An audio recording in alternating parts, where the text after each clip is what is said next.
Daughter of the Empire by Ray.e.f and Janny Wirtz.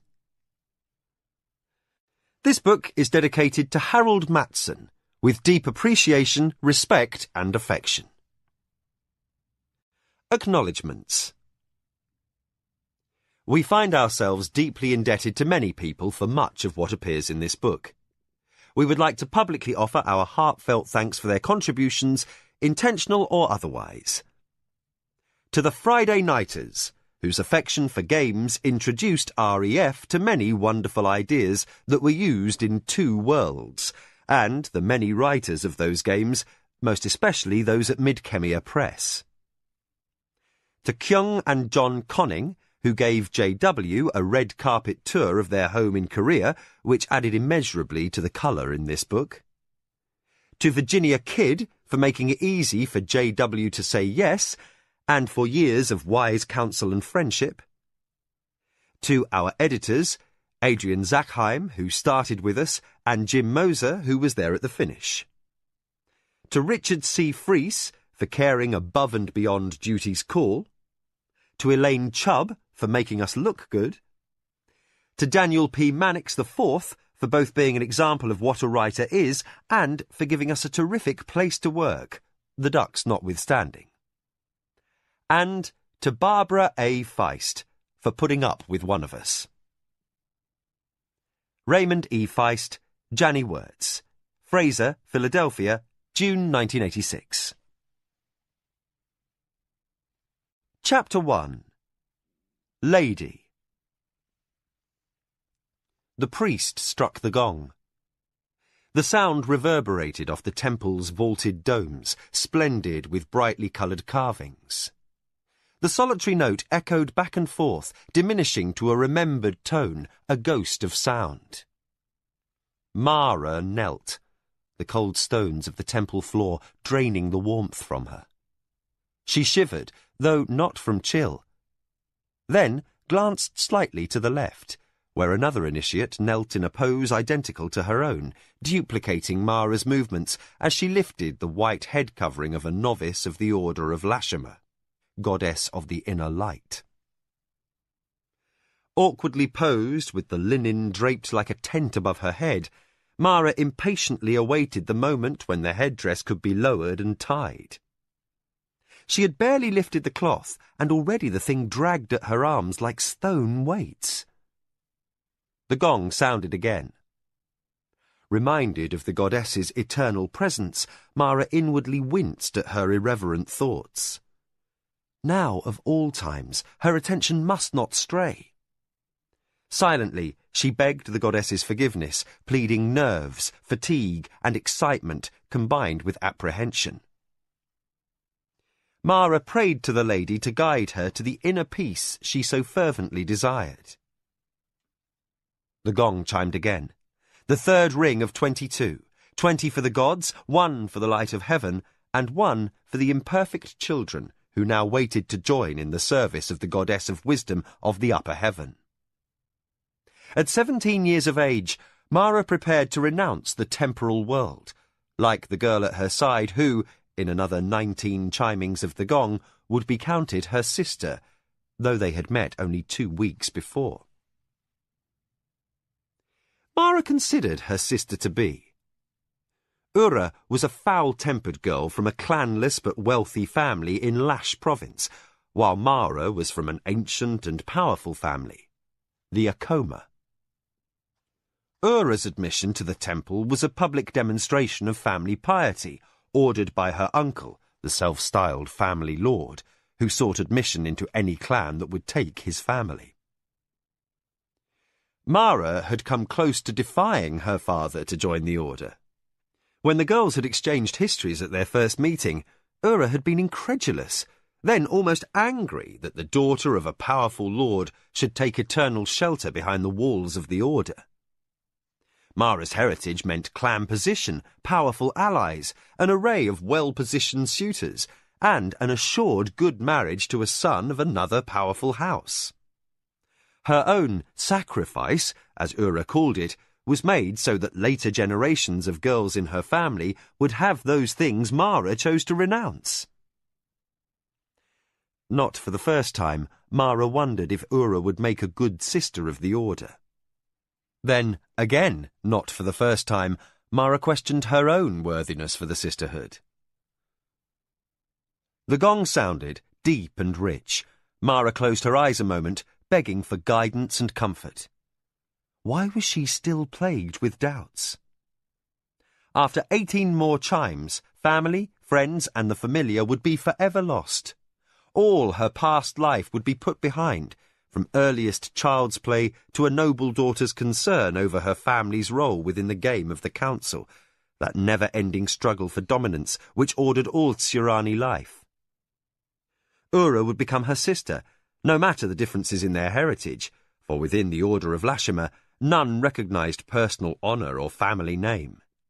There would remain only service to the goddess through chastity and obedience. The gong rang again, the 5th stroke. Mara peeked up at the altar atop the dais.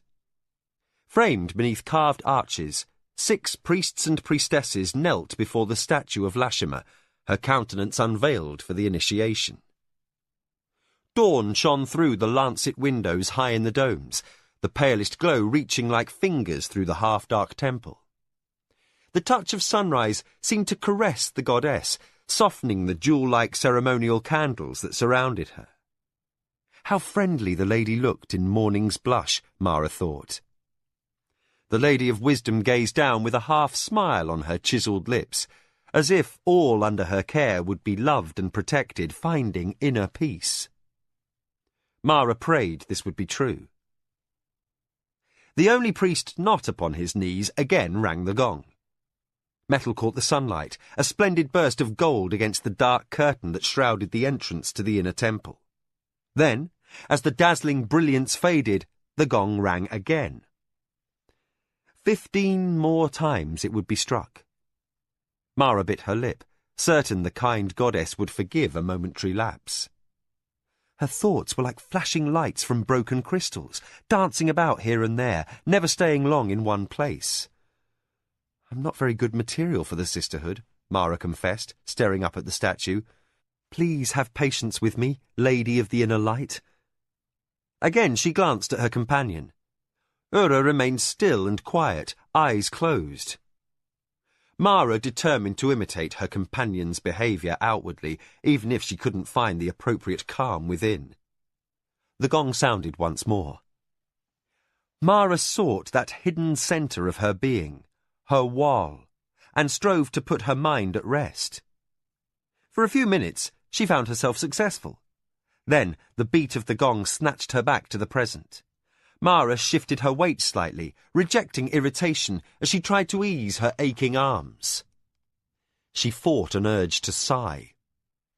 The inner calm, taught by the sisters who had schooled her through her novitiate, again eluded her grasp, though she had laboured at the convent for 6 months before being judged worthy of testing here in the Holy City by the priests of the High Temple.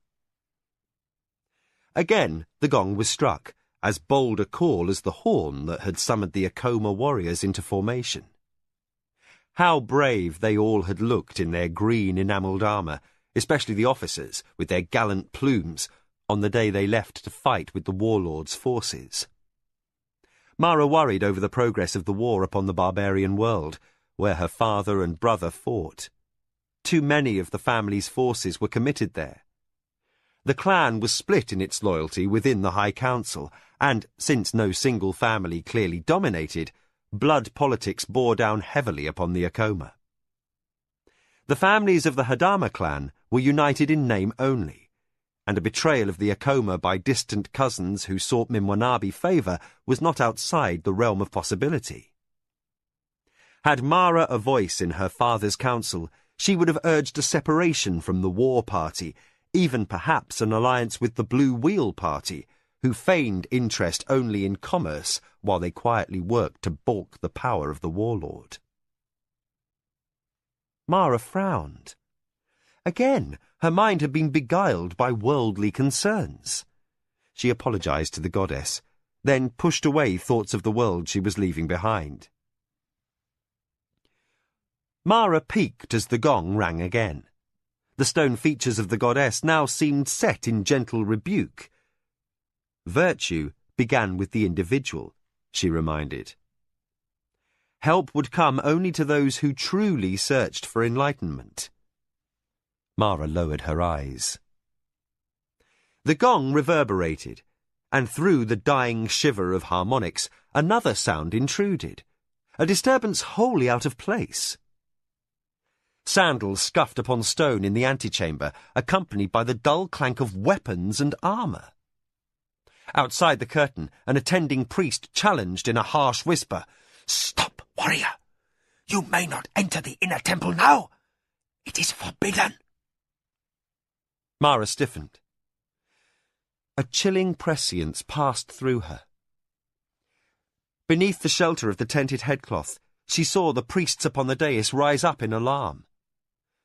They turned to face the intruder, and the gong missed its beat and fell silent. The High Father Superior moved purposefully towards the curtain, his brow knotted in alarm. Mara shut her eyes tightly. If only she could plunge the outside world into darkness as easily, then no one would be able to find her. But the sound of footfalls ceased, replaced by the High Father Superior's voice. "What cause have you for this outrage, warrior? You violate a most holy right." A voice rang out. "We seek the Lady of the Acoma." The Lady of the Acoma. Like a cold knife plunged into the pit of her stomach, the words cut through Mara's soul. That one sentence forever changed her life. Her mind rebelled, screaming denial, but she willed herself to remain calm. Never would she shame her ancestors by a public display of grief. She controlled her voice as she slowly rose to her feet. "I am here, Kyoke." As one, the priests and priestesses watched the High Father Superior cross to stand before Mara. The embroidered symbols on his robes of office flashed fitfully as he beckoned to a priestess who hastened to his side. Then he looked into Mara's eyes and read the contained pain hidden there. "Daughter, it is clear our Mistress of Wisdom has ordained another path for you. Go with her love and in her grace, Lady of the Acoma." He bowed slightly. Mara returned his bow, then surrendered her head covering to the priestess. Oblivious to Ura's sigh of envy, she turned at last to face the bearer of those tidings which had changed her life. Just past the curtain, Kyoke, force commander of the Acoma, regarded his mistress with weary eyes. He was a battle-scarred old warrior, erect and proud despite 40 years of loyal service. He stood poised to step to the girl's side, provide a steadying arm, perhaps even shield her from public view should the strain prove too much. Poor, ever-loyal Kyoke, Mara thought. This announcement had not come easily for him either. She would not disappoint him by shaming her family. Faced with tragedy, she maintained the manner and dignity required of the lady of a great house. Kyoke bowed as his mistress approached. Behind him stood the tall and taciturn Papewayo, his face, as always, an unreadable mask. The strongest warrior in the Acoma retinue, he served as both companion and body servant to Kyoke. He bowed and held aside the curtain for Mara as she swept past. Mara heard both fall into step, one on each side, Papewayo 1 pace behind, correct in form to the last detail. Without words, she led them from the inner temple under the awning that covered the garden court separating the inner and outer temples. They entered the outer temple, passing between giant sandstone columns that rose to the ceiling. Down a long hall they marched past magnificent frescoes depicting tales of the goddess Lashima. Desperately attempting to divert the pain that threatened to overwhelm her, Mara remembered the story each picture represented. How the goddess outwitted Turakamu, the red god, for the life of a child. How she stayed the wrath of Emperor Inchonlongambula, saving the city of Migran from obliteration. How she taught the first scholar the secret of writing. Mara closed her eyes as they passed her favourite. How, disguised as a crone, Lashima decided the issue between the farmer and his wife. Mara turned her eyes from these images, for they belonged to a life now denied her. All too soon she reached the outer doors. She paused a moment at the top of the worn marble stairs. The courtyard below held a half-company of guards in the bright green armour of the Akoma. Several showed freshly bandaged wounds, but all came to attention and saluted fist over heart as their lady came into view. Mara swallowed fear. If wounded soldiers stood escort duty, the fighting must have been brutal indeed. Many brave warriors had died. That the Akoma must show such a sign of weakness made Mara's cheeks burn with anger. Grateful for the temple robe that hid the shaking in her knees, she descended the steps. A litter awaited her at the bottom. A dozen slaves stood silently by until the lady of the Akoma settled inside. Then Papewayo and Kyoke assumed position, one on each side. On Kyoke's command, the slaves grasped the poles and lifted the litter onto sweating shoulders. Veiled by the light embroidered curtain on either side of the litter, Mara sat stiffly as the soldiers formed up before and after their mistress. The litter swayed slightly as the slaves started towards the river, threading an efficient course through the throng who travelled the streets of the holy city. They moved past carts pulled by sluggish six-legged Nidra, and were passed in turn by running messengers and trotting porters with bundles held aloft on shoulder or head, hurrying their loads for clients who paid a premium for swift delivery. The noise and bustle of commerce beyond the gates jolted Mara afresh. Within the shelter of the temple, the shock of Kyoke's appearance had not fully registered. Now she battled to keep from spilling tears upon the cushions of the litter as understanding overwhelmed her. She wanted not to speak, as if silence could hide the truth. But she was Tsurani and an Akoma.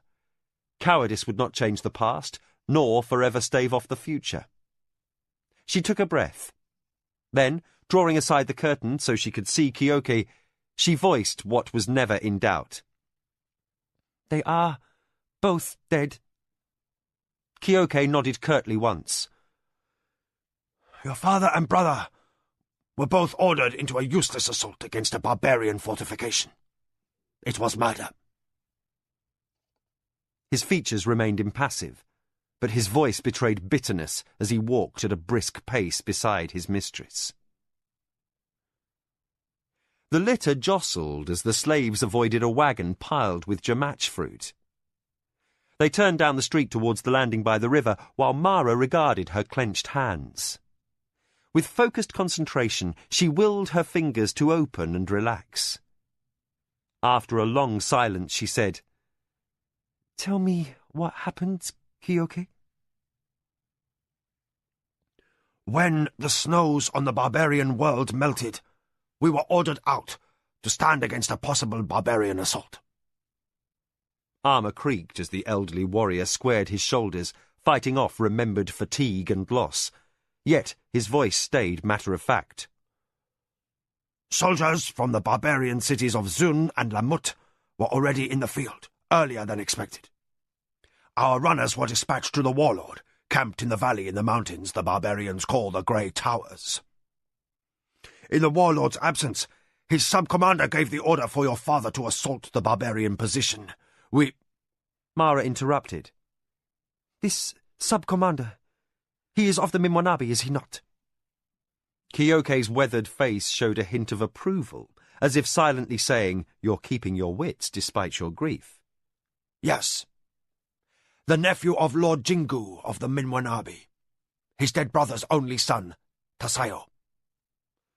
Mara's eyes narrowed as he continued his narrative. "We were grossly outnumbered. Your father knew this. We all knew it. But your father kept honor. He followed orders without question. We attacked. The sub-commander promised to support the right flank, but his troops never materialized. Instead of a coordinated charge with ours, the Minwanabi warriors held their ground, as if preparing for counterattack. Tasayo ordered they should do so. But, just as we were overwhelmed by a counterattack, support arrived from the valley. Elements of the forces under the banner of Omechkel and Chimrico. They had no hint of the betrayal, and fought bravely to get us out from under the hooves of the barbarians' horses. The Minwanabi attacked at this time, as if to repulse the counterattack. They arrived just as the barbarians retreated. To any who had not been there from the start, it was simply a poor meeting with the barbarian enemy. But the Akoma knew it was Minwanabi treachery. Mara's eyes narrowed, and her lips tightened. For an instant, Kyoke's expression betrayed concern that the girl might shame her father's memory by weeping before tradition permitted. But instead, she spoke quietly, her voice controlled fury. So, my lord of the Minwanabi seized the moment and arranged for my father's death despite our alliance within the war party. Kyoke straightened his helm. Indeed, my lady. Jingu of the Minwanabi must have ordered Tasayo to change the warlord's instructions. Jingu moves boldly. He would have earned Tasayo the warlord's wrath and a dishonorable death had our army lost that position to the barbarians. But Almecho needs Minwanabi support in the conquest, and while he is angry with Jingu's nephew, he keeps silent. Nothing was lost. To outward appearances, it was simply a standoff, no victor. But in the game of the council, the Minwanabi triumph over the Akoma. For the first time in her life, Mara heard a hint of emotion in Kyoke's voice. Almost bitterly, he said, Papewayo and I were spared by your father's command. He ordered us to remain apart with this small company, and charged us to protect you, should matters proceed as they have. Forcing his voice back to its usual brisk tone, he added, My lord Sesu knew he and your brother would likely not survive the day. Mara sank back against the cushions, her stomach in knots. Her head ached, and she felt her chest tighten. She took a long, slow breath and glanced out the opposite side of the litter, to Papewayo, who marched with a studied lack of expression. "And what do you say, my brave Pape?" she asked. "How shall we answer this murder visited upon our house?" Papewayo absently scratched at the scar on his jaw with his left thumb, as he often did in times of stress. Your will, my lady. The manner of the first strike leader of the Akoma was outwardly easy, but Mara sensed he wished to be holding his spear and unsheathed sword. For a wild, angry instant, Mara considered immediate vengeance. At her word, Papewayo would assault the Minwanabi lord in his own chamber in the midst of his army. Although the warrior would count it as an honour to die in the effort, she shunted away the foolish impulse. Neither Papewayo nor any other wearing the Akoma green could get within half a day's march of the Minwanabi lord. Besides, loyalty such as his was to be jealously guarded, never squandered. Removed from the scrutiny of the priests, Kyoke studied Mara closely. She met his gaze and held it. She knew her expression was grim and her face drawn and chalky, but she also knew she had borne up well under the news. Kyoke's gaze returned forward as he awaited his mistress's next question or command.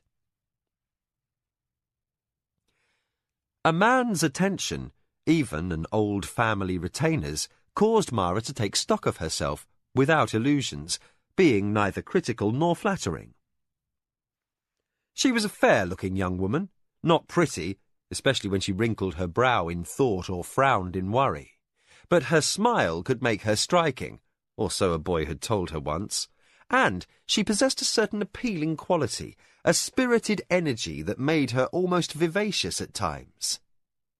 She was slender and lithe in movement, and that trim body had caught the eye of more than one son of a neighbouring house.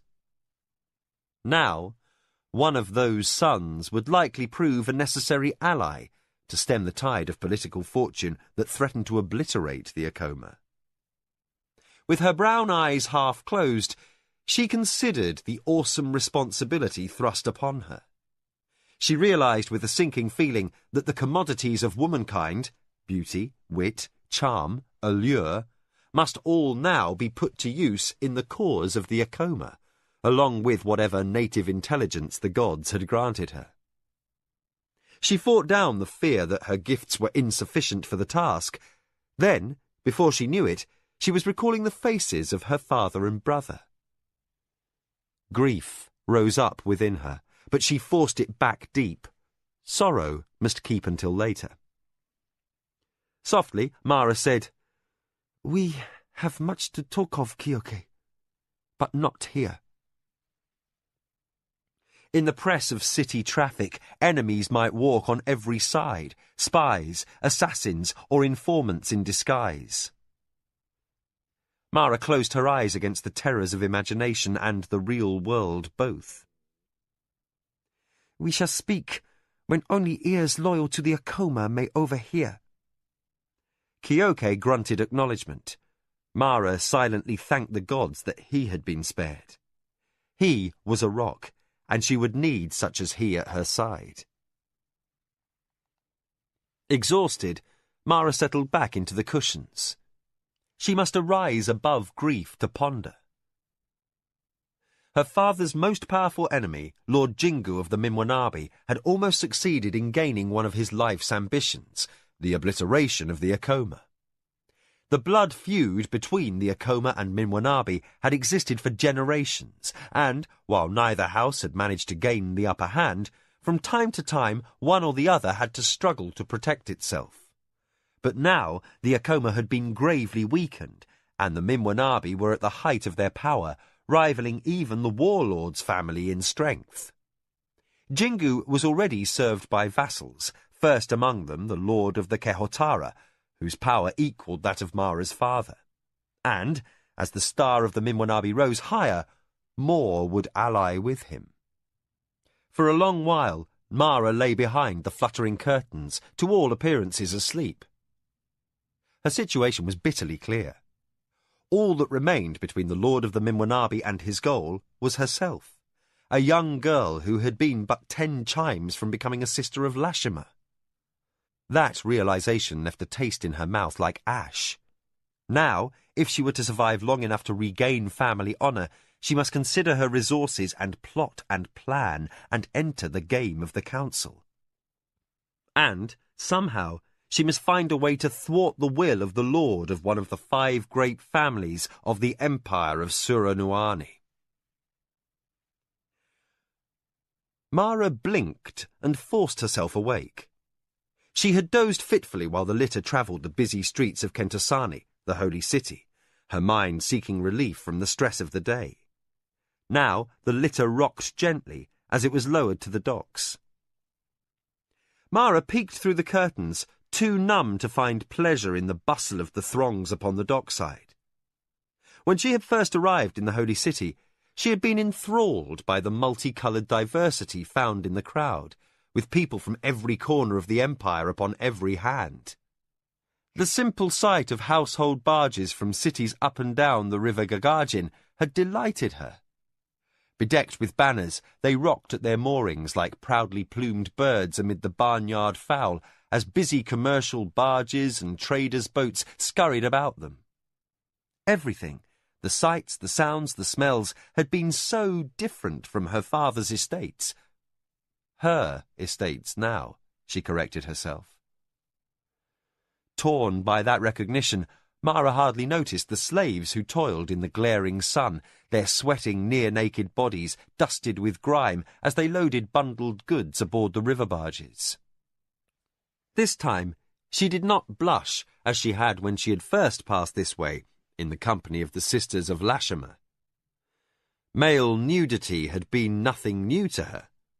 As a child, she had played near the soldiers' commons while the men bathed, and for years she had swum with her brother and friends in the lake above the Nidra meadow. But seeing naked men after she had renounced the world of flesh seemed somehow to have made a difference. Being commanded to look away by the attending sister of Lashima had made her want to peek all the more. That day, she had to will herself not to stare at the lean, muscled bodies. But today, the bodies of the slaves failed to fascinate, as did the cries of the beggars, who called down the blessings of the gods on any who chose to share a coin with the less fortunate. Mara ignored the rivermen, who sauntered by with the swaggering gait of those who spent their lives upon the water, secretly contemptuous of land-dwellers, their voices loud and edged with rough humour. Everything seemed less colourful, less vivid, less captivating, as she looked through eyes suddenly older, less given to seeing with wonder and awe. Now, every sunlit facade cast a dark shadow, and in those shadows, enemies plotted. Mara left her litter quickly. Despite the white robe of a novice of Lashima, she bore herself with the dignity expected of the Lady of the Acoma. She kept her eyes forward as she moved towards the barge that would take her downriver to Sulankur. Papiwayo cleared a path for her, roughly shoving common workers aside. Other soldiers moved nearby, brightly coloured guardians who conducted their masters from the barges to the city. Kyoke kept a wary eye upon them as he hovered near Mara's side while they crossed the dock. As her officers ushered her up the gangplank, Mara wished for a dark, quiet place in which to confront her own sorrow. But the instant she set foot upon the deck, the barge-master hustled to meet her. His short red and purple robe seemed jarringly bright after the sombre dress of the priests and sisters in the convent. Jade trinkets clinked on his wrists as he bowed obsequiously and offered his illustrious passenger the finest accommodation his humble barge permitted, a pile of cushions under a central canopy hung round by gauzy curtains. Mara allowed the fawning to continue until she had been seated, courtesy requiring such lest the man unduly lose face. Once settled, she let silence inform the barge-master his presence was no longer required. Finding an indifferent audience to his babble, the man let fall the thin curtain, leaving Mara a tiny bit of privacy at last. Kyoke and Papiwayo sat opposite, while the household guards surrounded the canopy, their usual alertness underscored by a grim note of battle-ready tension. Seeming to gaze at the swirling water, Mara said, "Kyoke, where is my own barge, and my maid's?" The old warrior said, "The Acoma barge is at the dock in Solanku, my lady. I judged a night encounter with soldiers of the Minwanabi or their allies less likely if we used a public barge. The chance of surviving witnesses might help discourage assault by enemies disguised as bandits, and should difficulty visit us, I feared your maids might prove a hindrance." Kyoke's eyes scanned the docks while he spoke. "This craft will tie up at night with other barges, so we will never be upon the river alone." Mara nodded, letting her eyes close a long second. Softly she said, "Very well." She had wished for privacy, something impossible to find on this public barge, but Kyoke's concerns were well-founded. Lord Jingu might sacrifice an entire company of soldiers to destroy the last of the Acoma, certain he could throw enough men at Mara's guards to overwhelm them. But he would only do so if he could assure himself of success, then feign ignorance of the act before the other lords of the High Council. Everyone who played the game of the council would deduce who had authored such slaughter. But the forms must always be observed. One escaped traveller, one Minwanabi guard recognised, one chance remark overheard by a poleman on a nearby barge, and Jingu would be undone. To have his part in such a venal ambush revealed publicly would lose him much prestige in the council, perhaps signalling to one of his loyal allies that he was losing control. Then he could have as much to fear from his friends as from his enemies. Such was the nature of the game of the council. Kyoke's choice of conveyance might prove as much a deterrent to treachery as 100 more men-at-arms. The barge-master's voice cut the air as he shouted for the slaves to cast off the docklines. A thud and a bump, and suddenly the barge was moving, swinging away from the dock into the sluggish swirl of the current. Mara lay back, judging it acceptable now to outwardly relax. Slaves poled the barge along, their thin sun-browned bodies moving in time, coordinated by a simple chant. "Keep her to the middle," sang out the tillerman. "Don't hit the shore," answered the poleman. The chant settled into a rhythm, and the tillerman began to add simple lyrics, all in tempo. "I know an ugly woman," he shouted. "Don't hit the shore. Her tongue cuts like a knife. Don't hit the shore. Got drunk one summer's evening. Don't hit the shore. And took her for my wife." The silly song soothed Mara, and she let her thoughts drift. Her father had argued long and hotly against her taking vows. Now, when apologies were no longer possible, Mara bitterly regretted how close she had come to open defiance. Her father had relented only because his love for his only daughter had been greater than his desire for a suitable political marriage. Their parting had been stormy. Lord Sezu of the Akoma could be like a Harolth, the giant predator most feared by herdsmen and hunters, in full battle frenzy when facing his enemies, but he had never been able to deny his daughter, no matter how unreasonable her demands. While never as comfortable with her as he had been with her brother, still he had indulged her all her life, and only her nurse, Nakoya, had taken firm reign over her childhood. Mara closed her eyes. The barge afforded a small measure of security, and she could now hide in the dark shelter of sleep. Those outside the curtains of this tiny pavilion would only think her fleeing the boredom of a lengthy river journey. But rest proved elusive as memories returned of the brother she had loved like the breath in her lungs. Lanakota, of the flashing dark eyes and ready smile for his adoring little sister. Lano, who ran faster than the warriors in his father's house, and who won in the summer games at Sulankur 3 years in a row, a feat unmatched since. Lano always had time for Mara, even showing her how to wrestle, bringing down her nurse Nakoya's wrath for involving a girl in such an unladylike pastime. And always Lano had a stupid joke, usually dirty, to tell his little sister to make her laugh and blush. Had she not chosen the contemplative life, Mara knew any suitor would have been measured against her brother.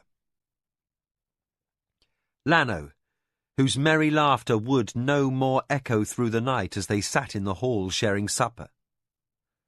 Even their father, stern in all ways, would smile, unable to resist his son's infectious humour.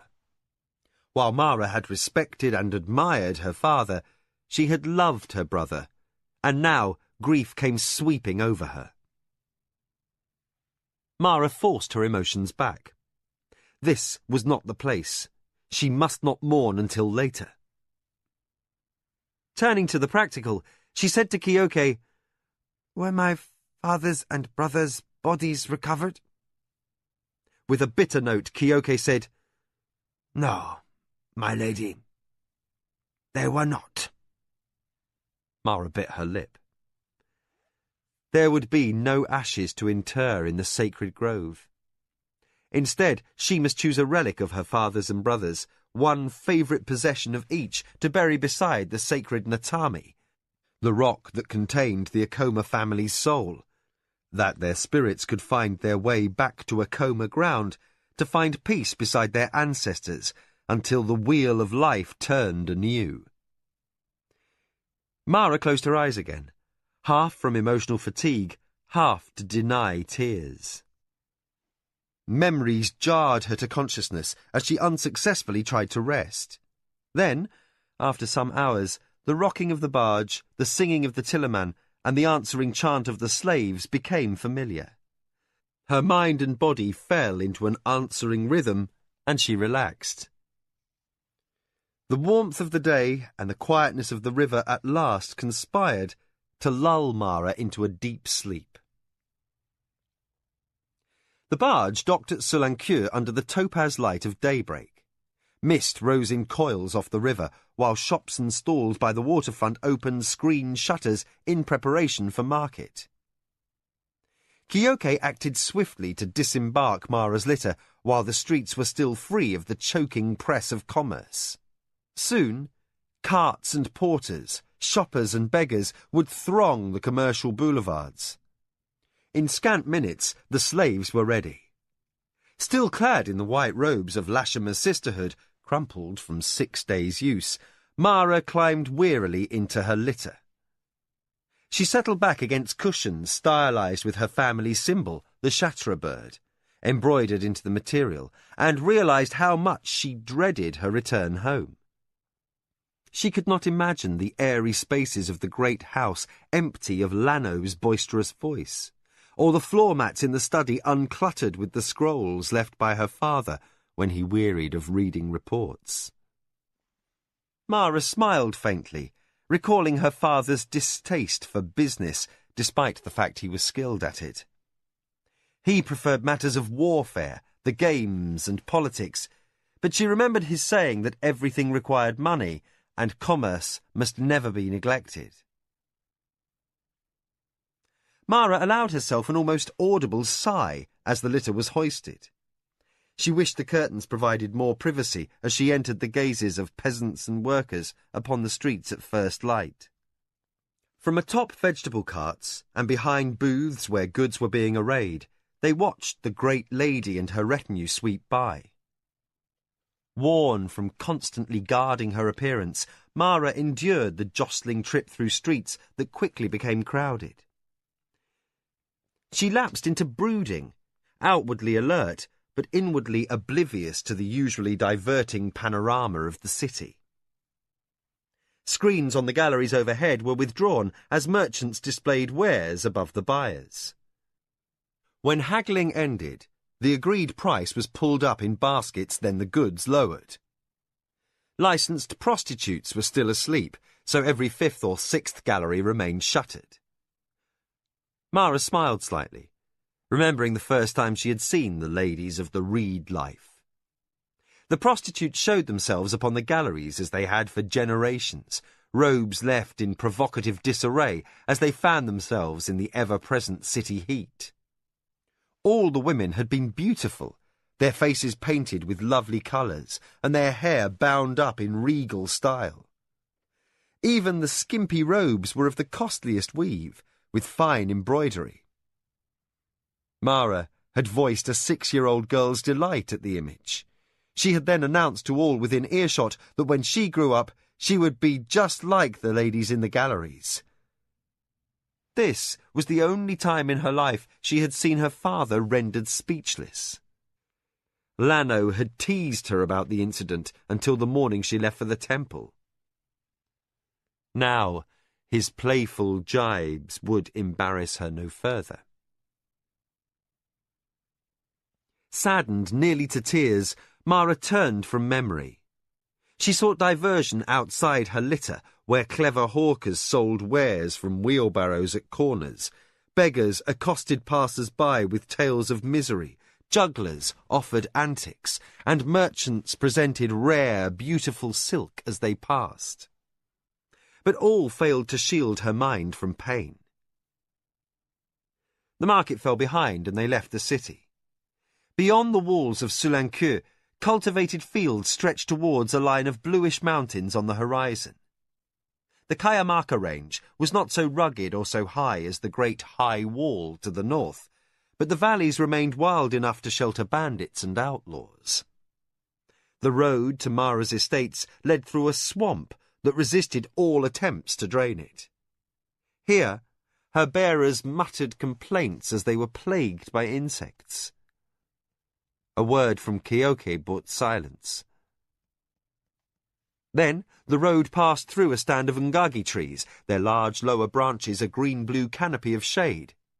The travellers moved on into hillier lands, crossing over brightly painted bridges as the streams that fed the swamp continually interrupted every road built by man. They came to a prayer gate, a brightly painted arch erected by some man of wealth as thanks to the gods for a blessing granted. As they passed under the arch, each traveller generated a silent prayer of thanks and received a small blessing in return. And, as the prayer arch fell behind, Mara considered she would need all the grace the gods were willing to grant in the days to come, if the Akoma were to survive. The party left the highway, turning towards their final destination. Chatra birds foraged in the thysa paddies, eating insects and grubs, stooped over like old men. Because the flocks helped ensure a good harvest, the silly-looking creatures were considered a sign of good luck. So the Akoma had counted them, making the Chatra symbol the centrepiece of their house crest.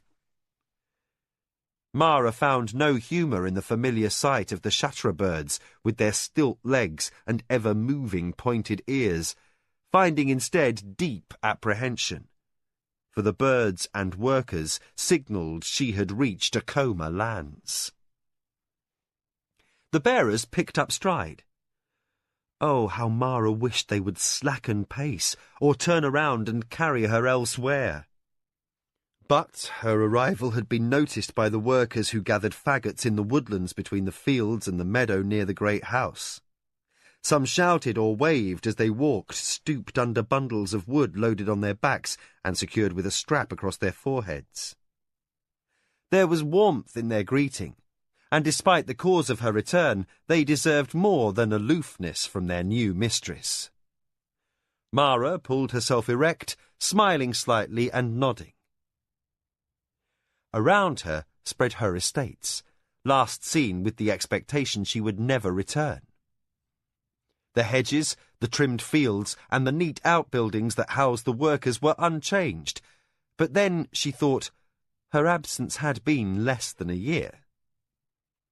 The litter passed the Nidra meadows.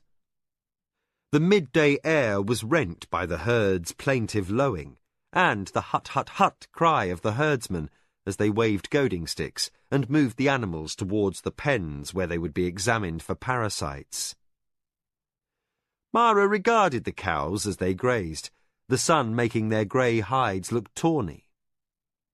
A few lifted blunt snouts as stocky bull calves feinted charges, then scampered away on 6 stumpy legs to shelter behind their mothers. To Mara, it seemed some asked when Lano would return to play his wild tricks on the ill-tempered breeding bulls. The pain of her losses increased the closer she came to home. Mara put on a brave face as the litter-bearers turned along the wide tree-lined lane that led to the heart of the estate. Ahead lay the large central house, constructed of beams and paper-thin screens, slid back to open the interior to any breezes in the midday heat. Mara felt her breath catch. No dogs sprawled among the akasi flowers, tongues lolling and tails wagging as they waited for the lord of the Akoma to return. In his absence, they were always kennelled. Now, that absence was permanent. Yet, home, desolate and empty though it seemed, without the presence of loved ones, meant privacy. Soon Mara could retire to the sacred grove and loose the sorrow she had pent up through 7 weary days. As the litter and retinue passed a barracks house, the soldiers of her home garrison fell into formation along her line of travel. Their armour was polished, their weapons and trappings faultlessly neat. Yet, beside Kyoke's and Papewayo's, only one other officer's plume was in evidence. Mara felt a chill stab at her heart and glanced at Kyoke. "Why so few warriors, Force Commander? Where are the others?" Kyoke kept his eyes forward, ignoring the dust that clung to his lacquered armour and the sweat that dripped beneath his helm. Stiffly, he said, "Those who were capable returned, lady." Mara closed her eyes, unable to disguise her shock. Kyoke's simple statement indicated that almost 2,000 soldiers had died beside her father and brother. Many of them had been retainers with years of faithful service, some having stood guard at Mara's cribside. Most had followed fathers and grandfathers into Akoma service. Numbed and speechless, Mara counted those soldiers standing in formation and added their numbers to those who had travelled as bodyguards. 37 warriors remained in her service, a pitiful fraction of the garrison her father had once commanded. Of the 2,500 warriors to wear Akoma green, 500 were dedicated to guarding outlying Akoma holdings in distant cities and provinces. 300 had already been lost beyond the rift in the war against the barbarians before this last campaign. Now, where 2,000 soldiers had served at the height of Akoma power, the heart of the estate was protected by fewer than 50 men. Mara shook her head in sorrow. Many women besides herself mourned losses beyond the rift. Despair filled her heart as she realized the Akoma forces were too few to withstand any assault, even an attack by bandits, should a bold band raid from the mountains. But Mara also knew why Kyoke had placed the estate at risk to bring such a large portion, 24 out of 37, of the surviving warriors to guard her. Any spies of the Minwanabi must not be allowed to discover just how weak the Akoma were. Hopelessness settled over her like a smothering blanket. "Why didn't you tell me sooner, Kyoke?" But only silence answered. By that, Mara knew. Her faithful force commander had feared that such news might break her if delivered all at once, and that could not be permitted. Too many Akoma soldiers had died for her to simply give up to despair. If hopelessness overwhelmed her, their sacrifice in the name of Akoma honour became a mockery, their death a waste. Thrust headlong into the game of the council, Mara needed every shred of wit and cunning she possessed to avoid the snares of intrigue that lay in wait for her inexperienced feet. The treachery visited upon her house would not end until, unschooled and alone, she had defeated the lord of the Minwanabi and his minions. The slaves halted in the doorway. Mara drew a shaking breath. Head high, she forced herself to step from the litter and enter the scrolled arches of the portico that lined the perimeter of the house. Mara waited while Kyoke dismissed the litter and gave the orders to her escort. Then, as the last soldier saluted, she turned and met the bow of the Hadonra, her estate manager. The man was new to his post, his squint-eyed countenance unfamiliar to Mara. But beside him stood the tiny, wizened presence of Nakoya, the nurse who had raised Mara from childhood. Other servants waited beyond. The impact of the change struck Mara once again. For the first time in her life, she could not fly into the comfort of the ancient woman's arms. As Lady of the Akoma, she must nod formally and walk past, leaving Nakoya and the Hedonra to follow her up the wooden steps into the shady dimness of the great house. Today, she must bear up and pretend not to notice the painful reflection of her own sorrow in Nakoya's eyes. Mara bit her lips slightly, then stopped herself. That nervous habit had brought Nakoya's scolding on many occasions. Instead, the girl took a breath and entered the house of her father. The missing echoes of his footfalls upon the polished wooden floor filled her with loneliness. Lady? Mara halted, clenched hands hidden in the crumpled white of her robe. What is it? The Hedonra spoke again. Welcome home, my lady. He added in formal greeting. I am Jikan, lady. Softly Mara said, What has become of Sotamu? Jikan glanced down. He wasted in grief, my lady, following his lord into death. Mara could only nod once and resume her progress to her quarters. She was not surprised to learn that the old Hedonra had refused to eat or drink after Lord Sezu's death. Since he was an elderly man, it must have taken only a few days for him to die. Absently, she wondered who had presumed to appoint Jikan Hedonra in his stead. As she turned to follow one of the large halls that flanked a central garden, Nakoya said, My lady, your quarters are across the garden. Mara barely managed another nod. Her personal belongings would have been moved to her father's suite, the largest in the building. She moved woodenly, passing the length of the square garden that stood at the heart of every Tsirani great house. The carved wooden grillwork that enclosed the balcony walkways above, the flower beds, and the fountain under the trees in the courtyard seemed both familiar and inescapably strange after the stone architecture of the temples. Mara continued until she stood before the door to her father's quarters. Painted upon the screen was a battle scene, a legendary struggle won by the Akoma over another long-forgotten enemy. The Hedonra, Jikan, slid aside the door. Mara faltered a moment. The jolt of seeing her own belongings in her father's room nearly overcame her control, as if this room itself had somehow betrayed her. And with that odd distress came the memory.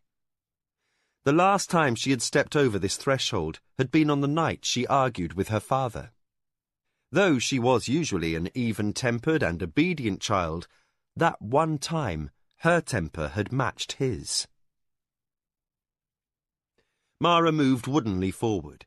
She stepped onto the slightly raised dais, sank down onto the cushions, and waved away the maids who waited upon her needs. Kyoke, Nakoya, and Jikan then entered and bowed formally before her. Papawayo remained at the door, guarding the entrance from the garden. In hoarse tones, Mara said, I wish to rest. The journey was tiring. Leave now. The maids left the room at once, but the three retainers all hesitated. Mara said, What is it? Nakoya answered, There is much to be done. Much that may not wait, Mara Ani. The use of the diminutive of her name was intended in kindness, but to Mara it became a symbol of all she had lost. She bit her lip as the Hedonra said, My lady, many things have gone neglected since your father's death. Many decisions must be made soon. Kyoke nodded. Lady, your upbringing is lacking for one who must rule a great house. You must learn those things we taught Lanakota.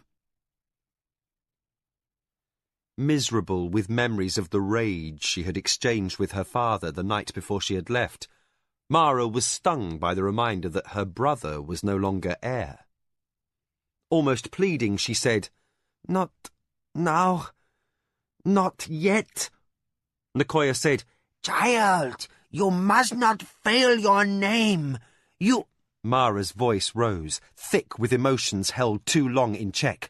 I said not yet. I have not observed a time of mourning. I will hear you after I have been to the sacred grove. The last was said with a draining away of anger, as if the little flash was all the energy she could muster. Please, she added softly. Ready to retire, Jikan stepped back, absently plucking at his livery. He glanced at Kyoke and Nakoya, yet both of them held their ground. The force commander said, Lady, you must listen. Soon our enemies will move to destroy us. The Lord of the Minwanabi and the Lord of the Anasati both think House Akoma defeated. Neither should know you did not take final vows for a few days more, but we cannot be sure of that. Spies may already have carried word that you have returned. If so, your enemies are, even now, plotting to finish this house once and finally. Responsibilities cannot be put off. You must master a great deal in a short time if there is to be any hope of survival for the Akoma. The name and honor of your family are now in your hands. Mara tilted her chin in a manner unchanged from her childhood. She whispered, Leave me alone. Nakoya stepped to the dais. Child, listen to Kyoke.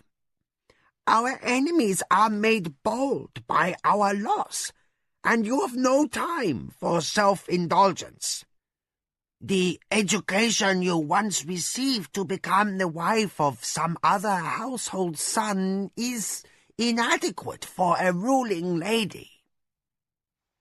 Mara's voice rose, tension making the blood sing in her ears. I did not ask to be ruling lady. Dangerously close to tears, she used anger to keep from breaking. Until a week ago, I was to be a sister of Lashima, all I wished for in this life. If the Akoma honor must rely upon me for revenge against the Minwanabi, if I need counsel and training, all will wait until I have visited the sacred grove and done reverence to the memories of the slain. Kyoke glanced at Nakoya, who nodded. The young lady of the Akoma was near breaking and must be deferred to. But the old nurse was ready to deal with even that.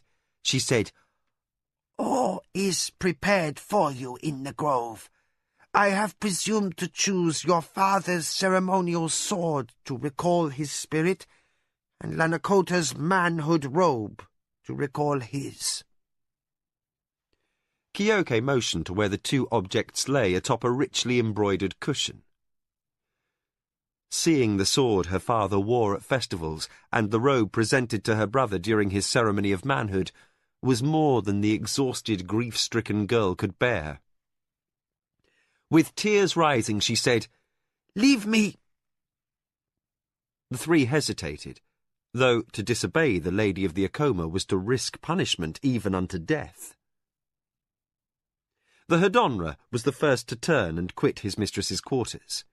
Kyoke followed, but as Nakoya turned to go, she repeated, Child, all is ready in the grove. Then slowly she slid the great door closed. Alone at last, Mara allowed the tears to stream down her cheeks. Yet she held her sobbing in check as she rose and picked up the cushion with the sword and robe upon it. The ceremony of mourning was a private thing. Only family might enter the contemplation glade. But, under more normal circumstances, a stately procession of servants and retainers would have marched with surviving family members as far as the blocking hedge before the entrance. Instead, a single figure emerged from the rear door of her quarters. Mara carried the cushion gently, her white robe wrinkled and dirty where the hem dragged in the dust. Even deaf and blind, she would have remembered the way. Her feet knew the path down to the last stone fisted into the gnarled ulu tree root beside the ceremonial gate. The thick hedge that surrounded the grove shielded it from observation. Only the Akoma might walk there, save a priest of Chochokan when consecrating the grove or the gardener who tended the shrubs and flowers. A blocking hedge faced the gate, preventing anyone outside from peering within. Mara entered and hurried to the centre of the grove. There, amid a sculptured collection of sweet-blossomed fruit trees, a tiny stream flowed through the sacred pool. The rippled surface reflected the blue-green of the sky through curtains of overhanging branches. At water's edge, a large rock sat embedded in the soil, worn smooth by ages of exposure to the elements. The shatra bird of the Akoma was once carved deeply on its surface, but now the crest was barely visible. This was the family's Natami, the sacred rock that embodied the spirit of the Akoma. Should the day come when the Akoma were forced to flee these lands, this one most revered possession would be carried away, and all who bore the name would die protecting it. For should the Natami fall into the hands of any other, the family would be no more. Mara glanced at the far hedge. The 3 Natami taken by Akoma ancestors were interred under a slab, inverted so their carved crests would never see sunlight again. Mara's forebears had obliterated 3 families in the game of the council. Now, her own stood in peril of joining them. Next to the stone, a hole had been dug, the damp soil piled to one side. Mara placed the cushion with her father's sword and her brother's robe within. With bare hands, she pushed the earth back into the hole, patting it down, unmindful as she soiled her white robe. Then she sat back on her heels, caught by the sudden compulsion to laugh. A strange, detached giddiness washed over her, and she felt alarm. Despite this being the appointed place, tears and pain so long held in check seemed unwilling to come. She took a breath and stifled the laughter. Her mind flashed images, and she felt hot flushes rush up her breasts, throat, and cheeks. The ceremony must continue, despite her strange feelings. Beside the pool rested a small vial, a faintly smoking brazier, a tiny dagger, and a clean white gown. Mara lifted the vial and removed the stopper. She poured fragrant oils upon the pool, sending momentary shimmers of fractured light across its surface. Softly she said, "Rest, my father. Rest, my brother. Come to your home soil and sleep with our ancestors." She laid the vial aside and with a jerk ripped open the bodice of her robe. Despite the heat, chill bumps roughened her small breasts as the breeze struck suddenly exposed damp skin. She reached up and again ripped her gown, as ancient traditions were followed. With the second tear, she cried out, a half-hearted sound, little better than a whimper. Tradition demanded the show of loss before her ancestors. Again, she tore her robe, ripping it from her left shoulder so that it hung half to her waist. But the shout that followed held more anger at her loss than sorrow. With her left hand, she reached up and tore her gown from her right shoulder. This time, her sob was full-throated as pain erupted from the pit of her stomach. Traditions whose origins were lost in time at last triggered a release. All the torment she had held in check came forth, rushing up from her groin through her stomach and chest to issue from her mouth as a scream. The sound of a wounded animal rang in the glade as Mara gave full vent to her anger, revulsion, torment and loss. Shrieking with sorrow, nearly blinded with tears, she plunged her hand into the almost extinguished brazier. Ignoring the pain of the few hot cinders there, she smeared the ashes across her breasts and down her exposed stomach. This symbolized that her heart was ashes, and again sobs racked her body as her mind sought final release from the horror left by the murder of her father, brother, and hundreds of loyal warriors. Her left hand shot out and grabbed dirt from beside the Natami. She smeared the damp soil in her hair and struck her head with her fist. She was one with Akoma soil, and to that soil she would return, as would the spirits of the slain.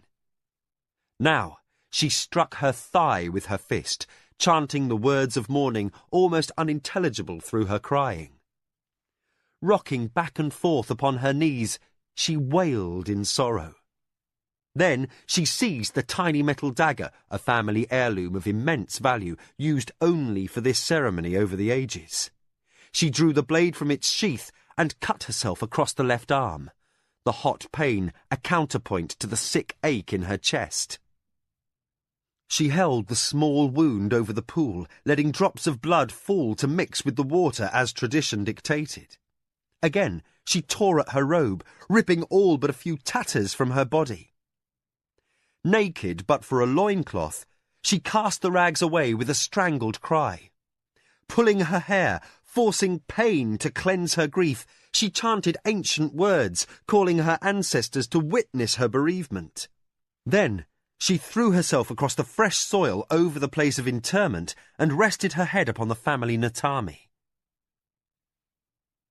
With the ceremony now complete, Mara's grief flowed like the water streaming from the pool, carrying her tears and blood to the river, thence to the distant sea. As mourning eased away pain, the ceremony would eventually cleanse her, but now was the moment of private grief, when tears and weeping brought no shame.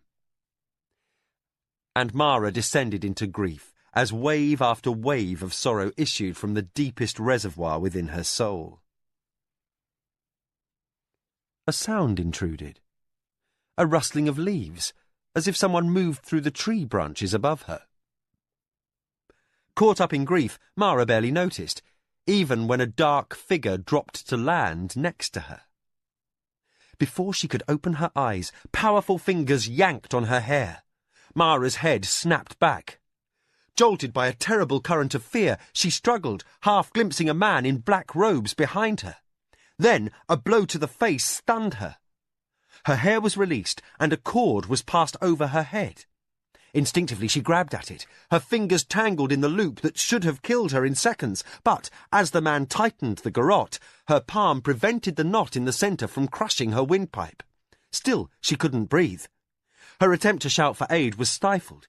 She tried to roll away, but her assailant jerked upon the cord and held her firmly in check.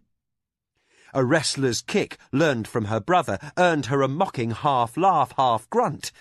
Despite her skill, Mara was no match for the assassin. The cord tightened, cutting painfully into her hand and neck. Mara gasped for breath, but none came, and her lungs burned. Struggling like a fish on a gill line, she felt the man haul her upright.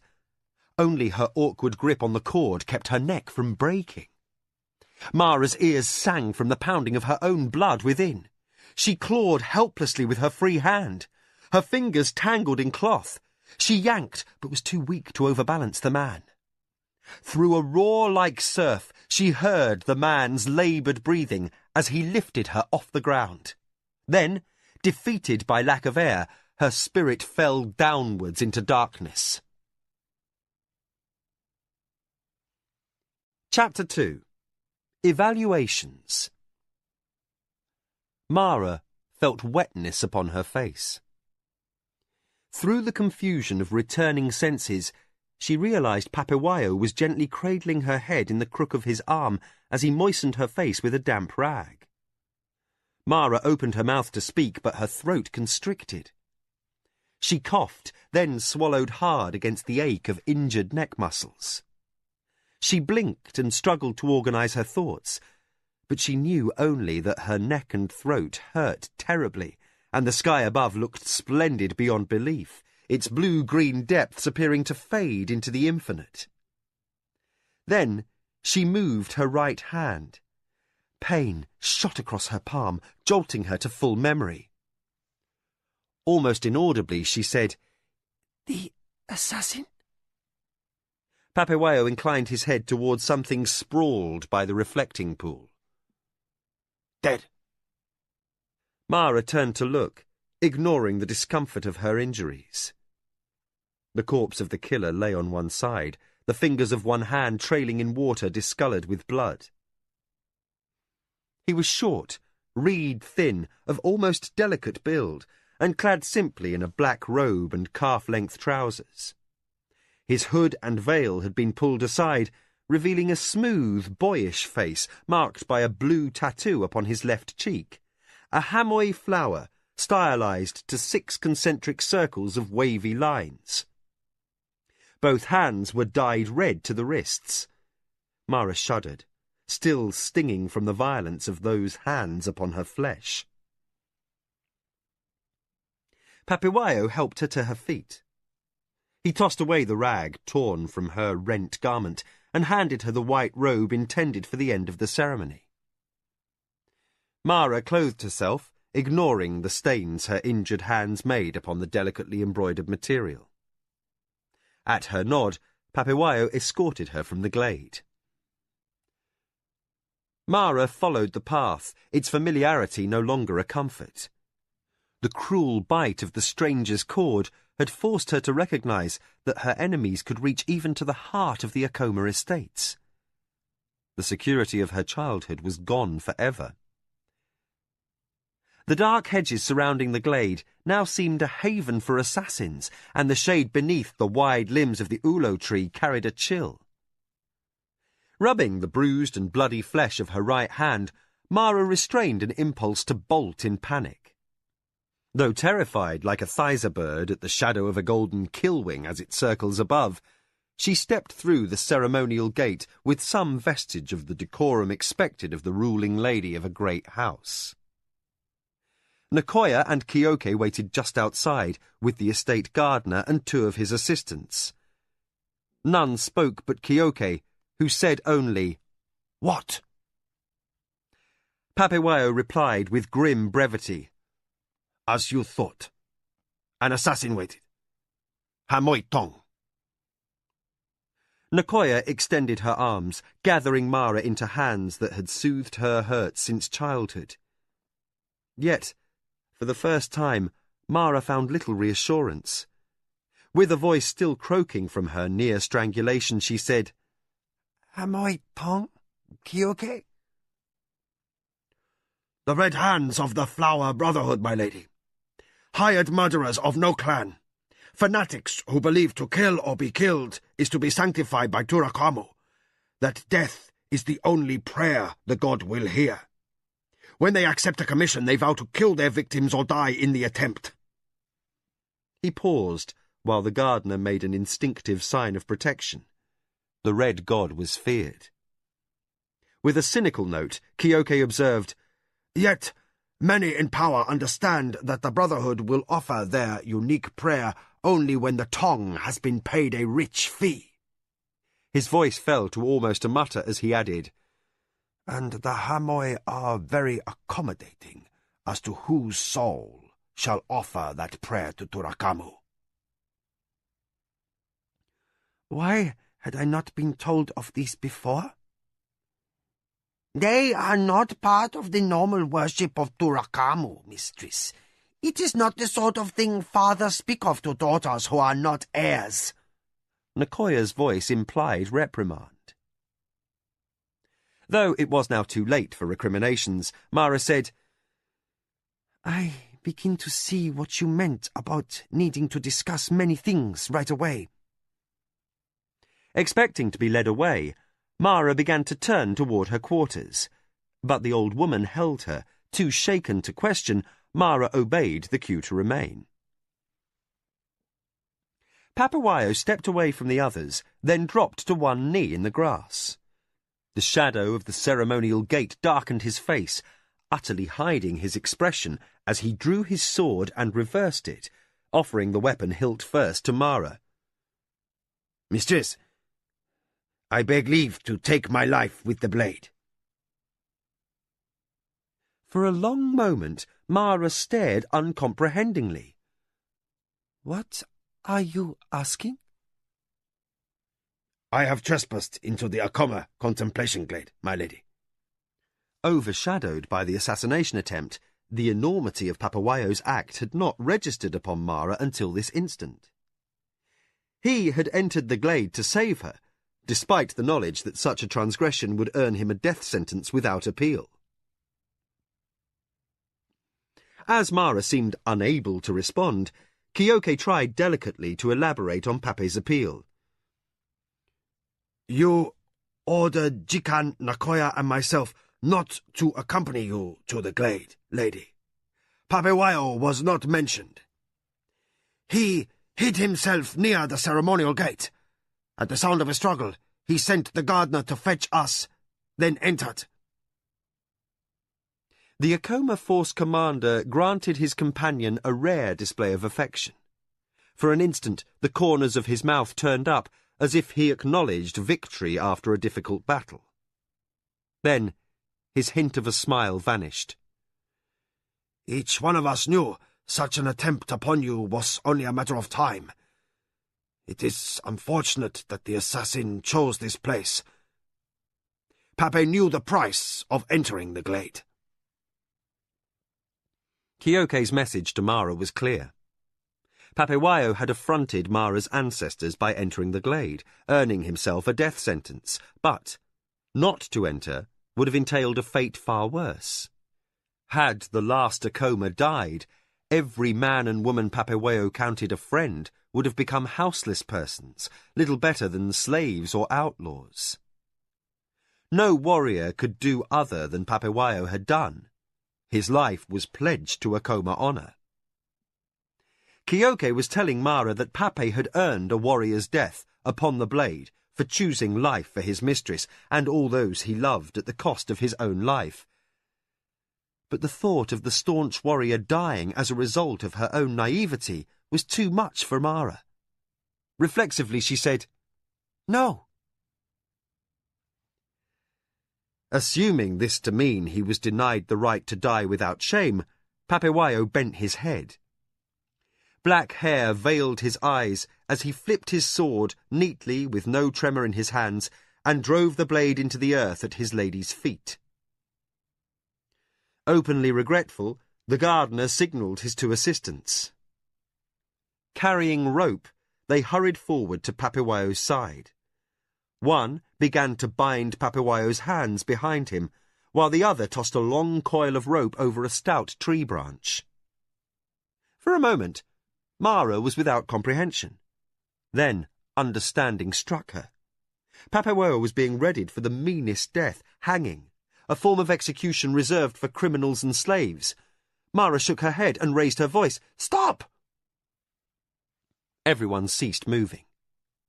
The assistant gardeners paused with their hands half raised, looking first to the head gardener, then to Nakoya and Kyoke, then to their mistress. They were clearly reluctant to carry out this duty, and confusion over their lady's wishes greatly increased their discomfort. Nakoya said, "Child, it is the law." Gripped by an urge to scream at them all, Mara shut her eyes. The stress, her mourning, the assault, and now this rush to execute Papewayo for an act caused by her irresponsible behaviour came close to overwhelming her. Careful not to burst into tears, Mara answered firmly, "No. I haven't decided." She looked from face to impassive face and added, "You will all wait until I do. Pape, take up your sword." Her command was a blatant flouting of tradition. Papewayo obeyed in silence. To the gardener, who stood fidgeting uneasily, she said, "Remove the assassin's body from the glade." With a sudden vicious urge to strike at something, she added, "Strip it and hang it from a tree beside the road as a warning to any spies who may be near. Then cleanse the Natami and drain the pool. Both have been defiled. When all is returned to order, send word to the priests of Chochokan to come and reconsecrate the grove." Though all watched with unsettled eyes, Mara turned her back. Nakoya roused first. With a sharp click of her tongue, she escorted her young mistress into the cool quiet of the house. Papawayo and Kyoke looked on with troubled thoughts, while the gardener hurried off to obey his mistress's commands. The two assistant gardeners coiled the ropes, exchanging glances. The ill luck of the Akoma had not ended with the father and the son, so it seemed. Mara's reign as Lady of the Akoma might indeed prove brief, for her enemies would not rest while she learned the complex subtleties of the game of the council. Still, the assistant gardeners seemed to silently agree. Such matters were in the hands of the gods, and the humble in life were always carried along in the currents of the mighty as they rose and fell. None could say such a fate was cruel or unjust. It simply was. The moment the Lady of the Akoma reached the solitude of her quarters, Nakoya took charge. She directed servants who bustled with subdued efficiency to make their mistress comfortable. They prepared a scented bath, while Mara rested on cushions, absently fingering the finely embroidered chatterbirds that symbolized her house.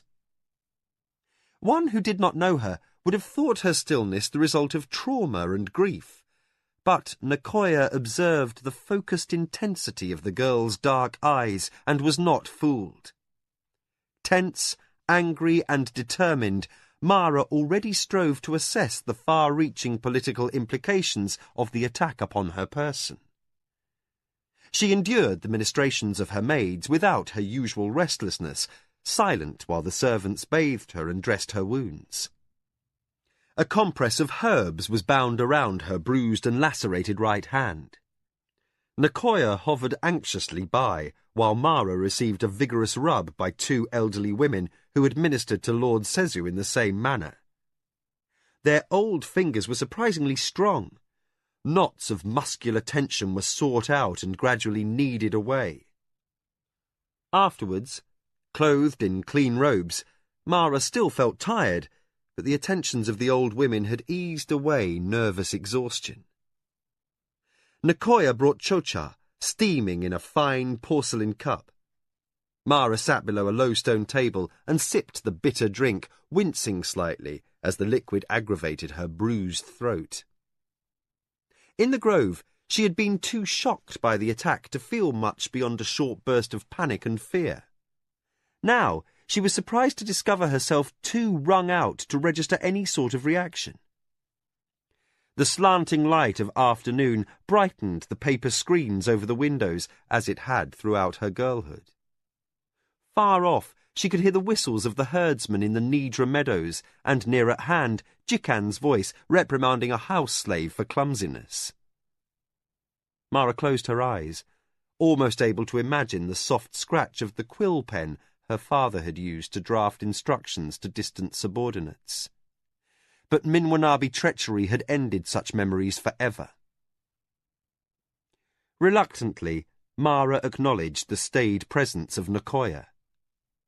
The old nurse seated herself on the other side of the table.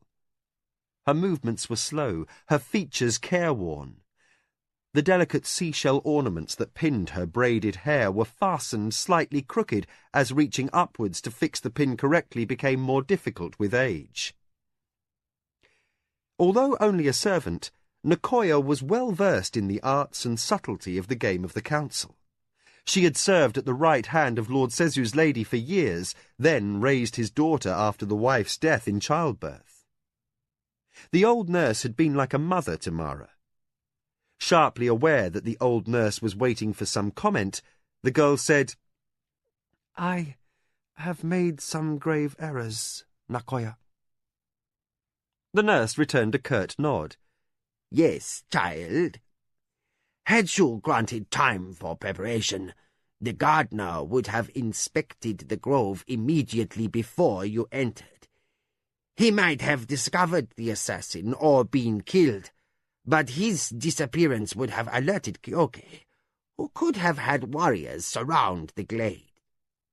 The assassin would have been forced to come out or starve to death. Had the Hamoi murderer fled the gardener's approach and been lurking outside, your soldiers would have found his hiding place. The nurse's hands tightened in her lap, and her tone turned harsh. Indeed, your enemy expected you to make mistakes, as you did. Mara accepted the reproof, her eyes following the lazy curls of steam that rose from her cup of chocha. But the one who sent the killer erred as much as I. True? Nicoya squinted, forcing far-sighted vision to focus more clearly upon her mistress. He chose to deal the Akoma a triple dishonor by killing you in your family's sacred grove, and not honorably with the blade, but by strangulation, as if you were a criminal or a slave to die in shame.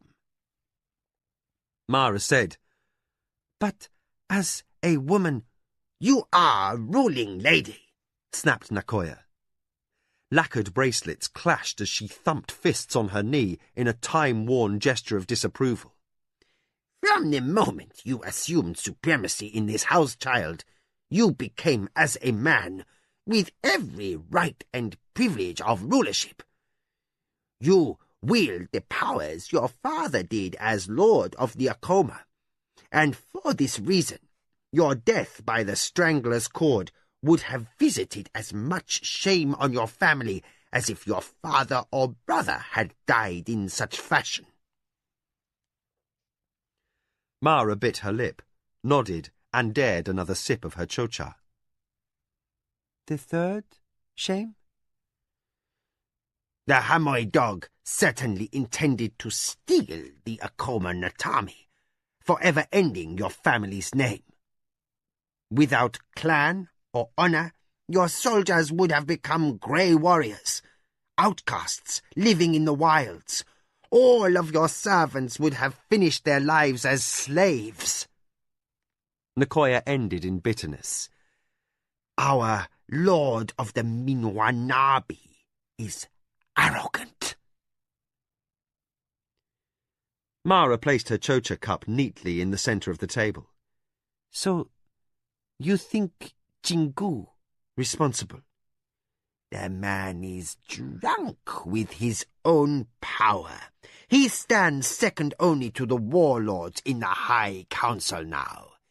Should fate remove Almecho from his throne of white and gold, a Minwanabi successor would assuredly follow.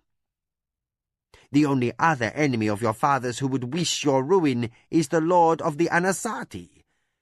But he is far too clever to attempt such a shameful assault, so badly done. Had he sent the Hamoi murderer, his instructions would have been simple. Your death by any means.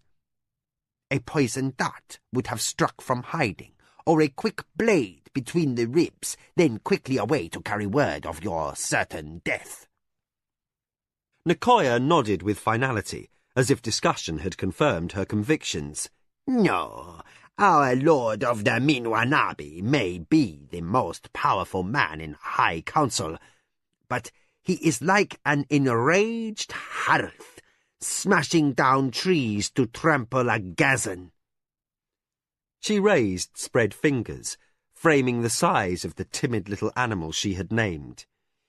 He inherited his position from a powerful father, and he has strong allies. The Lord of the Minwanabi is cunning, not intelligent. The Lord of the Anasati is both cunning and intelligent, one to be feared. Nicoya made a weaving motion with her hand. He slithers like the Relly in the swamp, silent, stealthy, and he strikes without warning. This murder was marked as if the Minwanabi Lord had handed the assassin a warrant for your death with his own family chop affixed to the bottom. Nicoya's eyes narrowed in thought. That he knows you're back this quickly speaks well of his spies. We assumed he would not find out you were ruling lady for a few more days. For the Hamoy to have been sent so soon shows he knew you had not taken your vows from the instant Kyoke led you from the temple. She shook her head in self-reproach. We should have assumed as much. Mara considered Nicoya's counsel, while her cup of chocha cooled slowly on the table. Aware of her new responsibilities as never before, she accepted that unpleasant subjects could no longer be put off. Though dark hair curled girlishly around her cheeks, and the robe with its ornate collar seemed too big for her, she straightened with the resolve of a ruler. I may seem like a gazan to the Lord of the Minwanabi, but now he has taught this eater of flowers to grow teeth for meat. Send for Kyoke and Papewayo.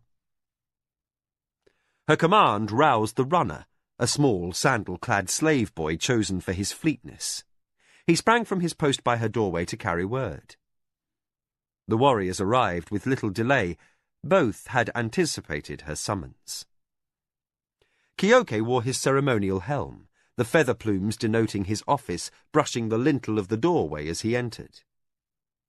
Bare-headed but nearly as tall, Papewayo followed his commander inside. He moved with the same grace and strength that had enabled him to strike down a killer only hours before.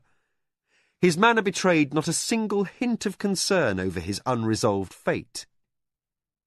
Struck by his proud carriage and his more than usually impassive face, Mara felt the judgment she must complete was suddenly beyond her resources. Her distress was in no way evident as the warriors knelt formally before her table. The green plumes of Kyoke's helm trembled in the air, close enough for Mara to touch. She repressed a shiver and gestured for the men to sit. Her maidservant offered hot chocha from the pot, but only Kyoke accepted. Papewayo shook his head once, as though he trusted his bearing better than his voice. Mara said, I have erred. I will seek to avoid such error again. She paused sharply, frowned, and made a nervous gesture that the sisters of Lashima had striven to eliminate. No, said Mara. I must do better than that. For at the temple I learned that my impatience sometimes undoes my judgment. Kyoke, between us there must be a hand signal, to be used in times when my life or the Akoma existence may be threatened in ways I may not understand. Then, perhaps the folly of this day's events may never be repeated. Kyoke nodded, his scarred face impassive, but his manner suggesting approval. After a moment of thought, he ran the knuckle of his index finger along an old scar that creased his jaw. Lady, would you recognize this gesture as such a warning, even in a crowded or public place? Mara nearly smiled. Kyoke had chosen a nervous habit of Papewayo's, his only outward sign of tension. Kyoke never fidgeted, through danger or stress, and even in battle, she supposed, her force commander never lost control. If he scratched a scar in her presence, she would notice, and hopefully take heed. Very good. So be it, Kyoke.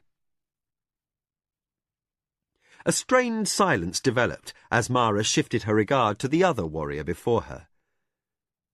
My brave Pape, had I not erred in one instance, I would now be dead, and all our holdings and retainers left without a mistress. Wishing the moment of judgment could be delayed, the girl added, Had I but said, let none follow me to the grove. Her sentence trailed off, unfinished. All knew that her command would have been obeyed to the letter, Duty would have compelled Papewayo to remain in the manor, leaving his mistress to fate's choices. Mara said, "Now, one of my most valued retainers must forfeit his life for loyal and honourable service to his house." "Such is the law," Kyoke observed, revealing no hint of sorrow or anger. Relieved that Mara had the strength to do her duty, his plumes of office stilled above his immobile features. Mara sighed. "I expect there is no other way." "None, child," said Nakoya. "You must specify the manner and time of Pape's death. You may allow him to fall upon his own sword, though, granting him a warrior's honor to die by the blade. He deserves that, at least, mistress." Mara's dark eyes flashed, angry at having to waste such a stalwart servant. She knitted her brows in thought. Nothing was said for a time, then, abruptly, she announced, "I think not." Kyoke seemed on the verge of speaking, then simply nodded, while Papewayo rubbed his jaw with one thumb, his familiar sign of distress. Shaken by the gesture, Mara continued quickly, "My sentence is this. Loyal Pape, that you will die is certain, but I shall decide the place and the circumstance of that death in my own time. Until then, you shall serve as you always have. Around your head wear the black rag of the condemned, that all may know I have pronounced death upon you." Papewayo nodded once. "Your will, mistress." Mara added, "And, should fate cause my death before yours, you may fall upon your own blade, or seek to visit revenge upon my murderer as you see fit." She was certain which course Pape would choose. Now, until she selected the time and manner of execution, Papewayo would remain in her service. Mara regarded her 3 most loyal followers, half fearful her unorthodox judgment might be challenged. But duty and custom demanded unquestioned obedience, and no one met her glance. Hoping she had acted with honour, Mara said, "Go now, and freely attend your duties." Kyoke and Papewayo rose at once. They bowed with stiff-backed formality, turned and departed. Old and slow of movement, Nakoya performed her obeisance with less grace. She straightened, a hint of approval on her wizened face. "That was well done, daughter of Sesu," she whispered. "You save Pape's honor and preserve a most loyal servant. He will wear the black rag of shame as if it were a badge of honor." Then, as if embarrassed by her boldness, the old nurse left hastily. The house servant, who hovered by the door, had to speak twice before Mara noticed her. "As my mistress needs." Wrung out by the emotions and tensions of the afternoon, the lady of the Acoma looked up. By the expectant look on the servant's face, she realized the afternoon had passed. Blue shadows dappled the door screens, lending a moody, sombre air to the decorative paintings of huntsmen. Longing for the simplicity of her girlhood, Mara decided to forego the formality of the evening meal. Tomorrow was soon enough to face the fact that she must sit in her father's place at the head of the table. She said to the maidservant, "Let the evening breezes in, then withdraw." The servant hastened to obey her wishes and slid open the large outer screens that faced the west. The orange sun hung low, kissing the purple edge of the horizon. Red gold light burnished the marshes where the chatra birds flocked at eventide.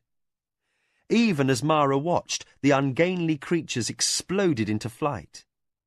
Within minutes, the sky was covered with silhouettes of grace and elegance, whirling across clouds fired with scarlet and pink and indigo before the approach of night. No man understood the reason for this splendid group dance upon the wing, but the sight was majestic. Though Mara had watched the display 1,000 times through girlhood, the birds still took her breath away. She did not notice the tiptoe departure of the maidservant, but for the better part of an hour sat absorbed as flocks, numbering in the thousands, gathered to wheel and turn, bank and glide, while the light slowly faded. The birds landed as the sun vanished. In the silvery twilight, they gathered in the marshes, clustered tightly to baffle predators while they slept. House servants returned in the warm, sweet hour of nightfall, bringing oil for the lamps and hot herb tea. But exhaustion had overtaken Mara at last. They found her asleep amid her cushions, lulled by the familiar sounds of herders driving the Nidra into shelter. In the distance, the sad song of a kitchen slave kneading thysa bread for the morning meal was a soft counterpoint to the faint calls of Kyoke's sentries as they patrolled the grounds to ensure the safety of Akoma's newest lady. Accustomed to temple discipline, Mara awoke early.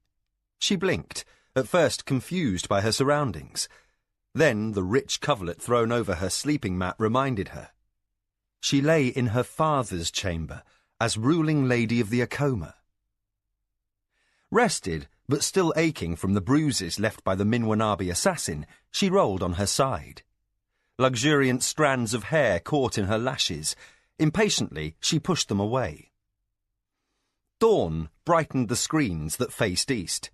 The whistle of a herder driving Nidra to pasture cut through daybreak's chorus of bird calls. Made restless by memories, Mara arose. Her maids did not hear her stir. Barefoot and appreciative of the solitude, the girl crossed the chamber and slipped the catch on the screen. She slid it aside with the barest of squeaks. Cool air caressed her skin between the loose folds of her robe. Mara drew in the scent of dew and moist earth and the delicate perfume of acacia flowers. Mist rose off the marshlands, rendering the trees and hedges in tones of charcoal, and there the lone silhouette of a herdsman driving the slow-moving Nidra. The soldier at his post in the dooryard turned about on his beat and realized the girl who stood in the white shift and sleep-tangled hair was his ruling mistress. He bowed gravely. Mara nodded absently as he returned to his duty. The girl regarded the wide expanse of her family estates in a morning as yet unmarred by the noise and bustle of the day. Shortly, all who worked upon the estate would be busy about their tasks, and for only a few minutes longer would Mara have this serene glimpse of what was now hers to protect. Her brows knitted in concern as she realized how much she had to learn to manage these holdings. At present, she didn't even know the extent of her inheritance. She knew vaguely that she had properties in other provinces, but she had no knowledge of their disposition and worth. Her father had disliked the details of farming and stock breeding, and while he had overseen his assets and his people's well-being with wisdom, his conversations with Mara had always been turned to matters of his liking and of a lighter nature. When the maid called softly from the doorway of the chamber, Mara shut the screen. "I shall dress and breakfast at once," she instructed. "Then I will see this new Hadonra Jikan in the study." The maid bowed and hastened to the wardrobe, while Mara shook the tangles from her hair. Denied the comfort of servants in the temple, Mara reached automatically for her brush. "My lady, don't I please you?" The young maid's bearing revealed distress. Mara frowned, annoyed by her thoughtless yaps. "You please me well enough." She surrendered the hairbrush and sat still as the serving girl began to tend her hair. As the maid worked, Mara conceded to herself that her decision to see Jikan was as much to avoid Nakoya as to learn more of her estates. The old nurse had a natural tendency to be grumpy in the early morning, and beyond her normal ill temper, Nakoya would have volumes to say to the young girl on her responsibilities as ruling lady. Mara sighed, and the maid paused, waiting for some indication from her lady if there was a problem. When Mara said nothing, the girl continued, tentatively, as if fearing her lady's disapproval. Mara mulled over the questions for Jikan, knowing that eventually she would have to contend with Nkoya's scolding manner. Again she sighed, much as she had when facing one of Nkoya's punishments for some girlish prank, and again the maid halted to see if her mistress was displeased. After a momentary pause, the girl resumed arranging her mistress's hair, and Mara became caught up in the questions of estate management. Later, dressed and groomed, Mara sat with her elbow propped in a mound of cushions. Her lip was pinched between her teeth in concentration as she reviewed the latest of a sizable heap of scrolls. Small, sun-bronzed and nervous as a Thysa bird, the Hadonra Jikan looked over her shoulder. Presently, he extended a tentative finger. The profits are listed there, my lady. As you note, they are respectable.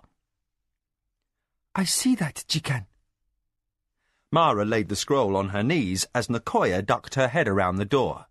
I am busy, Nkoya. I will see you shortly. Perhaps at noon? The old nurse shook her head, her hairpins as crooked as ever. By my lady's leave, it is now an hour past noon. Mara raised her brows in surprise. She sympathized with her father's impatience with the management of the far-flung holdings. The task was more involved than she had suspected. Yet, unlike her father, she found the intricacies of finance fascinating.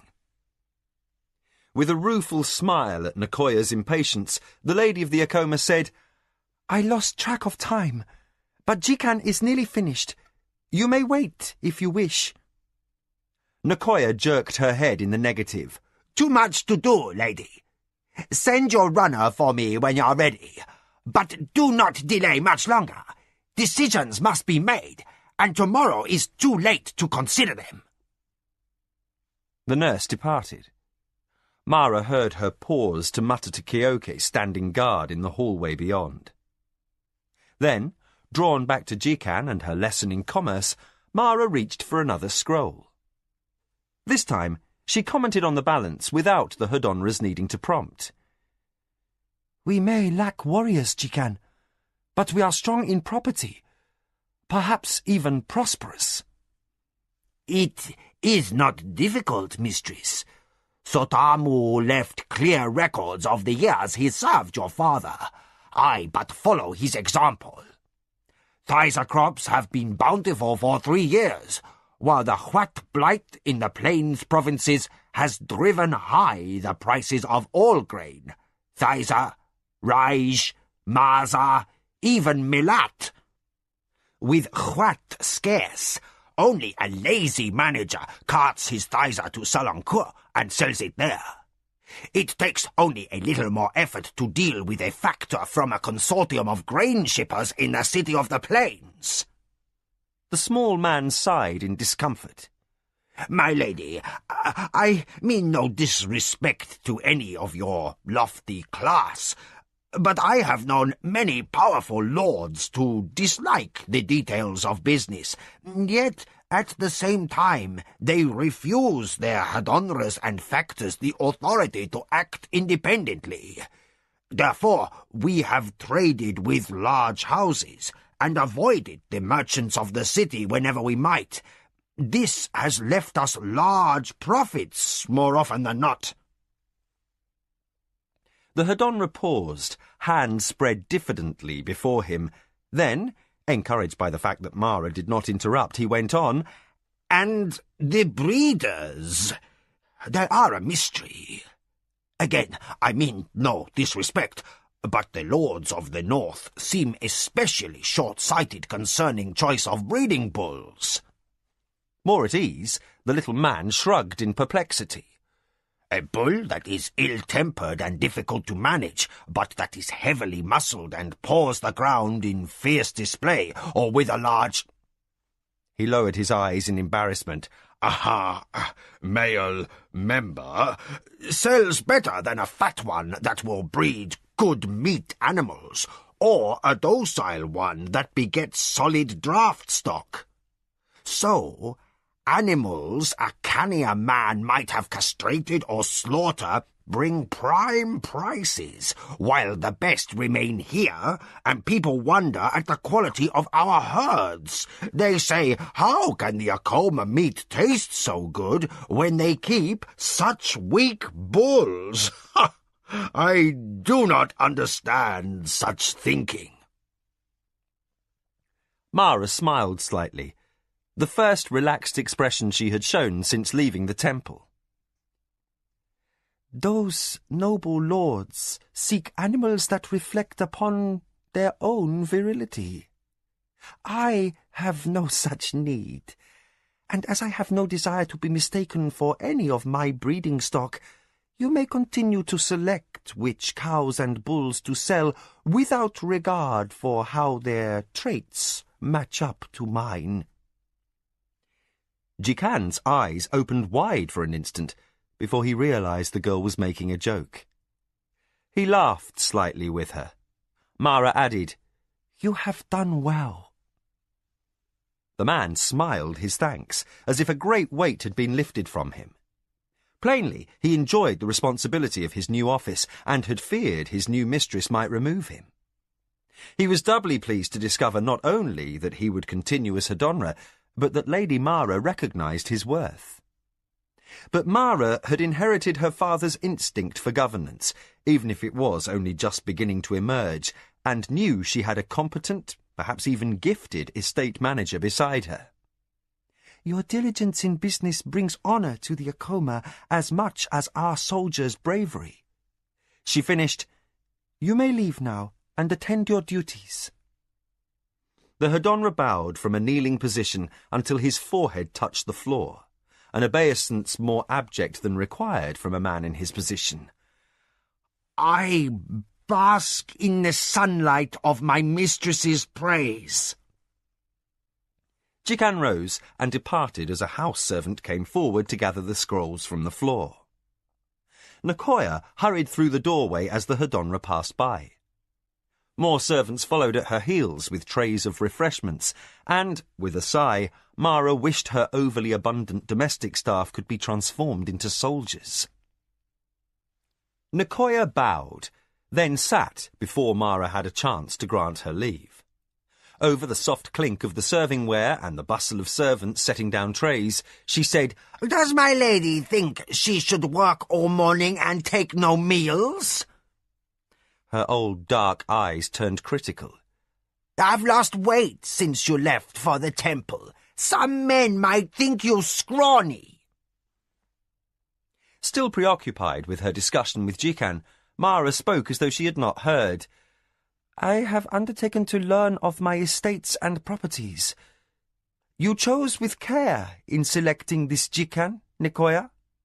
Though I remember Sotamu with affection, this man seems a master of commerce."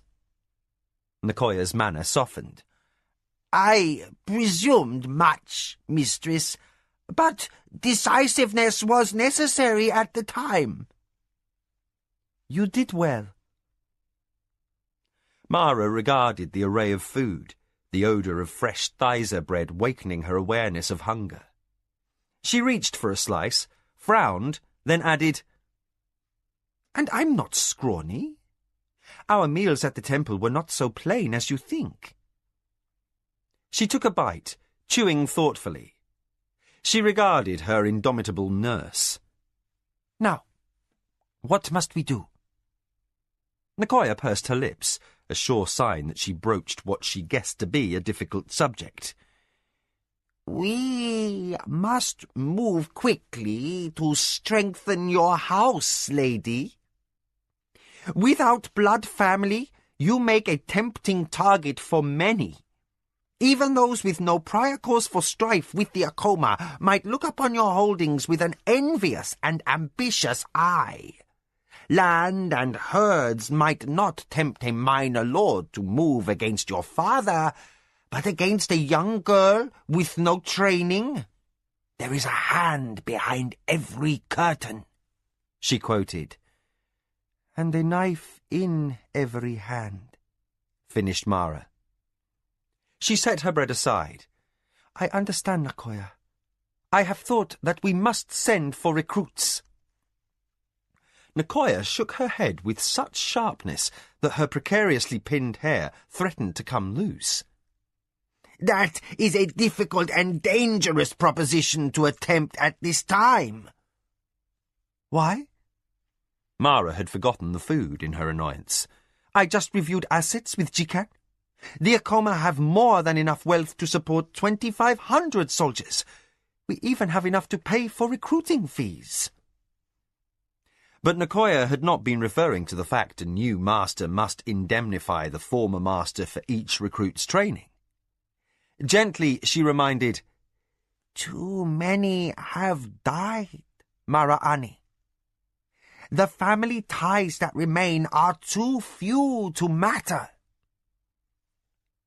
Sirani tradition required that only a relative of a soldier already serving could join a household's garrison.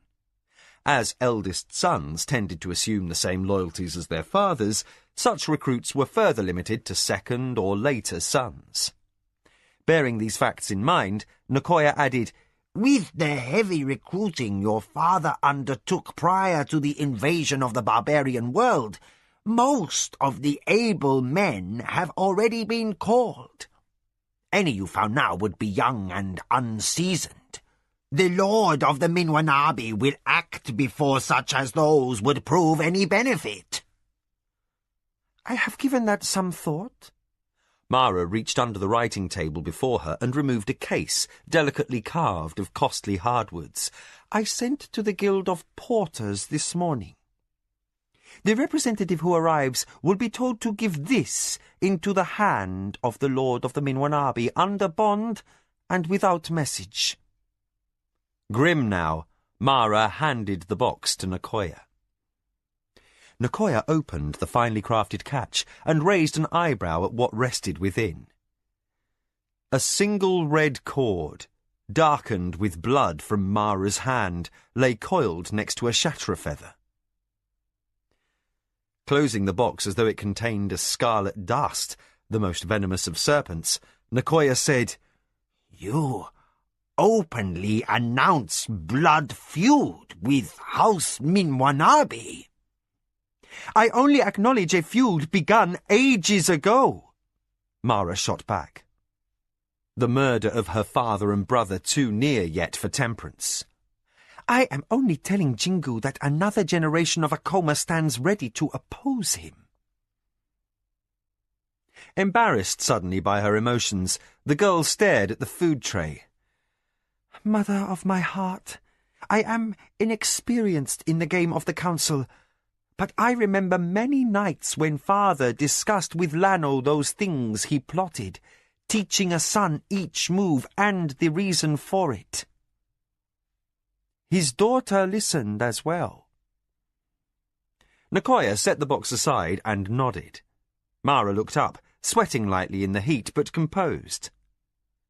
"Our enemy, the Minwanabi, will think this represents something more subtle than it does. He will seek to parry whatever move he thinks we plot, giving us the chance to plan. All I can do now is hope to gain us time." Nakoya was silent and then said, "Daughter of my heart, your boldness is admirable. Yet, while this gesture may gain you a day, a week, even more, in the end, the Lord of the Minwanabi will move to obliterate all things Akoma." The old nurse leaned forward, insistent. "You must find allies, and for that only one course remains open to you. You must marry, quickly."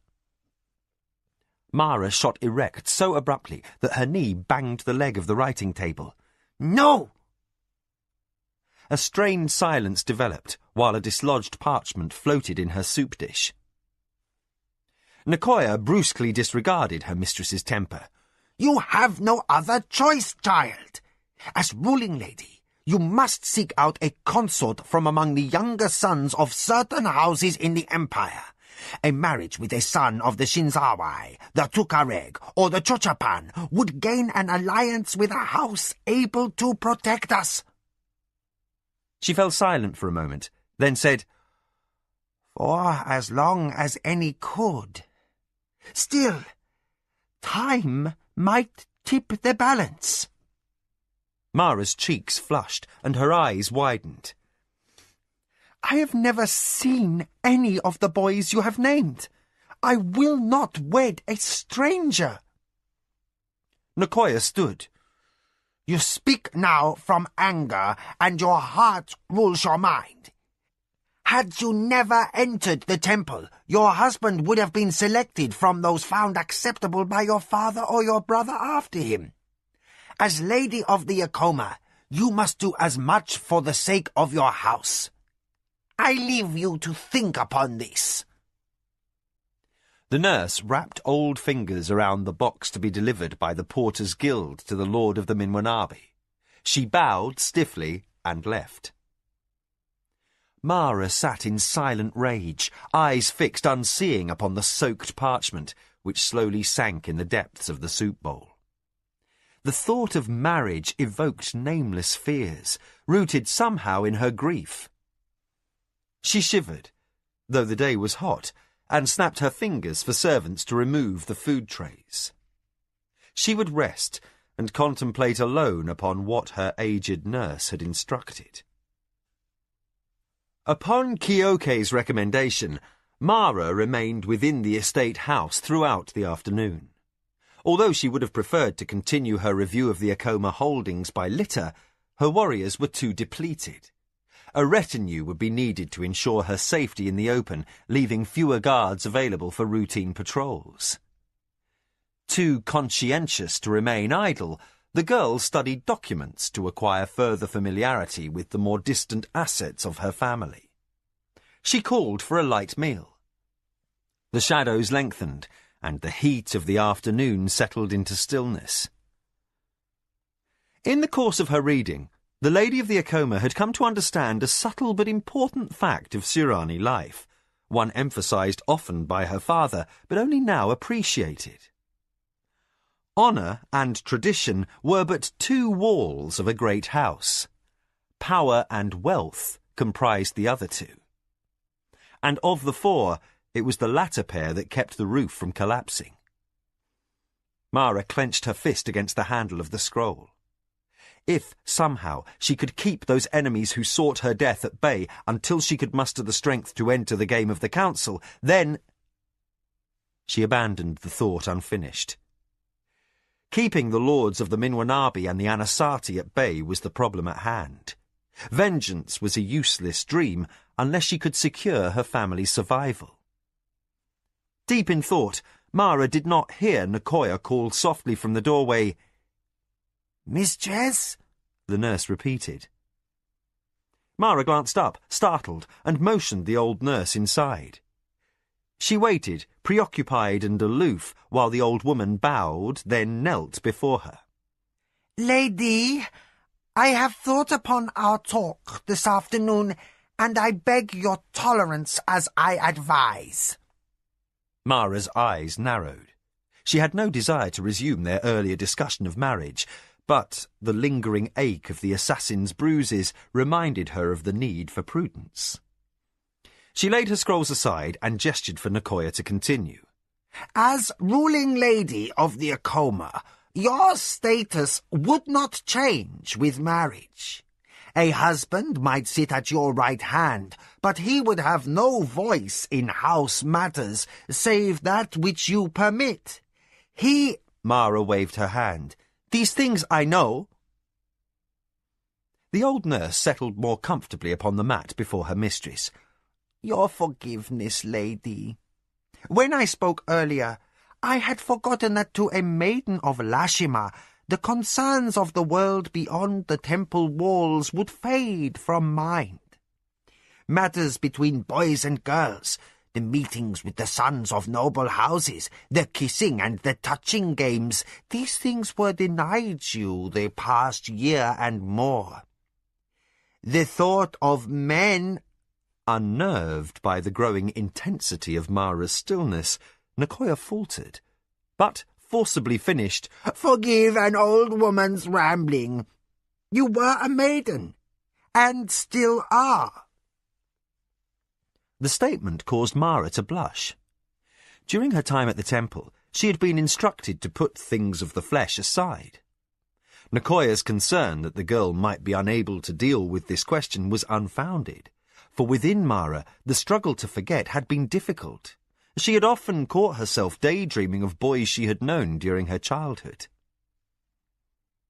Mara rubbed nervously at the bandage that covered her injured palm. "Mother of my heart, I am still a maiden, but I understand what is between a man and a woman." Abruptly, as if piqued, she formed a circle with thumb and forefinger of her left hand and inserted her right forefinger with a thrusting motion. Herdsmen, farmers, and soldiers used such a mime to indicate fornication. While not obscene, sex was an unself-conscious fact of Surani life, her gesture was common and ill became the lady of a great house. Too wise to rise to such provocation, Nicoya said, "Mistress, I know you played with your brother among soldiers and herdsmen. I know you have seen the bulls mount the cows, and more." Given the close proximity of Surani living, many times over the years Mara and her brother had been within earshot of passion, or occasionally had blundered upon an encounter between slaves or servants. She shrugged, as if the matter were of little account. "Child, you understand what passes between men and women here." The nurse raised a forefinger to her own head. Then she pointed to her heart. "But you do not understand here." And she pointed toward her groin. "Or here. I may be old, but I remember. Mara Ani, a ruling lady is also a warrior. You must master your body. Pain must be conquered." The nurse grew reflective with remembrance. "And at times, passion is more pain than any sword wound." Low sunlight through the screen underscored the firmness of her features as she focused once more upon Mara. "Until you learn your own body and master its every need, you are vulnerable. Your strengths or your weaknesses are those of House Akoma. A handsome man who whispers sweetly in your ears, whose touch rouses fire in your loins, might destroy you as easily as the Hamoitong." Mara flushed deeply, her eyes ablaze. "What are you suggesting?" "A ruling lady must be free of doubt," Nicoya said. "After your mother's death, Lord Sezu took steps to ensure that the desires of the flesh would not tempt him to act foolishly. Lust for the daughter of the wrong house could have destroyed the Akoma as surely as if he had lost a battle. While you were at the temple, he had women of the reed life brought to this house." "Nicoya, he had such women stay here when I was younger, I remember." Mara drew breath impatiently, and by the heavy scent of akasi realized that slaves were trimming the garden beyond the screens. But the cloying air seemingly had no effect upon Nicoya. "Lord Sezu did not always act for himself, Mara Ani. Sometimes the women came for Lanokota, that he might learn the ways of man and woman, and not fall prey to the ambitions of wily daughters and their fathers' plots." The idea of her brother with such women unexpectedly offended Mara. Yet the proximity of slaves forced her to maintain propriety. "So, again I say, what do you suggest?" "I will send for a man of the reed life, one skilled in—" "No! Mara cut her off. "I will not hear of this." Nicoya ignored her mistress. "Ways of pleasure. He can teach—" "I said no, Nicoya." "All you need to know, that soft touches and sweet words whispered in the dark will not beguile you." Mara verged upon outright rage. "I command you, say no more!" Nicoya bit back her next words. The two women locked eyes, and for a long, silent minute neither moved. At last the old nurse bowed her head until her forehead touched the mats upon which she knelt, a slave sign of supplication. "I am ashamed. I have given offence to my mistress. Go! Leave me!" The old woman rose, the rustle of her clothing and her stiff old back reflecting disapproval as she departed. Mara waved away the servant who appeared to inquire after her needs. Alone, surrounded by the mannered and beautifully calligraphed scrolls that honourably masked what actually constituted a cruel and deadly mesh of intrigue, Mara attempted to sort out the confusion created by Nicoya's suggestion. She could put no name to the fear that rose up to engulf her. Holding herself, Mara sobbed silently. Bereft of her brother's comfort, surrounded by conspiracy, threat, and the unseen presence of enemies, the lady of the Acoma bent her head while tears soaked the bandage on her hand, stinging the scabs underneath. A bell chimed faintly. Mara recognised the signal for the slaves to gather at their quarters for the evening meal. The workers who attended the Akasi gardens rose and set aside their tools, while, behind paper-thin screens, their mistress pushed aside her scrolls. She daubed at tear-swollen eyes and softly called for servants to open the study and let in the outdoor air. She rose then, feeling empty and wrung out, but the firm set had returned to her mouth. Thoughtfully biting her lip, the girl rested against the polished frame of the screen. Another solution besides marriage must exist.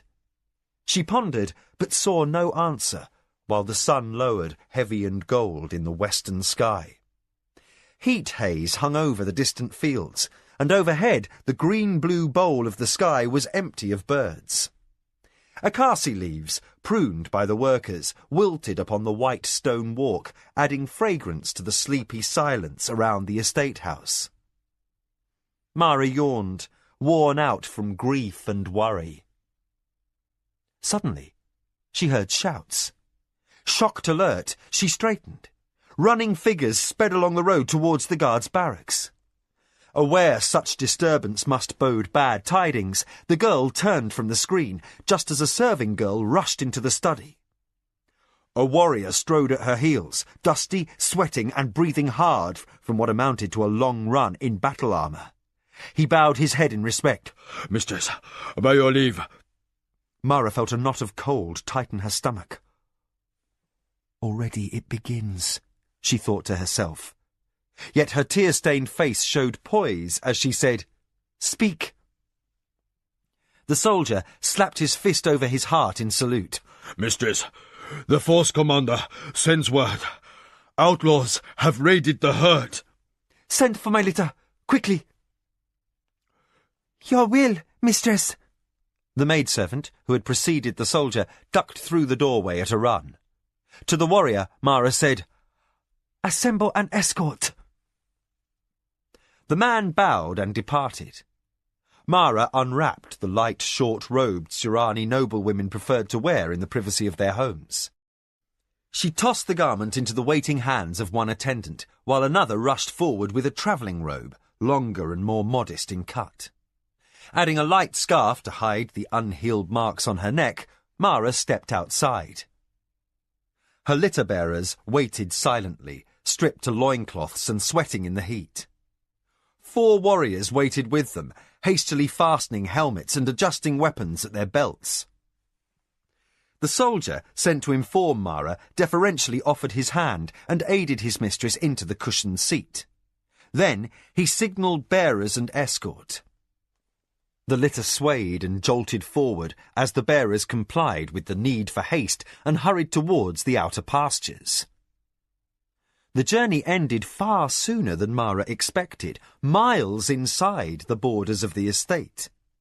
This was a discouraging sign, since bandits would never dare to raid the inner fields if the patrols had been up to strength.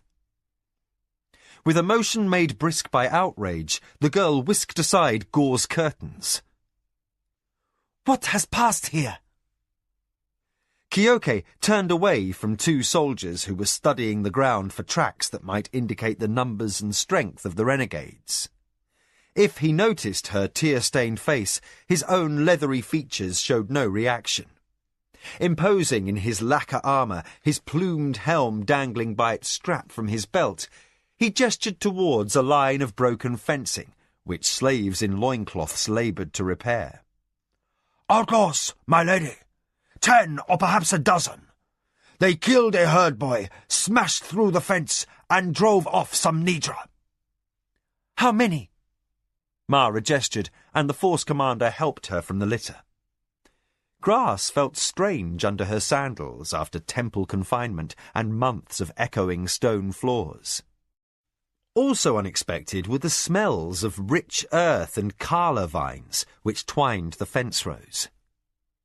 Mara pushed aside her momentary distraction and greeted Jikan's presence with a frown, the image of her father's when domestic affairs went amiss.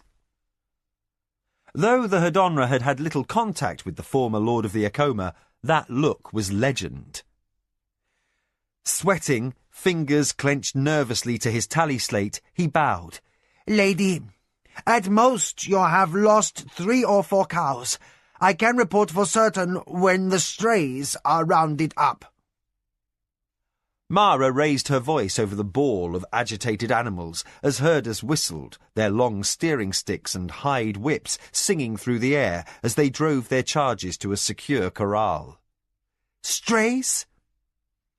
Cross with Jikan's diffidence, Kyoke answered, his tone better suited to the battlefield on the barbarian world than the trampled earth of a Nidra meadow. "The beasts in this pasture were due for breeding. The smell of blood startled them into stampede, which alerted the herders." He paused, eyes raking the distant line of the woods. The tautness in his manner sharpened Mara's concern. "What troubles you, Kyoke? Sure not the loss of a few cows or 1 murdered slave?" "No, lady." Eyes still on the woods, the old soldier shook his head. "I regret the ruin of good property. But no, the cows and the boy are the lesser problem." He paused while an overseer shouted. The team of slaves bent to raise a new post, while the force commander related the worst. "We have been vigilant since the Hamoy dog sought your life, mistress. These were no petty thieves. They struck and departed during daylight, which speaks of advanced planning and a thorough knowledge of patrols." Mara felt fear like a sliver of ice. Carefully steady, she said, "Spies?" The Lord of the Anasati would not be above staging a false raid by bandits if he wished to gauge the strength of the Akoma forces. Kyoke fingered his sword. "I think not, mistress." He qualified this with his usual, almost uncanny perception. "Minwanabi is never so subtle, and the Anasati have no outposts far enough south to have organized an attack so swiftly. No, this seems the work of soldiers, masterless ones, surely." "Grey warriors?" Mara's frown deepened as she considered the rough, clanless men who often banded together in the mountains. With the Akoma so severely undermanned, such as these, under the guidance of a shrewd commander, might prove as menacing as any plot by enemies. Kyoke slapped dust from his cuffs and again regarded the hills, deepening now under the shadow of dusk. "With my lady's permission, I would send out scouts. If grey warriors were responsible for this raid, they sought only to fill their bellies. There will be smoke and cook fires, or, if there are not, we know that word of our weakness travels swiftly to enemy ears." He did not mention counterattack. As guardedly subtle as Nicoya was not, his silence on the subject informed Mara that an open show of force might precipitate disaster. Akoma warriors were too few even to drive out an enclave of Nidra thieves.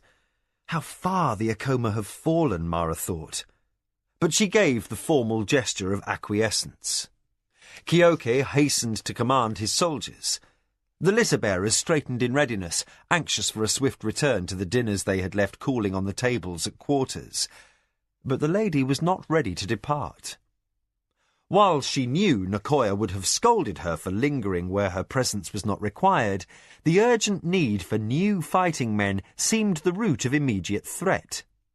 Still resisting the idea of marriage as the only solution, she waved Kyoke back to her side. He bowed, his face shadowed in twilight. "Night comes, mistress. If you wish counsel, let me walk as your escort, for your safety might be in jeopardy after dark." Warmed by the same qualities Lord Sezu had prized in his force commander, Mara smiled. She permitted the old warrior to settle her into the litter, then addressed the problem at hand. "Have you begun recruiting more warriors?"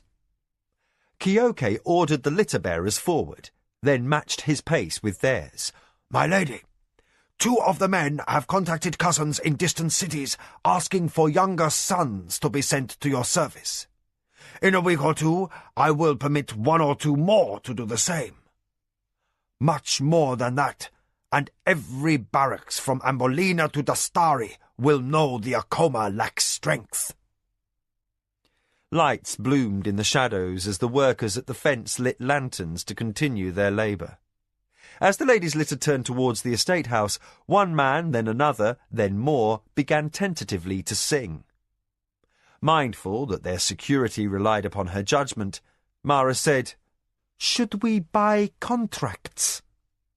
Kyoke halted. "Mercenaries! Common caravan guards!" In a stride, he closed the distance the bearers had opened. "Impossible! They wouldn't be dependable. Men who have no blood vows to the Akoma Natami would be worse than useless. They owe you no honor. Against the enemies of your father, you need warriors who will obey without hesitation, even die at your order. Show me a man who will die for pay, and I'll swear to service. No, lady. A house hires mercenaries only for simple tasks, like guarding warehouses or patrolling against common thieves, and that is done only to free warriors for more honorable duty." "Then we need mercenaries," Mara said, "if only to keep grey warriors from growing fat on our Nidra." Kyoke unhooked his helm, fingering the plumes in the growing dark. "My lady, in better times, yes, but not now. Half the men you hired would likely be spies, though I am loath to yield honor to masterless men. We must wait and replenish our ranks slowly." "And die." Unreconciled to the fact that Nicoya's suggestion of marriage seemed more and more inevitable, Mara set her teeth in bitterness. Startled by her mood, one he had never known in the girl before, Kyoke stopped the litter-bearers. "My lady?" "How long before my lord of the Minwanabi learns of the extent of the damage done us by his treachery?" Mara lifted her head, her face a pale oval between the white fall of the curtains.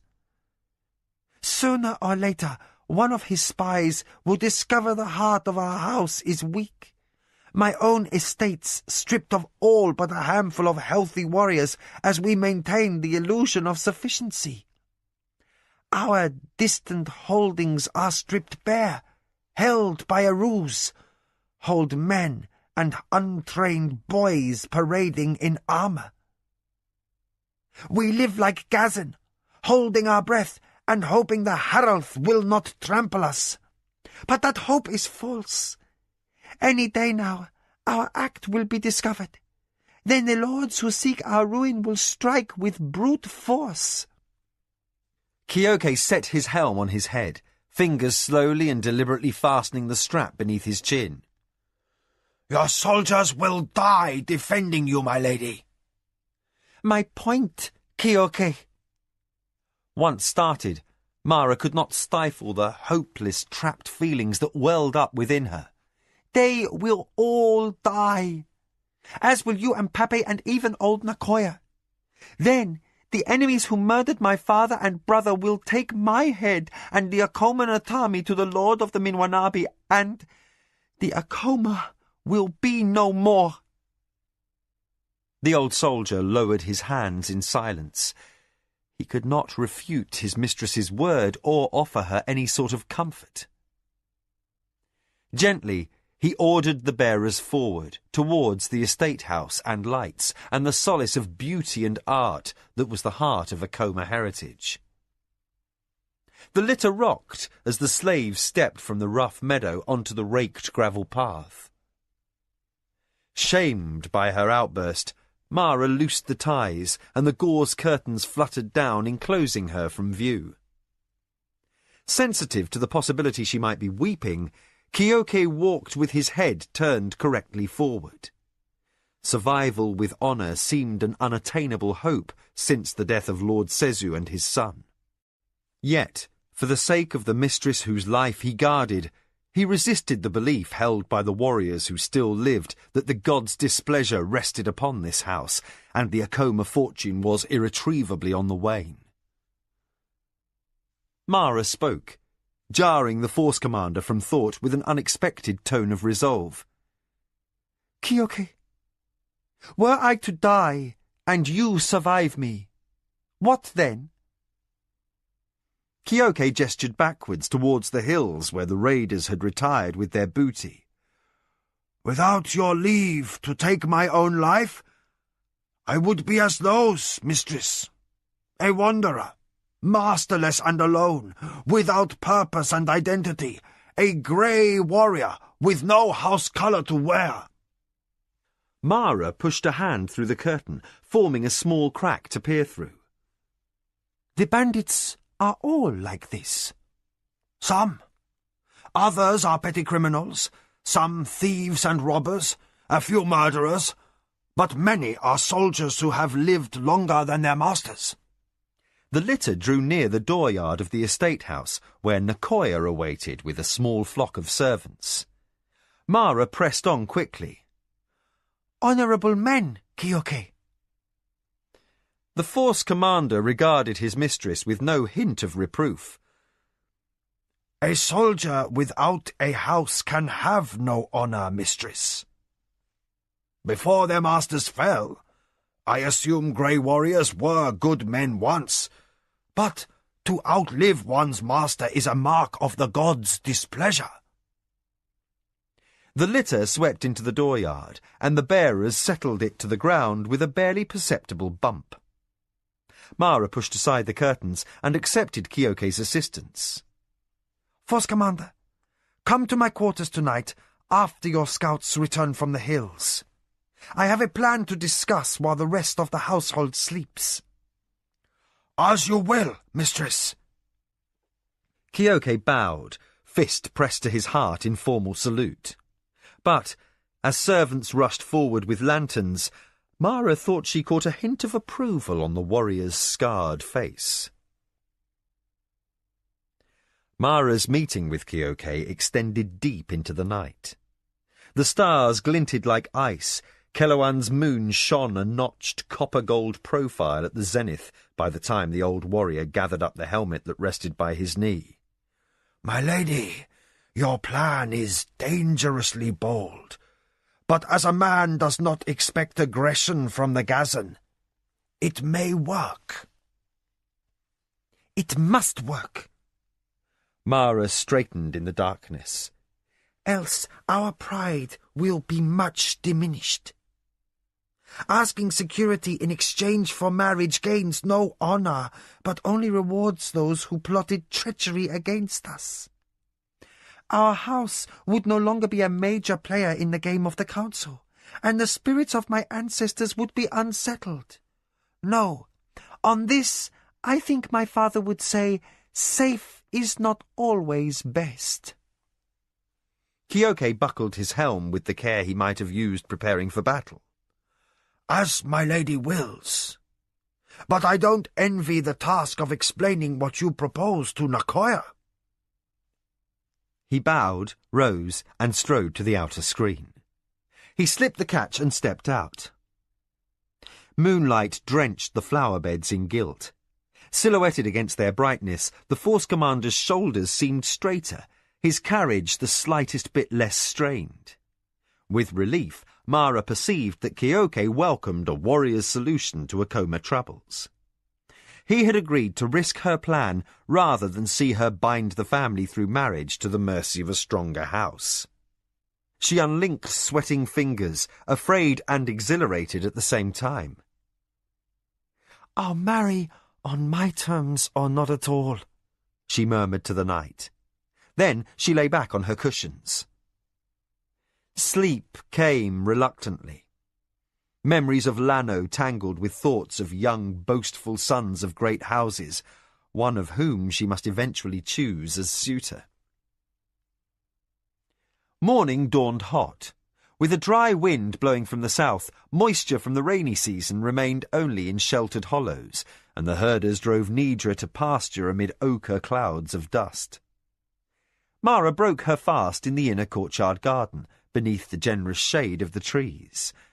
The trickle of water from an ornamental fountain soothed her where she sat, dressed in a high-collared robe of saffron.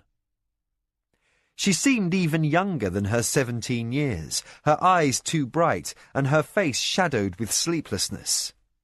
Yet her voice, when she summoned Nakoya, was crisp with authority. The old nurse arrived grouchy, as was usual for her in the morning.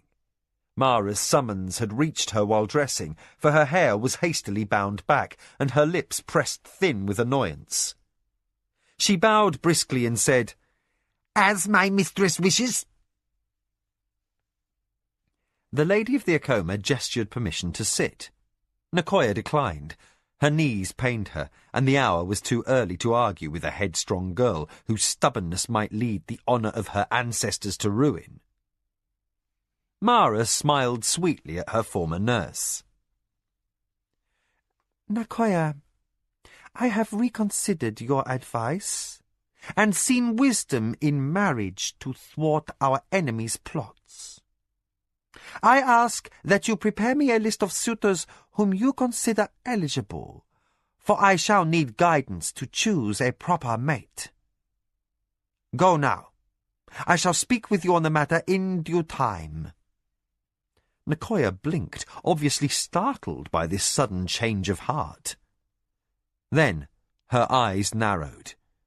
Surely such compliance masked some other intent. Yet Tsurani ethics forbade a servant the right to question. Suspicious in the extreme, but unable to evade her dismissal, the old nurse bowed. "Your will, mistress, and may Lashima's wisdom guide you." She shuffled out, muttering under her breath. Mara sipped chocha, the image of the titled lady. Then, after an appropriate interval, she called softly to her runner. "Send for Kyoke, Papewayo, and Chikan." The two warriors arrived before her cup was empty. Kyoke in his battle armour, resplendently polished. Papewayo also was armed for action, the black headband of the condemned tied as neatly as the sash from which hung his sword. As Nakoya had guessed, he carried himself like a man awarded an honour token for bravery. His expression was otherwise unchanged. In her entire life, there were few things as constant as Papewayo, thought Mara. She nodded to the servant with the chocha pot, and this time Pape accepted a mug of the steaming drink. Kioke sipped his chocha without removing his helm, a sure sign he was pondering strategy. All is ready, mistress. Pape oversaw dispensation of weapons and armor, and strike leader Tacido oversees the drill. So long as no fighting occurs, your warriors should give a convincing appearance. Well, enough. Too nervous to finish her chocha, Mara laid sweating hands in her lap. All we need now is Jikan, that the bait may be prepared. The Hedonra reached the garden at that moment. He bowed, breathless and sweating, as he had come in haste. His clothing was dusty, and he still carried the Nidra tally he had been marking as the herds were driven to pasture. My apologies, mistress, for my soiled appearance. By your own command, the herders and slaves— I know, Jikan, Mara cut in. Your honour is no less, and your devotion to duty is admirable. Now, have we crops and goods in the store sheds to mount a trading caravan? Startled by the praise, and a wholly unexpected shift of topic, the Hedonra squared his shoulders. We have 6 wagon loads of thysa of poor quality that were held back to fatten the Nidra, though the ones not bearing can do well enough without. The last calves were weaned 2 days ago. We have some hide suitable to be sold to the harness makers. Jikan shifted his weight, careful to hide his puzzlement. The caravan would be very small. Neither the grain nor the goods would realize significant profit. He bowed deferentially. My mistress would do better to wait until the marketable produce comes in season. Mara ignored the suggestion. I want a small caravan prepared. Yes, mistress. The Hedonra's fingers whitened on the edge of the tally slate. I shall send word to our agent in Selanku. No, Jikan. Turning brusquely, Mara rose and crossed to the rim of the fountain. She extended her hand, letting water spill like jewels through her fingers. I wish this caravan to travel to Holanku. Jikan directed a startled glance at Kioke, but saw no hint of disapproval on the force commander's lined face. Nervous, nearly pleading, he urged, Mistress, I obey your desire, but your goods should still be sent to Solanke, then down river and on from Jamar by ship. No. Droplets dashed across marble tile as Mara closed her fist. I wish the wagons to travel overland. Again, Jikan glanced at Kioke, but the force commander and his bodyguard stood like sun-cured ulo wood, facing correctly forward. Struggling to master his agitation, the Hedonra of the Akoma appealed to his mistress. Lady, the mountain road is dangerous. Bandits lurk in the woods in good number, and we lack enough warriors to drive them out.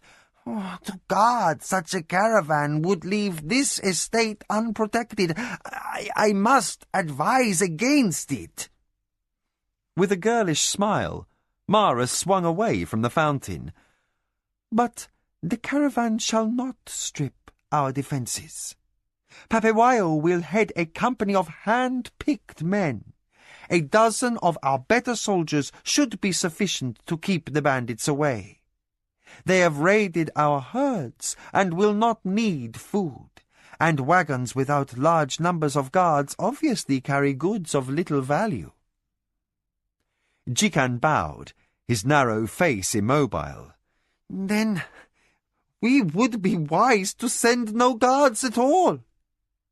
His manner concealed sharp disbelief. He dared the dishonour of his mistress's displeasure to dissuade her from folly. No. Mara wrapped dripping fingers in the rich folds of her robe. I require an honor guard. Jikan's face twisted with shock that vanished almost instantly. That his mistress intended to go along on this venture indicated that sorrow had stripped her of wits. Go now, Jikan, said Mara. Attend to my commands. The Hodonra peered sideways at Kyoke, as if certain the lady's demand would provoke protest. But the old force commander only shrugged slightly, as if to say what is to be done. Jikan lingered, though honour forbade him to object. A stern look from Mara restored his humility. He bowed swiftly and departed, his shoulders drooping. Yesterday, the Lady of the Akoma had deemed his judgment worthy of praise. Now she seemed bereft of the instincts Lashima gave to a Nidra. The servants in attendance kept proper silence, and Kyoke moved no muscle beneath the nodding plumes of his helm. Only Papewayo met his mistress's eye. The creases at the corners of his mouth deepened slightly.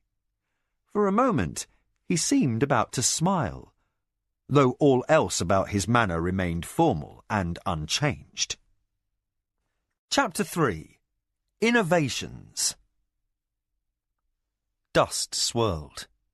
The brisk breeze did nothing to cut the heat, and stinging grit made the Nidra snort.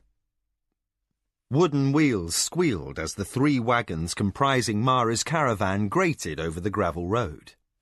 Slowly they climbed into the foothills, leaving behind the flatlands and the borders of the Akoma estates. Brightly lacquered green spokes caught the sunlight, seeming to wink as they turned, then slowed, as rocks impeded their progress. The drovers yipped encouragement to the Nidra, who rolled shaggy-lashed eyes and tried to balk as pasture and shed fell behind. The slaves carrying Mara's litter moved steadily until rough terrain forced them to slow to avoid jostling their mistress. For reasons the slaves could not imagine, their usually considerate lady was ordering a man-killing pace, determined to see the caravan through the high passes before nightfall. Mara sat stiffly. The trees that shaded the edge of the trail offered ready concealment, thick boles and tangled brush casting shadows deep enough to hide soldiers. And the wagons were a severe disadvantage. The keenest ear could hear no rustle of foliage over the Nidra's ball and the grinding creak of wheels, and the sharpest eye became hampered by the ever-present dust. Even the battle-hardened soldiers appeared on edge. The sun climbed slowly towards noon. Heat shimmer danced over the valley left behind, and scaly, long-tailed Quetzal scurried into hiding as the caravan rumbled past the rocks where they basked. The lead wagons, then the litter, breasted the crest of a rise. Kyoke signalled a halt. The bearers lowered the litter in the shade of an outcrop, giving silent prayers of thanks, but the drovers and the warriors maintained position under Papewayo's vigilant eyes. Ahead, a steep-sided ravine cut the east-facing slopes of the Kayamaka Mountains. The road plunged steeply downward, folded into switchback curves, then straightened to slice across a hollow with a spring. Kyoke bowed before Mara's litter and indicated a dell to one side of the hollow, where no trees grew and the earth was beaten and hard. "Mistress, the scouts sent out after the raid found warm ashes and the remains of a butchered Nidra in that place. They report tracks and evidence of habitation, but the thieves themselves have moved on. No doubt they keep moving their base." Mara regarded the ravine, shading her eyes against the afternoon glare with her hand. She wore robes of exceptional richness with embroidered birds on the cuffs and a waistband woven of iridescent plumes. A scarf of spun silk covered the welts on her neck, and her wrists clinked with bracelets of jade, polished by non-human choja to transparent thinness. While her dress was frivolous and girlish, her manner was intently serious. "Do you expect an attack?" "I don't know." Kyoke's gaze swept the ravine again, as if by force of concentration he could discern any bandits lying hidden. "But we must prepare ourselves for any turn of fate, and we must act as if enemies observe every movement." "Continue on, then," said Mara. "Have the foot-slave broach a water flask. The soldiers and litter-bearers may refresh themselves as we march. Then, when we reach the spring, we can make a show of stopping for a drink and so seem more vulnerable than we are." Kyoke saluted. "Your will, mistress. I will wait for those who follow. Pabewayo will assume command of the caravan." Then, with a surprising show of concern in his eyes, he added softly, "Be wary, my lady. The risks to your person are great." Mara held steady under his gaze. "No more than my father would take. I am his daughter." The force commander returned one of his rare and brief smiles and turned from the litter. With a minimum of disruption, he saw Mara's orders carried out. The water-bearer hustled through the ranks with his flasks clanking from the harness he wore, dispensing drinks to the soldiers with a speed gained only by years of campaigning. Then Kyoke signalled and Papewayo gave the command to move out. Nidra drivers shouted, wheels creaked, and dust rose in clouds. The wagons rolled forward to the crest and then over to begin their ponderous descent to the ravine. Only a trained scout would have noticed that one less soldier left the camp than had entered. Mara appeared dignified and serene, but her small painted fan trembled between nervous fingers. She started almost imperceptibly each time the litter moved as one of her bearers shifted grip to sip from the flask carried by the water-bearer. Mara closed her eyes, inwardly pleading Lashima's favour. The road beyond the crest was rutted and treacherous with loose stone. Men and animals were forced to step with care, eyes upon the path. Time and again the gravel would turn underfoot and pebbles would bounce and rattle down slope to slash with a clatter through the treetops. Jostled as her slaves fought the uncertain terrain, Mara caught herself holding her breath. She bit her lip and forced herself not to look back or show any sign that her caravan was not upon an ordinary journey. Kyoke had not mentioned that the Akoma soldiers who followed could not cross this ridge without being observed. They would have to circle round by way of the wood.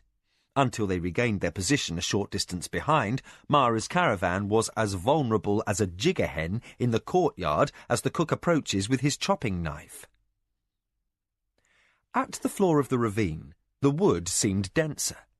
Damp soil covered with black ferns spread between huge boles of pinon trees, their shaggy aromatic bark interlaced with vines. The slaves who carried the litter breathed deeply, grateful for the cooler forest. Yet to Mara, the air seemed dead after the capricious breezes of the heights. Or perhaps it was simply tension that made the stillness oppressive. The click as she flicked open her fan caused several warriors to turn sharply. Here, even bare rock was mantled with leaf mould, and footfalls became deadened to silence. Creaking wagon sounds were smothered by walls of vines and tree trunks. This forest gave back nothing. Papewayo faced forward, his eyes continually scanning the darkness on either side. His hand never strayed from the intricate hide lacings that bound the hilt of his sword. Watching him, Mara thought upon her father, who had died knowing allies had betrayed him. She wondered what had become of his sword, a work of art with its carved hilts and jewelled sheath. The shatrabird of the Akoma had been worked in enamel on the pommel, and the blade fashioned in the Jessamy method, 300 Nidra hide strips, each scraped to paper thinness, then cleverly and painstakingly laminated, for even a needle-point bubble of air would render it useless, to a metal hardness, with an edge unmatched, save for the legendary steel swords of the ancients. Perhaps some barbarian warlord wore the sword as a trophy now. Perhaps he would be an honourable man, if a barbarian was capable of being such. Mara forced away such morbid thoughts. Feeling smothered by the oppressive stillness and the dark foliage overhead, she clenched her hands until her delicate wood fan threatened to snap. Lady, I ask leave to permit the men a chance to rest and replenish the flasks, said Papawayo. Mara started, nodded, and raked back the damp hair that clung to her temples. The caravan had reached the spring without incident. Ponderous wheels ground to a halt. Warriors arrayed themselves in defensive positions, while the foot-slave and several of the drovers hastened to them with moist cloths and a meal of thyza biscuit and dried fruit. Other men attended to the nidra, while the bearers lowered Mara's litter with stifled grunts of relief. They then stood patiently awaiting their turn to rinse their faces at the spring. Papawayo returned from the lines of warriors and knelt before his mistress. Would my lady care to leave the litter and walk about? Mara extended her hand, her full sleeve trailing nearly to the ground. The dagger concealed by the garment dragged at her wrist, an unfamiliar lump she carried awkwardly. She had wrestled with Lanakota as a child, to Nakoya's continual dismay, but weapons had never attracted her. Kyoke had insisted she bring the knife, though the hastily shortened straps had been fashioned for a larger arm, and the hilt felt clumsy in her hand. Overheated and suddenly uncertain, she permitted Papawayo to help her to her feet. The ground before the spring was pocked by the prints of men and animals that had baked hard in the sun after the rainy season.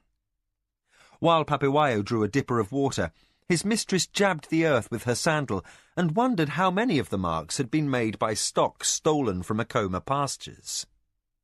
Once she had overheard a trader describe how certain clans in the north notched the hooves of their livestock to assist trackers in recovering stolen beasts. But until now, the Akoma had commanded the loyalty of enough warriors to make such precautions unnecessary. Papawayo raised a dripping container of water. My lady.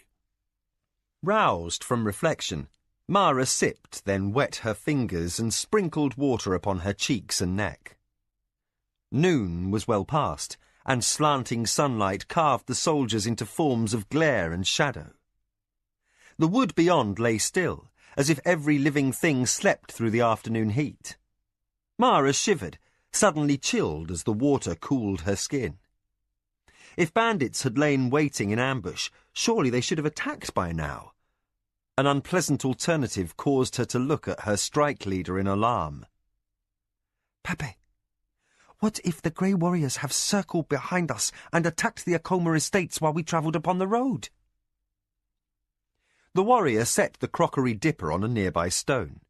The fastenings of his armour squeaked as he shrugged, palms turned skywards to indicate that plans succeeded only at the whim of fate. If bandits attack your estates, all honour is lost, lady, for the best of your warriors have been committed here. He glanced at the woods, while his hand fell casually to the hilt of his sword. But I think it unlikely. I have told the men to be ready. The day's heat lessens, but no leaf-hoppers sing within the wood. Suddenly, a bird hooted loudly overhead. And, when the kakak cries, danger is near. A shout erupted from the trees at the clearing's edge. Mara felt strong hands thrust her backwards into the litter. Her bracelet snagged the silken hangings as she flung out a hand to break her fall. Awkwardly tumbled against the cushions, she jerked the material aside and saw Papawayo whirl to defend her, his sword gliding from its scabbard. Overturned by his foot, the dipper spun and shattered against a stone. Fragments pelted Mara's ankles as the swords of her warriors hissed from their sheaths to meet the attack of the outlaws who charged from cover. Through the closing ranks of her defenders, Mara glimpsed a band of men with drawn weapons running towards the wagons. Despite being dirty, thin and raggedly clad, the raiders advanced in well-organised ranks. The ravine echoed with shouts as they strove to break the line of defenders. Fine cloth crumpled between Mara's hands. Her warriors were many times outnumbered. Aware that her father and brother had faced worse battles than this on the barbarian world, she strove not to flinch at the crack of sword upon sword. Papewayo's voice prevailed over the confusion, his officer's plume readily visible through the press. At his signal, the battle-hardened warriors of the Acoma gave way with almost mechanical discipline. The attack faltered. With no honour to be gained from retreat, the usual Tsurani tactic was to charge, not assume a defensive posture. The sight of wagons being abandoned warned the ruffians to caution. Enclosed by the green armoured backs of her escort, Mara heard a high-pitched shout. Feet slapped earth as the attackers checked. Except for the unarmed drivers and the cringing presence of the water-bearer, the wagons had been abandoned without dispute. Seemingly, the warriors had withdrawn to defend the more valuable treasure. Slowly, warily, the bandits approached. Between the bodies of her defenders, Mara saw lacquered wagons gleam as an enemy force numbering 5 times greater than her escort closed in a half-circle around the spring. The trickle of water was overlaid by the creak of armour and the fast, nervous breathing of tense men. Papewayo held position by Mara's litter, a chiselled statue with drawn sword. For a long, tense minute, movement seemed suspended. Then, a man behind enemy lines barked an order. 2 bandits advanced and sliced the ties binding the cloth that covered the wagons. Mara felt sweat spring along her spine as eager hands bared Acoma goods to the sunlight.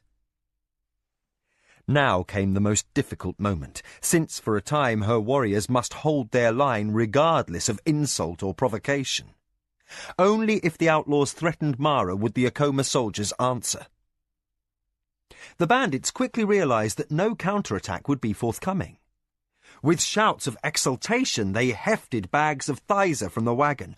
Others edged closer to the Acoma guard, curious to see what treasure would merit such protection.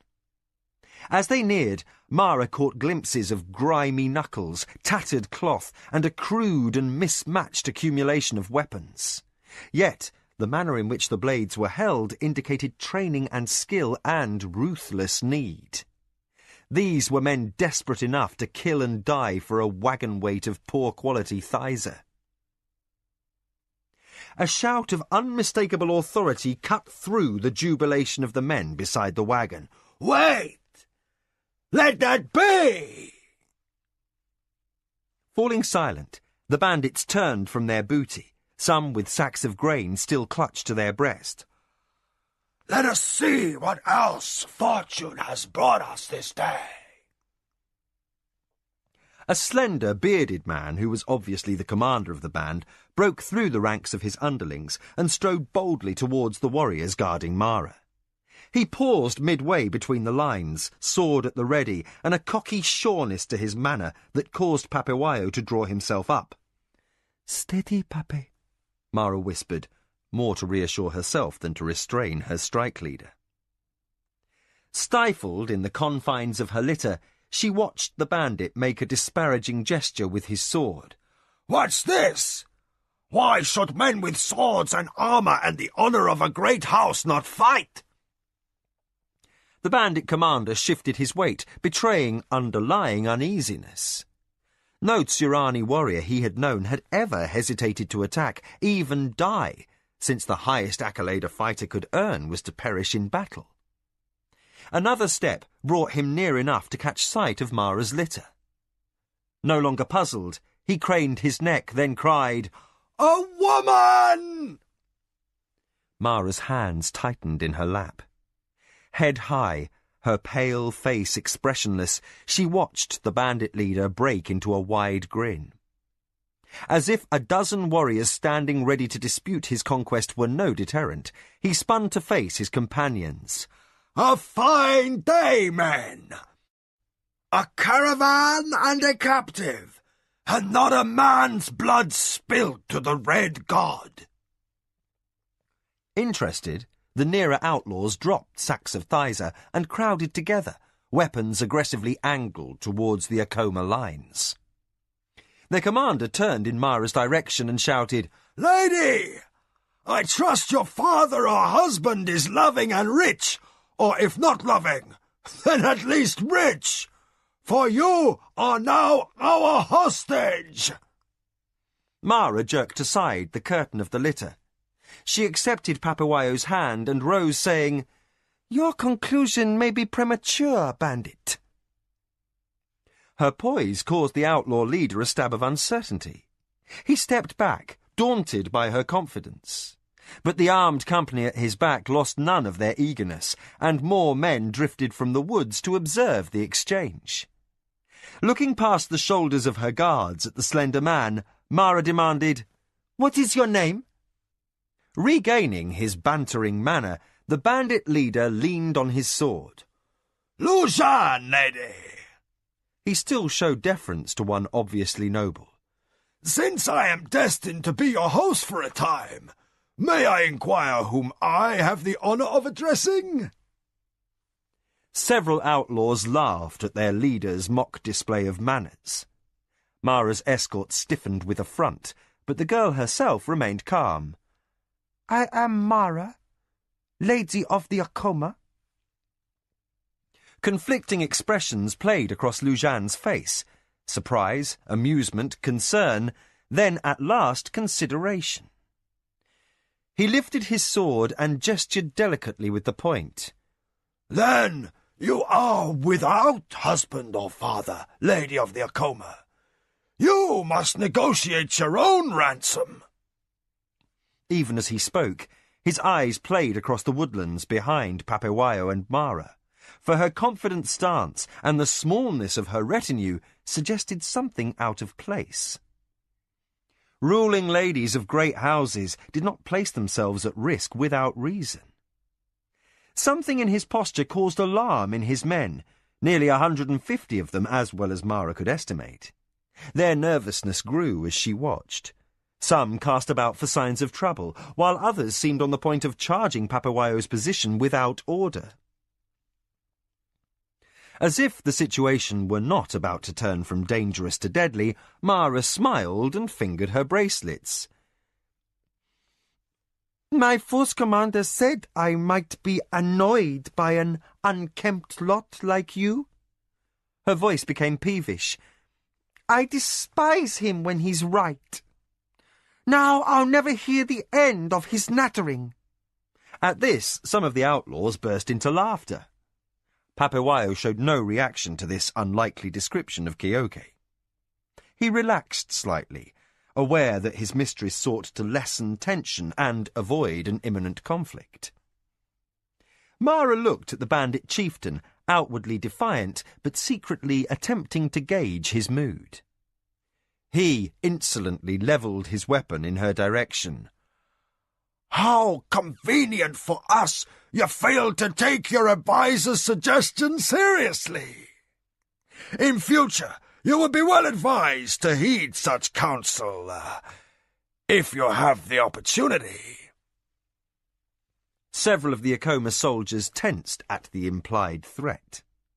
Surreptitiously, Mara touched Papawayo's back to reassure him, then said girlishly, "Why would I not have the opportunity?" With a display of mock regret, Lujan lowered his sword. "Because, lady, if our negotiations prove unsatisfactory, you will be in no position to hear your force commander again." His eyes darted, seeking possible trouble. Everything about this raid was askew. "What do you mean?" Mara stamped her foot as she spoke, ignoring the dangerous attitude the bandit's threat roused in her escort.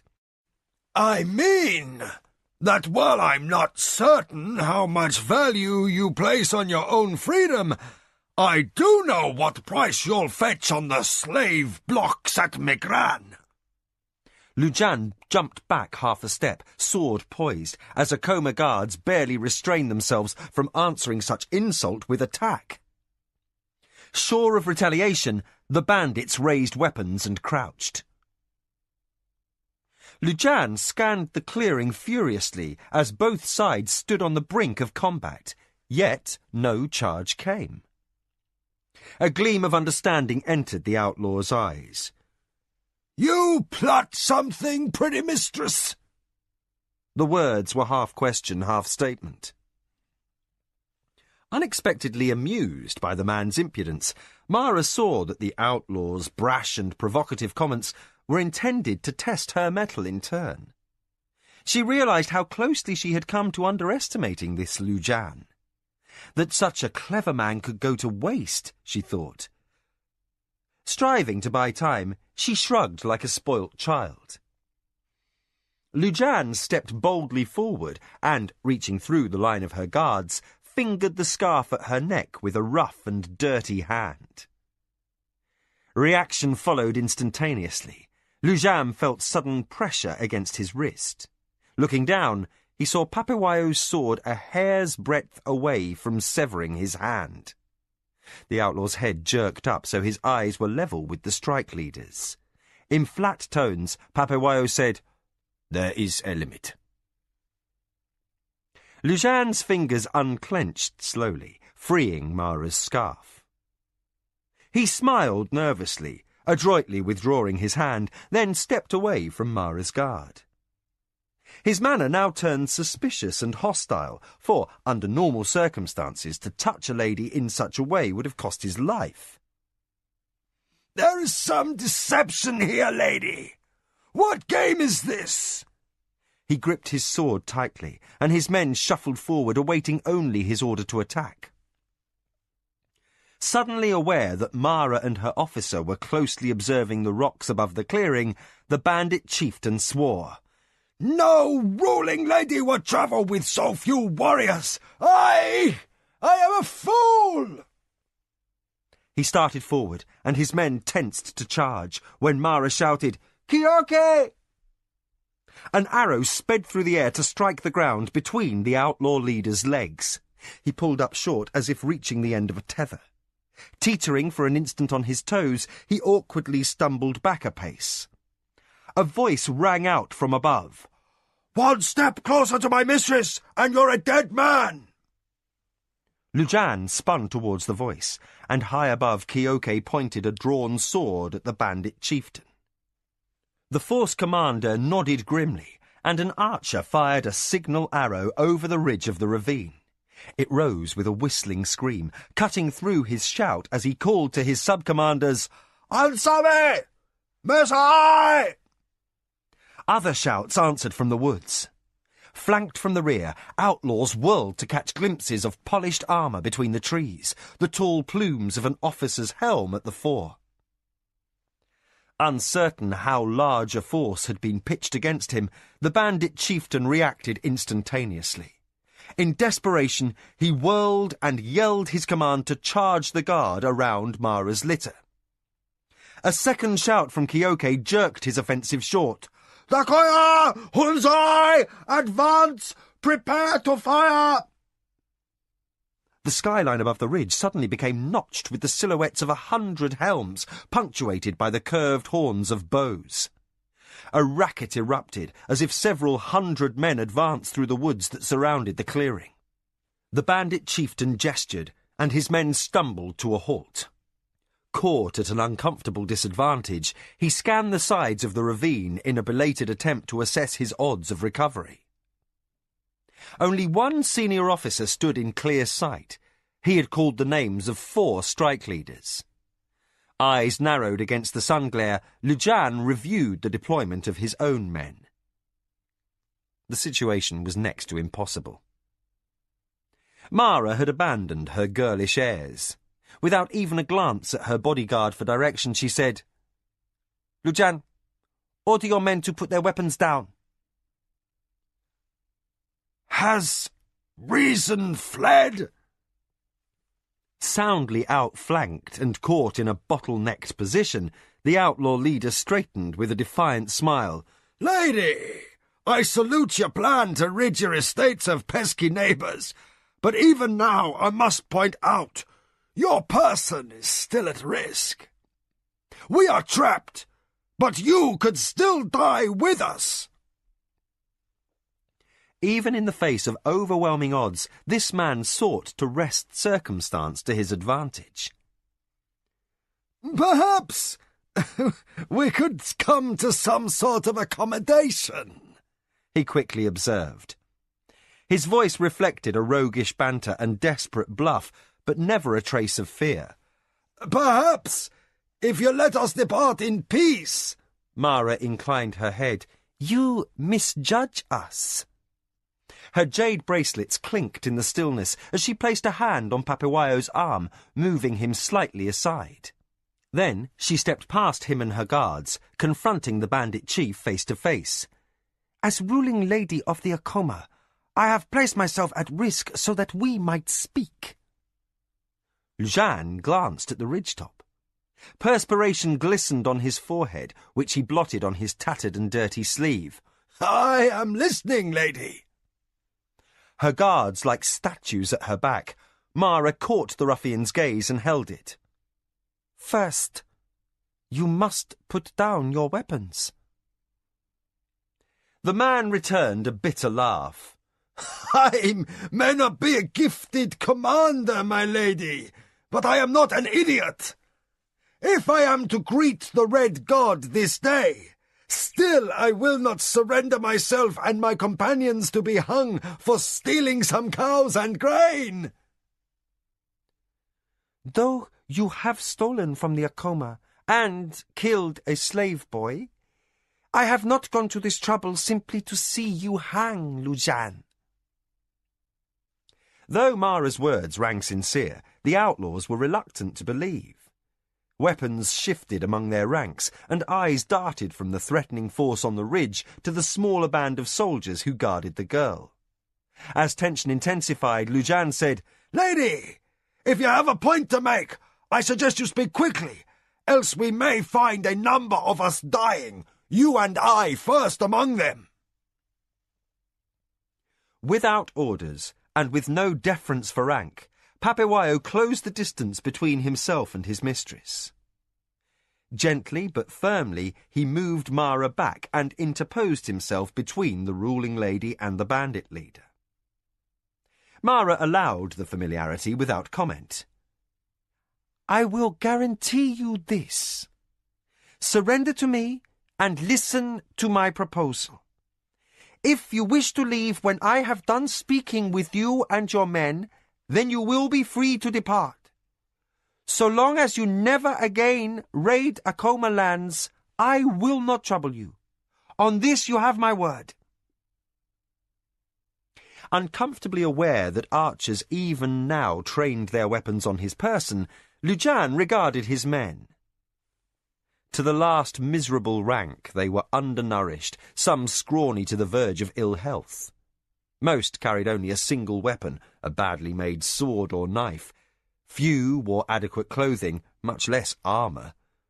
It would be a poor contest if it came to a fight against Mara's impeccably turned-out guard. The bandit leader glanced from face to scruffy face, meeting the eyes of men who had been his companions through difficult times. Most indicated with a nod they would follow his lead.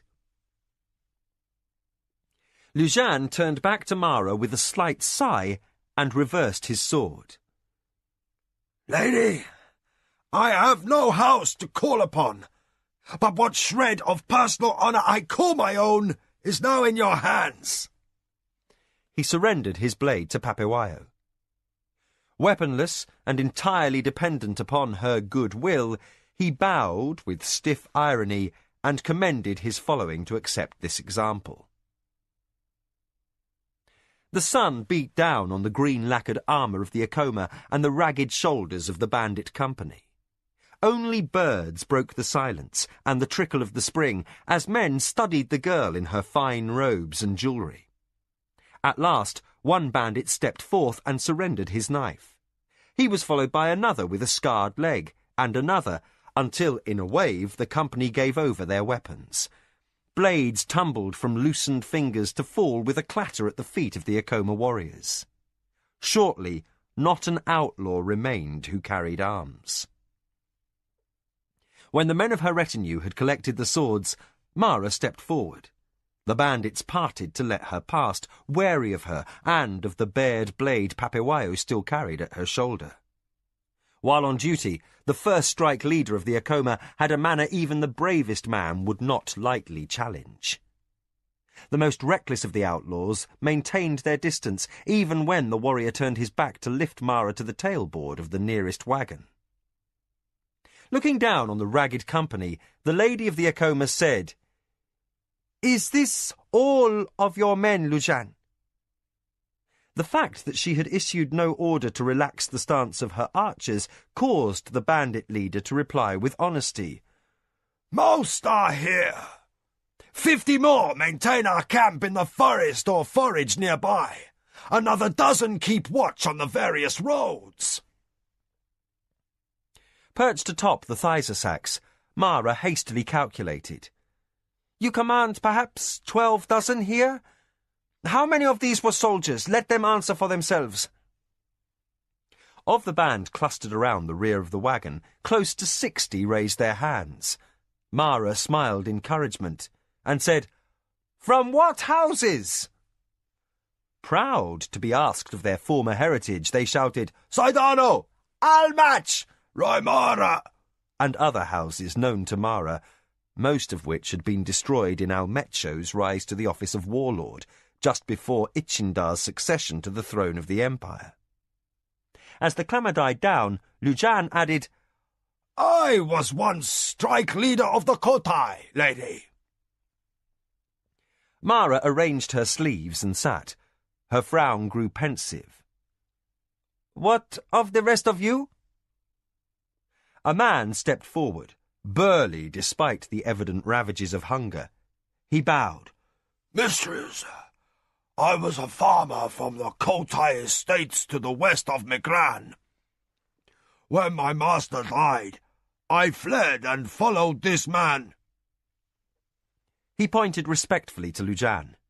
"He has cared well for his own over the years, though ours has been a life of wandering and hardship." Mara gestured to the fringes of the company. "Criminals?" Lujan answered for the rest. "Men without masters, lady. Some were free farmers who lost their land for taxes.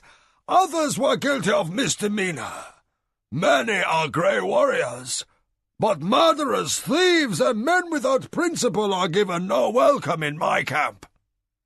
He indicated the surrounding woods. "Oh, there are murderers around, have no doubt. Your patrols have grown lax over the last few months, and the wilds provide safe haven. But in my band, we have only honest outlaws." He laughed weakly at his own jest, adding, "If there be such." He sobered and regarded Mara keenly. "Now, will the lady tell us why she concerns herself with the fate of such unfortunates as we?" Mara gave him a smile that hinted at irony and signalled to Kyoke. The force commander called for his troops to relax their battle-ready stance. As the archers on the ridge arose from cover, not even the sun's glare could hide the fact that they were not warriors at all, but boys and old farmhands and slaves, deceptively clad in bits of armour and green-dyed cloth. What had seemed an army was now revealed for what it was, a single company of soldiers who numbered less than half as many as the outlaws, accompanied by workers and children from the Acoma estates. A mutter of chagrin arose from the outlaws, and Lujan shook his head with a look of surprise and awe. "Mistress, what have you wrought?" "A possibility, Lujan. For all of us." Afternoon cast long shadows across the grass by the spring where the Nidra grazed, their tails switching insects. Perched atop the wagon, Mara regarded the ragged band of outlaws who sat on the ground at the fringes of the forest, eagerly finishing the meat, fruit and thysa bread her cooks had distributed among them. Although the meal was better than many had seen in months, the Lady of the Acoma observed a pervasive discomfort among the men. To be taken in battle was to become a slave. That was an incontrovertible way of life. The fact that Acoma honour guaranteed their status as free men, and the generous hospitality that had fed them, earned a guarded, if tenuous, trust. Yet this strange young ruling lady had not spoken of why she had contrived this odd meeting, and the outlaws remained suspicious. Mara studied the men and found them much like the soldiers, workers and slaves of her estate. Yet one quality seemed absent. Had these men stood dressed in nobles' robes, still she would have known them for outcasts. As the last crumbs of the meal were consumed, she knew the time had come to speak her offer. With Papewayo and Kioke stationed by the wagon at her side, the girl drew a resolute breath and raised her voice. "You outlaws! I am Mara, Lady of the Acoma. You have stolen from me, and for that are in my debt. To discharge that obligation honourably, I ask that you listen to my words." Seated in the front ranks, Lujan set aside his wine cup and answered. "The Lady of the Acoma is gracious to concern herself with the honour of outlaws. All in my company are pleased to agree to this." Mara searched the face of the bandit chief, seeking any sign of mockery. Instead, she found interest, curiosity, and sly humour. She found herself liking this man. "You here are counted outcasts for many reasons, so I have been told. All are considered marked unkindly by fate." The man with the scarred leg called out in agreement, and others shifted position, leaning raptly forward. Satisfied she had their attention, Mara added, "For some of you, misfortune came because you outlived the masters you served." A man with bark wristbands shouted, "And so we are dishonoured." Another echoed him, "And so we have no honour." Mara raised her hand for silence. "Honour is in doing one's duty. If a man is sent to guard a distant holding and his master dies beyond his capacity to defend him, is he without honour? If a warrior is wounded in battle and lies unconscious while his master dies, is it his fault that he lives and his master does not?" Mara lowered her arm with a brisk clash of bracelets. Her tone changed to command. "All who were servants, farmers and workers, raise your hand." A dozen or so men complied without hesitation. The others shifted uncertainly, eyes flicking from the lady to their comrades as they waited to see what she proposed. "I have need of workers." Mara made an encompassing gesture and smiled. "I will allow you to take service with my Hadonra."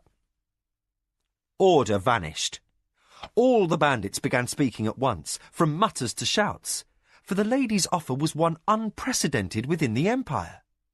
Kioke waved his sword for silence, even as an emboldened farmer leapt to his feet. "When the lord of the Minwanabi slew my master, I ran away. But the law says I am slave to the conquering lord." Mara's voice cut clearly over the confusion. "The law says no such thing." Stillness fell, and all eyes turned towards her. Poised, angry, yet seemingly beautiful in her rich robes to men who had known months or even years of deprivation in the wilderness, she resumed with firm encouragement. "Tradition says a worker is a spoil of war. The conqueror decides who is more valued as a free man and who is to be a slave? The Minwanabi are my enemies. So if you are a spoil of war, then I will decide your status.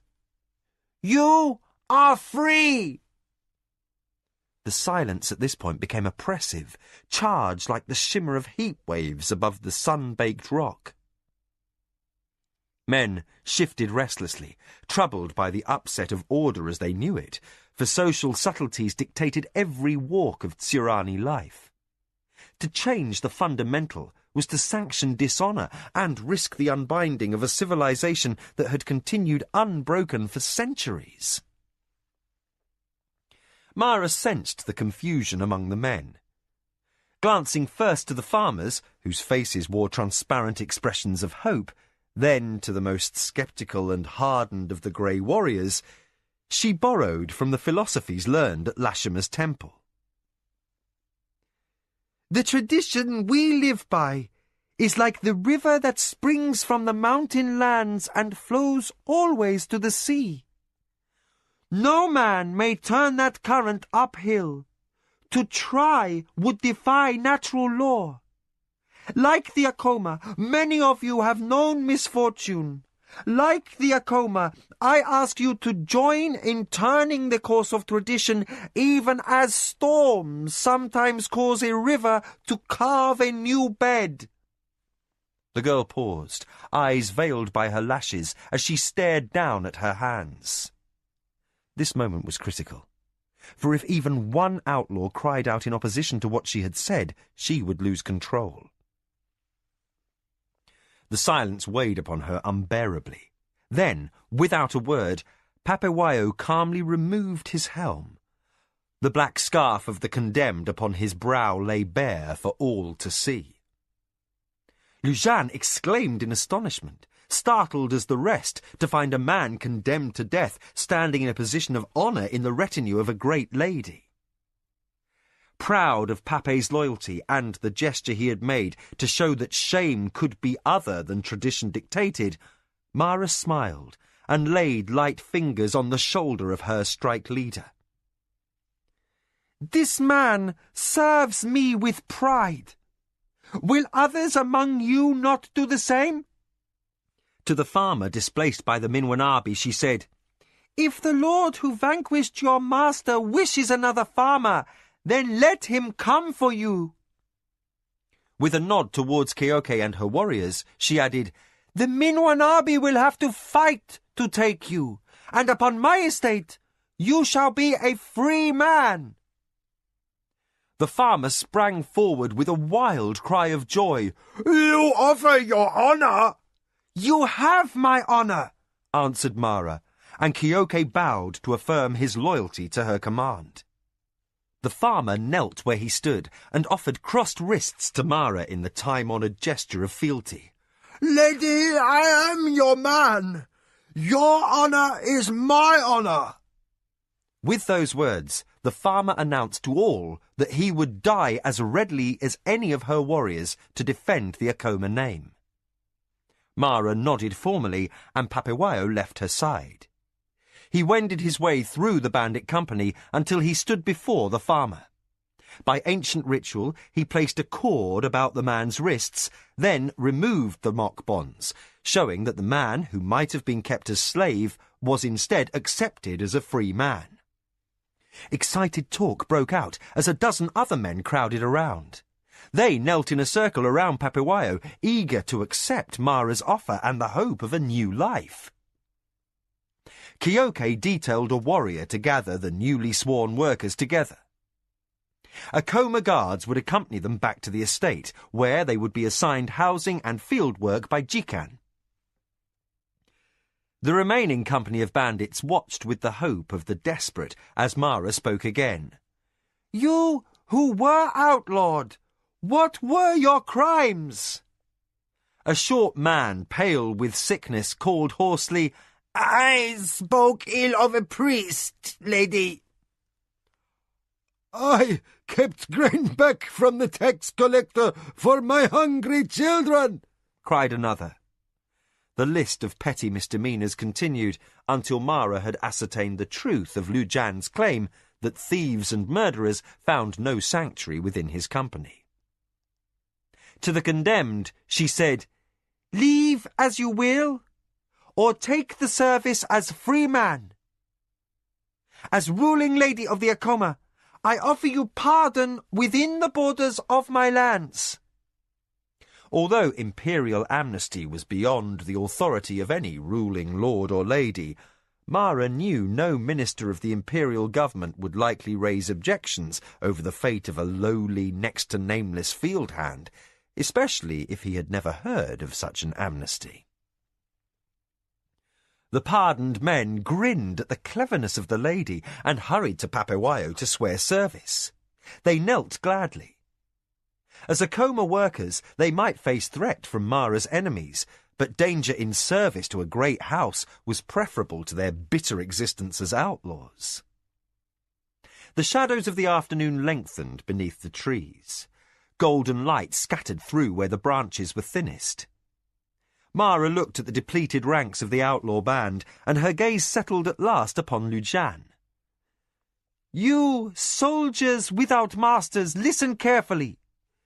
She paused, waiting while the jubilant talk of the newly sworn workers dwindled down the road. Delicate next to Papawayo's muscled fitness, Mara challenged the gaze of the roughest and most unkempt among Liu Jian's followers. "I offer a thing no warrior in the history of the Empire has known. A second beginning. Who among you will return to my estate to shape anew his honor, by kneeling outside the sacred grove and offering oath to the Natami of the Akoma?" Silence descended upon the glade, and for a moment it seemed that no man dared to breathe. Then pandemonium erupted. Men shouted questions and were shouted down in turn by others who claimed to know answers. Dirty hands jabbed the air to emphasize points of law, and feet stamped earth as excited men jumped to their feet and surged towards Mara's wagon. Papawayo stopped the rush with drawn sword, and hurrying from the wagons, Kioke shouted a command. Silence fell. Slowly the bandits settled. Quiet once more, they waited for their leader to speak. Respectful of Papawayo's vigilance, Liu Jian bowed carefully before the girl who threatened to upset the life he had known past recovery. "Lady, your words are astonishing, generous beyond imagining. But we have no masters to free us of our former service." Something akin to defiance flickered in his eyes. Mara noticed and strove to understand. Though roguish, even handsome beneath his grime, the outlaw bore himself in the manner of a man threatened, and suddenly the girl knew why. These men simply owned no sense of purpose, living from day to day without hope.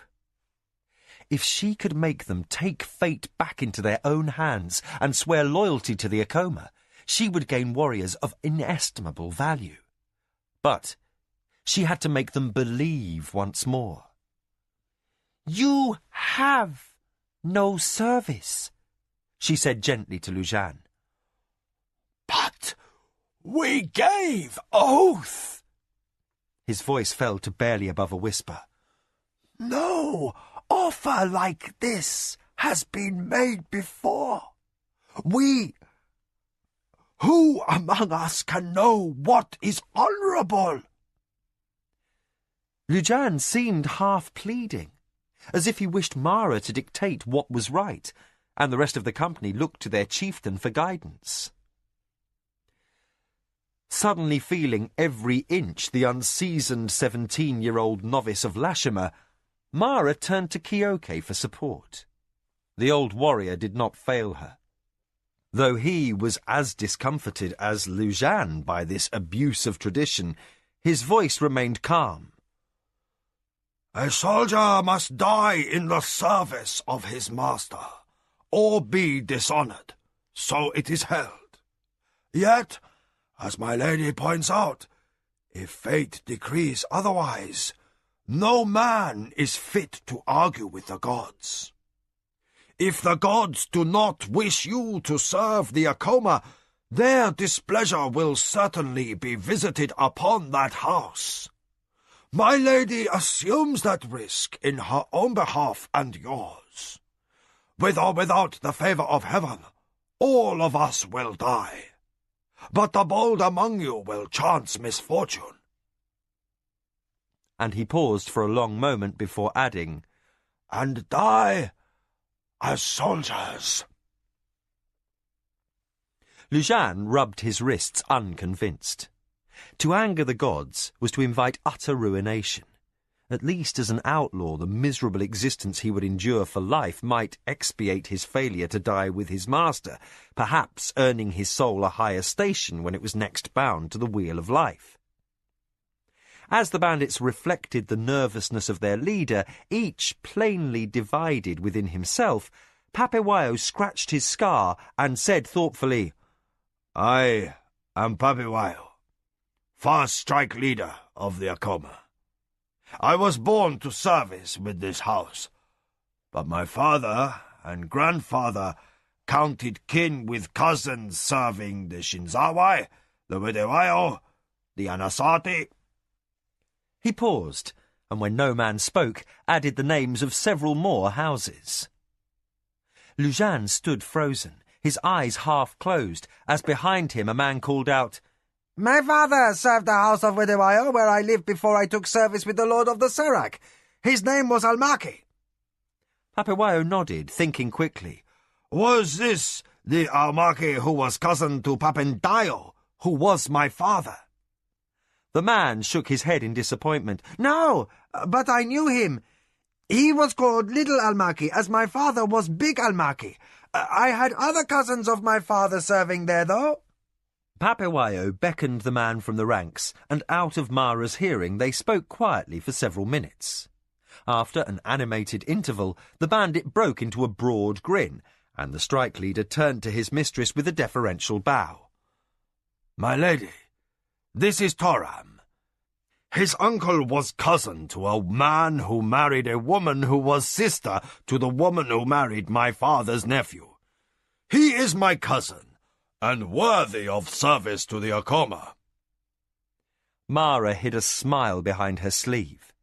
Pape and the obviously clever Toram had seized upon a simple fact of Tsurani culture. Second and third sons of soldiers, by tradition, were free to take service with houses other than those in which they were born. By treating this grey warrior as if he were a youth, Papewayo had circumvented Lujan's question of honour entirely. When Mara had recovered her decorum, she said simply, Pape, call your cousin into our service if he is willing. Papewayo caught Toram's shoulder in brotherly fashion. Cousin, you are called to serve the Akoma. The man raised his chin with newfound pride and crisply announced his acceptance. I will come! His words touched off a rush among the outlaws, as men crowded around the dozen Akoma soldiers and began exchanging the names of relations. Again, Mara fought down a smile. Any Tsurani of noble birth or any soldier knew his bloodlines back several generations, as well as cousins, aunts and uncles, most of whom he knew by name only. When two Tsurani met for the first time, an elaborate inquiry after the health of relatives began, until histories were exchanged and the two strangers knew who stood higher upon the social ladder. It was almost impossible that, after sufficient conversation, some tenuous relationship would not be discovered, allowing the grey warriors to be called to service. Mara allowed Papewayo to offer his hand, so she might step down from the wagon. Bandits gathered in knots around different soldiers, happy voices shouting out questions and answers as relationships were determined. Lujan shook his head in wonder and faced Mara, his eyes alight with poorly masked emotions. My lady, your ruse to capture us was masterful, and, alone, would have made me proud to serve you. This, his hand waved at the milling, excited men, this is beyond understanding. Nearly overcome by his feelings, he turned away a moment, swallowed hard, then looked back at Mara. His face again a proper Tsurani mask, though his eyes were shining. I do not know if it is right, but I will take service gladly, and I will make a coma honor mine. My life will be yours, as you will, my lady. And should my life be short, it will be a good life to again wear house colour. He straightened, all trace of his rakishness put aside. He studied Mara for a long moment, his eyes locked with hers. The words he spoke then impressed her even afterward with their sincerity. I hope fate spares me death for many years, mistress, that I may stay near your side. For I think you play the game of the council. Then, with a near loss of self-control, moisture gleamed in his eyes, and his face split in a grin. And I think the Empire will never be the same for it. Mara stood silent, while Lujan bowed and moved away to compare relations with the Akoma soldiers and find common kin, no matter how distant the tie. Then, with Keoke's permission, he sent runners to camp to call the rest of his following to the spring. The latecomers arrived in varying states of disbelief, but when they saw the lady seated upon the Thysa wagon as though she held court in the pillared shade of her estate hall, their scepticism lost impetus. Convinced in the end by the exuberance of comrades already sworn to Akoma service, they recited lists of cousins and in-laws until they too had regained the honour of house service. Afternoon passed, the trees above the rim of the ravines striping the clearing with lengthened shadows. The heat lessened, and the late breezes bore a woodsy scent as the branches above the caravan rustled restlessly.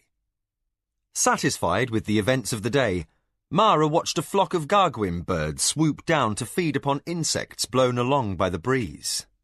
As they finished their meal and sped raucously off to the south, she realized how tired and hungry she was.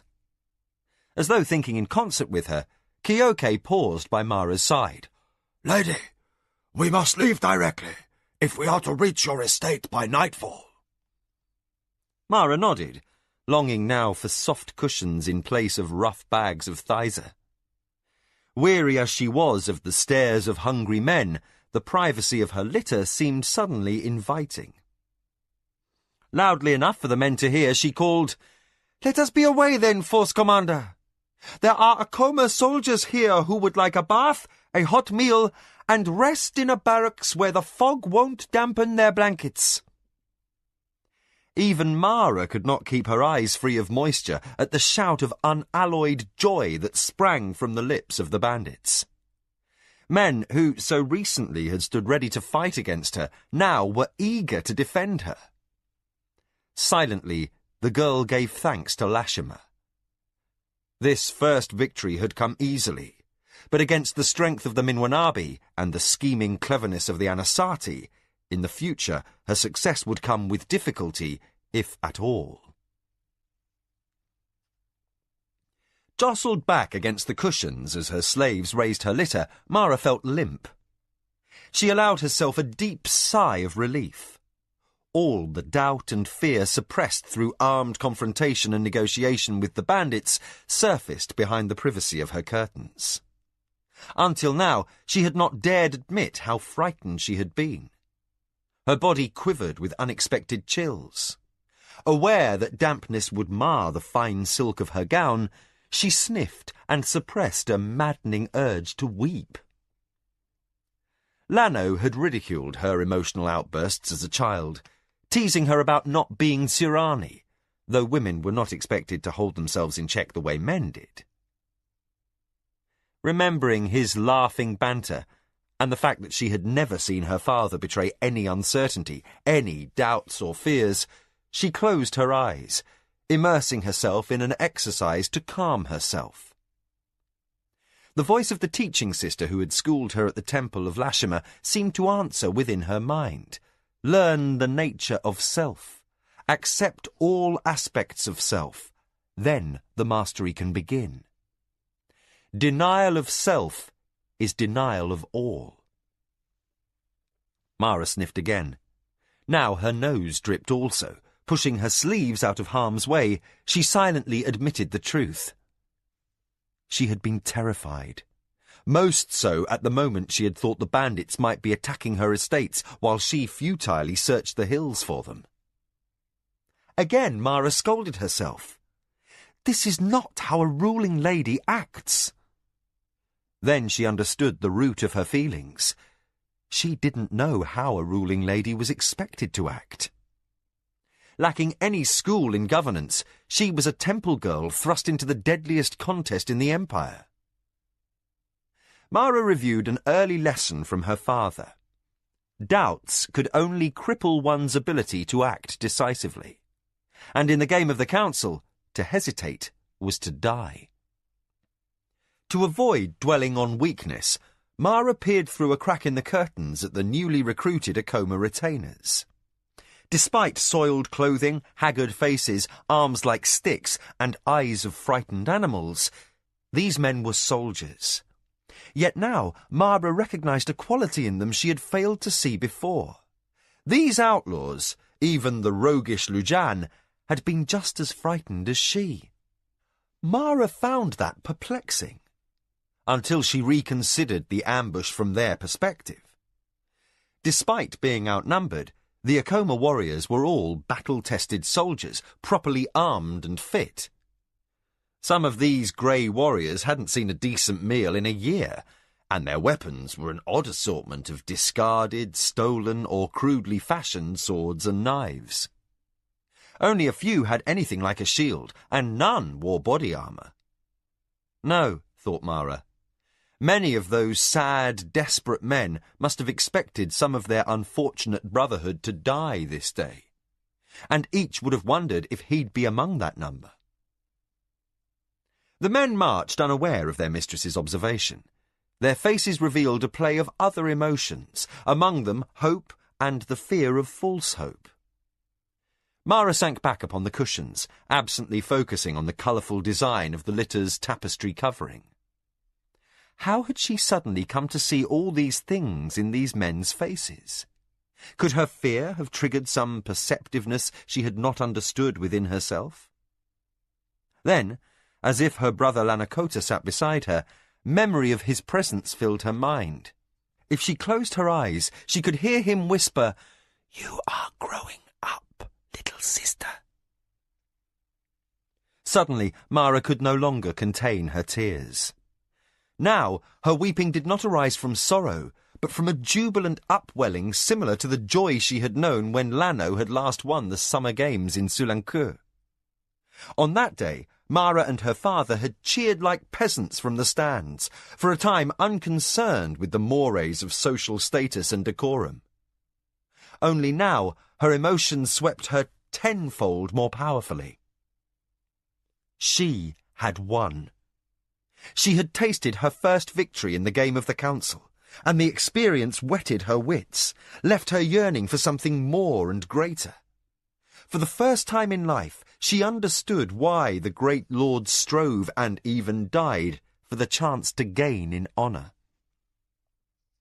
Smiling through the tracks of tears, she allowed the motion of the litter to relax her body. No one she faced across the invisible gaming table of Surani politics would know of this move, at least not directly, and not for some time. But where Minwanabi treachery had reduced the Akoma home garrison to 50 soldiers, she now commanded the loyalty of better than 200. Since grey warriors were scattered in hideouts the breadth of the empire, she could employ these men to recruit more. Should she gain but another week from her sending the box with the feather and cord to the Lord of the Minwanabi, then she might have 500 or more soldiers to offset his next threat. Mara felt joyous. She knew victory. And two voices arose from memory. On one hand, the teaching sister said, Child, be wary of the lure of power and triumph, for all such things are transitory. But Lano's impetuous voice urged her to appreciate her accomplishments. Enjoy victory while you can, Mara-Ani. Enjoy it while you can. Mara lay back, tired enough to set her mind at rest. As her slaves bore her homeward through the deepening shadows of sundown, she smiled slightly in the privacy of her litter. While she knew that her situation was still almost hopeless, she was going to take Lano's advice. Life must be savoured while it lasted.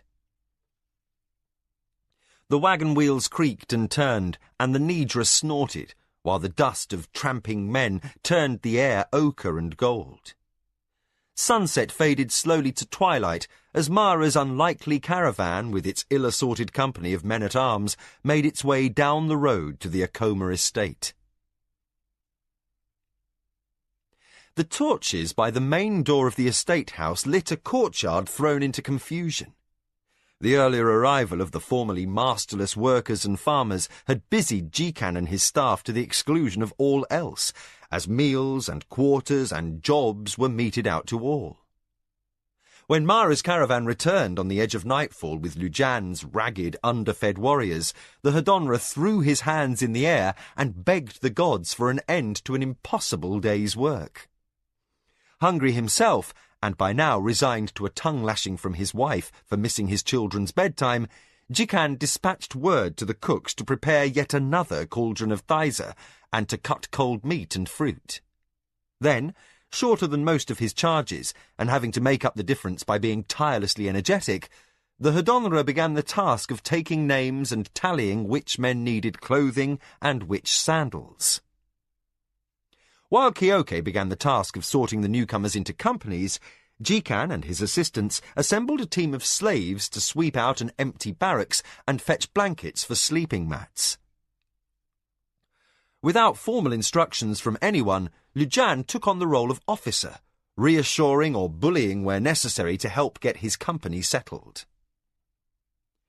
Into this chaos of milling men and Nidra wagons sailed Nakoya, her hairpins askew in her agitation.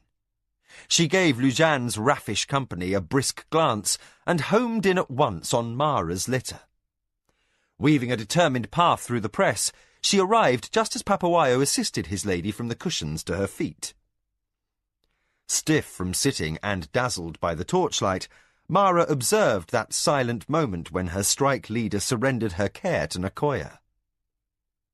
The invisible line between the domains of bodyguard and nurse lay approximately where the stone walk from the main doors of the house touched the roadway. Nakoya accompanied her mistress back to her quarters, one step behind her shoulder, as was proper. Once through the door, the old nurse gestured for the maids to withdraw. Then, her expression obscured by the wavering shadows cast by the oil lamps, she slid the screen firmly closed. As Mara paused to remove the layers of bracelets and jewellery she had worn to seem frivolous throughout her ruse, the nurse addressed her with flint in her voice. What is this sudden return? And who are all those ragged men? Mara tossed a brooch and jade necklace into a coffer with a rattle. After tension and danger and the intoxicating euphoria of success, the nurse's peremptory manner set her teeth on edge. Keeping firm rein on herself, she twisted off her rings one by one and related in detail the plan she had executed to replenish the Acoma garrison. As the last ornament fell with a click into the pile, Nakoya's voice rose. You dared stake the future of the Acoma on so ill-conceived a plan? Girl, do you know what you risked? Mara turned to face Nakoya and found the nurse's face reddened and her hands clenched. Had one of those bandits struck a blow, your men would have died defending you. And for what? so that a scant dozen warriors would remain to defend the empty shell of this house when the Minwanabi came? Who would have defended the Natami? Not Kioke or Papewayo. They would have died. Near hysterical with anger, the old woman shook. You could have been used by every one of them. You could have been killed. Nakoya's voice rose in pitch, as if she was unable to contain her anger. Instead of this reckless adventure, you should have been deciding upon an appropriate marriage. Reaching out, Nakoya grabbed Mara's arms and began to shake her, as if she was still a child. If you continue in your headstrong foolishness, you'll find your prospects limited to the son of some wealthy fertilizer merchant looking to buy a name for his family, while cutthroats and Nidra thieves guard your estate. Enough! Startled by the hardness of her own voice, Mara pushed the old woman away, and the sharpness of her manner cut through Nakoya's tirade as a scythe cuts through grass. The old woman bit off her protests. Then, as she seemed on the verge of speaking again, Mara said, "Enough, Nakoya." Her tone was low and deadly, barely masking her anger. Mara faced her old nurse. She stepped forward until scant inches separated them and said, "I am the lady of the Akoma." The statement reflected little of the ire of the moment before, softening faintly, Mara studied the face of the woman who had raised her from childhood. Earnestly she said, "Mother of my heart, of all who serve me, you are most loved." Then her eyes narrowed and fire returned to her words. "But never forget for an instant you serve me. Touch me like that. Address me in such a manner again, Nakoya, ever, and I will have you beaten like a kitchen slave. Do you understand?" Nakoya wavered an instant and slowly bowed her ancient head. Wisps of loosened hair fluttered at the nape of her neck as she stiffly knelt before Mara until both old knees rested upon the floor. "I beg my mistress's forgiveness." After an instant, Mara bent forward and put her arms around Nakoya's shoulders. "Oldest and dearest companion, fate has changed our roles.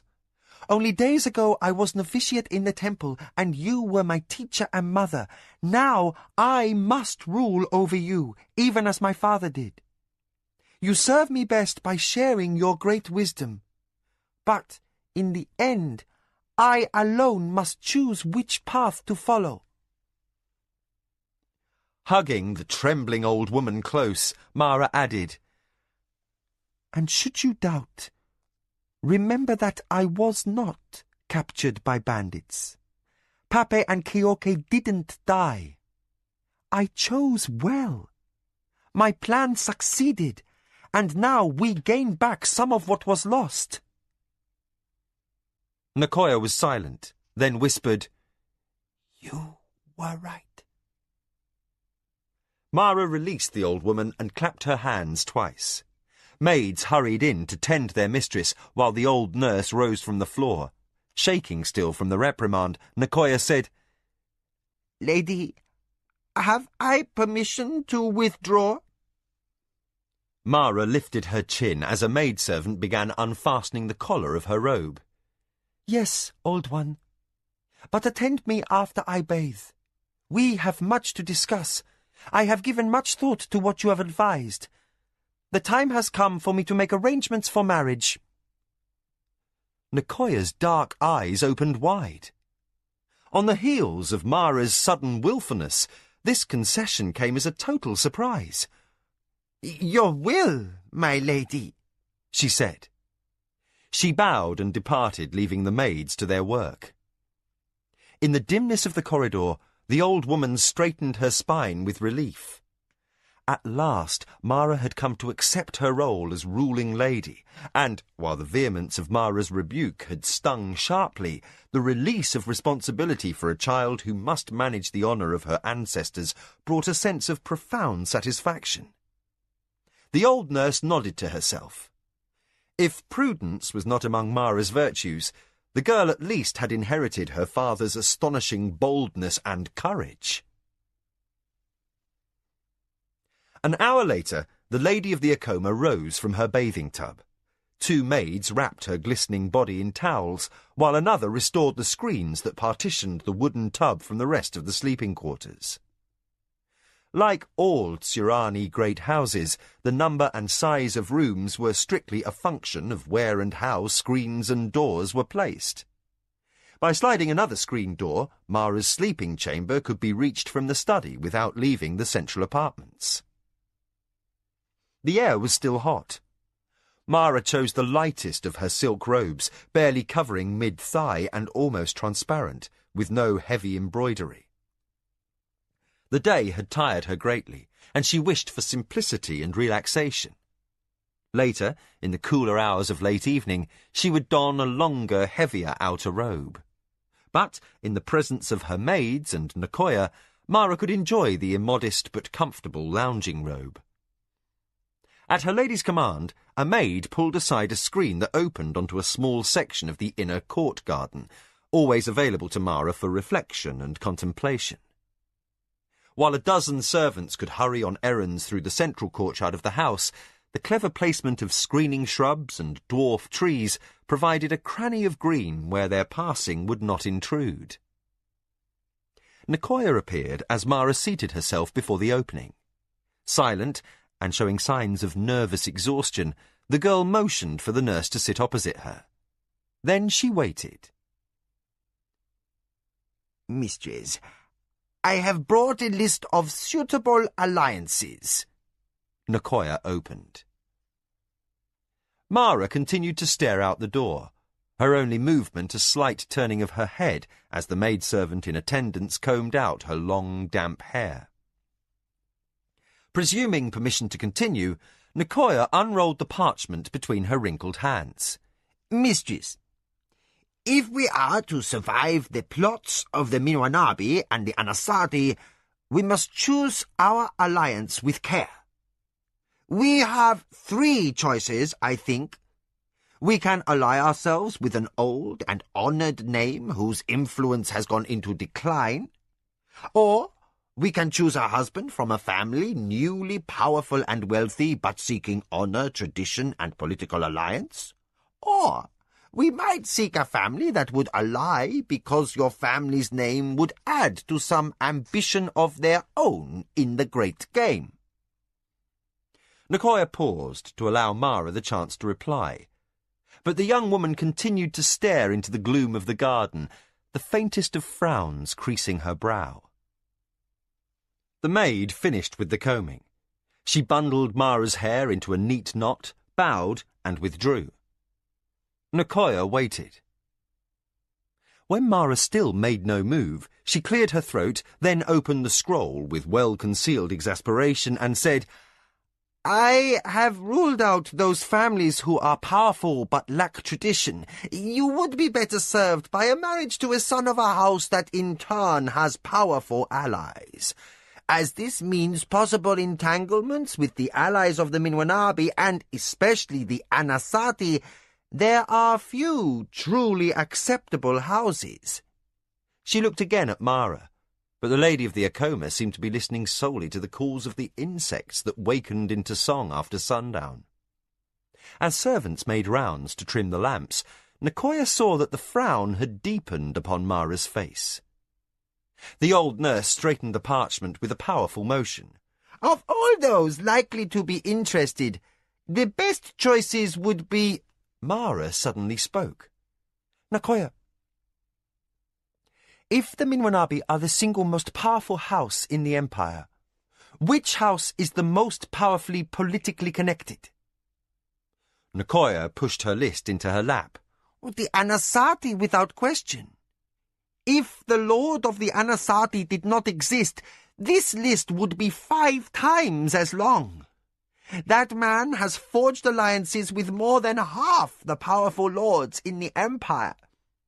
Mara nodded, her eyes fixed upon the air as if it held something only she could see. "I have decided." Nicoya leaned expectantly forward, suddenly afraid.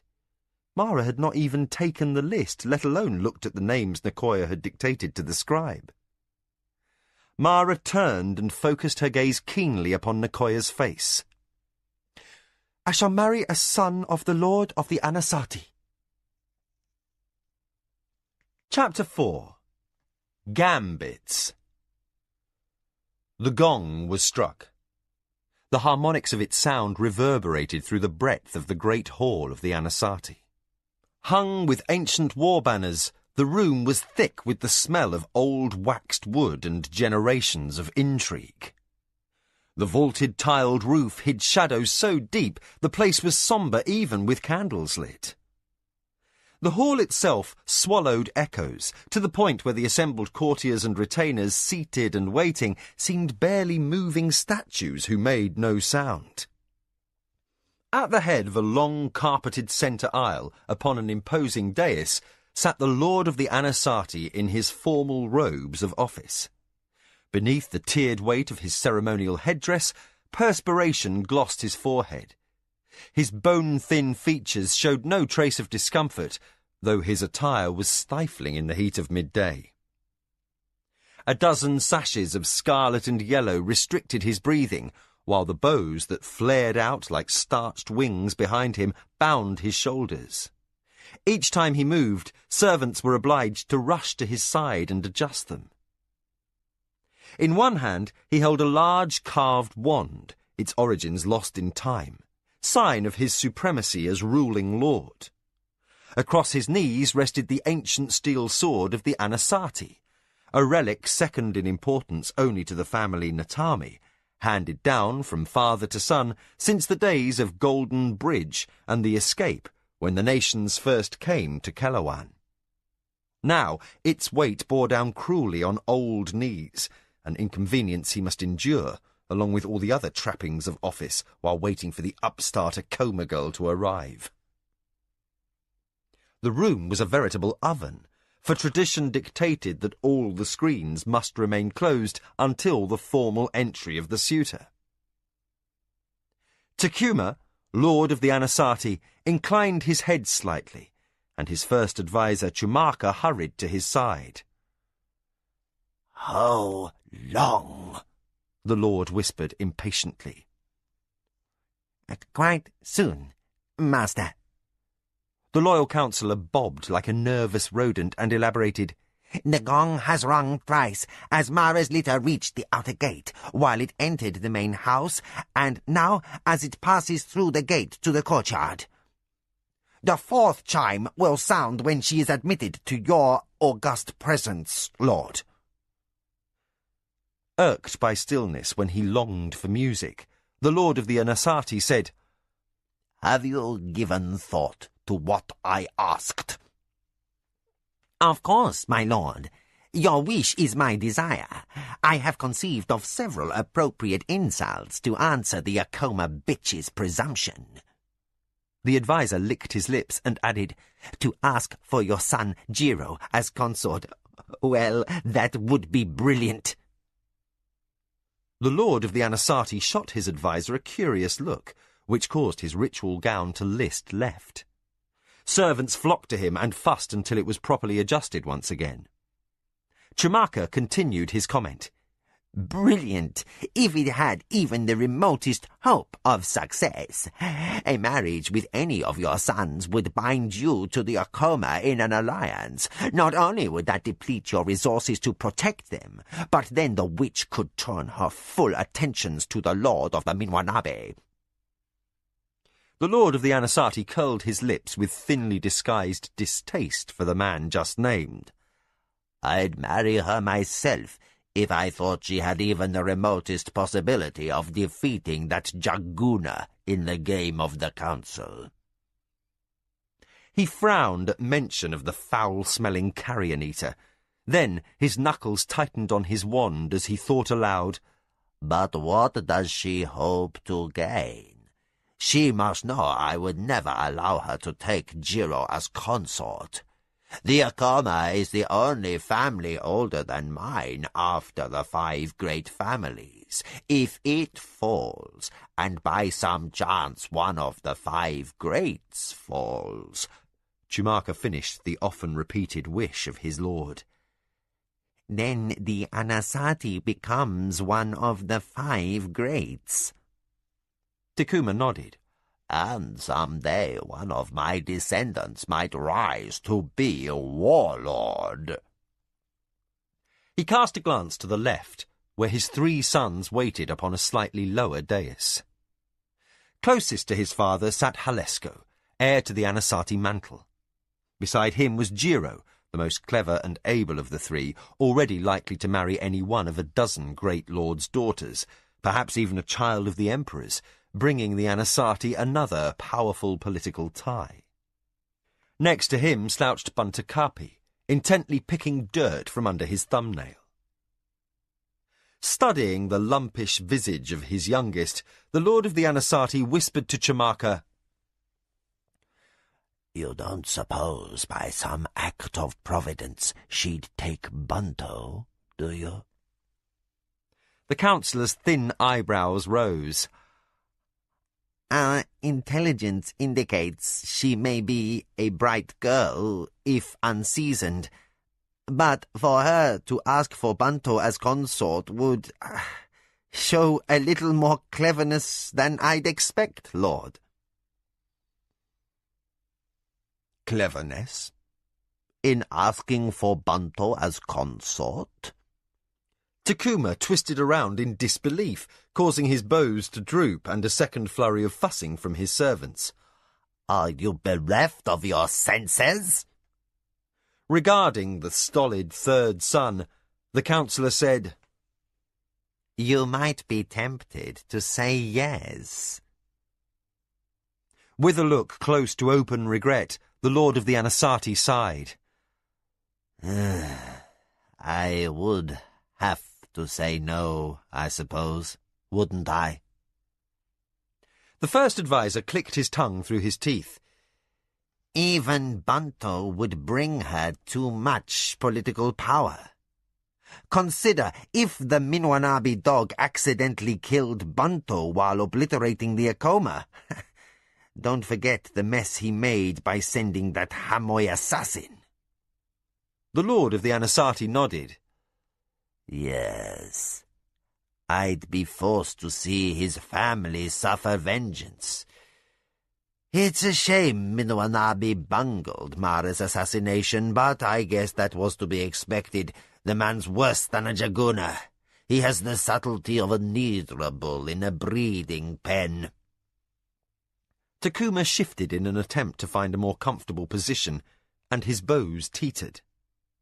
As servants began their approach, he froze, keeping his costume in place. "I didn't mind humbling her father. Sezu was certainly eager to get the best of me whenever he could, but that was certainly within the rules of the game. This business of blood feuds—" He shook his head, and the heavy headdress slipped almost beyond his ability to prevent its fall. Chumaka reached out and gently steadied it, while Takuma continued, "And going to all this trouble to humiliate his brat seems a waste of time." Looking around the hot chamber, he said, "Gods, all these musicians, and not one note of entertainment." Fussy with detail to the point of being pedantic, Chumaka said, "They must remain ready to play the formal entrance music, Lord." The lord of the Anasati sighed in exasperation, his frustration only partly due to the droning of his counsellor. "I was enjoying that series of new compositions the musicians had prepared this month. Now the entire day is wasted. Perhaps they could play something until Mara arrives." Chumaka shook his head slightly, as perspiration rolled over the bulb of his nose. Lord, any breach of etiquette, and the Lady of the Acoma gains from the insult. Though by nature more patient than his master, even he wondered why the girl's retinue was taking so long to cross the central court. To the nearest servant he whispered, "Find out what's causing the delay." The man bowed and slipped unobtrusively through a side door. He returned to the first adviser within moments with his report. "The Lady of the Acoma sits before the doors, master."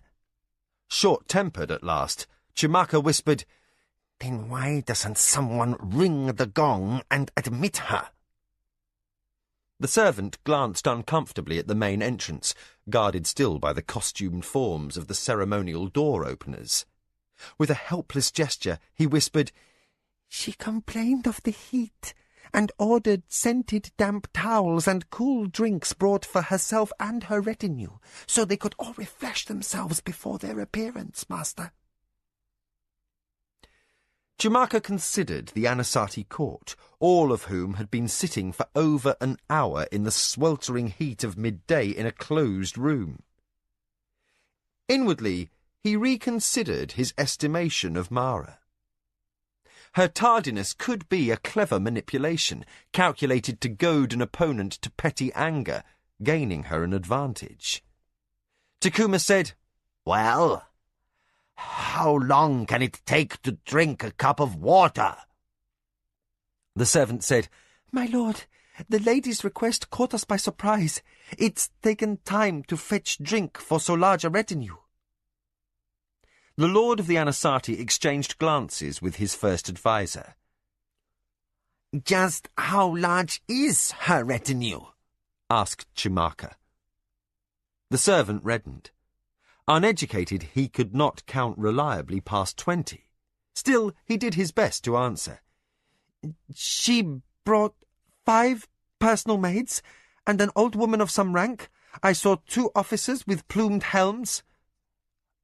"Which means no fewer than 50 warriors.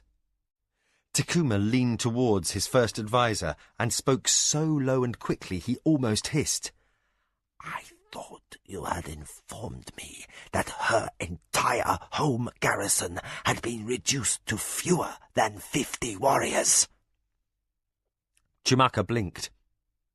"My lord, our spy in the Minwanabe household indicated that the battle which killed Sezu and his son also obliterated the main strength of the Acoma." The servant looked uncomfortable at being within earshot of this conversation, but Chumaka ignored that fact. Louder, he said, "Then would the Lady of the Acoma dare bring her entire remaining force with her?" Obviously wishing to be elsewhere, the servant answered, "Sir, the Hadonna said she brought more. To our shame." Seeing the lord of the Anasati tense at the suggestion that this lack of preparation threw dishonour on his house, the servant quickly amended his report. "The shame of your poor servants, of course, my lord. She was obliged to leave another 100 warriors in camp outside the gates of my lord's estates, as we had no ready accommodations for them." To the servant's profound relief, Chumaka waved him away, while the lord of the Anasati's mood shifted from umbrage at a servant's possible slight of honour to alarm at the implication of what he had just been told. "The Acoma force commander." His hand moved in a slight circle as he searched his memory for the name. "Kyoke is a seasoned campaigner and no fool. If Mara brings 150 warriors with her, we must assume that twice that number remain to guard her main estates. Sezu's reserve garrison must have been far larger than we judged." His eyes reflected growing irritation, then narrowed with a hint of suspicion. "Our spy is either in the employ of the Minwanabe or incompetent. Since you were the one who convinced me to accept one not born of this house into so sensitive a position of trust, I charge you with responsibility for making inquiries. If we are betrayed, we must know at once." The heat and the discomfort were bad enough, but Takuma recalled the expense and difficulty he had endured to place that spy in the Minwanabi lord's house. His eyes fixed on his first adviser. "Clearly, I see you may have steered us to a bad course." Chumaka cleared his throat. He made a show of cooling himself with a decorative fan to hide his lips from any who might read them. "My lord, please don't judge hastily. That agent has served us dependably in the past and is remarkably well placed." He paused obsequiously and licked his teeth. "Far more likely, our Lady Mara has found a way to mislead the Minwanabi Lord, which would explain why our agent provided bad intelligence. I will dispatch another agent. He will return with verification of what I have surmised or news that a traitor is dead." Takuma subsided, like an irritable killwing slowly allowing ruffled feathers to return to quiescence. At that moment, the fourth gong rang at last. Servants stationed inside the hall slowly opened the doors to the court, while Chumaka intoned the ancient ritual of greeting a suitor. "We welcome one to our house, like light and wind, warmth and rain, a bringer of life into our hall." The words were an ancient formality, reflecting nothing of the true Anasati feeling towards the Akoma. In the game of the council, the forms must always be observed. A light breeze stirred the hangings. The lord of the Anasati almost audibly sighed in relief. Chumaka spoke louder, so his master's slight lapse of manners would be masked. "Enter, suitor, and tell us your desire. We offer drink and food, warmth and comfort." Chumaka smiled inwardly at the last. No one needed or desired additional warmth this day, and Mara would certainly find little comfort before the Anasati lord. He turned his attention to those entering the hall. Timed to the beat of a single drum, grey-robed bearers entered through the door furthest from the lord's dais. The flat, open litter they carried was piled high with cushions. Upon these, Mara sat motionless. The musicians struck up the entrance song of the suitor. While the irritatingly simple melody repeated itself, the Anasati court studied this slight girl carried at the head of an impressively garbed retinue. A girl who wore the mantle of one of the proudest names in the empire. Like the lord, who was her host, she was dressed in a fashion dictated by tradition. Dark hair bound up high and held with shell and gem-decorated pins. Her face seemingly perched on a stiff, beaded collar. Her formal gown beneath was starched into pleats with large bows of Akoma green and floor-length sleeves. Yet, for all her makeup and heavy embroidered clothing, the girl looked unruffled by the pomp or the heat. On Mara's left, but one pace behind, walked Nakoya, now wearing the mantle of Akoma First Advisor. On Mara's right marched 3 officers, armour gleaming brightly from new lacquer and fresh polish. Their helms were bedecked with magnificent new plumes. With them came a command of 50 warriors. Equally splendid in newly polished armour, they marched on either side of Mara's litter. The soldiers paused in a neat array at the foot of the dais, a splash of green amid the scarlet and yellow of the Anasati. One officer remained with the soldiers, while the other 2 accompanied Mara's litter up 3 steps to the dais. There, the slaves set their burden down, and 2 rulers confronted each other, one a cord-thin, irritated man, and the other a slight girl who bargained for her very survival. Chumaka continued his formal greetings. "The Anasati bid welcome to our most exalted guest, The Lady of the Akoma. Nicoya replied as tradition dictated. The Akoma give thanks to our most excellent host, the Lord of the Anasazi. Despite her age, the old woman bore up well under the weight of the formal costume and the heat. Her voice was clear, as if she had been born to the role of first adviser rather than nurse. Now the formal greetings were exchanged, Takuma pressed on to the point of the meeting. We have your petition before us, Lady of the Akoma. A hush fell over the waiting courtiers, for Takuma's words offered a slight insult.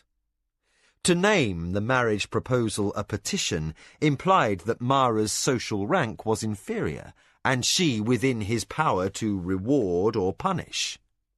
But the girl upon the ceremonial litter answered without a moment's hesitation. She chose a tone and phrase commonly employed when filling an order with a merchant. I am pleased you have no difficulty in meeting our requirements, Lord Takuma. The Lord of the Anasazi straightened slightly. This girl had wits, and was unfazed by her welcome. Still, the day was long and hot, and the sooner this ridiculous matter was put behind, the sooner he could take to a cool pool, perhaps with some music while he bathed.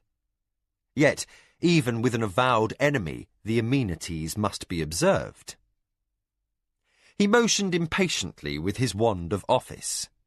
Chumaka responded with an unctuous smile and a barely perceptible bow. What, then, does the Lady of the Akoma propose? Had Mara's father lived, Sezu would have conducted negotiations for his son's or daughter's hand. But, as ruling lady, she must contract all marriages within her house, even her own, from employing the marriage brokers who initiated the contact to the formal meeting with the Lord of the Anasazi. Nicoya bowed, so shallow a movement that the returned insult was apparent. The Lady of the Akoma seeks... A husband, interrupted Mara. A stir rippled across the room, quickly stilled to a state of keen attention. All had expected to hear this presumptuous Akoma ruler request a consort, one who by law would not share in her rule. A husband? Chumaka raised his brows, openly curious at this turn of events. Evidently, the proposal surprised the Akoma first adviser as well, for the old woman shot a glance of astonishment at the girl for an instant before regaining her formal composure. Chumaka could almost see where this unexpected turn might lead, but not quite, causing him the discomfort of an unreachable itch. Mara responded in her own behalf, her voice sounding small in the spacious hall of the Anasazi. I am too young for this weighty responsibility, my lord. I was to have been a sister of Lashima scant moments before this terrible honour was thrust upon me. My ignorance must not become a danger to the Akoma. With full knowledge of what I do, I seek a son of the Anasazi to return with me. When we are wed, he shall be ruling lord of the Akoma. The lord of the Anasazi was caught speechless.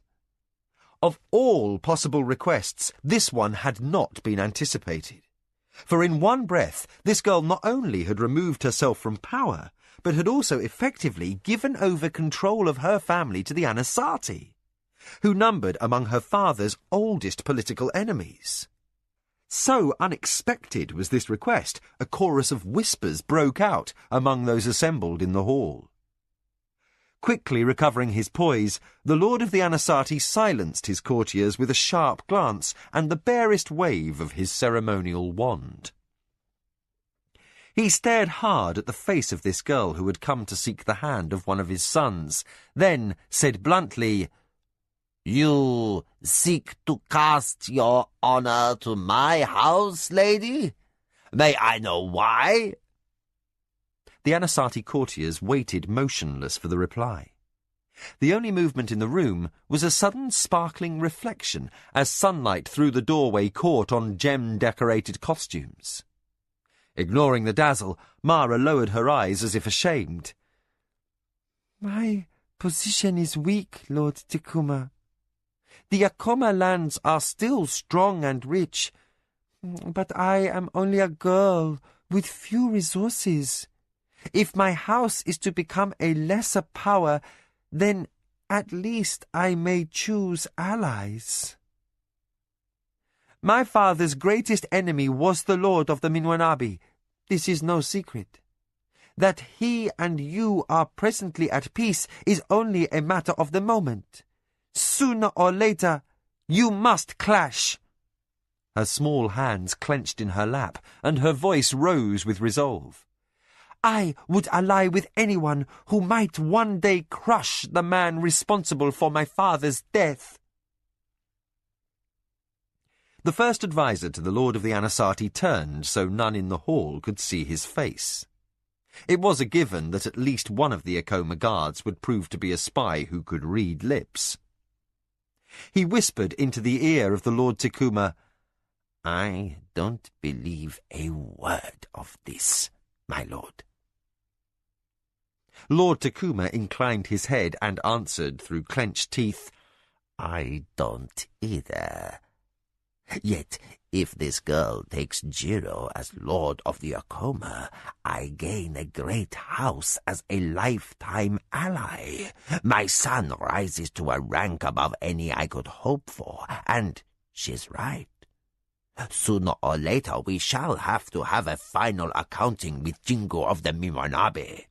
And if we destroy the Minwanabi, a son of mine will be lord of one of the 5 great families. Chumaka shook his head in the barest motion of resignation. His lord would be thinking that someday descendants of his in 2 houses might contend for the office of the warlord. Takuma continued his reasoning. Besides, she will be but the wife of the ruling lord. Her husband will dictate Akoma policy. No, Chumaka, whatever Mara may plot, this is too good an opportunity to pass by. I do not think this girl clever enough to outwit us once Jiro rules the Akoma. Takuma glanced at his 3 sons and found Jiro studying Mara with interest. By the intensity of his expression, the second son found both the rank and the girl intriguing. A sensible youngster, he should welcome the marriage. Presently, the boy sought his father's gaze and nodded yes. Jiro's expression was a little too avid, and his nod too emphatic for Takuma's liking. The boy knew power was a hair's breadth from his grasp and was openly coveting it. Takuma almost sighed. Jiro was young and would learn. Still, there was a discordant note in all this the old man didn't like. For an instant he considered sending the girl away, leaving her to the not-too-tender mercies of the Minwanabi. Ambition prevented him. For his son to reach a heretofore unreachable rank, combined with the pleasure of seeing the daughter of an old enemy brought firmly and finally to heel, overturned his last vestige of doubt. Motioning his hovering counsellor aside, the Lord of the Anasati turned to face Mara and said, You have chosen wisely, daughter. By naming her daughter, he irrevocably sealed his acceptance of her offer of marriage before witnesses. Whom do you seek to wed? Nakoya barely concealed her outrage, the vigorous twitch of her fan being less to cool her face than to hide the angry shaking of her hand at this betrayal. Mara smiled, looking nothing so much as a child whose parents had banished dreams of demons in the night. She allowed 2 officers to aid her in rising. According to tradition, she must now pick the bridegroom. Takuma of the Anasati had no misgivings as his future daughter-in-law stepped from her litter. He disregarded the sudden agitation of his first adviser as the girl moved towards Jiro, mincing steps being all her voluminous ceremonial costume would allow. Light caught in her jewelled headdress as she passed before cushions, upon which the three sons sat in full court raiment. Halesko and Buntakapi watched their brother Jiro with different expressions, Halesko's being something close to pride, while the youngest showed open indifference. Mara completed the formal bow of a girl to her betrothed and stepped forward. Without hesitation, her hand fell upon the shoulder of the Anasati's third son, and she said, "Buntakapi of the Anasati, will you come and be lord of the Akoma?" Chimaka muttered, I knew it. Just as she stepped from the litter, I knew it would be Banto. He turned his attention to Nakoya, who still hid behind her fan, but whose eyes had changed from showing rage to showing nothing.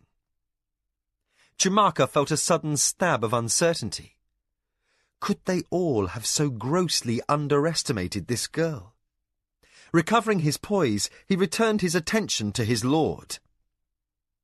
In the lord's place of honour, perched above the silent, stunned ranks of the Anasati court, Takuma sat at a loss. His bull-necked third son rose and stepped awkwardly to Mara's side, a smile of smug self-congratulation on his face. The lord of the Anasati urgently motioned for Chimaka to attend him and, as the first adviser did so, whispered into his ear, What is this? Why, Banto of all my sons? Chimaka kept his voice low. She seeks a husband she can control. Takuma frowned with stormy displeasure. I must stop her. Lord, you cannot. The ritual has gone too far. If you recant your formal acceptance, you must kill the lady and all her warriors here and now. I must remind you, he added, looking as though his collar had suddenly grown too tight as he surveyed the 50 Akoma guards only a half-dozen steps away. Your own soldiers stand outside this building. Even if you survived such a bloodletting, which seems unlikely, you will forfeit all honor. The last remark stung, for Takuma recognized the truth. Even if he ended Mara's existence now, he would have no moral position left. His word within the council would be meaningless, and his considerable power wasted to nothing. Flushed with ire, he whispered waspishly, If only that idiot Minwanabi had killed the bitch last month. Then, as Mara glanced with apparent innocence in his direction, he forced himself to regroup. We must turn her cleverness against her and seize the advantage, Chimaka. Jiro is still free to make a strong alliance, and Banto. His voice fell silently. I have never thought he would amount to much. Now he will be lord of a great house. A malleable husband this girl may have gained, but she is an inexperienced virgin from Lashima's order.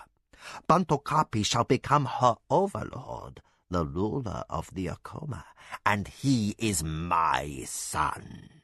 For the honor of the Anasati, he will do as I require.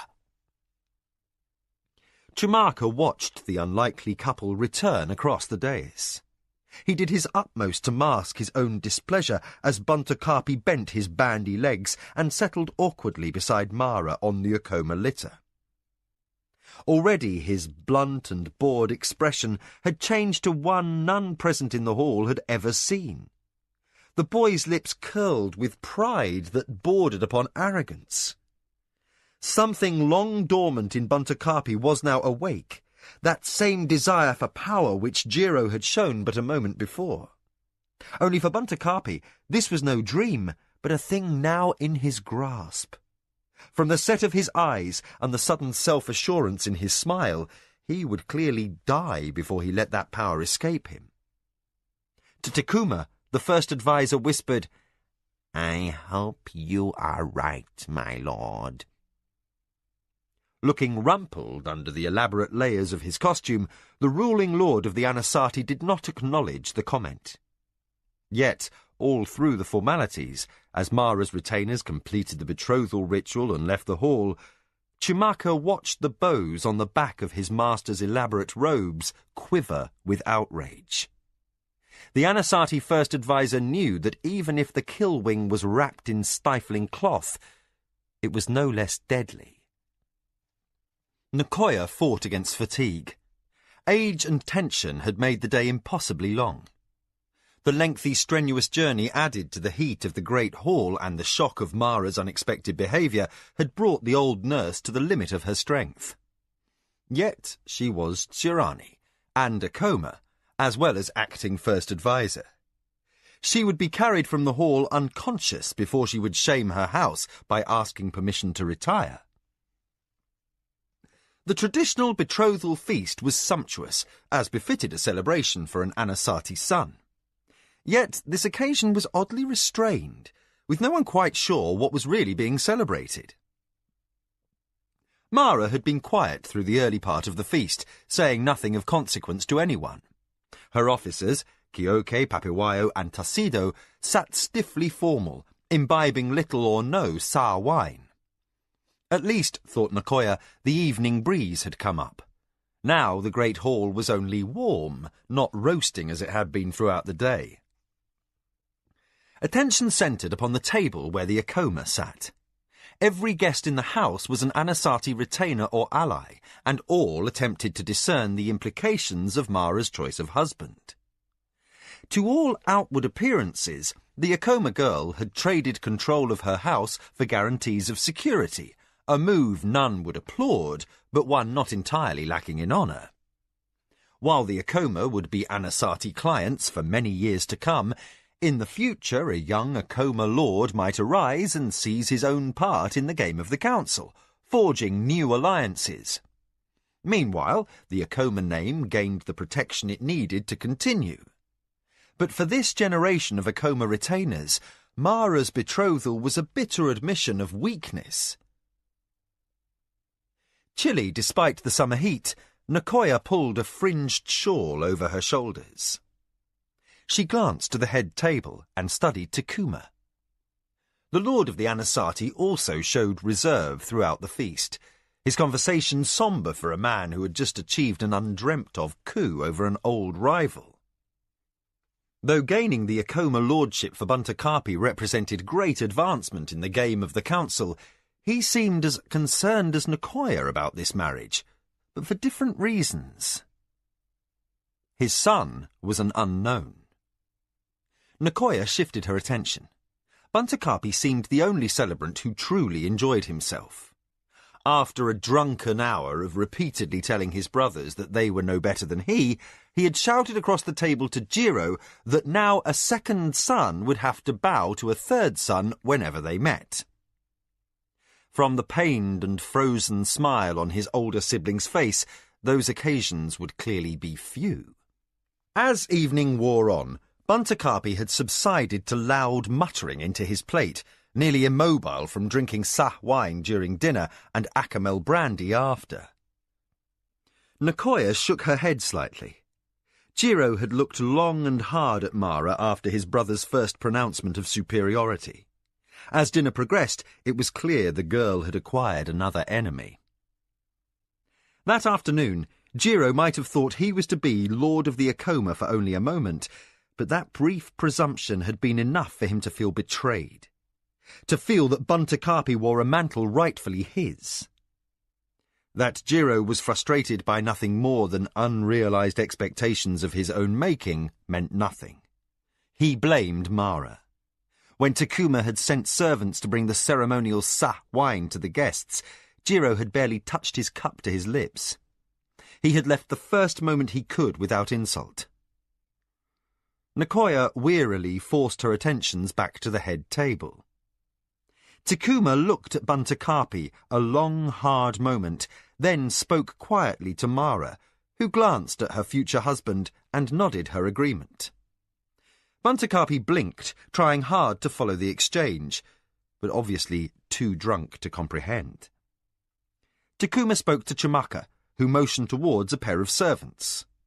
As the cooling evening air allowed Nicoya to catch her breath, 2 stout servants carried the future lord of the Akoma off to bed. Mara waited an appropriate moment, then begged her leave. Takuma nodded brusquely, and the entire company rose in salute to the bride-to-be. The musicians who had played throughout the evening struck up the appropriate tune, while Mara bade the guests good night. As she stood with the rest of the Akoma retainers, Nicoya found Chimaka approaching. "You're leaving soon?" he inquired. Nicoya nodded. Tomorrow, my lady wishes to return at once to our estates so that she may begin preparations for the wedding and the arrival of the new lord. Chimaka spread his hands, as if to indicate this was no problem. "I shall have a scribe work throughout the night. The betrothal documents will be ready to sign before you depart." He made as if to turn away, then said something unusually frank. "I hope, for the sake of all of us, this young lady of yours hasn't made a mistake." Taken off guard by this, Nicoya chose not to comment directly. Instead, she said, "I can only hope the gods see fit to bless this union." Chimaka smiled. "Of course, as do we all. Until the morning, then." Nicoya nodded and departed, signalling for the 2 remaining Akoma retainers to accompany her. As an Anasati servant guided her to her quarters, she thought upon Chimaka's unexpected words and wondered if he wasn't right. Dust rolled under the feet of marching warriors as the Akoma retinue moved slowly to rejoin the balance of their soldiers, who waited in the camp by the bridge that marked the border of the Anasati estates. Nicoya had been quiet since she joined Mara on the cushions of the large palanquin. Whatever the ruling lady planned, she kept her own counsel, and Nicoya chose not to ask any questions. Even though she was acting as first adviser, she could not guide unless asked, but an old nurse could let her doubts be heard. Conjuring up images of Buntakapi's crudities at the feast the night before, Nicoya spoke sourly to her charge. "I hope you can control him, mistress." Roused from deep thought, Mara's eyes focused. "What? Oh, Banto. He's like a Nidra bull, smelling the cows in season, Nicoya. All his brains are between his legs. I think he is exactly the man to gain us what we need." Nicoya muttered under her breath. Once the shock of Mara's choice of Buntakapi had worn off, the old nurse had come to sense a larger plan. Mara was not simply giving up her family's control to the Anasati in exchange for preserving the Akoma name. Since the ruse with the bandits in the hills, the girl confided only those things she felt Nicoya needed to know. Almost overnight, it seemed, the sheltered temple innocent had shown she was no longer a child. While Nicoya had doubts, even fears concerning the girl's stubborn naivety about men, Mara had forcefully demonstrated she was an aggressive player of the game of the council. Nicoya reviewed the strengths and weaknesses, patterns and powers of the players in the light of her mistress's new commitment. And what she had observed in Buntakapi made her convinced that her beloved Mara might have underestimated him. There was something about the Anasati's third son, something dangerous that Nicoya could put no name to. Dreading how her well-ordered house would fare under such a ruling lord, she was drawn from her musing by Mara's voice. "I wonder what's amiss." Nicoya parted the curtains. Squinting against the brilliance of the afternoon sunlight, she saw Akoma soldiers arrayed along the road where they had camped, but none stood ready to march. Instead, they faced each other in 2 groups with some distance between. Softly, Nicoya said, "Trouble, I'm afraid." Mara ordered her own escort to halt. Pulling aside the gauzy hanging cloth, she approved Kyoke's request to investigate. With a speed that belied his age, the force commander left the head of the procession and hurried into the midst of milling Akoma soldiers. Both groups descended upon him, several men trying to speak simultaneously. Kyoke ordered silence, and instantly all voices ceased. After 2 orderly questions, he called back to Mara, "Some difficulty arose while we were gone, mistress. I'll have the story for you in a moment." Heat shimmers danced in the air above the roadway. Kyoke asked questions, received quick replies, and soon had 3 men stand out. He briskly marched these before their mistress's palanquin. Even beneath dirt and shining runnels of sweat, Mara could see the marks of a fight upon their faces. "This is Salmon, my lady." Kyoke pointed to a man with a torn tunic and knuckles that still bled. I know. Mara's expression was obscured by the deep shade of the curtains. One of the newcomers. She used the term newcomers for all who had recently been Grey Warriors. With only 3 officers, you left him in command as acting patrol leader. Kyoke appeared pleased that Mara was conversant with his management of the soldiers, but his attention never strayed from the 3 soldiers. "Salmon seemed able enough, but perhaps I was wrong." Mara studied the other 2 men. One, Zataki, she had known for years. As a boy, he had played with Lanakota and herself. Mara remembered he had a temper and ventured a guess as to what the problem was. Zataki, someone gave you an order and you refused. Zataki lifted his chin. "My lady, this Selman ordered us to stand the first watch while he and his companions rested and ate after the long day's march." Mara regarded the 3rd combatant. You are Kata Chaltaka, another newcomer. You took exception to Zataki's refusal to obey? Now Kata Chaltaka stiffened his spine. "My lady, he and the others act superior to us and put the least desirable duties upon us whenever they may."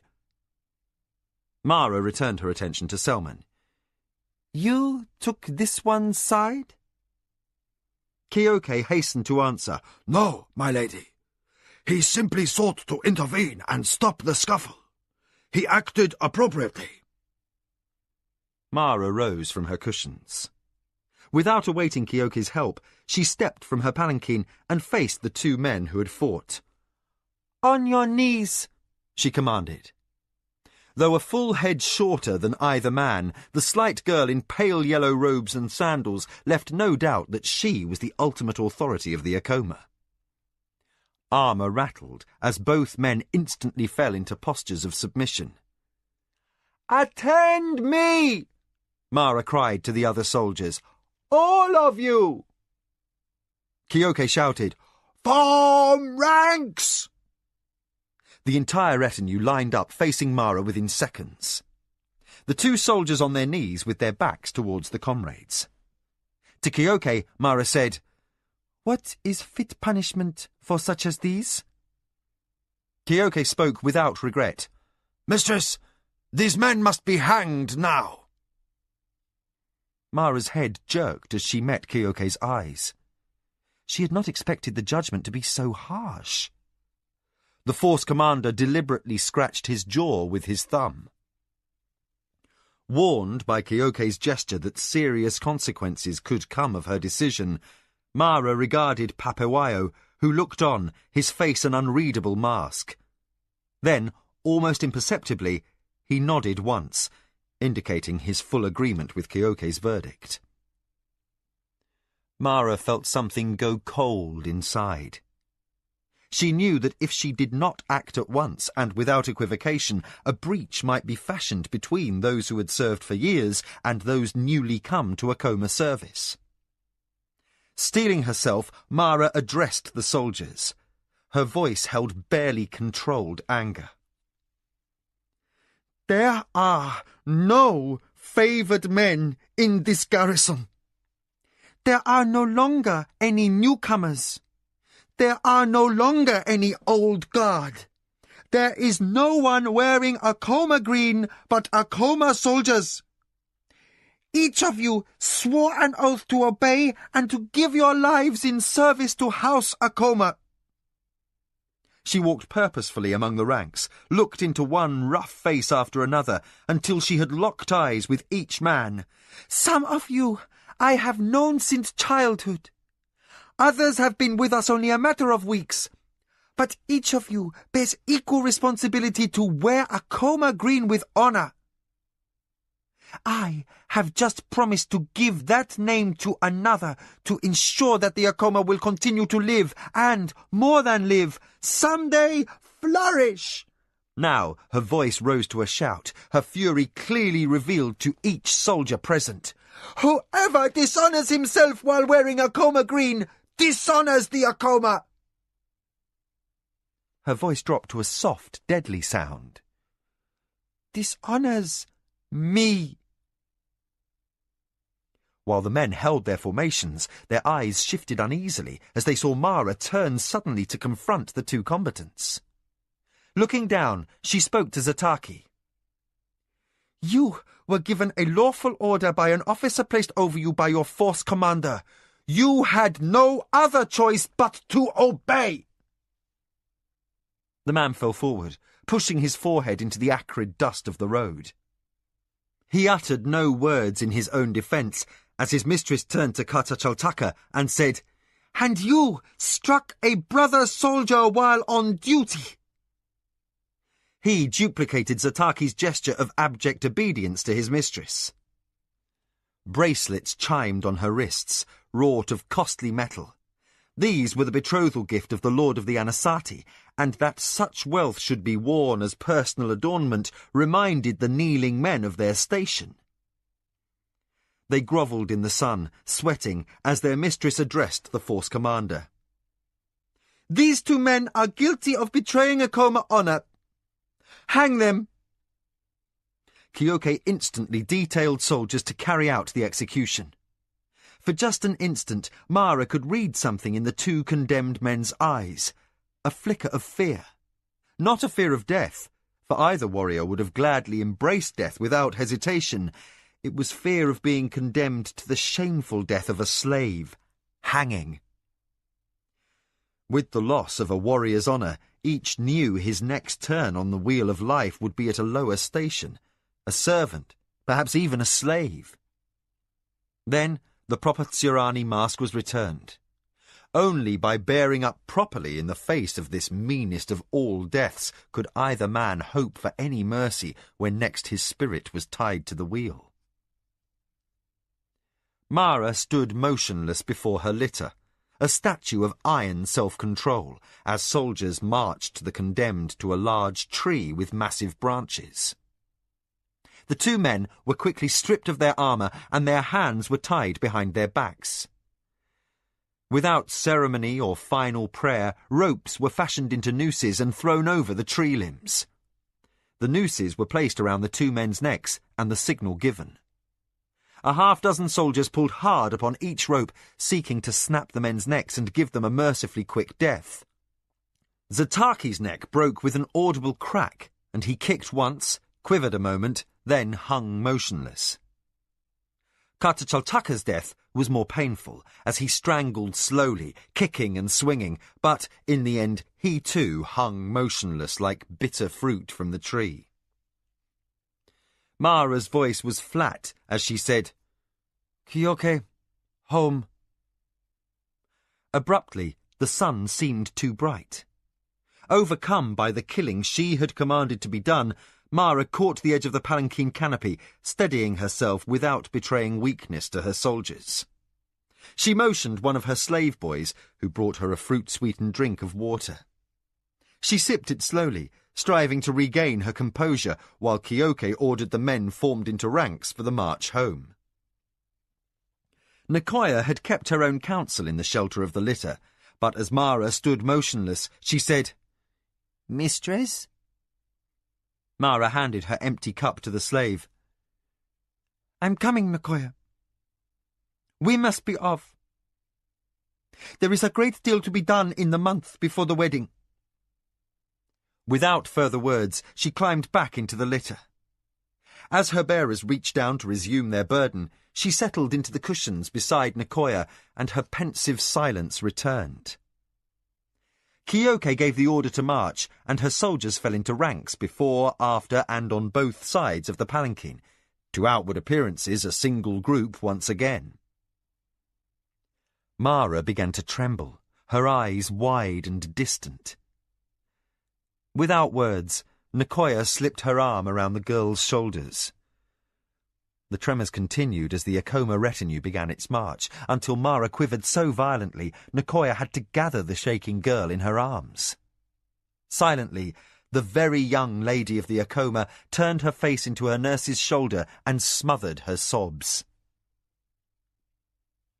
As they approached the borders of her estate, Mara considered the difficulties she faced.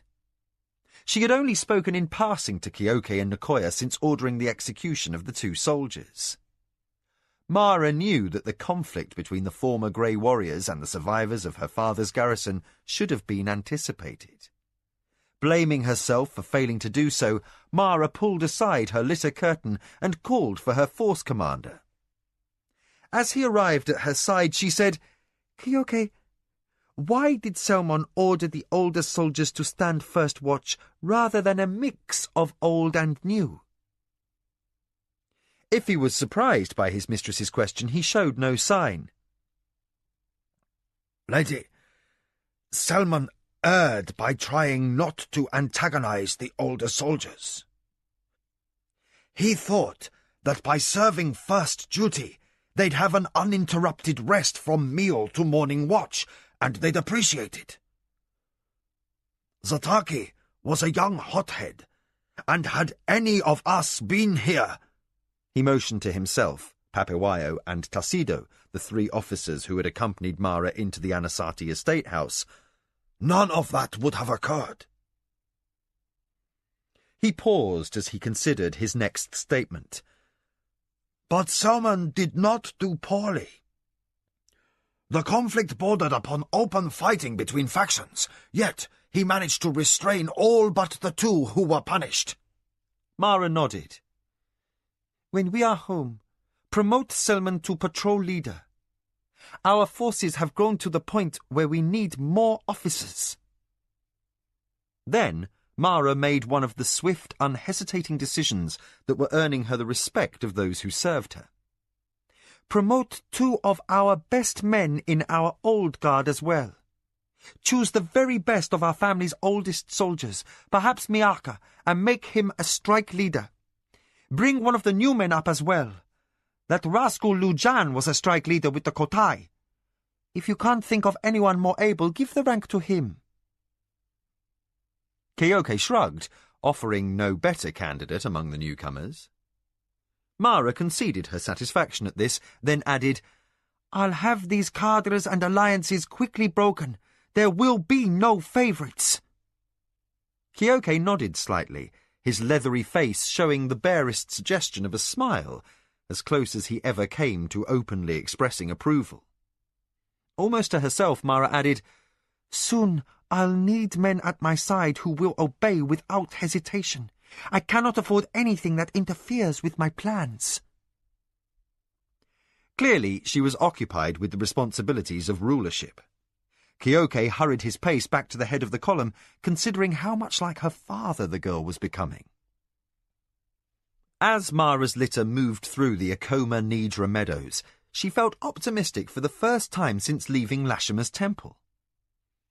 Her thoughts churned.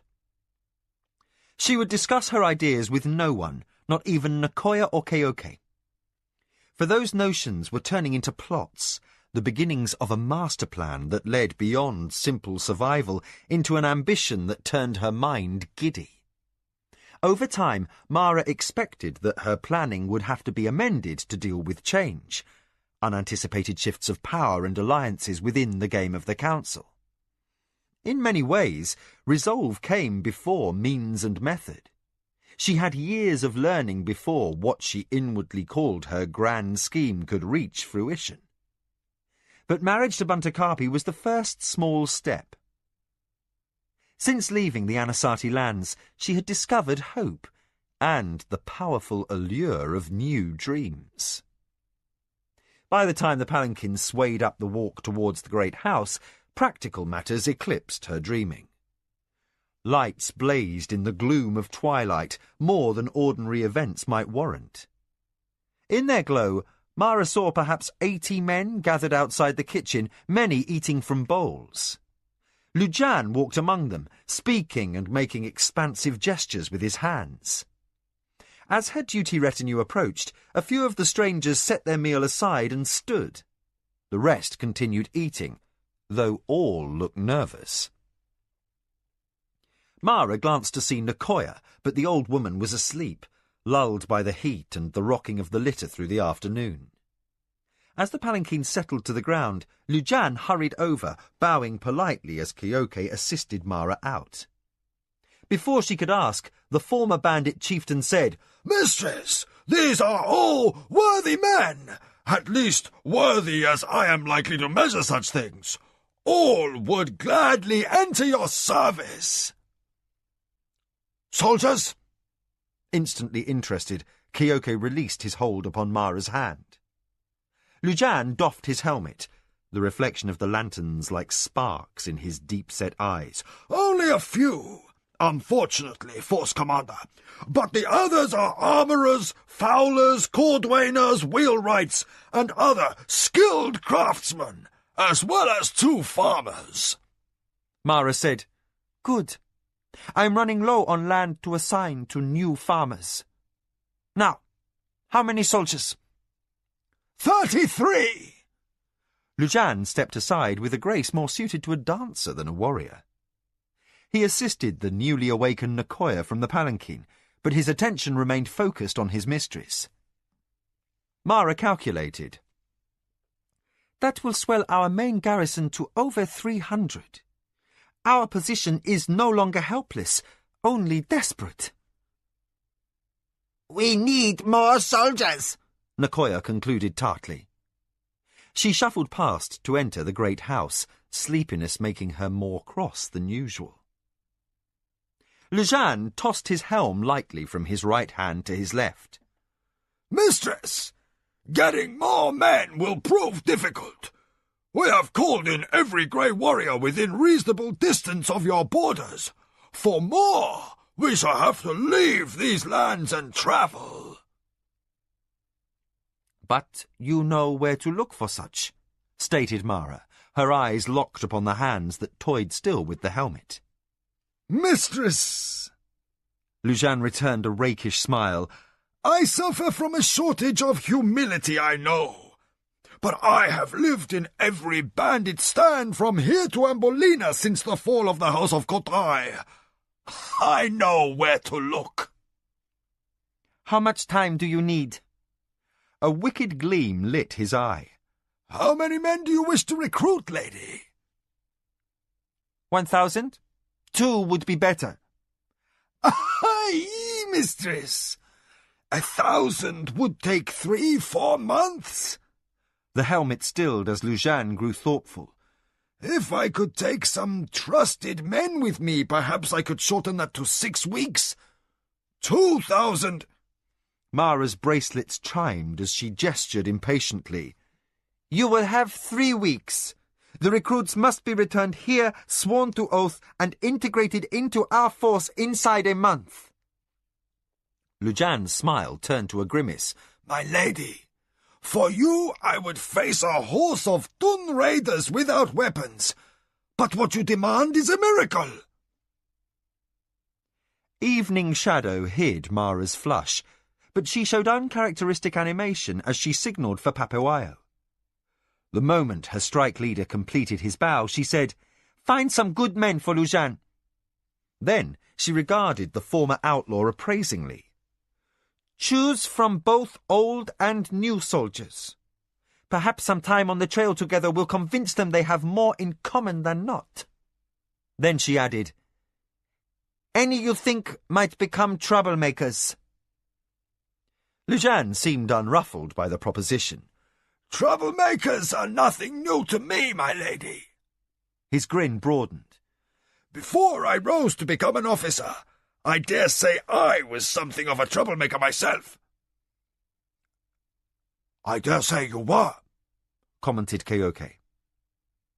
Motionless in the darkness, he had all but been forgotten. The former bandit leader started slightly and immediately became more restrained. "You must travel as fast and as far as possible for 12 days, Lujan," instructed Mara. "Gather as many reliable men as you can, then return here. If you can't find me 2,000, find me 200. And if you can't find 200, find me 20. But make them good warriors."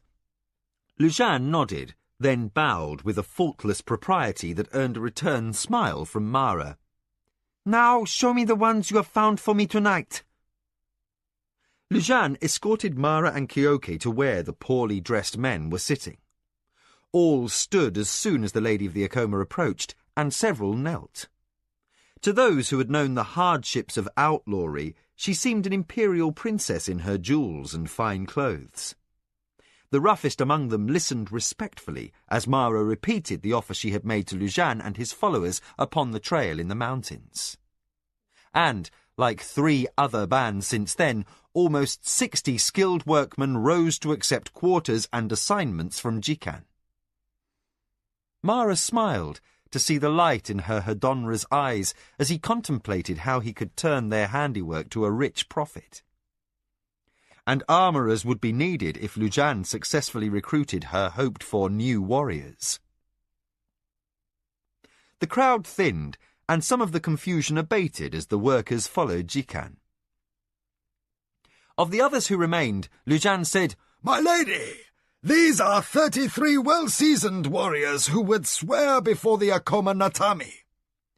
"You have explained everything to them?" "I dare say, as well as anyone could, except yourself, of course." As Keoke snorted disapproval, Mara looked to see if the former outlaw chieftain was mocking. He wasn't. At least, not openly. Aware suddenly of the strange pull this man seemed to exert on her, she recognized in him the same sly wit she had loved in her brother Lanakota. His teasing caused her to flush slightly. Quickly, she wiped her forehead as if the heat were making her perspire. This man was not her kin, or even a lord equal in rank to her. Unsure how to respond after months of isolation in the temple, she turned firmly to the task at hand. All the men were fit, if undernourished, and they seemed eager, except for 2 who sat slightly apart. One of those exchanged glances with Lujan. "You know this man?" asked Mara. Lujan laughed. "Indeed, mistress. This is Sarik, my cousin, who served with the Lord of the Tuskai. Before he left the Kotai estates, he was my closest companion." Looking to nettle Lujan in return for her earlier embarrassment, Mara said, "Is he an able soldier?" Lujan grinned, and his cousin returned a nearly identical broad smile. "My lady, he is as able a soldier as I." "Well then, that solves the problem." Mara tapped the helm that still dangled from Lujan's wrist, called a soldier's pot for its utter lack of adornment. "I was going to ask you to give that to him and assume one with an officer's plume. Keoke had orders to promote you to strike leader, but as you are going to be away for 3 weeks, he might as well promote your cousin in your stead." His grin still in place, Lujan said, "Well, almost as able as I, lady." Slightly more serious, he added, "With your consent, I'll take him with me. I mean no disrespect for any other soldier here, but there is no man I would rather have at my side with a sword." Then his tone turned light again. "Besides, we might as well keep the party composed exclusively of troublemakers." Mara couldn't resist. For the first time since Lano's death, the frown eased entirely from her face, lantern light revealing a surprisingly lovely smile. "Then you had best collect your plume from Keoke, strike leader." To the newcomer, she said, "Welcome, Sarek." The man bowed his head. "Mistress, your honor is my honor. With the gods' favor, I shall die a warrior, not too soon, I hope, and in the service of beauty such as yours, a happy one." With a lift of her brows, Mara glanced at both men. "It seems flattery runs in your family, as well as a certain casual attitude towards rank." Then she indicated the other man who had been sitting with Sarek. He wore plain clothes and simple hide sandals. His hair was trimmed in nondescript fashion, not the close cut of a warrior, the fashionable ringlets of a merchant, or the ragged shag of a worker. "Who is this?" The man arose while Sarek said, "This is Arakasi, lady. He also was in my lord's employ, though he was not a soldier." The man was of medium build and regular features, but his manner had neither the proud bearing of a warrior nor the deference of a worker. Suddenly uncertain, Mara said, "Then why did you not stand forward with the craftsmen and workers?" Arakasi's dark eyes flickered slightly, perhaps in amusement, but his face remained expressionless. Then he changed. Though he hardly moved, his demeanour changed. Suddenly he seemed the aloof, self-possessed scholar. With that, Mara noticed what she should have seen at once. His skin was in no way weathered as a field worker's would have been. His hands had some toughness, but no thick pads of callus left by toil with tools or weapons. "Lady, I am not a farmer." Something put Keoke on his guard, for he moved without thought to interpose himself between his mistress and the stranger. "If you are not a farmer or soldier, what are you? A merchant? Sailor? A tradesman? A priest?" Barely acknowledging Keoke's intervention, Arakasi said, "Lady, in my time I have been all of those. Once I guessed it with your father in the guise of a priest of Hantukama. I have taken the identities of a soldier, a merchant, a slave master, a whoremonger, a riverman, even a sailor and a beggar." Which explained some things, thought Mara, but not all. "To whom were you loyal?" Arakasi bowed startlingly, with the grace and practised ease of a noble born. "I was the servant to the Lord of the Tuskai before the Minwanabe dogs killed him in battle. I was his spy master." Mara's eyes widened despite her attempt at self-control. "His spy master?" The man straightened, his smile devoid of humour. "Yes, mistress. For one reason above all should you wish me in your service. My late Lord of the Tuskai spent the best part of his fortune building a network of informants, a network I oversaw, with agents in every city in the empire and spies within many great houses." His voice dropped, a strange mix of reluctance and pride. "That network is still in place." Suddenly, sharply, Keoke scratched his chin with his thumb. Mara cleared her throat with a keen look at Arakasi, whose aspect seemed to shift from moment to moment. "Such things are best not discussed in the open." She glanced about. "I still have the dust of travel upon me, and have had no pause for refreshment since midday. Attend me in my chambers in an hour's time. Until then, Papewayo will see to your needs." Arakasi bowed and joined Papewayo, who gestured for the spy master to follow him to the bathhouse near the barracks. Left with Keoke and the presence of 33 master-class warriors, Mara remained caught up in thought. After a silent interval, she mused softly. The spy master of the Tuskai. To Keoke she said, Father always said the Lord of the Tuskai knew more than was righteous in the eyes of the gods. Men joked that he had a magician with a crystal locked away in a vault under his study. Do you suppose this Arakasi was the reason? Keoke offered no direct opinion, but said, Be cautious of him, mistress. A man who spies uses honesty least of all. You were right to send him away with Pape. Loyal Keoke, said Mara, with affection in her voice. She tilted her head in the torchlight, indicated the ragged group of men who awaited her command. Do you suppose you can swear this lot to service by the Natami and still have time for a bath and dinner? I must. The force commander returned a rare wry shrug. Though how I have lived to be this old, while burdened with so much work, only the gods know. Before Mara could respond, he shouted a command, and, like the trained soldiers they were, the scruffy men crowding the courtyard mustered at the voice of authority.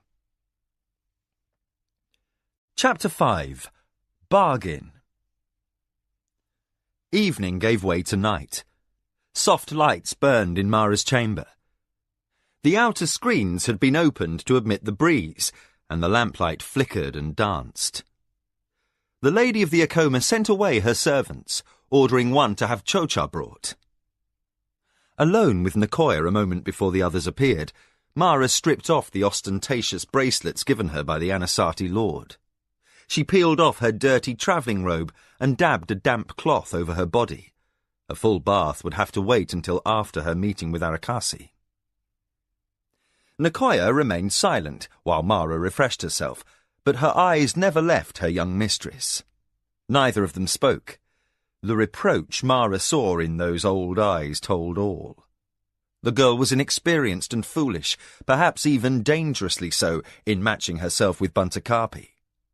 He might appear slow-witted, but he was a powerful warrior, and, though barely 2 years older than she, he had been reared in the game of the council, while Mara had sheltered in the temple of Lashima. As Mara wrapped a delicate saffron-coloured robe about herself, the servant returned with the chocha. She motioned permission, and the slave placed his large tray in the centre of the low table, then departed. Mara nodded to Nicoya, indicating that the old woman should prepare cups and napkins. Her 2 officers and the stranger arrived punctually upon the hour. Mara studied the newcomer keenly as he bowed and seated himself between Keoke and Papewayo. Arakasi's style was impeccably correct, his manner a match for the clothing he now wore in place of his beggar's rags. Mara suddenly realized she had seen his tasselled scarlet shirt before. The garment was Papewayo's, his favourite, worn on feast days only. Mara considered the significance of his loan to Arakasi. In the hour that had passed since their meeting in the courtyard, the former spy master of the Tuskai must have impressed the Akoma First Strike leader very favourably. That was a strong recommendation, for, like her father before her, Mara placed strong trust in Papewayo's instincts about people. Bolstered by that confidence, she asked, Has Lujan spoken of what we do here? Arakasi nodded. He's off to find more grey warriors to take service. He paused, then added, But each time you recruit, you greatly increase the chance spies might infiltrate. Soon you cannot trust any who come here. You might be such an agent, interrupted Nicoya. Old mother, I have nothing to gain by lying. Arakasi took charge of the chocha pot, usurping Nicoya's role as server with flawless ease. Deferentially, he filled Mara's cup, then Nicoya's, Keoke's, and Papewayo's before his own. Were I a spy for another house, I would simply have enlisted and sent word of your desperate situation back to my master. Then the assassins would come, probably in the next band of recruits. Your suspicions then would become entirely academic, as you would be murdered along with your mistress. He put down the pot. And if I didn't see an opportunity here for myself and my agents, I would have played a farmer, slipped away in the dark, and never troubled any of you again. Mara nodded. Your logic is difficult to fault. Now tell us what we need to know of you. The stranger answered frankly. I have been employed for over 20 years to establish and oversee a network of spies spanning the Empire. It now rivals any in the land, including the warlords. I even have agents working for other spy masters, one who is dormant, never having been employed, harbored against a day of great need. At this, Kyoke leaned forward. The obliteration of your house was not a great enough need? Arakasi took Kyoke's rudeness in stride. No agent of mine could have aided my master or prevented his final fate, especially not the one I mentioned. He works with the Imperial Chancellery on the staff of the warlord. Even Kyoke couldn't hide his astonishment. The spy master continued. My master was a man of vision but limited wealth. So extensive was his commitment to gathering intelligence, he was unable to use it to good effect. Perhaps if I had not been ambitious in my requirements— Arakasi set down his chocha cup with barely a click. Had the Minwanabi not grown fearful of my lord's ability to anticipate their every move, today the Tuskai might have been among the most powerful families in the Empire. He sighed in regret. But might have been is but ashes upon the wind, as they say. The attack was simple and straightforward. My lord's warriors were overwhelmed by brute strength. I have since learned that my agents do little good if their information cannot be acted upon. Kyoke had barely touched his cup of chocha. His eyes glinted through rising steam as he said, So, where are your agents today? Without hesitation, Arakasi faced Mara. Lady, I will not reveal who they are. If I offend, I ask pardon. I still owe much to those who once served my master, and will not expose them to additional danger. If you take us into service, we shall require the same concessions that were made by the Lord of the Tuskai. Mara acknowledged Kyoke's warning glance with a half-nod. Those being? She prompted, and waited keenly for Arakasi's reply. I will oversee my couriers and contacts, and I alone will know the names of the agents and how to reach them. You will be told only where they serve. Kyoke set his chocha cup down forcefully, as near as he had ever come to displaying anger. These are unreasonable requirements. Force Commander, said Arakasi, I do not wish to be difficult. I may not have served my master as well as I wished, but I protect those who worked so diligently on his behalf, in ways as dangerous to them as battle to a soldier. A spy dies in shame by the rope. My people risk both life and honor for a master they will not betray. I ensure that no matter what may happen, their master cannot betray them. Confronted by uncertain expressions, he nodded and qualified his statement. When the Minwanabi crushed the Tuskai, they interrogated my master. Shifting dark eyes to Mara, he softened his voice. There is no reason to relate details. I know of these things only because one of my people was left for dead and managed to observe for a while before escaping. Jingu's torturer was efficient. My master could not have withheld any information, despite being a courageous man. Lady, judge fairly. If you wish my services and the services of those who worked for me, then you will have to take us on faith. And if I don't? Arakasi stilled, his hands in plain view to banish any impression of threat. Slowly, he turned his palms upward, a sign of resignation. "Then I shall return to the hills." Mara cocked her head slightly. Here, at last, the man showed a moment of genuine feeling. To wear house colours again was more important to him than he cared to admit.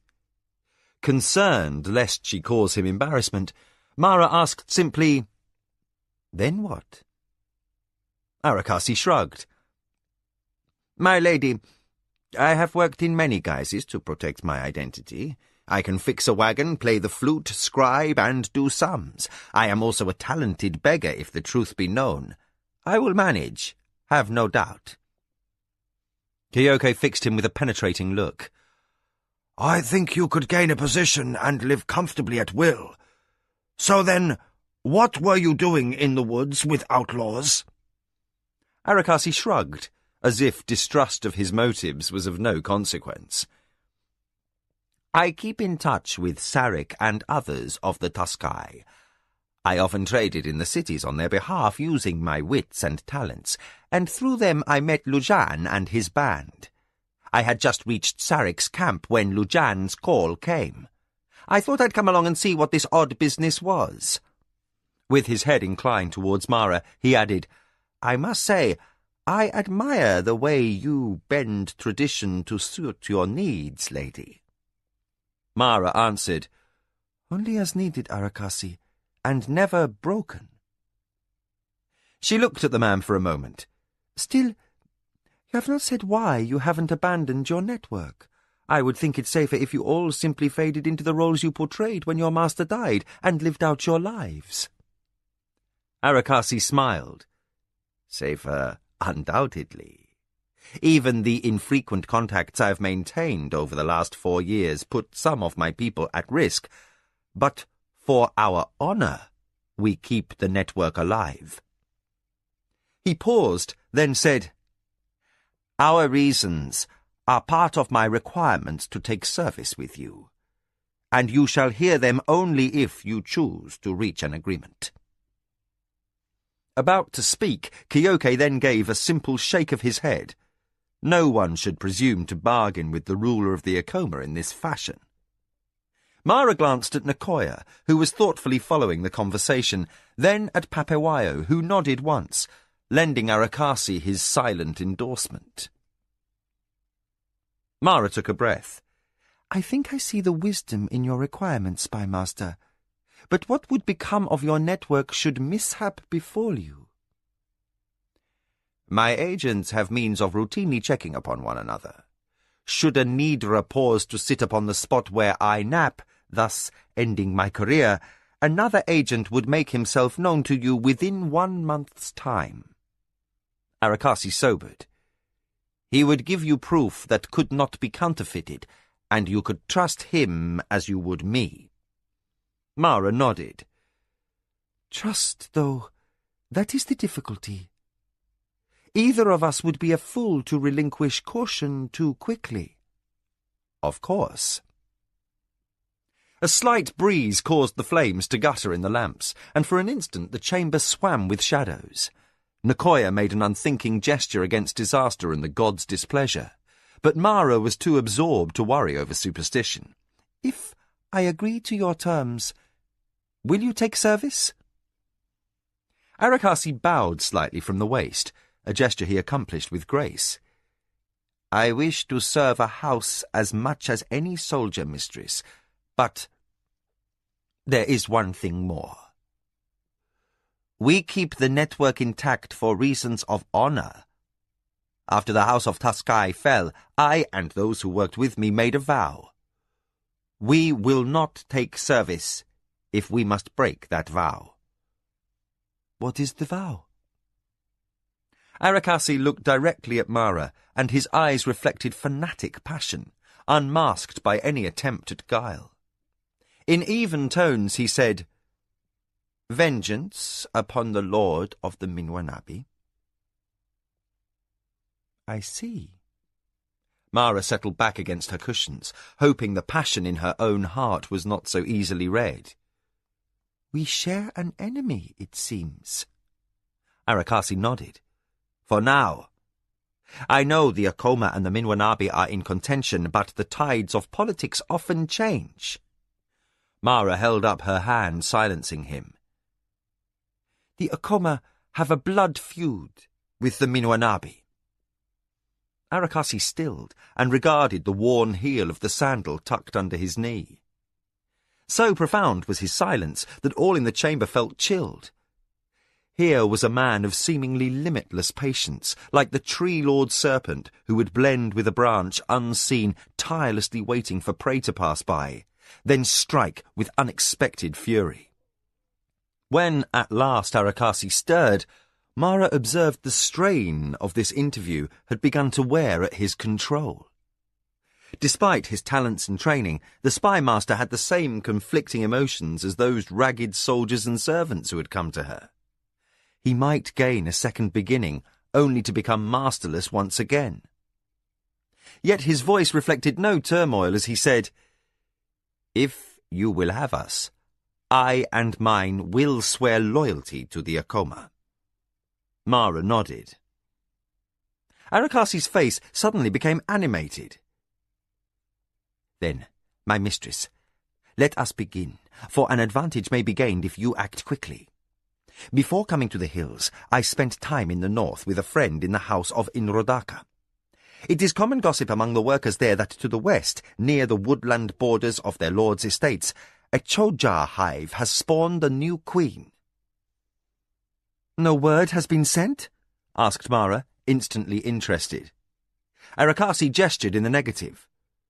"The lord of the Inrodaka is a quiet man with few guests and even fewer sojourns abroad. But time is short. The fruit harvesters soon will carry word to the river. The news will then race the breadth of the empire. But for now, you are the only ruling lady or lord to know that a new queen of the Choja will soon be seeking a home. She will have at least 300 warriors to serve her."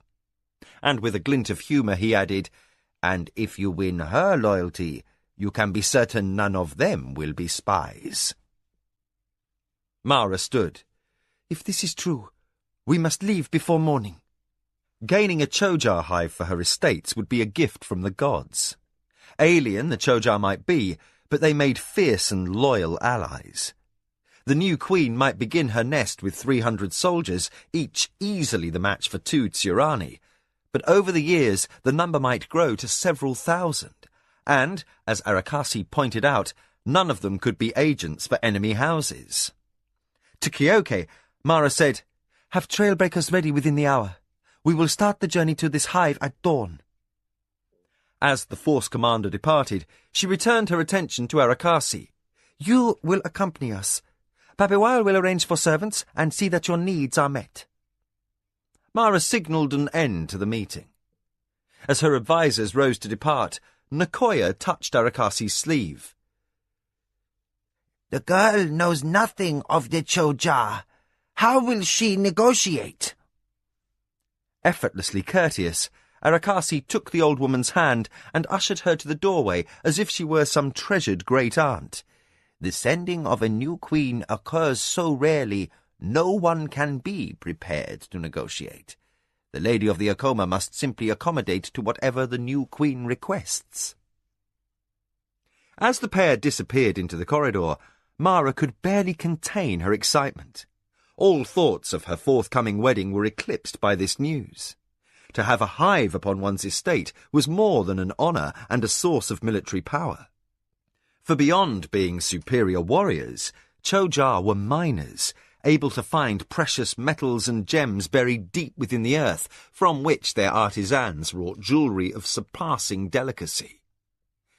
The insectoid aliens also held the secret of making silk, the cool, soft fabric most prized by those who lived in the ever-present heat of the empire. Wars had been fought to control the silk trade until imperial edict allowed for neither guild nor noble to monopolize it.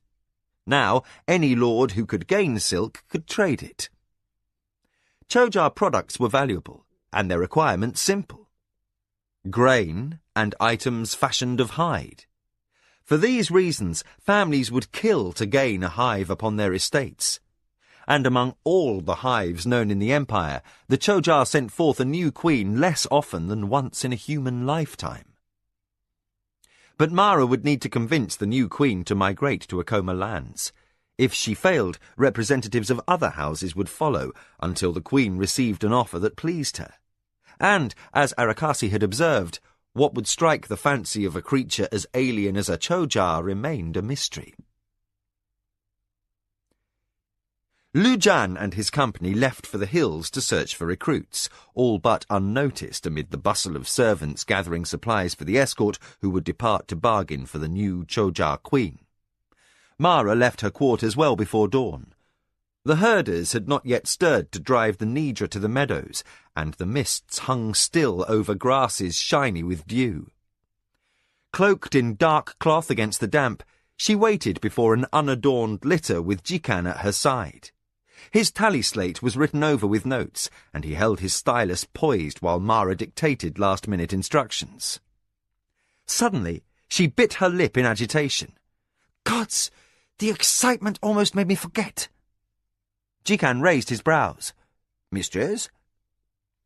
Wedding invitations. Mara shook her head in frustration. Nakoya will direct you to the proper ritual verses. She will know even better than I who must be invited and who may be ignored. Be sure to ask her on my behalf to oversee all requirements I have forgotten. Jikan questioned as he jotted hurried notes. What about the summer stock sale, mistress? Animals to be auctioned must be registered with the Breeders' Guild in advance. You have chosen well so far, Mara said, aware she had run out of time. I trust your judgment. Kyoke arrived with a chosen troop of warriors, and Papawayo and Arakasi already waited, talking a short distance away. The men assembled with the silent efficiency of veterans, and soon the last one took his place.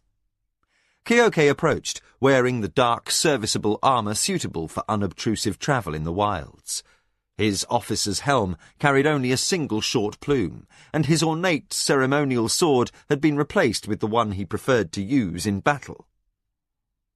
Stopping before Mara, Kyoke bowed. Mistress, the men are ready. Your bearers stand with the supplies, and the trail breakers are already on their way. We may depart at your word. Mara dismissed Jikan with a wish for prosperity and fair trading. Then she entered her litter and reclined upon the cushions. Tell the men to march, she ordered. As the half-naked bearers bent to shoulder her weight, she knew the swift thrill of fear. This was no formal state visit to another lord, but a bold move to steal an advantage on every other player in the game of the council. That boldness carried risks. As the party swung around a small hillock, Mara watched her estate house fall behind. She wondered if she would return to see it again. Guided by Arakasi, the Akoma retinue hurried secretly along backcountry trails. Each day, Mara observed growing signs of strain in the soldiers' behaviour. Tirani soldiers would never lose discipline in the presence of their ruling lord or lady. But on previous marches, she had listened to quiet conversations, banter and jokes about campfires. Now the men kept silence, broken only at need and then in whispers. Their usually animated faces were now set in the expressionless masks of Zirani warriors. On the third day, they waited in hiding until nightfall, then moved out in darkness, munching thaisa bread and Nidra jerky as they hurried to avoid detection.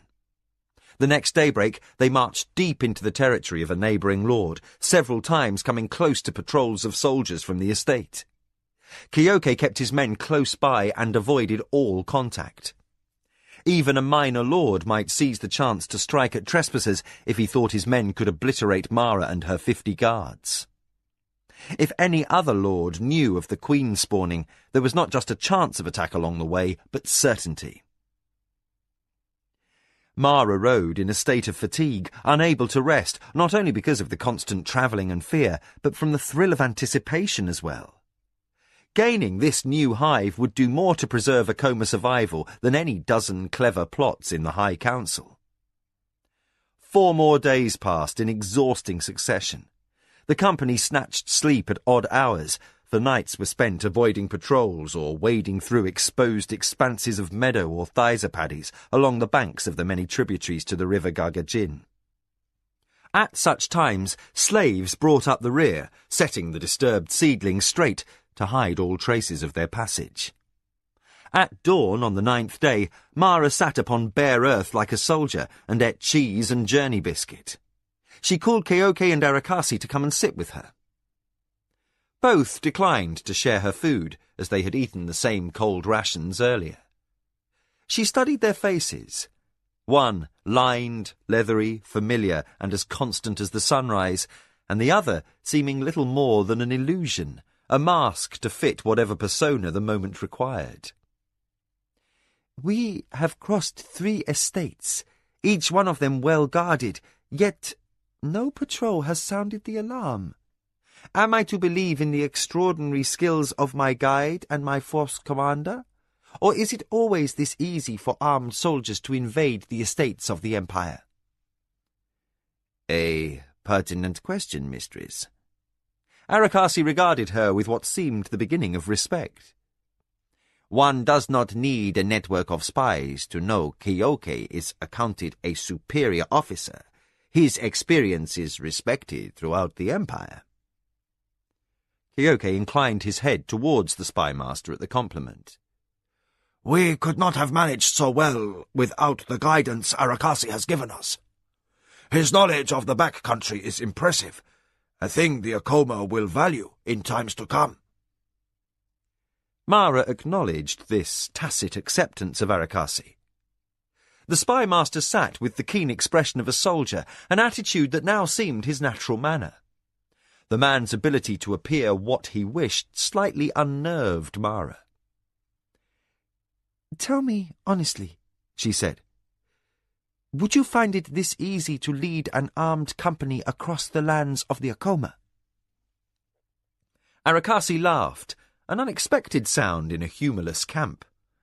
"Mistress, assuredly not. Keoke is widely admired for his knowledge of warcraft. He knows the dangers of regularly scheduled, unvarying patrols. He is prudent and cunning, even when his command is small." With a look of respect at the force commander, he added, "Especially when his command is small. It is difficult for one man to trespass upon Akoma lands, let alone a force in strength." Keoke seized upon a discrepancy. "You said difficult, not impossible." Arakasi inclined his head in agreement. "True."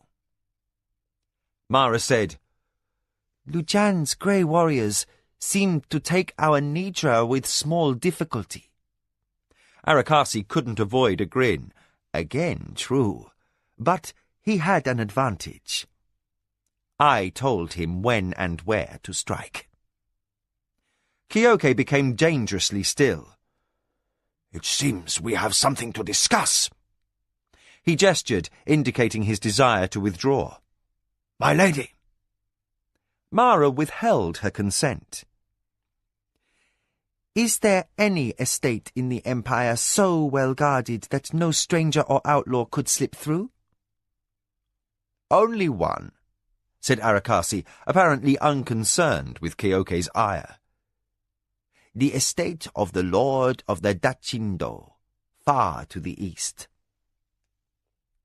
Mara smiled, as if she had won a small victory. "Now, indeed, Keoke, you and Arakasi have something to discuss." She watched as the 2 men rose and moved apart, conferring quietly, heads close together in the misty grey dawn. As much as Keoke might take umbrage at the implied shortcomings in his defence of the estate, Mara knew wisdom would prevail. He would relish any information the spymaster could offer to better his protection of his mistress. Confident that by the time of her wedding the Dachindo would no longer be the only estate impenetrable to trespassers, she sent a slave for her comb. In the last minutes before the company started off down the trail, she applied herself to the ongoing frustration of trying to work the knots from her long hair without benefit of a maid. The day grew hot. The soldiers marched uncomplaining through a gradually changing landscape. The lowland plains, with their patchworks of paddies and meadows, gave way to forested hills crowned with rocks. The trees became old and wild, veiled in flowering vines and thorn. Yet, the more difficult the terrain, the more the spirits of the men rose. They had made good time, and as sunlight fell slanting across the trail, the travellers reached the far border of the Inradaka estates. Arakasi asked for a halt. While the soldiers changed from field armour to lacquered and polished dress armour, he said, "We must leave this trail and cut across this ridge to another over there." He waved at a notch in the woodlands, barely more than a path, that led upward into denser forest. Kyoke paused in his changing, his plumed helm half unpacked. "I thought Choja built hives in meadows or valleys." Arakasi wiped sweat from his forehead. The light was fading quickly, and he seemed concerned that they reached their destination before nightfall. "Mostly that's true. At least, I've never heard of a hive that's not situated in the open." He pointed up the trail. "Further on, the wood's thin. There's a meadowed valley about 1,000 feet higher up. That's the place we seek." Mara overheard. "So, this old hive is not on Inradaka lands?" "No, but there is some sort of treaty, nevertheless." Arakasi gestured to the north, where the forest grew wild and thick. "These lands were once part of a larger estate, who knows how many years ago. When that lord, whoever he was, fell, his holdings were divided among the conquerors, the Inrodaka among them. This area was left unclaimed. It's not very good land. The timber's rich, but too difficult to log out, and there are only 2 or 3 meadows for herds, all without trails to lowland pastures. Still, the Choja accept the Inrodaka as their landlords without making an issue of it. Who knows how they think?" Directing the lead soldiers up the trail, he said, "From here, we must be cautious but restrained. We may be challenged by Choja soldiers. We must not fight. With a new queen in the hive, even the seasoned warriors will be very tense and aggressive. They may feint attack, so let no man draw sword, else we'll all be slaughtered." Mara consulted Kyoke, then approved the spymaster's order. Arrayed in brilliant Akoma green, they began their climb. The trail cut sharply upward, angling between jagged outcrops of rock. Travel by litter became impossible, and even on foot Kyoke had to help Mara with the more difficult ascents. These were no switchback trails cut for humans, but paths fit only for Kumi, the 6-legged mountain goat of Kelawan, and for the agile Choja. The bearers fared worst of all, sweating and grunting under their loads, while others hauled the empty litter along by main force. The sun shone hot on the backs of the soldiers. Strange mountain birds took flight from the trees at their approach, and thickets teemed with game.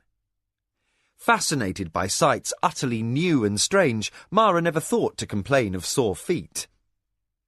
Just after midday, a shout arose from the lead patrol. Kyoke caught Mara's arm and hurried her to the head of the trail, where a dozen Choja soldiers stood with spears across their upper torsos at the ready, but not menacing. Shiny black, with 6-jointed limbs and bodies segmented like those of insects, they all looked identical to Mara, as if struck from the mould of a guild craftsman. She regarded the aliens and felt utterly at a loss. "These are old hive warriors," Kyoke observed. "They will not attack us unless we give them cause." Kyoke's words helped steady her. She waited, tense as her escort, while her force commander advanced and saluted. His upraised arm bent at the elbow, palm forward. "Honor to your hive!" The nearest Choja spoke in a surprisingly intelligible voice. "Honor to your house, men of the Akoma! Who speaks?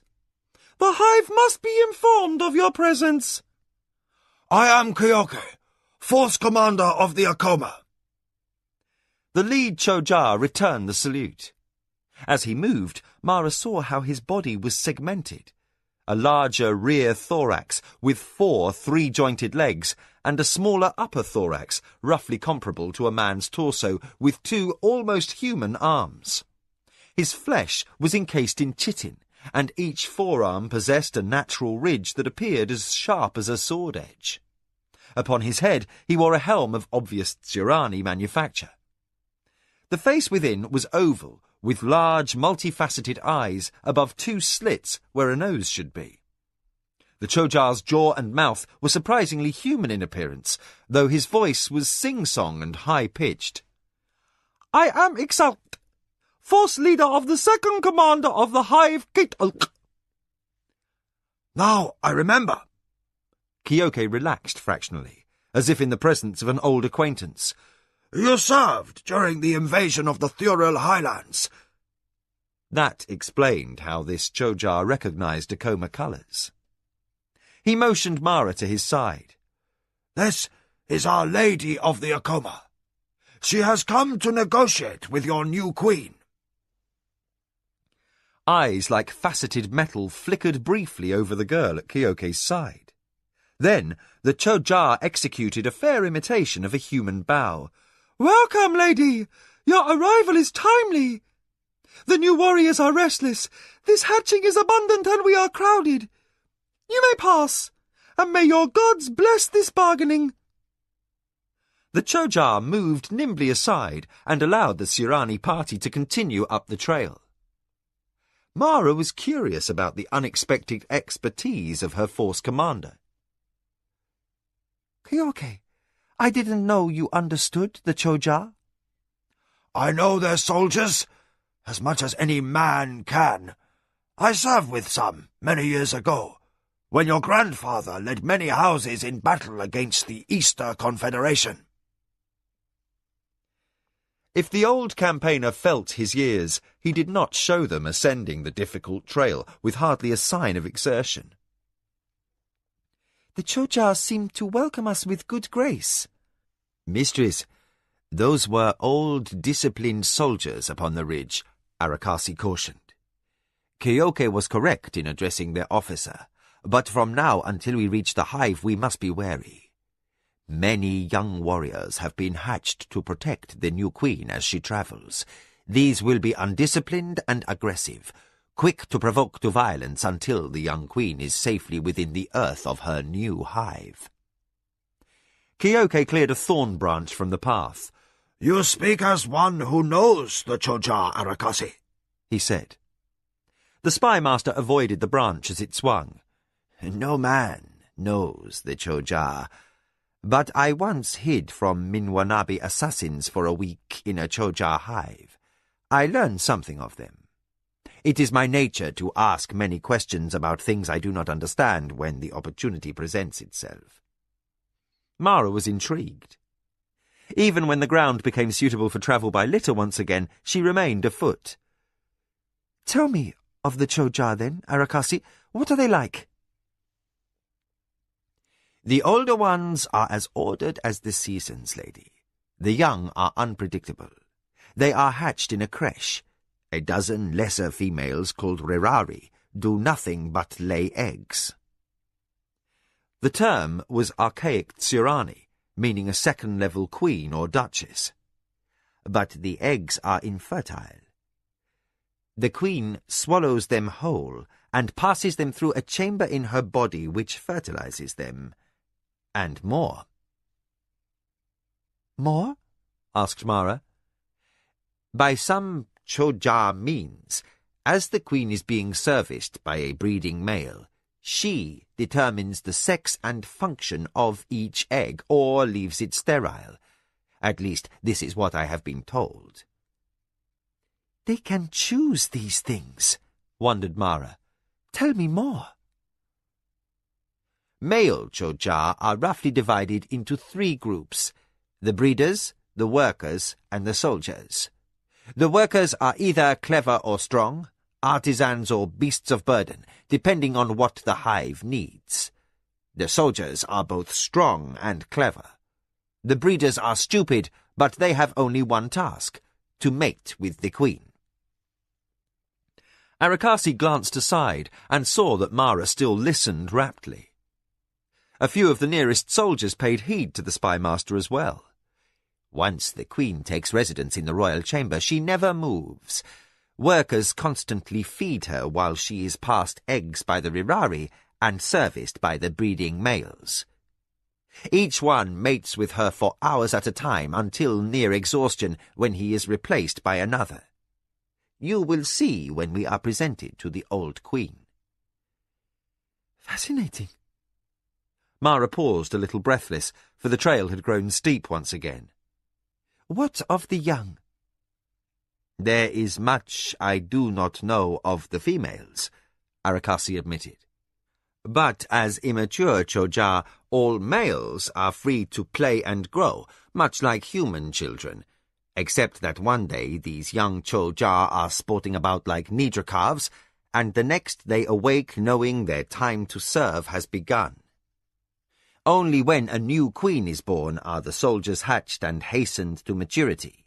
This makes for an aggressive, unpredictable warrior, I'm afraid. They are quick to anger, and only the new queen can command them to instant obedience. Arakasi fell silent, for the trail crested a small rise to cut sharply downwards into a valley tucked like a fold between hills.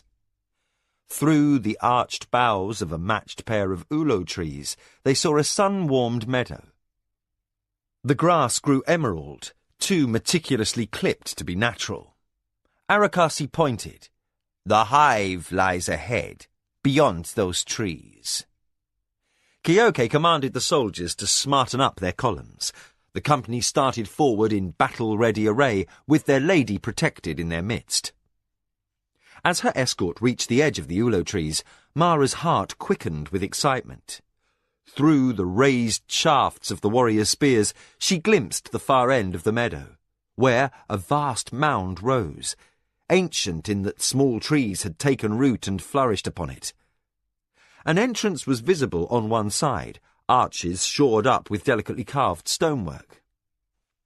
On the beaten path that led inward, hundreds of Choja hurried to and from the hive, upon what errands only they knew. Mara paused and commanded slaves to bring her litter. She might have been too excited to ride upon the ridge, but she would meet the Choja queens as lady of a great house. As the bearers shouldered the litter poles once more, Kyoke and Arakasi marched at her side.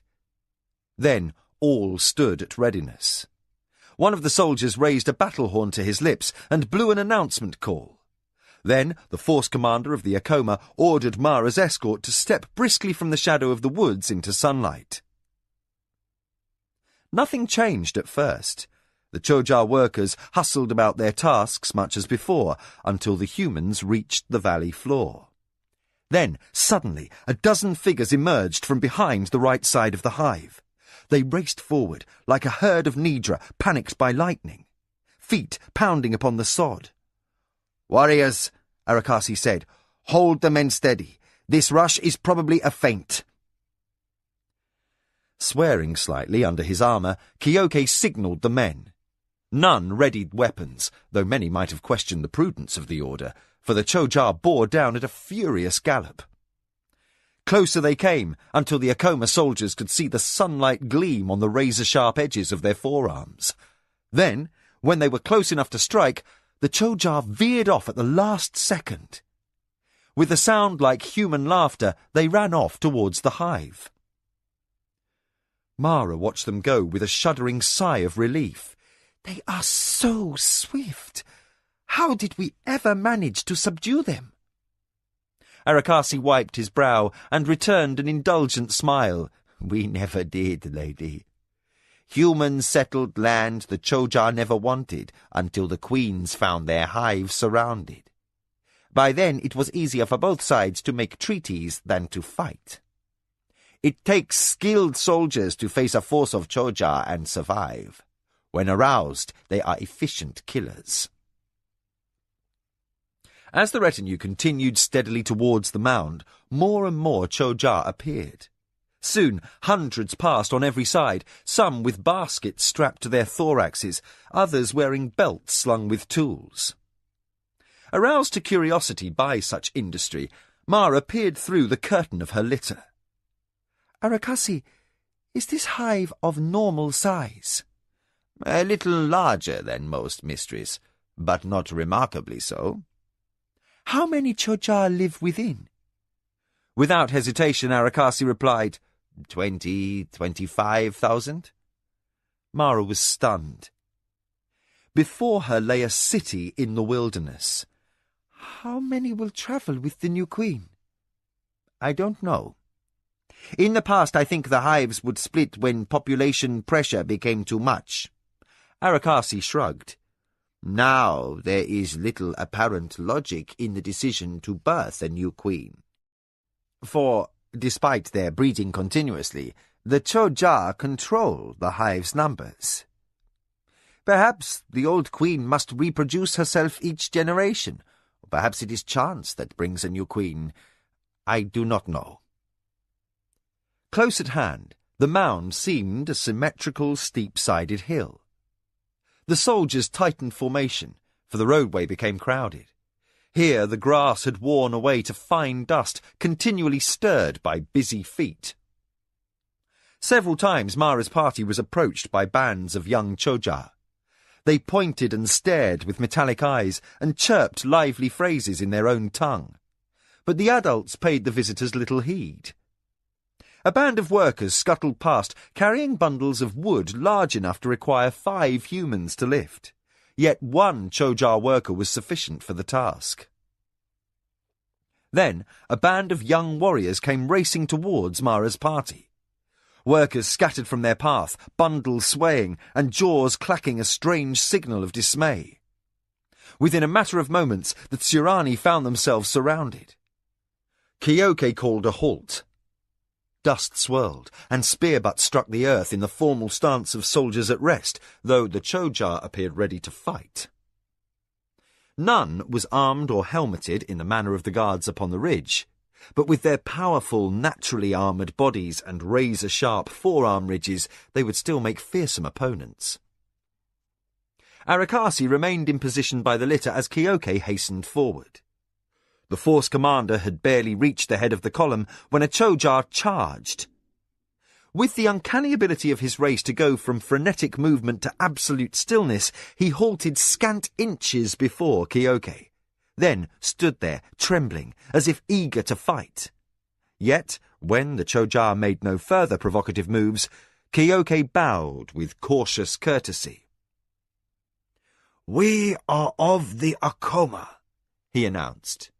"My lady of the Akoma wishes to speak with your queen."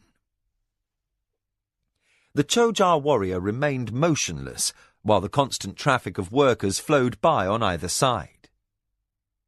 Tense and silent, the Akoma soldiers awaited any hint of threat to their mistress, while Arakasi advised Kyoke, "I don't think these warriors understand Tsurani. This one here is barely mature. We may be forced to defend ourselves."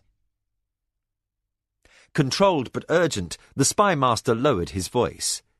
"If the one in front attacks, the others may come to aid him. If we provoke him, they certainly will. Strike only at those who attack first, for some who come may be seeking to aid us." Kyoke returned a fractional nod. His hand lightly gripped his sword hilt, Mara saw. Yet he made no move to draw, even when the creature twitched his head to get a better view of the brightly armoured fighter. Long, tense moments dragged by. Then another, larger Choja arrived. Mara waited, edgy as her escort, as the newcomer pushed through the press of young warriors. It paused at the side of the one who confronted Kyoke and shouted what might have been a command in a high-pitched, clicking language. Several of the surrounding youngsters dipped their forelimbs and hurried away. But more stayed, including the one who blocked the trail. Without warning, the larger Choja reached out and seized the youngster around the middle of the upper body. He locked his limbs in an immovable grip, and, for a moment, the two Choja strained against each other, grunting with effort as their chitin grated together. The first Choja tottered, pulled off balance, he fell to the ground, where he thrashed for an instant in panic.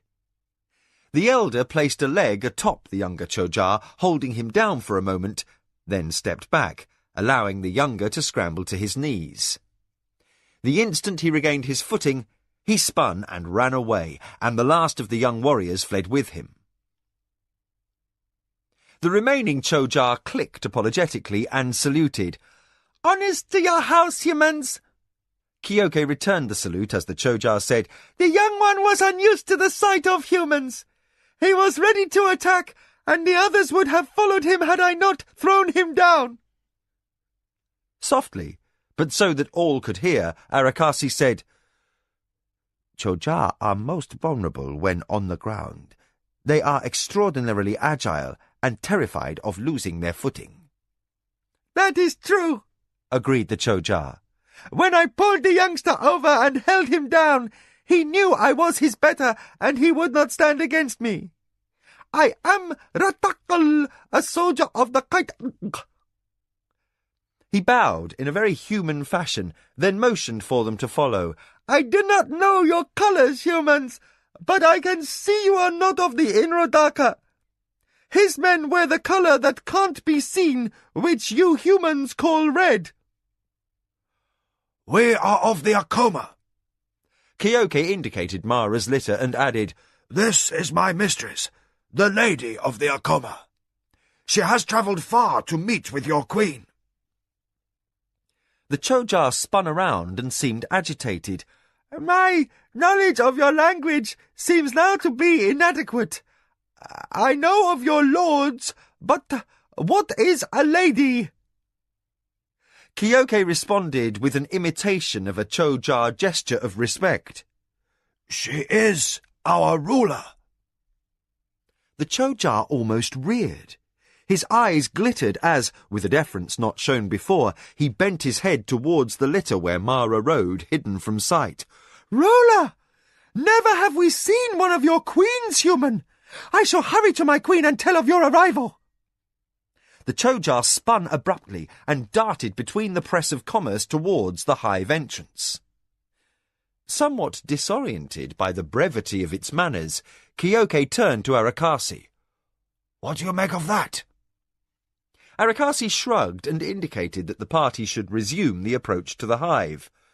"I suppose their home garrison has never seen a Sirani woman before. Only traders and envoys of the Lord of the Inrodaka come here. It's quite possible that this may be the first time in memory that a ruling lady has come to deal with a hive queen. The novelty may prove interesting." Kyoke halted the march. "Dangerous?" Arakasi considered. "Probably not. Though, with the young warriors as nervous to be moving to a new hive as they are, I can't say for certain. Still, I have never heard of the Choja harming a guest. For the moment I expect we are safe." Mara spoke from inside the litter. "I don't care about the risk, Kyoke. If we don't gain an alliance with the new queen—" Kyoke glanced at his mistress. Like Nakoya, he knew Mara plotted and planned and took counsel from no one. But, unlike the nurse, he simply accepted the fact. The force commander nodded his plumed head and resumed the approach to the hive. When the soldiers reached the entrance, an honor guard stepped from the arched entrance to meet them, a pair of Choja warriors wearing plumed and crested helms styled after those of Tsurani officers.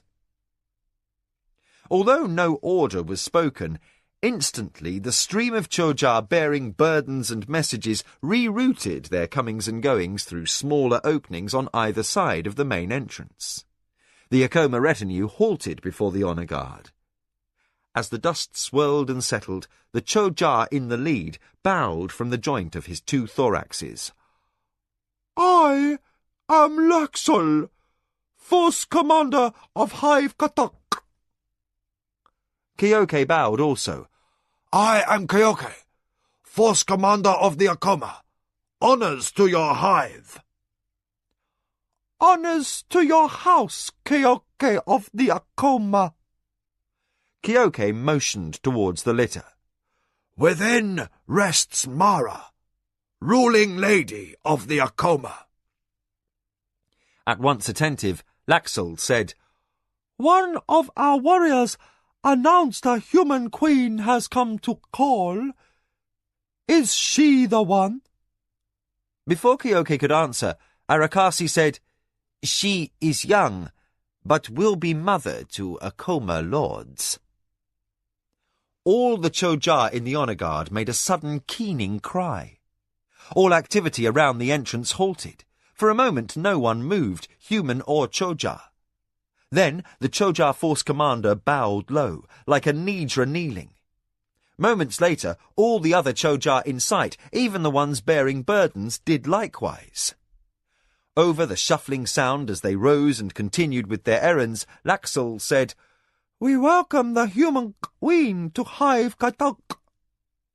Our queen shall be informed of your arrival without delay. We would also tell her the reason for your coming, if you will permit. I permit, said Mara promptly.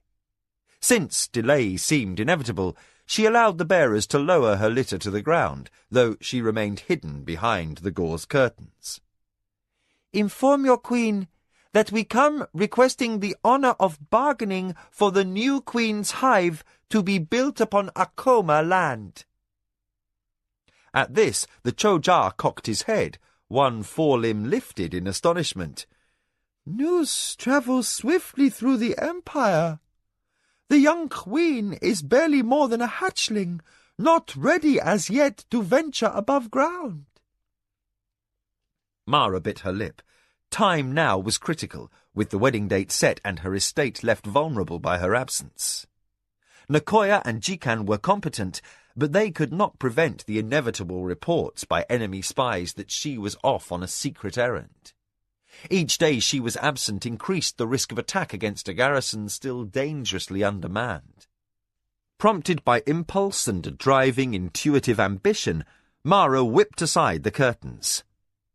Force Commander of the Choja, she said, before Arakasi or Kyoke could counsel otherwise. If the new queen cannot meet with me outside, I will come to her, should your ruler permit. Arakasi stiffened, startled, and Kyoke froze with his hand half raised to rub his chin. The request was presumptuous. Neither man guessed how the Choja might react. For a moment, each warrior held his breath, while the Choja stood trembling in the same manner as the young warrior who had been poised to attack them only a short while before. But Laxol proved uncertain rather than angry. Lady Queen, no human has asked such a thing in our memory. Wait here, and I shall inquire.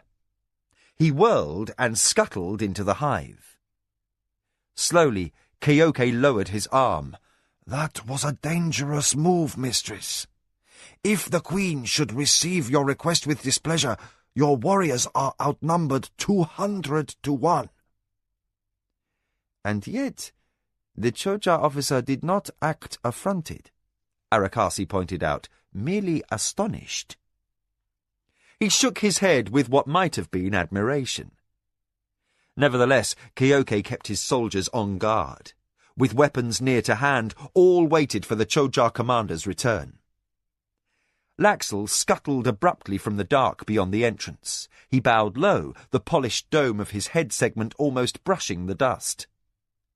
Our queen is honoured that you are willing to visit the heart of the hive to see her daughter. She will allow you to enter with 1 officer, 5 soldiers, and as many workers as you need. Lady of the Akoma, come at once, for my queen waits to greet you within the great chamber. Mara signalled through the hangings, and a somewhat bemused Keoke chose Arakasi and 4 others to follow Laxu. Then the force commander ordered the remaining guards to take their ease while their mistress was absent. In short order, Mara, her picked attendants, and her guards entered the hillside, immediately engulfed by the gloom of the tunnel. Mara's first impression was of moist earth odours and of another scent intermingled, a nutty, spicy smell that could only be the choja. The large arch they passed under was faced with carvings of surpassing delicacy, decorated with precious inlays of metal and gems. Mara imagined Jikan's exclamations of delight should the Akoma estate gain craftsmen capable of such work. Then the shadows deepened as the tunnel sloped downwards out of the direct light of the entrance. Behind gauzy curtains, Mara was virtually blind until her eyes adjusted to the darkness. The Choja force commander scuttled ahead with the quickness characteristic of his race. The humans walked briskly to keep up, the panting of the slaves strangely amplified as they bore the litter down a maze-like array of ramps. The tunnels had been hewed out of the ground, then braced with some strange compound that set into the hardness of stone. Sounds echoed easily off this substance, lending an eerie quality to the creak of armour and weaponry. Deeper the party marched, through curves that undulated apparently without pattern. Odd globes of light had been placed at junctions, causing intersections to be islands of illumination between long stretches of gloom. Mara studied the globes, amazed to find they contained neither oil nor flame. She wondered how such a glow might be fashioned, even as her litter was jostled by a constant press of Choja intent upon hive business. Most turned to regard the humans a moment before continuing on. As the third intersection disappeared behind, Mara pondered the different Choja in her view. Warriors seemed uniformly powerful, with huge lower thorax, broad shoulders on the upper body, and a height half again as tall as the tallest Shirani. The workers were noticeably shorter and stockier, more placid in their demeanour. But she had seen others more agile than the workers, yet less formidable than the warriors. When she asked Arakasi about these, he answered, "Artisans, mistress." The way steepened as they descended into the hive. Intersections became more frequent, and the Choja scent thickened in the air. In time, the passage widened, opening out into a large cavern hung with many light globes. Mara pushed the curtains of her litter wide and stared in surprise and wonder. Clinging to the ceiling of each tunnel into the chamber were small Choja about the size of a human child of 5. Transparent wings upon their backs beat furiously, the movement a blur in the dim light. Each creature seemed to rest for a minute or two, then resume the beating for an equal amount of time. The constant changing caused the air to hum with almost musical shifts in rhythm. Arakasi noticed Mara's amazement and explained, "These must be worker females." "I thought you said you knew only of the males," commented Mara. "I've never seen these before," he acknowledged, "but only the females have wings." Laxel revealed unexpectedly keen hearing as he glanced back at Mara and her escort. "Your adviser is correct, Lady Queen. These you see above are sterile females. They are nearly mindless and live only to move the air through the deep tunnels and chambers. It would grow difficult to breathe down here if not for their labour." He guided the Akoma party swiftly across the cavern, turned a bend, and entered a low passage, which quickly became a ramp heading downward. The slaves carrying Mara's litter struggled for breath. Mara considered calling an early shift change, but the tunnel suddenly opened out into what could only be the Queen's chamber. The Choja Queen was immense, at least 30 feet long from her head to the end of her second thorax. Dark, almost polished black, She lay upon a raised mound of earth, and from the withered appearance of her legs, Mara realised she never moved from that location. Fine hangings draped portions of her anatomy, and between them her workers darted, preening her enormous body, attending diligently to her every comfort and need. High above her, and mounted back upon her thorax, a stocky male perched, his soldier-like body surmounted by the small head of a worker. He rocked over the Queen with a rhythmic motion. Arakasi inclined his head and said, "A breeding male, my lady. One is always with the Queen." A dozen Chojar males were arrayed before her, some with crested helms and others without visible ornament. All awaited the arrival of the Akoma party in polite silence. On either side of the chamber, smaller versions of the Queen lay upon their stomachs, and attendants bustled about each of them. Arakasi pointed these out to Mara and murmured, "Rirari, I expect. The lesser queens who lay the eggs."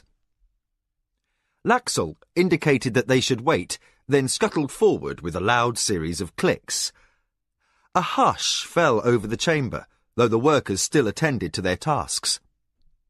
The bearers placed Mara's litter upon the earth, and with Keoke's assistance she stepped forth. No longer hidden by gauze hangings, she felt small, almost lost, in a chamber at least 4 times the size of the grand hall of the Anasati. Up close, the size of the Queen was overpowering.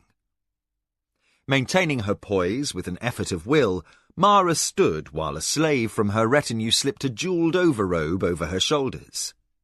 She strove not to quail as the alien Queen stared intently at her. The dark-faceted eyes reflected no expression. Mara endured with an outward show of calm, though her knees began to tremble as her attendant stepped back. Then the Chojar Queen spoke in a voice surprisingly slight and delicate to be issuing from so enormous a form. "You are the human Queen?" Mara bowed slightly, the jewels on her sleeves flashing in the dim light. "I am Mara, ruling lady of the Akoma. We have no queens as you do, but I rule my house in the same manner as you would your hive." The Queen made a sound. Her chitin features remained immobile, but her manner suggested amusement, and her outburst seemed akin to human laughter. "I didn't expect your kind to breed like us, Mara of the Akoma. I have been told of your odd matings. I am very old. How is it that you hold command, and the men who accompany you do not?" Mara explained that only when no male heirs remained within a noble family did a female come to power. The Queen listened, and when Mara finished, said, "You humans are so alien. We often wonder what makes you strive so. But I distract myself. The new Queen, my daughter, is anxious to meet a human Queen, particularly one who ventures below ground in deference to the customs of our kind." Now the old Queen sang out in a loud, piping whistle, and a pair of Chojar workers came forward. Between them they ushered a Chojar smaller than any the human party had encountered so far. Mara looked a long moment before she understood. "This is the new Queen." "Such was I once, long ago. She will grow, and within a matter of weeks she will be big enough to rule. A few months after, she will start reproduction." The young Queen regarded Mara, circling her to get a better look. She seemed to move with a grace not seen in any Chojar before, her steps fluid, even lithe. She showed none of the rapid movement Mara had observed in the workers and soldiers. But, even as she spoke in the clicking tongue of her kind, her bright, faceted eyes never left Mara. The Chojar matriarch said, "Our young are born knowing our language, as they are taught while they grow within the egg sac. Your tongue they must learn after they hatch. My daughter will be unable to speak with you for some time yet to come. The young queen's scrutiny made Mara's skin prickle self-consciously. Yet she held still and waited. Presently, the young queen finished her inspection and fell silent. The old queen answered rapidly and then translated in Surani. She said you are all alien-looking, frightening. To Mara she added, Though you are less frightening than the males. Mara bowed slightly to the new queen. Please tell her I think she is lovely. The remark was not empty flattery. Although the young queen would someday grow to be the monstrous equal of her mother, at present she was delicately formed and pleasing to observe. Unlike the blue-tinged males, she was a deep maroon in colour, and possessed a quality that Mara could only call feminine. The old queen interpreted, and the new queen trilled, seemingly in pleasure. Mara went on, We come seeking a treaty. We would welcome the new queen and her followers to build a hive on our land. We would like to begin negotiations as soon as possible. The old queen answered, I do not understand. The negotiations have begun. Mara felt a stab of concern. The finality of the event came too suddenly for her to cope, for she had banked upon the counsel of Arakasi. She strove politely to buy time. I am weary from days of travel. Might I have leave to rest a day before we speak of these matters? The old queen repeated the request and followed with the young queen's answer. My daughter queen says she will hear what you bid now. Mara looked at Arakasi, who whispered, If you leave, you may offend her and lose any chance to speak to her again. Suddenly, Mara felt worn. The excitement of reaching the hive had buoyed her for the last hour, but now she felt ready to collapse. The stress of dealing with the young queen, combined with the killing pace of the last week, made her mind seem fog-clouded. Still, there seemed no choice but to go on. Mara signalled for a cushion from her litter to be placed upon the floor. She seated herself as formally as she could manage and opened negotiations. What would your daughter wish to come live upon Akoma lands? The young queen crouched Chojar fashion by lowering her 4 legs in a squat while maintaining an erect upper torso, arms crossed in very human fashion. She fixed large eyes upon Mara and spoke. The old queen translated. My daughter wishes to know if the earth of your estates is wet or dry. Mara answered without hesitation. Both. The Akoma lands are wide and rich, from water-flooded thaisa paddies to high forests. We have meadowlands which rise up into hills, not unlike those that surround this hive. The young queen listened to her mother's interpretation, then responded, My daughter queen would settle her following near clean water, but not where the ground is too wet. She asks also that the place be away from the forest, as the old root systems make digging the upper tunnels difficult. The first chamber must be dug quickly, for she would not risk staying above ground any longer than necessary. Mara conferred with Kyoke. We could give her the lower Nidra meadow to the west of the river. Slaves can then clear new land for the herd to the east. When the force commander nodded agreement, Mara said, Tell your daughter that we offer a low hill of land surrounded by open meadow within a short march to fresh, clear water. But the land is located above the higher of the 2 banks of the river and stays dry even during the heavy rains. The old queen and the young engaged in discussion. The Chojar language of clicks and whistles seemed more efficient than human words, or else the aliens exchanged information in ways that supplemented language. Mara waited, inwardly nervous. Suddenly, a strident whistle echoed through the hive's great chamber. Mara's retinue stiffened in alarm, and the old queen's conversation with her daughter ceased abruptly. Fearful the disturbance might herald alarm, Kyoke gripped his sword hilt. But Arakasi seized the force commander's upper arm and whispered urgently, "Pull steel this close to 2 queens, and we will die instantly." The older queen showed no sign of alarm, but the males near her had all risen to a half-crouch, a battle posture that readied them to explode into a charge. Half-raised forearms quivered slightly as razor-sharp chitin ridges were angled towards Kyoke. The old force commander had seen Choja at war. These were a hair's breadth away from attack. He released his sword, and at once the warriors before the old queen subsided into their squatting position. The old queen made no comment. Arakasi released a pent-up breath and offered slight reassurance.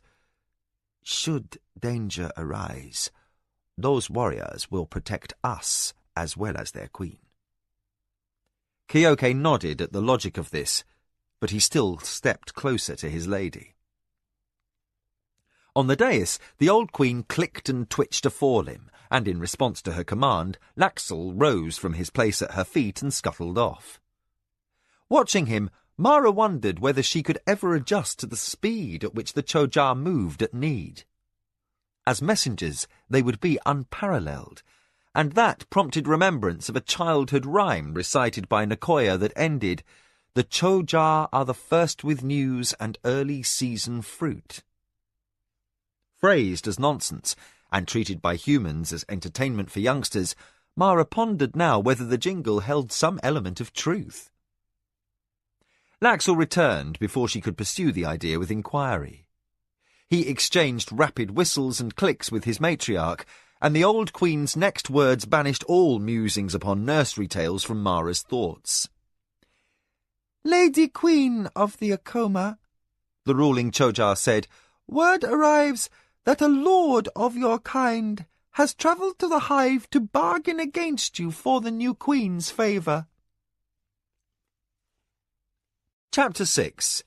Ceremony. Mara stiffened. Dismay, disappointment, and anger welled up within her all at once. Then fear prevailed over all else. Somehow, someone had relayed word of the Choja Queen's hatching. If the news had spread indiscriminately across the countryside, more than one family might be travelling to the hive in the hill. The one waiting above would be only the first of many, yet this boded ill even if the news had not been widely dispersed, for then the Lord of the Inradaka might have invited some special friend to be first to seek the new queen's hive. He would most certainly not be pleased to discover trespassers upon his land to steal a march upon his ally. With or without the young queen's approval, Mara now faced returning across the lands of a hostile lord aware of her presence. Even more frightening, some agent of the Minwanabi might have learned of Mara's errand and sent an informant back to his master. Perhaps Jingu himself waited above to communicate with the young queen. Careful to hide her distress from the queens, Mara took a deep breath. Her throat felt as dry as sand, even as she reminded herself of a teaching mother's lesson. Fear is the little death, daughter. It kills in tiny pieces. With the appearance of calm, Mara looked to the old queen. "Honoured ruler," she said, "be advised that I am most determined to win the loyalty of this new hive. Akoma lands are rich and wide, and another lord of the empire is unlikely to better the terms I can offer." On the dais, the old queen huffed through her nose slits, the Choja equivalent of laughter. "Loyalty, lady ruler of the Akoma. That is a concept not shared by my kind. Workers, warriors, rirari, all do as is their nature, for without the hive there is nothing. A queen is the sole arbiter of a hive, and we make our trade contracts for the best terms we may. Always we serve the highest bidder." Mara sat speechless at this revelation. By chance, the queen had disclosed a thing no Tsurani in the empire had guessed. Sirani society had always believed the Chojar were above certain human failings. Now what was believed to be an unassailable sense of honour was revealed as the crassest sort of service-mongering. These Chojar were nothing more than a race of merchants.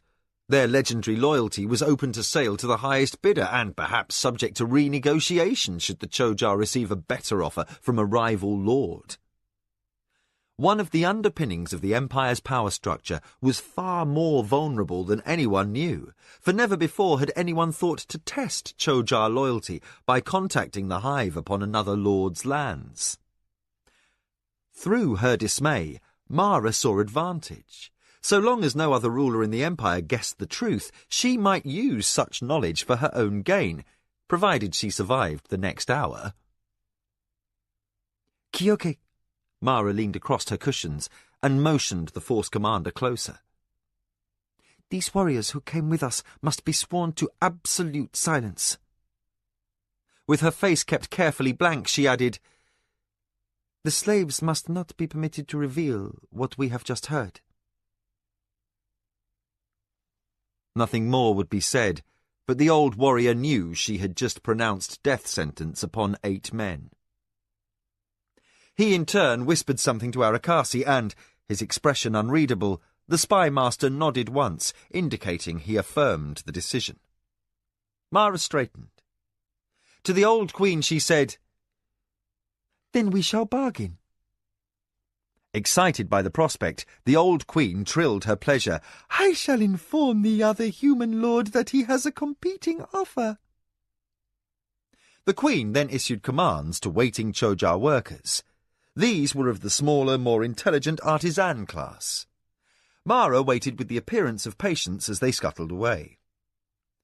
Other workers entered the chamber, clearly establishing a relay of messengers, since the newly arrived lord preferred to negotiate from the surface, in the traditional Sirani manner. Mara resolved to extract what advantage she could from that circumstance. The first message arrived from above, and after clicking communication with the courier and the young queen, the Hive matriarch inclined her head towards Mara. Your rival lord also possesses fine meadowlands that are dry year-round, near to good water and free of tree roots. He says as well that his soil is sandy and easy to tunnel. She paused and conferred with her daughter queen, then added, Lady of the Akoma, my hatchling wishes to know if you care to improve your offer. Mara resisted an impulse to twist her fingers in the fringes of her cushion. Kindly relate to your daughter that sandy soil may be easy to dig, but it also leaches water and tends to collapse easily. Enjoying herself, the old queen responded with her odd laugh. We know, Lady of the Akoma. We find it entertaining that a human would presume to know more of tunnelling than a Chojar. Still, sandy soil presents no difficult problem for us. Mara thought quickly. You are the finest miners in the world, yet I will provide slaves to help with the diggings, so that your daughter's weight upon the surface is short. 100 of my warriors will safeguard the site, and my own pavilion will shade her from the sun until her chambers are ready underground. Mara swallowed hard. In addition, each day she remains above ground, she shall have 20 baskets of fruit and thysa harvested from my fields, that her workers may remain full of industry with no need to forage. The old queen clicked her translation, and the young queen replied. A moment later, a messenger scuttled up the passage towards the surface. Perspiring lightly in the spicy warmth, Mara managed not to fidget. Negotiations might proceed very slowly, she thought, but the messenger returned unexpectedly fast. When the new terms had been related to her daughter, the old queen translated for Mara. Should any tunnels collapse, your rival says he offers a suite of rooms in his estate house to the queen and her chosen attendants until her own quarters may be rebuilt. Something in the queen's voice lent Mara an insight. Despite her fluent Sirani, The queen was an alien being with alien needs. Few common values overlapped. By repeating the rival offer, the Choja ruler might not be indicating her preference, but instead inciting the human rulers to bid each other up as high as possible. Mara strove to be as shrewd as possible. "That is silly. What reason would your daughter have to wish to reside in a Sirani house? My pavilion would be more comfortable." The old queen answered without hesitation, "This is true, but he also offers 100 weight in jade and an equal weight in fine metal to endow my daughter's craft workers." Mara shivered slightly under her thin robes. The items just named amounted to a fortune. Her rival above was most determined to raise his stakes so high this soon. Cleverness alone would not suffice, and Mara imagined Jikan wringing his hands as she debated the wealth the Akoma would pledge as a counteroffer. Mara's voice was unsteady as she spoke. "Honourable Queen, tell your daughter that Tirani estate houses are suitable to workers and soldiers only, not queens. Far better, tunnels that never collapse. Say also that metals and jade are useless without tools to work them. So then, what would the Choja wish? Gems and metals which they can find more easily than any human miner, or tools which can work such into things of beauty and value to be traded to humans for whatever the Choja truly wish to possess? I will match the other lord's offer in value, but with things Choja do not fashion for themselves. Tools and Nidra hide of equal worth and resin-worked woods." She paused, then added, "Also weapons and armour for her warriors." "A generous offer," observed the old queen. Her eyes glittered brightly while she translated, as if she enjoyed the striving between human rulers. The exchange was punctuated by excited trills. Strained and tired, Mara closed her eyes. The Akoma resources stood in danger of depletion, and the pledge she had just made relied heavily on the craftsmen brought in by Lujan, armourers and weapon makers whose work had yet to be evaluated. And the Choja would be insulted by inferior work, perhaps even moved to wrath. The messenger returned quickly. He exchanged rapid clicks with the Queen Matriarch, and the Daughter Queen broke into a series of loud trills. Mara dreaded the translation. Surely the outburst from the Daughter Queen signified a magnanimous concession from the rival lord. The old queen finished with the messenger. Still as a statue of obsidian, she said, "Lady Ruler, the Lord above ground has informed us that he recognizes Akoma colours upon the warriors who wait by the hive entrance. He says he knows of your resources, and claims further that you cannot possibly meet the terms you have just named." Mara's eyes narrowed before the glittering gaze of the queen. "His words are untrue." She paused, contained a sharp, dangerous anger, and arose from her cushion. "This lord speaks from ignorance." Indifferent to Mara's ire, the queen said, "I do not understand." Mara strove to control her fury. "Do the Choja know the details of every hive, the workings, the goings-on?" The queen flicked her forearms in perplexity. "Whatever transpires in a hive is known to all queens." She paused a long minute, then chittered softly to the young queen. To Mara she added, "Clearly, your human ways differ from ours." Mara licked her lips and tasted sweat. Strain must not drive her to act rashly. Deep below ground, with only 6 warriors standing between herself and the most rigorous of hive defences, a single mistimed gesture might prove fatal. I am ruling lady of the Akoma, Mara said carefully. I say that no house in the Empire dares to presume to know the extent of my resources. This rival lord bargains with our honor, and his charge is an insult to my house. She stepped forward, fear masked by the proud bearing of her ancestors, and faced the young queen directly. Lady of the Choja, I negotiate in good faith. Know that, as an Akoma, I hold my word more important than my life. The weight, as her words were translated, threatened to break her, yet Mara endured, hands clenched hard together. The young queen studied the human visitor with keen curiosity, while the old queen gave instructions to her messengers. Mara's challenge to her unseen rival above ground broached matters of honour, and a bloodletting might result that could carry even into the hive. Fighting an onset of panic, Mara cursed inwardly. Not knowing the identity of her rival placed her at a severe disadvantage. A faint scrape sounded in the passage as the next messenger whisked into view. The old queen heard him, then spoke.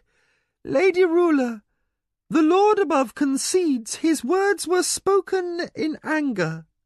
Perhaps you might have armourers who can fulfil the obligation you have promised, but he says all the Empire knows that his wealth is greater than that of the Akoma. For the young queen he will better any and all offers the Lady Mara cares to make, if my daughter will choose his land for her new hive. Jade bracelets clashed against silence as Mara stiffened. Who boasts his wealth is superior to mine? The Lord of the Akamchi, answered the queen. Mara looked askance at Arakasi, for the name was only vaguely familiar. The spy master left his place among her retinue and whispered swiftly, Inrodaka's closest friend. He has some wealth, a little more than your own, I think. His army is small, though he probably has an escort with him that outnumbers us. I remember him as a fat man with no personal history of warcraft and most likely little courage. Mara nodded. The speed with which the Lord of the Akamchi had retracted his claim to no Akoma resources seemed to indicate the hesitancy of a man unsure of himself. Relying on Arakasi's implicit advice, Mara said, Advantage shifts away from us the longer we wait. I think I need to be bold. The spy master flashed a quick smile as he bowed and returned to his place. Making her voice ring with a confidence she did not feel, Mara addressed the young queen. Daughter Queen of the Choja, I say now the Akoma will match any bid set forth by this arrogant braggart who stands above us. All material goods he offers I will equal in kind for your hive. I also promise that sweet-smelling blossoms will be delivered each day of the spring, that those pleasures of life above ground will not be forgotten by you as you care for your subjects. I will have hangings of pretty colours made by our finest weavers, so your quarters will always be pleasant, and these hangings shall be replaced each season, that you not tire of your surroundings. And I will come and sit and discuss with you the affairs of the Empire, so you may grow in understanding of human affairs. I beg that you now choose which estate you will have as home for your new hive. Silence fell. The attendant workers seemed to tense slightly as the Queen Matriarch began her translation, each click and whistle starkly emphasized. Mara listened, with the breath stopped in her throat, while at her sides Kyoke and Arakasi exchanged grim signals of readiness. Their mistress had made a bold request, and no man knew how the alien Choja might respond. The two queens conferred. Tense, aching with pressure, Mara felt the minutes stretched like the strings of a jikoto, tightened past pitch by an over-anxious musician. Every shred of self-control she had learned at the temple came into play as she endured cruel suspense. The faces of her retainers surrounded her, from the familiar lined visage of Kyoke to each of her soldiers, to the enigmatic countenance of Arakasi. Chills prickled her skin as she wondered what fate would befall should the Choja Queen decide against the Akoma. If the bargain went to the Lord of the Akamchi, she would have enemies waiting above. Any advantage she had gained by entering the hive would be lost. Her boldness ultimately might bring her death, since no man knew what guest customs the alien race observed. Then, without warning, the old queen's faceted eyes swiveled towards the humans. Mara stood motionless as judgment was pronounced. The queen-daughter has chosen. She says she will bring her hive to the estate of Mara of the Akoma. Laxel gestured. The messenger sped off up the passage for the last time, with word of defeat for the Lord of the Akamchi. Kyoke and Arakasi exchanged small smiles of relief, while Mara briefly covered her face with both hands to smother a laugh of triumph. Her instinct had proven correct. Now the Akoma would gain a rare and precious advantage for years to come. With her fatigue swept away by excitement and curiosity, Mara said, "If I may ask, why did your daughter finally choose Akoma lands when the offers were so close?" The queens exchanged remarks. Then the elder said, My daughter likes you. You called her pretty. That's something most men would never have thought, Arakasi mused. that even queens of the Choja are not immune to flattery. Indeed, observed Kyoke. The old queen inclined the polished dome of her head towards Mara. And we both count it a great courtesy that you would come below ground to negotiate rather than use messengers, for you are the first of your race to do so. Arakasi almost chuckled aloud.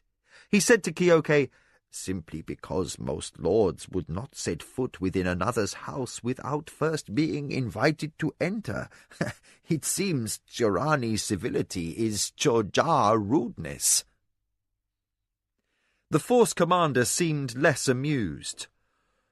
Swords may yet determine the outcome of this encounter, he reminded the spy master, with a jerk of his thumb indicating the less-than-friendly forces waiting above. Mara did not comment on her retainer's remarks, but instead looked up at the old queen. I have been led to understand that the young queen's retinue will be scant. The old queen motioned with a forelimb. This is true, patron of my daughter's hive. I have birthed 300 warriors, 200 of which have been matured at fast rate to accompany her, the other 100 to follow when they have grown. I will allow her 2 rirari, 2 breeding males, and 700 workers. Mara pondered this. The presence of the Choja on the Akoma estate would prove a hindrance to any but the boldest enemy, for no one else was likely to know the Choja warriors were young and difficult to control. In the normal course of things, how long do you judge before a new hive is able to begin commerce? The old queen twitched her jaws, as if divining Mara's intent. In the normal course of things, 2 to 3 years. Fatigue returning in numbing waves, Mara's mind drifted, and she forced herself to apply something said earlier by the old queen. I would like to bid for additional workers and warriors to be sent with your daughter. Careful to conceal her exhaustion, Mara stepped steadily back to her litter. She entered and motioned to a slave to hold the curtains back to keep an unobstructed view of the 2 queens. Settled upon her cushions, and hoping she didn't appear too wilted, Mara said, "I would talk terms." "That is wise," answered the Queen. "The young warriors are fractious. Older, more experienced soldiers will be needed to bring them quickly to order at the new hive." Mara's heart leaped in pleasure. She had understood the old Queen's comments on the nature of the Choja. Behind her, Kyoke murmured his astonishment. They barter their own. The old Queen showed keener hearing than expected by saying, "Only the hive matters, Force Commander, and I am the hive. Those I sell will serve your lady as they would serve me. She will be their new queen." Mara said, "I wish only that your daughter have a stronger hive as soon as possible. I buy workers and warriors as a gift for her." The old Queen nodded. "That is generous. I will keep that in mind as I set my price." Mara took a moment to consult her advisers. Then, making sure her shoulders didn't droop, she spoke to the Queen. "I have need for 20 of your warriors, Majesty. I would also ask for artisans." Kyoke straightened in surprise. "I thought we came for warriors, my lady." Mara assumed a faraway look, as she often had lately. As the Akoma position stabilized, she strove to plan for the future. More and more she kept her own counsel. But an old and valued adviser deserved an explanation. "Since my betrothal to the Anasati-san, our position is safe for the present. This young queen can breed more warriors in time. But their most valued skill is not inborn, I think. What I want is silk makers." The Queen Matriarch reared up as high as her immobile rear segment allowed. "For the makers of silk to be given over to you would cost greatly." Mara returned a half bow, that her boldness might not offend. "What price?" The Queen waved her forelegs for a moment. 100 bags of thyser for each worker." "Agreed," said Mara, without hesitation. "I require 5 such workers." But the old Queen clicked scoldingly at Mara's haste. "You must also give 1,000 swords, 1,000 helmets, and 1,000 shields to be shipped upon your arrival home." Mara frowned.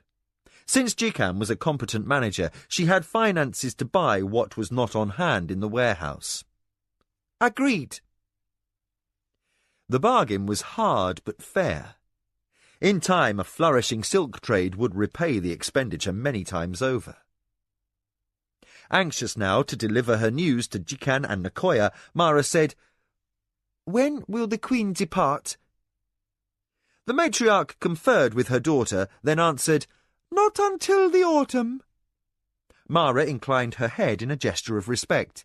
"Then I will leave at dawn and set about fulfilling our obligation to you. My workers will see that the Nidra are moved and the meadow is clipped and made ready, that the Queen your daughter will be welcome upon her arrival." The Queen Matriarch signalled dismissal. "Go then, Mara of the Akoma. May your gods grant you prosperity and honour, for you have dealt graciously with our kind." Mara spoke through a profound feeling of relief. "And may your hive continue to grow in prosperity and honour."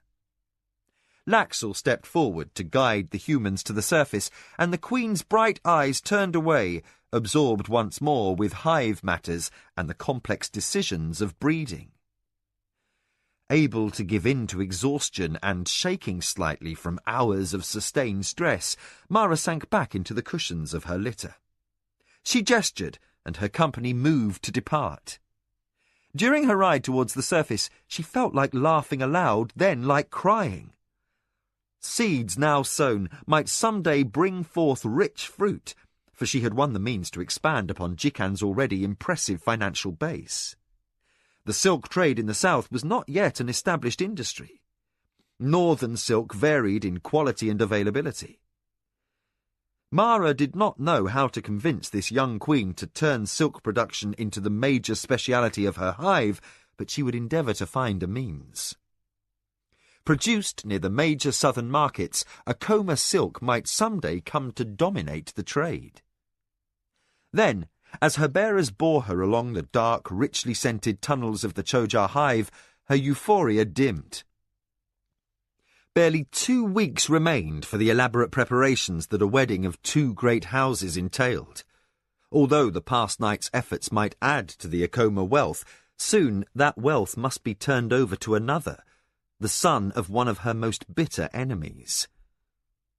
Mara brooded in the privacy of her litter. Of her acts since the death of her father and brother, her marriage to Buntakaapi posed the greatest risk of them all. The last intersection fell behind, yet the tunnel did not darken.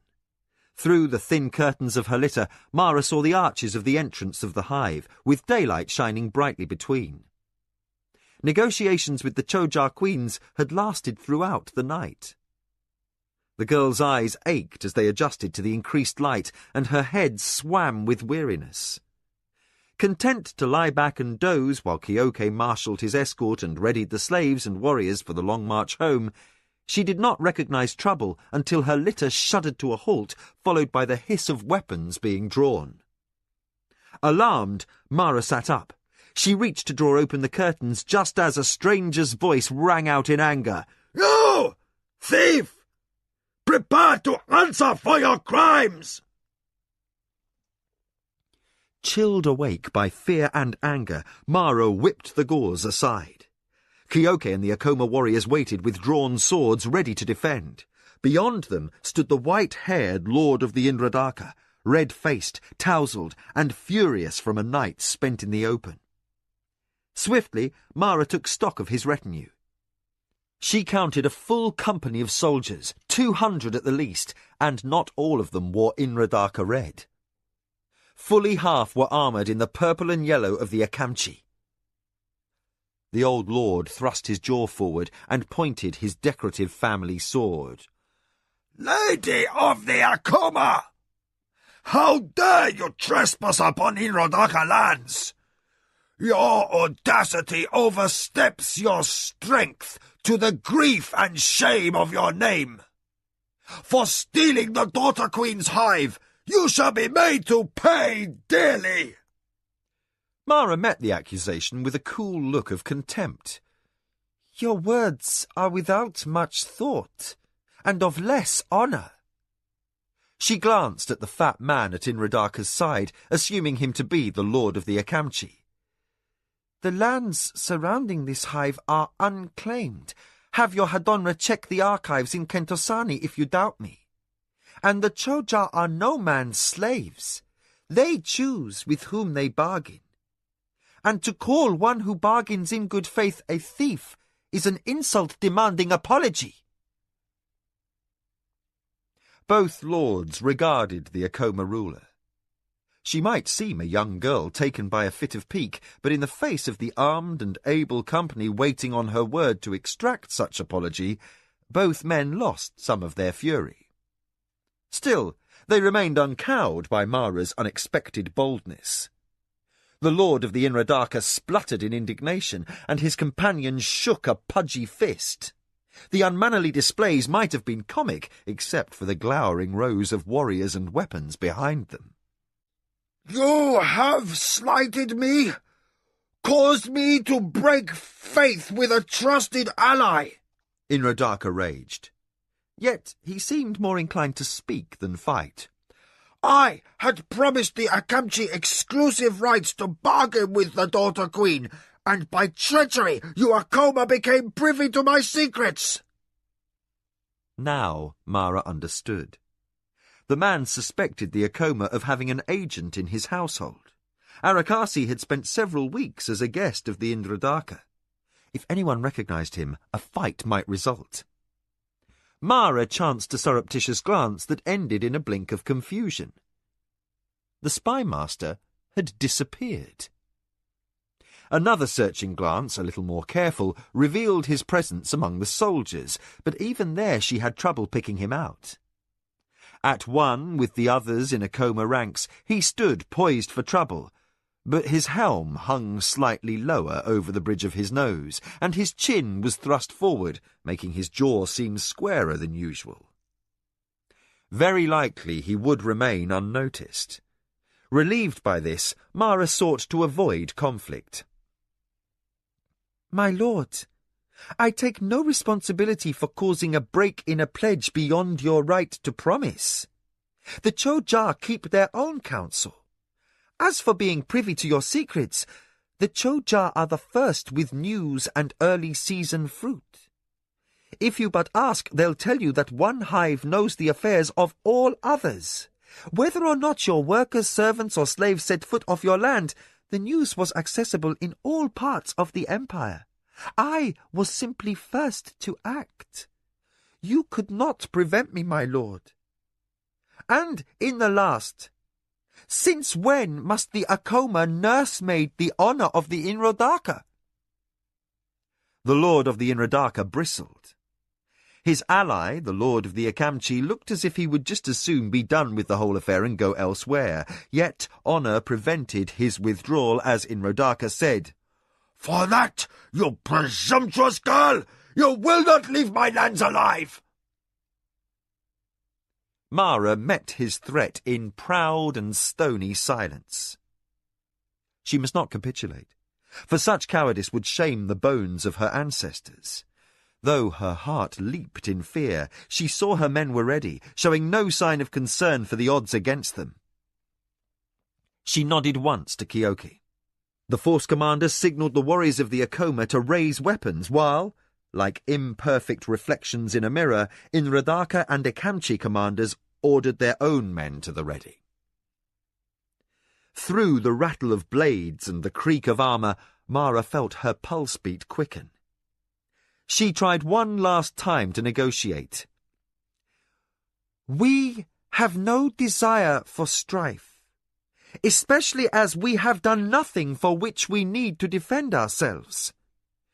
Inrodaka's reply rang crisp on the morning air.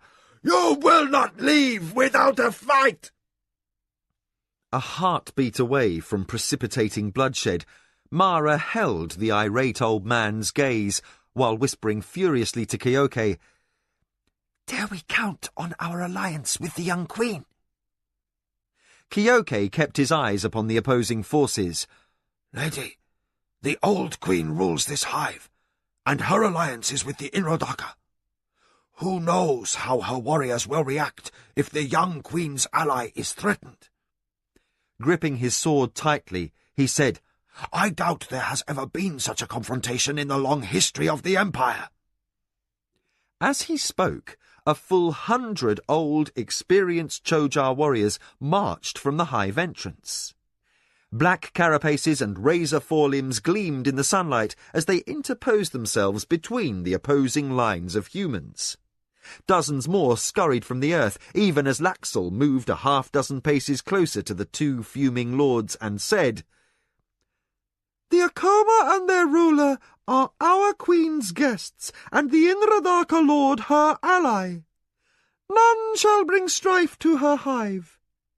If both armies quit the field, no blood need be shed." Incensed, the lord of the Inrodaka jerked his chin upward. "But your hive has been in service to my house for 3 generations!" "Allied," repeated Laxel. His eyes glinted with something Mara thought might be anger, though his voice was calm.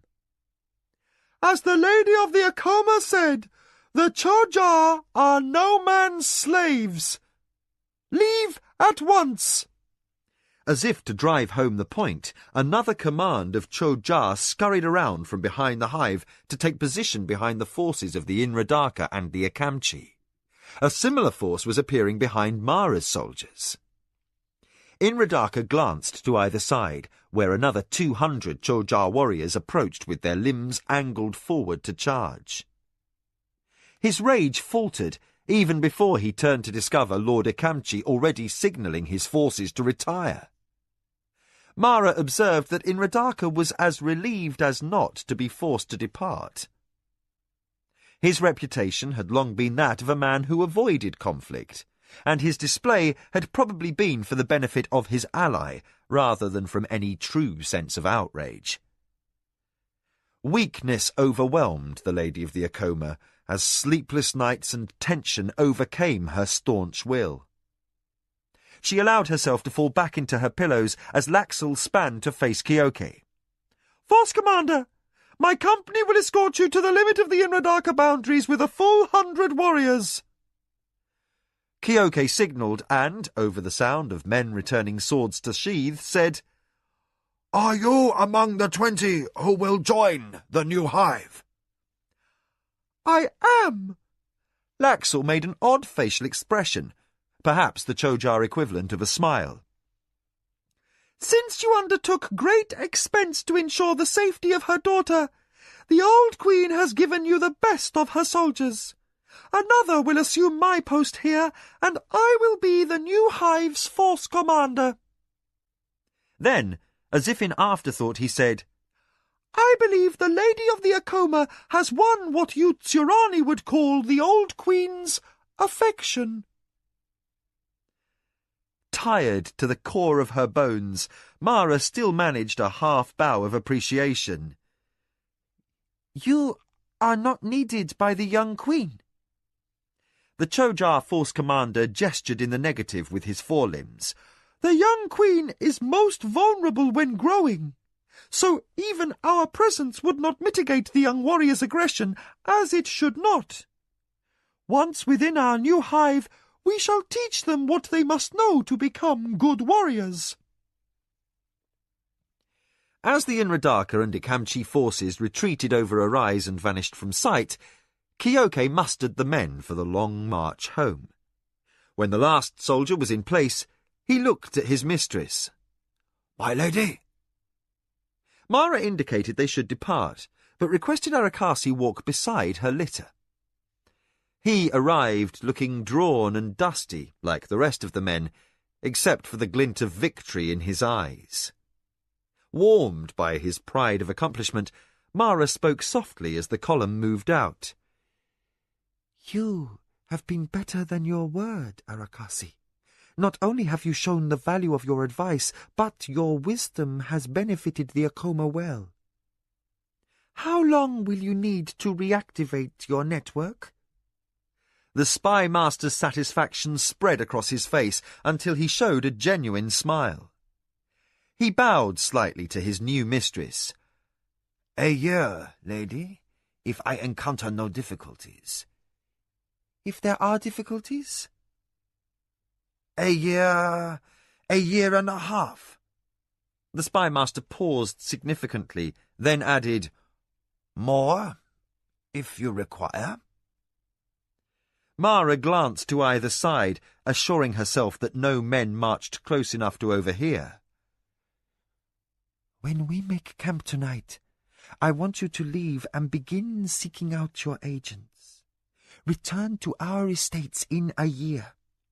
Should you have need to reach me, our signal will be the phrase, 'The young queen's silk makers.' Do you understand?" Arakasi returned the hint of a nod, the gesture concealed behind an adjustment to the strap of his helm. "If I do not return and swear upon the Akoma Natami, I am not bound to the bidding of the Lady of the Akoma until I am ready to do so." Then he added pointedly, "Or the bidding of the Lord of the Akoma." "You understand?" Mara closed her eyes and reined back strong emotion. The gods were kind that this man should be perceptive enough to divine her intentions regarding her husband-to-be. Arakasi qualified softly, "Bentokapi might not share our enthusiasm for our vow, lady." Mara nodded, chilled by relief that this man was an ally and not an enemy. If Jingu of the Minwanabi should ever secure the talents of a man like Arakasi... But fatigue could not be permitted to fan the embers of unfounded fears. With an effort, the lady focused on the present. "When you have returned, we shall see how things are. If all has progressed as I hope, we may then move forward with our plan for Jingu of the Minwanabi."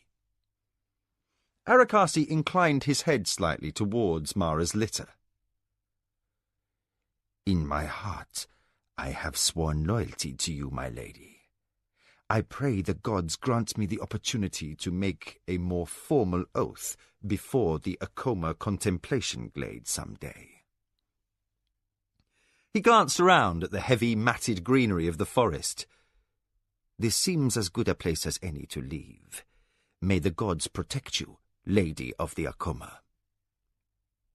Mara thanked him and fell silent as Arakasi turned and faded away into the woods. Keoke glanced back and saw him go. If the force commander wondered at this sudden departure, he said nothing, but simply returned his attention to his warriors and the dangers of the march home.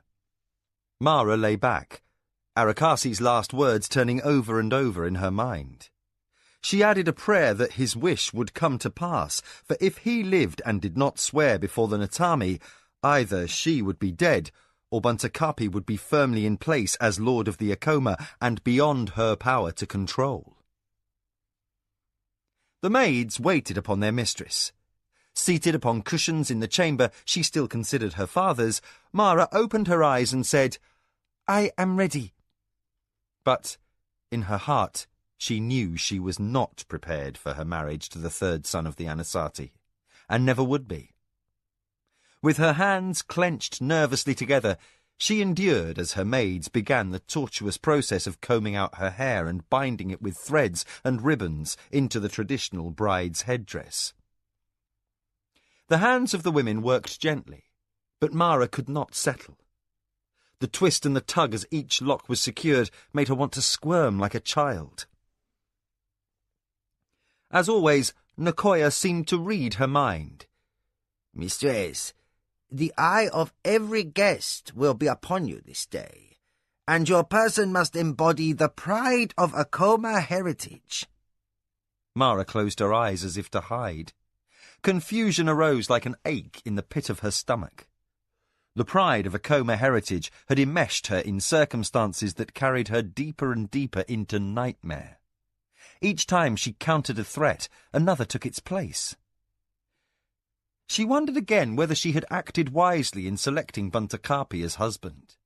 He might be influenced more easily than his well-regarded brother Jiro, but he also might prove more stubborn. If he could not be controlled, her plans for the resurgence of Akoma preeminence could never be achieved. Not for the first time, Mara stilled such idle speculations. The choice was made. Buntakapi would be lord of the Akoma. Then she silently amended that. For a time. "Will the lady turn her head?" Mara obeyed, startled by the warmth of the maid's hand upon her cheek. Her own fingers were icy as she considered Buntakapi and how she would deal with him. The man who would take her father's place as Lord of the Akoma had none of Lord Sezu's wisdom or intelligence, nor had he any of Lano's grace or charm or irresistible humour. In the few formal occasions Mara had observed Buntakapi since his arrival for the wedding, he had seemed a brute of a man, slow to understand subtlety and obvious in his passions. Her breath caught, and she forestalled a shudder. He was only a man, she reminded herself.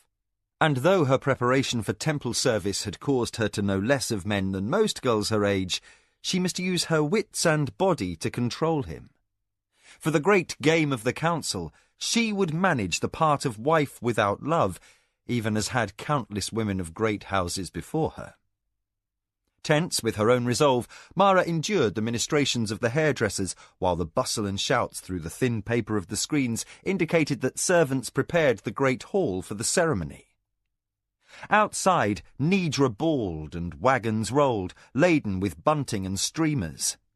The garrison troops stood arrayed in brightly polished full armour, their weapons wrapped with strips of white cloth, to signify the joy of their mistress's coming union. Guests and their retinues crowded the roadway, their litters and liveried servants a sea of colour against the baked grass of the fields. Slaves and workers had been granted the day off for the festivities, and their laughter and singing reached Mara where she sat, chilled and alone with her dread. The maid smoothed the last ribbon and patted the last gleaming tresses into place. Beneath coiled loops of black hair, Mara seemed a figure of porcelain, her lashes and brows as fine as a temple painter's masterpiece. Daughter of my heart, you have never looked so lovely, observed Nakoya. Mara smiled mechanically and rose, while dressers slipped the simple white robe from her body and dusted her lightly with a powder to keep her dry during the long ceremony. Others readied the heavy embroidered silk gown reserved for Akoma brides. As the wrinkled old hands of the women smoothed the undergarment over her hips and flat stomach, Mara bit her lip. Come nightfall, the hands of Buntakapi would touch her body anywhere he pleased. Without volition, she broke into a light sweat. "The day grows warm," muttered Nakoya. A knowing gleam lit her eyes as she added a little extra powder where Mara would need it. "Kasra, fetch your mistress a cool drink of sa wine. She looks pale, and the excitement of the wedding is not yet begun." Mara drew an angry breath. Nakoya, I am able to manage well enough without wine. She paused, frustrated as her women hooked the laces at her waist and lower chest, temporarily constricting her breath. Besides, I am sure Bunto will drink enough for both of us. Nakoya bowed with irritating formality. A slight flush to your face becomes you, lady. But husbands don't care for perspiration. Mara chose to ignore Nakoya's cross words. She knew the old nurse was worried for the child she loved above all others. Outside, the busy sounds told Mara that her household scrambled to finish the last minute's tasks. The August of the Empire and nearly overwhelming list of invited guests would gather in the great hall, seated according to rank. Since those of highest rank would be shown to their cushions last, the arrangement of the guests became a complex and lengthy affair that began well before dawn. Tsurani weddings occurred during the morning, for to complete so important a union in the waning part of the day was believed to bring ill luck to the couple. This required guests of modest rank to present themselves at the Akoma estate before dawn, some as early as 4 hours before sunrise. Musicians and servants with refreshments would entertain those seated first, while the priest of Chochokan sanctified the Akoma house. By now they would be donning their high robes of office, while out of sight a red priest of Turakamu would slaughter the Nidra calf. The maids lifted the overrobe with its sleeves sewn with shatra birds worked in rare gold. Mara gratefully turned her back. As attendants arranged her bows, she was spared the sight of Nakoya checking each last detail of the costume. The old nurse had been on edge since Mara chose to grant Buntakapi power over the Akoma. That Mara had done so with long-range hopes in mind did nothing to comfort Nakoya. What with Anasati warriors encamped in the barracks, and one of the Akoma's most vigorous enemies living in style in the best guest chambers in the house. And, with his brassy voice and artless manners, Buntakapi offered no reassurance to a servant who would shortly be subject to his every whim. And she herself would also, Mara remembered with discomfort. She tried to imagine being in bed with the bull-necked boy without shuddering, but could not. Cued by a servant's touch, Mara sat while the jewelled ceremonial sandals were laced onto her feet. Other maids pressed shell combs set with emeralds into her headdress. restive as the Nidra calf being perfumed for sacrifice, so that Turakomu would turn his attentions away from those at the wedding, the girl called for a minstrel to play in her chambers. If she must endure through the tedium of dressing, at least music might keep her from exhausting herself with thought. If fate brought her trouble through this marriage to Buntakapi, she would find out soon enough. The musician was led in blindfolded. No man might look upon the bride until she began her procession to the wedding. He sat and picked out a soothing melody on his jikoto, the 5-string instrument that was the mainstay of Tsurani composition. When the last laces and buttons had been fastened and the final string of pearls looped to her cuffs, Mara arose from her cushions. Blindfolded slaves bearing her ceremonial litter were led into the chamber, and Mara climbed into the open palanquin, crafted solely for Akoma weddings. The frame was wound with flowers and koi vines for luck, and the bearers wore garlands in their hair. As they lifted the litter to their shoulders, Nakoya stepped between them and lightly kissed Mara on the forehead. "You look lovely, my lady. As pretty as your own mother on the morning she wed Lord Sezu. I know she would have been proud to see you were she alive this day. May you find the same joy in marriage as she, and be blessed with children to carry on the Akoma name." Mara nodded absently. As serving women stepped forward to lead her bearers through the screen, the minstrel she had summoned faltered in his singing and awkwardly fell silent. With a frown, the girl berated herself for carelessness. She had done the musician a discourtesy by leaving him without praise. As the litter moved from the chamber into the first empty connecting hall, Mara quickly dispatched Nakoya to give the man a token, some small gift to restore his pride. Then, wrapping her fingers tightly together to hide their shaking, she resolved to be more alert. A great house did not thrive if its mistress concerned herself with large matters only. Most often, the ability to handle the petty details of life comprised an attitude that allowed one to discover the path to greatness, or so Lord Sezu had admonished when Lano had neglected his artisans for extra drill with the warriors. Mara felt a strange detachment. The distant bustle of preparations and the arrival of guests lent a ghostly aspect to the corridors emptied for the passage of her litter. Wherever she looked, she saw no one, yet the presence of people filled the air. In isolation, she reached the main corridor and moved out of the estate house into the small garden set aside for meditation. There Mara would pass an hour alone in contemplation as she prepared to leave her girlhood and accept the role of woman and wife. Akoma guards in elaborate ceremonial armour stood watch around the garden, to protect and to ensure the lady would suffer no interruption. Unlike the bearers, they wore no blindfolds, but rather stood facing the walls, straining their hearing to the limit, alert, but not tempting ill luck by gazing upon the bride. Mara turned her mind away from the coming ceremony, seeking instead to find a moment of calm, some hint of the serenity she had known in the temple.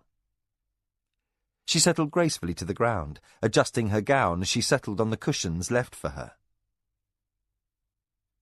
Bathed in the pale gold of early morning, she watched the play of water over the rim of the fountain. Droplets formed and fell, each separate in its beauty until it shattered with a splash into the pool beneath. "I am like those droplets," thought the girl. Her efforts throughout life would, in the end, blend with the lasting honour of the Akoma, and whether she knew happiness or misery as the wife of Buntakapi would not matter at all when her days ended, so long as the sacred Natami remained in the glade, and so long as the Akoma were accorded their rightful place in the sun, unshadowed by any other house. Bending her head in the dew-bright stillness, Mara prayed earnestly to Lashima, not for the lost days of her girlhood, or for the peace she had desired in temple service. She asked instead for the strength to accept the enemy of her father as husband, that the name Akoma might rise once again in the game of the council. Chapter 7. Wedding. Nakoya bowed deeply. My lady, it is time. Mara opened her eyes, feeling too warm for the hour. The cool of early morning had barely begun to fade, and already her robes constricted her body. She looked to where Nakoya stood, just before the flower-bedecked litter. Only a moment longer, Mara thought. Yet she dared not delay. This marriage would be difficult enough without risking the bad omen of having the wedding incomplete by noon. Mara rose without aid and re-entered the litter. She gestured readiness, and Nakoya voiced a command. The slaves removed their blindfolds, for now the bridal procession would begin. The guards surrounding the garden turned as one and saluted their mistress as the bearers lifted her litter and began their journey to the ceremonial dais. The slaves' bare feet made no sound as they carried Mara into the tiled hall of the estate house. Kyoke and Papewayo waited at the entrance and let the litter pass before they fell in behind, following at a watchful distance. Servants lined the doorways along the hall, strewing flowers to bring their mistress joy and health in childbearing. Between the doorways stood her warriors, and added fervour in each man as they saluted her passage. Several could not keep moisture from their eyes. This woman was more to them than their lady. To those who had been grey warriors, she was the giver of a new life against any expectation. Mara might give over their loyalty to Buntakapi, but she would always have their love. The bearers halted outside the closed doors of the ceremonial hall, while two maidens dedicated to the service of Chochokan pinned coloured veils to Mara's headdress. Into her hands they pressed a wreath wound of ribbons, chatra feathers and thysa reed, to signify the interdependence of spirit and flesh, of earth and sky, and the sacred union of husband and wife. Mara held the circlet lightly, afraid her damp palms might mar the silk ribbons. The brown and white-barred plumes of the chatra betrayed her trembling as four elegantly garbed maidens closed around her litter. They were all daughters of Akoma allies, friends Mara had known in girlhood. While their fathers might keep their distance politically, for this one day they were again her dear friends. Their warm smiles as the nuptial procession formed could not ease Mara's apprehension. She might enter the great hall as the ruling lady of the Akoma, but she would leave as the wife of Buntakapi, a woman like all other women who were not heirs. An adornment to further the honour and comfort of her lord. After a short ceremony before the Natami in the secret glade, she would own no rank except through the grace of her husband. Kyoke and Papewayo grasped the wooden door rings and pulled, and silently the painted panels slid wide. A gong sounded. Musicians played reed pipes and flutes, and her bearers started forward. Mara blinked, fighting tears. She held her head high beneath her veils as she was carried before the eyes of the greatest dignitaries and families in the empire. The ceremony, which would join her fate to that of Buntakapi of the Anasati, was now beyond the power of any man to prevent. Through the coloured veils, the assembled guests appeared as shadows to Mara. The wood walls and floors smelt of fresh wax and resins, blending with the fragrance of flowers as the slaves bore her up the stairs of a fringed dais built in 2 layers.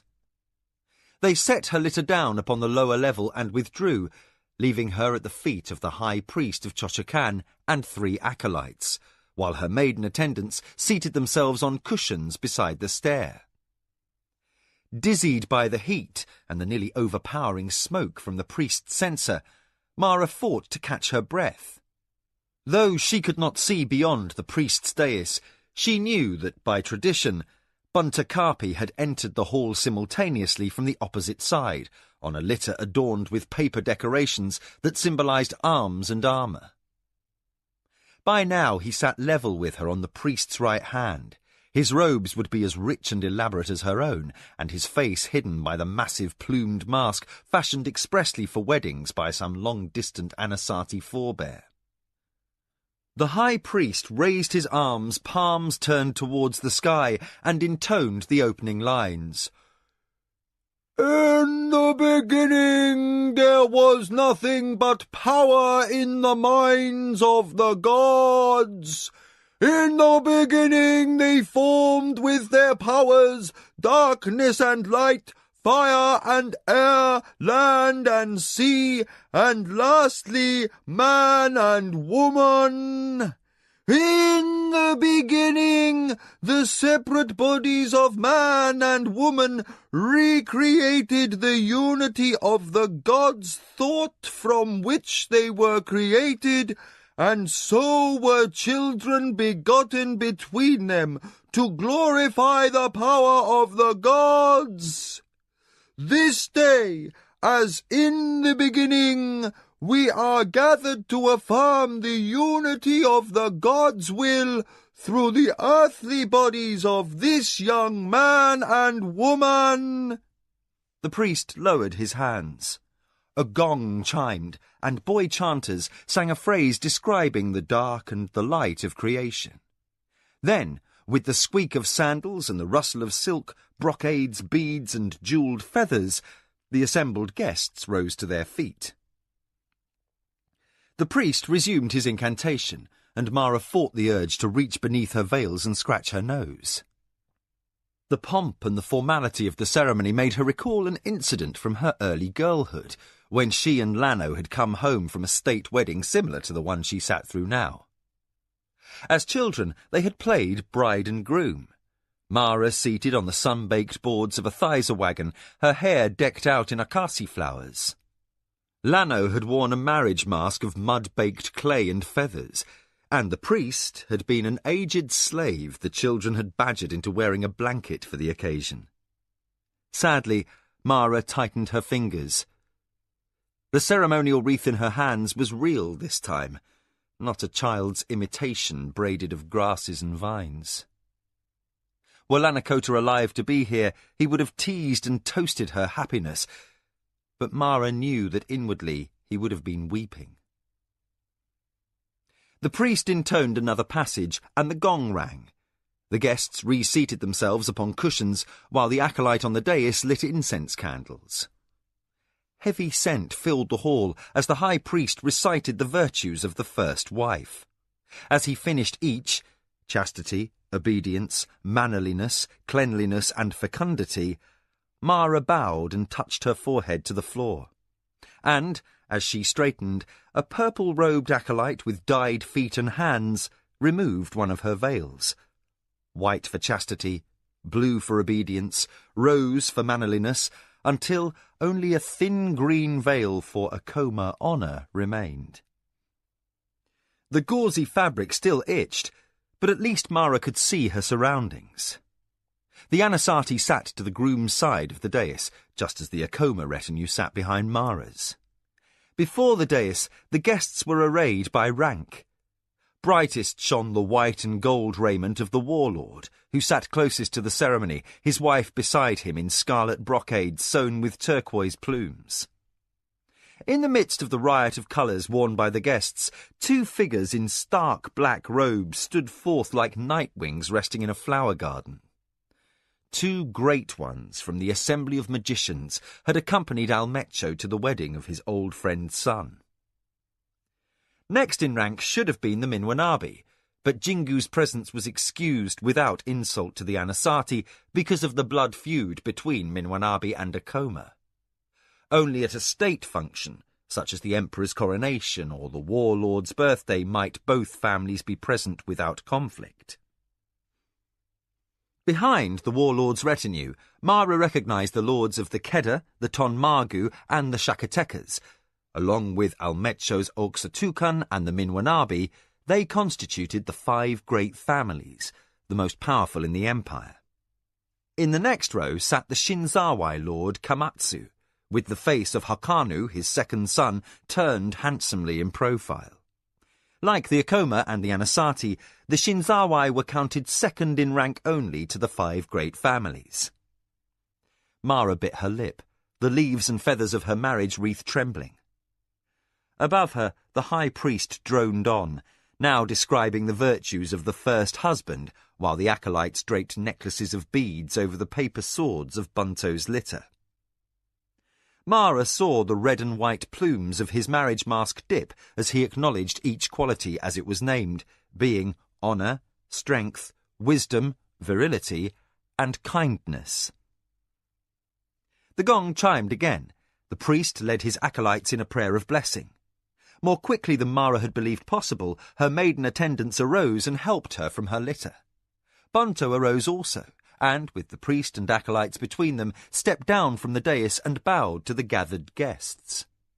Then, in a small procession that included Buntokapi's father, the Lord of the Anasazi, and Nakoya, as the Akoma first adviser, the priest and his acolytes escorted bride and groom from the hall and across the courtyard to the entrance of the sacred grove. There, servants bent and removed the sandals of Mara and Buntokapi, that their feet might be in contact with the earth and the ancestors of the Akoma as the lady ceded her inherited rights of rulership to her husband-to-be. By now, the sun had risen high enough to warm the last dew from the ground. The baked warmth of the stone path felt unreal beneath Mara's soles, and the bright birdsong from the ulo tree seemed the detail of a childhood dream. Yet Nakoya's grip upon her arm was quite firm, no daydream. The priest chanted another prayer, and suddenly she was walking forward with Buntokapi, a jewelled doll beside the towering plumage of his marriage mask. The priest bowed to his god, and, leaving his acolytes and the lord and the Akoma chief adviser, he followed the couple into the glade. Rigidly adhering to her role, Mara dared not look back. If the ritual had permitted, she would have seen Nakoya's tears. The procession passed the old ulo's comfortable shade, and in sunlight wended through the flowering shrubs, low gates, and curved bridges that led to the Akoma Natami. Woodenly, Mara retraced the steps she had taken not so many weeks earlier, when she had carried the relics to mourn her father and brother. She did not think of them now, lest their shades disapprove of her wedding to an enemy to secure their heritage. Neither did she look at the man at her side, whose shuffling step betrayed his unfamiliarity with the path, and whose breath wheezed faintly behind the bright red and gold painted features of the marriage mask. The eyes of the caricature stared ahead in frozen solemnity, while the eyes of the man darted back and forth, taking in the details of what soon would be rightfully his as Lord of the Akoma. A chime rang faintly, signalling the couple to meditate in silence. Mara and her bridegroom bowed to the godhead painted on the ceremonial gate and stopped beneath at the edge of the pool. No trace of the assassin's presence remained to defile the grassy verge, but a canopy erected by the priests of Chochocan shaded the ancient face of the Natami. After a session of prayer and meditation, the chime rang again. The priest stepped forward and placed his hands on the shoulders of the bride and groom. He blessed the couple, sprinkled them lightly with water drawn from the pool, then paused silent while the vows were spoken. Mara forced herself to calm, though never had the exercise learned from the Sisters of Lashma come with such difficulty. In a voice of hammered firmness, she spoke the words that renounced her inherited birthright of ruling lady of the Akoma. Sweating but steady, she held fast while the priest tore away the green veil and burned it in the brazier by the pool. He wet his finger, touched the warm ash, and traced symbols upon Bunto's palms and feet. Then Mara knelt and kissed the Natami. She remained with her head pressed to the earth that held the bones of her ancestors, while Buntokapi of the Anasazi swore to dedicate his life, his honour, and his eternal spirit to the name Akoma. Then he knelt beside Mara, who finalized the ritual in a voice that seemed to belong to a stranger. "Here rest the spirits of Lanokota, my brother, Lord Sezu, my natural father, Lady Oskiro, my natural mother. May they stand as witness to my words. Here lies the dust of my grandfathers, Kasru and Bektomachan, and my grandmothers, Tamaki and Chenio. May they stand as witness to my deed."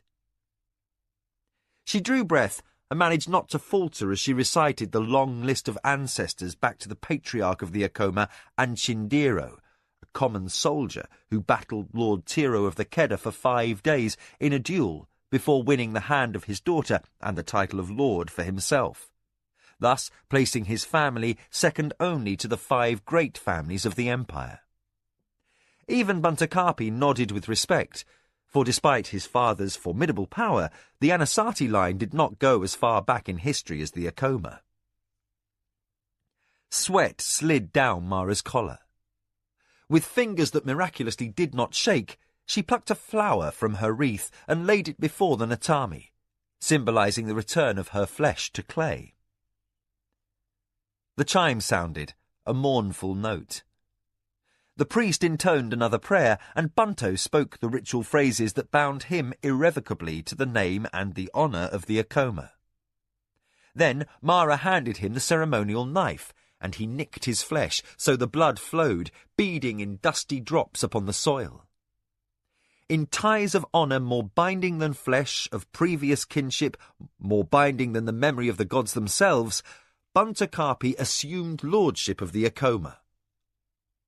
The priest removed the red and gold marriage mask of the Anasati, and the third son of an Acoma enemy bowed and kissed the Natami. Mara glanced sideways and saw her bridegroom's lips curl into an arrogant smile.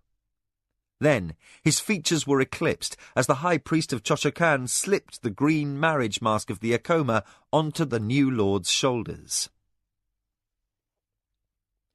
Mara could not remember getting up. The procession back to the entrance of the glade passed in a blur, a dream set in time to birdsong. Servants awaited to wash her soiled feet and replace her jewelled sandals. She endured while the Anasati lord bowed formally to his host, the new lord of the Acoma, and she did not cry as Nicoya took her place 1 pace behind Buntakappi's shoulder. Dazzled by the flash of sunlight on the priest's robe, she followed into the main hall to complete the formal portion of the marriage ceremony. The hall had grown warm. Great ladies fluttered fans of painted feathers, and the musicians who had entertained them wiped sweaty fingerprints from their instruments as attendants helped bride and groom into their litters, then raised them to the level where the high priest and his acolytes presided. Garbed now in an overrobe sewn with precious sequins of silver, gold, and copper, the high priest invoked the ever-present eye of Chochocan, the good god. The gong chimed as he crossed his arms over his chest, and a boy and girl mounted the dais, each carrying a cage woven of reeds. Within perched a male and a female kiri bird. Their white and black barred wingtips dyed the green of the Acoma. The priest blessed the birds, and acolytes accepted the cages. Then, lifting the ivory ceremonial wand from the pocket in his sleeve, the priest invoked his god for a blessing upon the marriage of Buntakappi and Mara.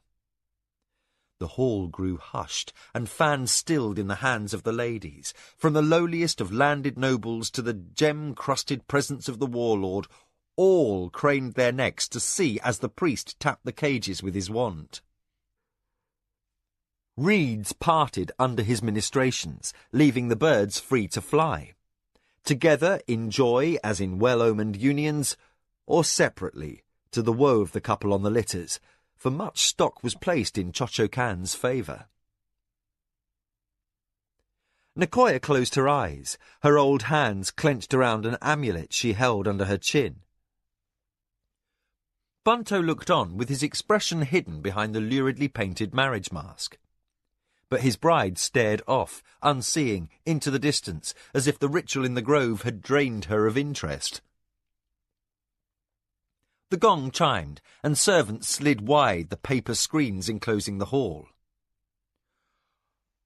"Let this marriage be blessed in the sight of heaven," intoned the priest. The acolytes tipped the cages, jostling the birds from their perches. The female chirped angrily and flapped her wings, while the male leapt to the air and circled above the assembly, then swooped down towards his mate. He attempted to land on the perch next to the female, but she puffed up and flapped her wings in fury, pecking him unmercifully.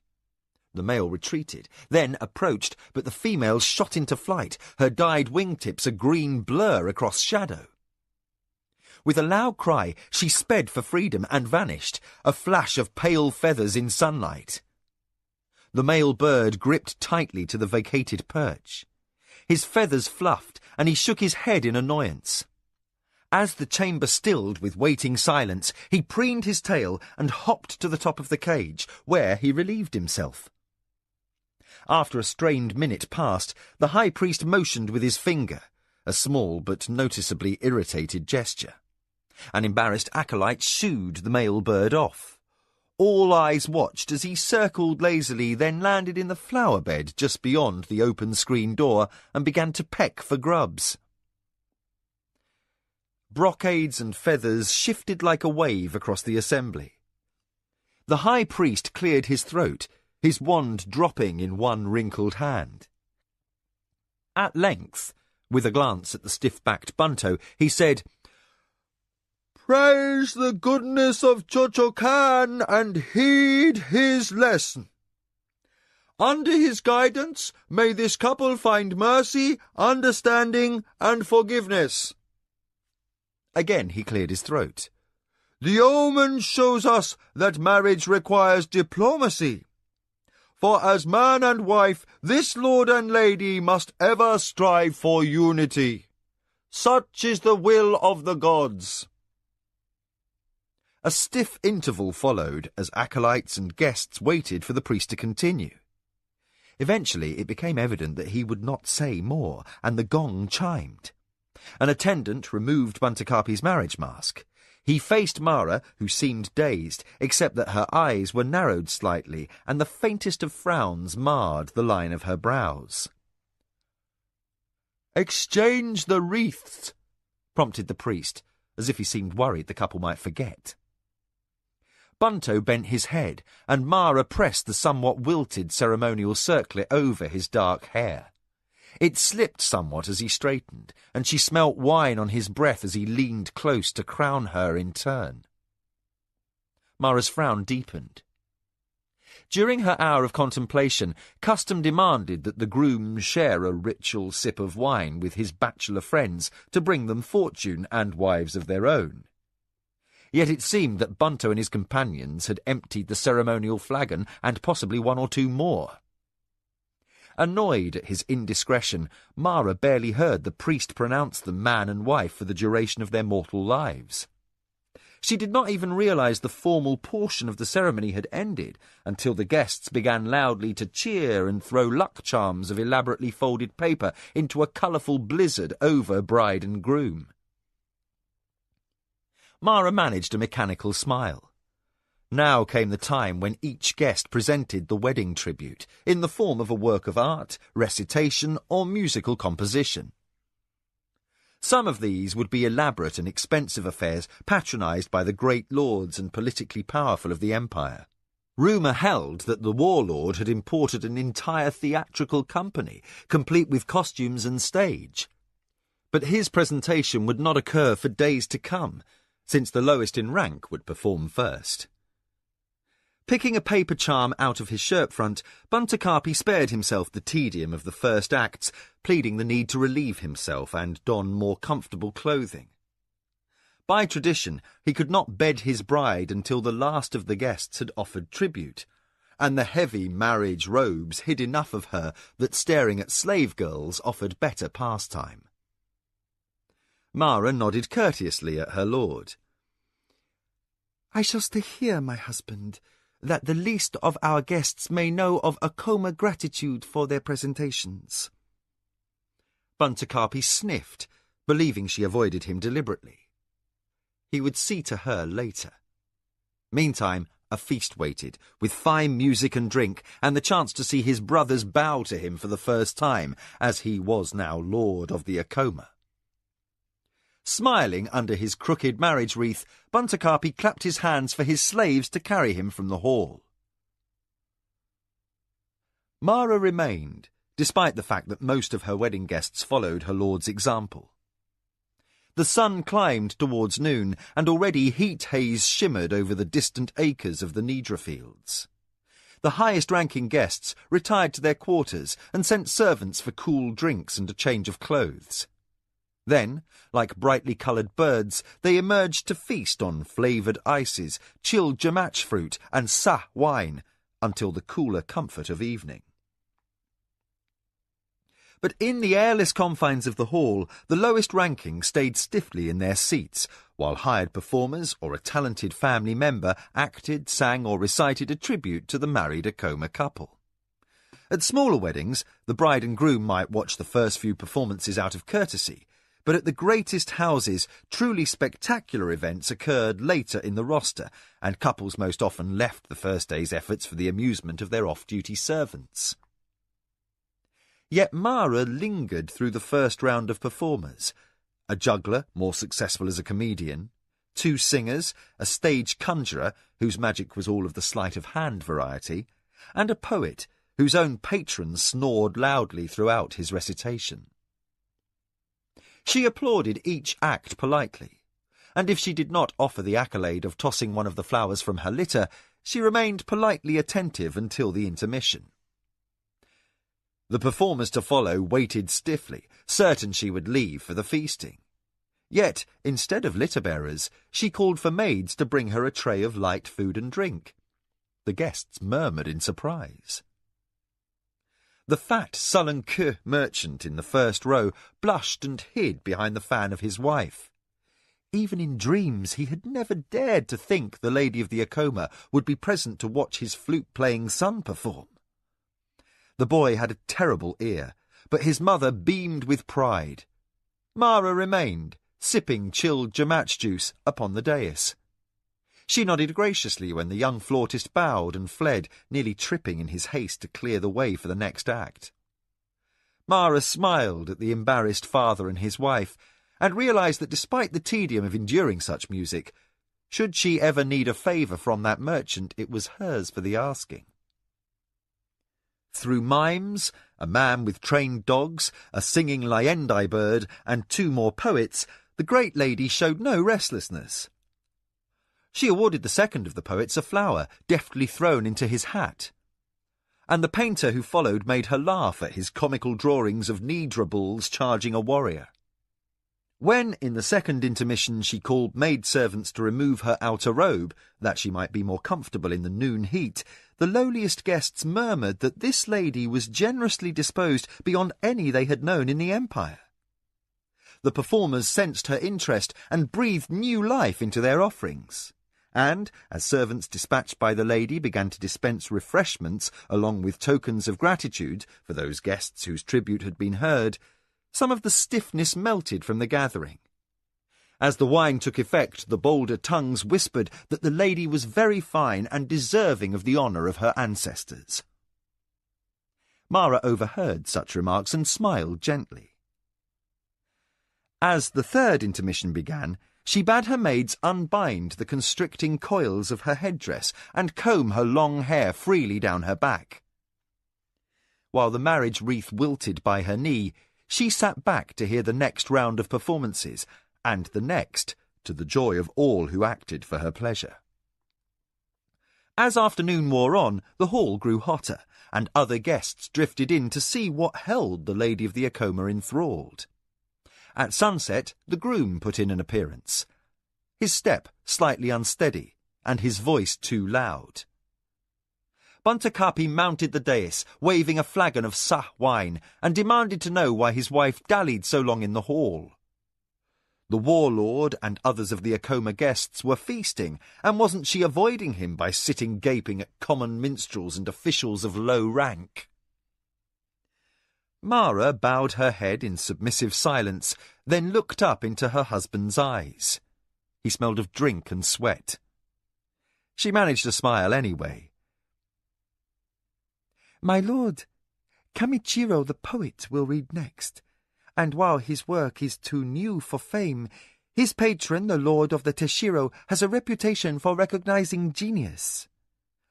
Why not stay and celebrate the introduction of a coming talent? Bunto straightened, arms crossed, unmindful of the dribble from the flagon that marred his left cuff. Faced by the serene innocence of a wife whose clothing prevented any view of what lay underneath, and outflanked by the beaming pride of Kamichiro and Lord Toshiro, he grunted. To contradict his wife's praise would be extremely bad form. Sober enough to disengage before compromising his obligations as host, Buntakapi bowed in return and snapped, I shall have time for poetry later. Others of your guests have begun a game of Chiro, and I have placed bets on the winners.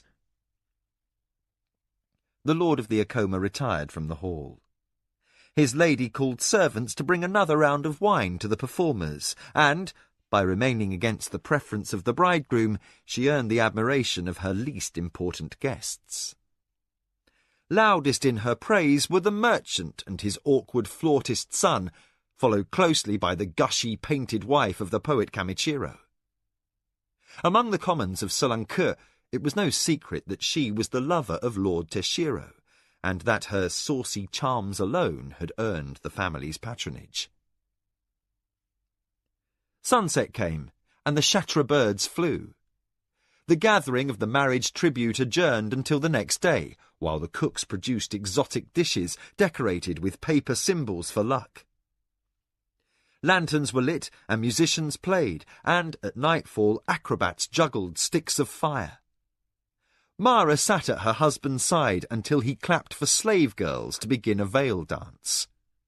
At that time, exhausted, the lady of the Akoma retired to a special ceremonial hut of painted paper where she undressed and bathed, and lay a long time without sleeping.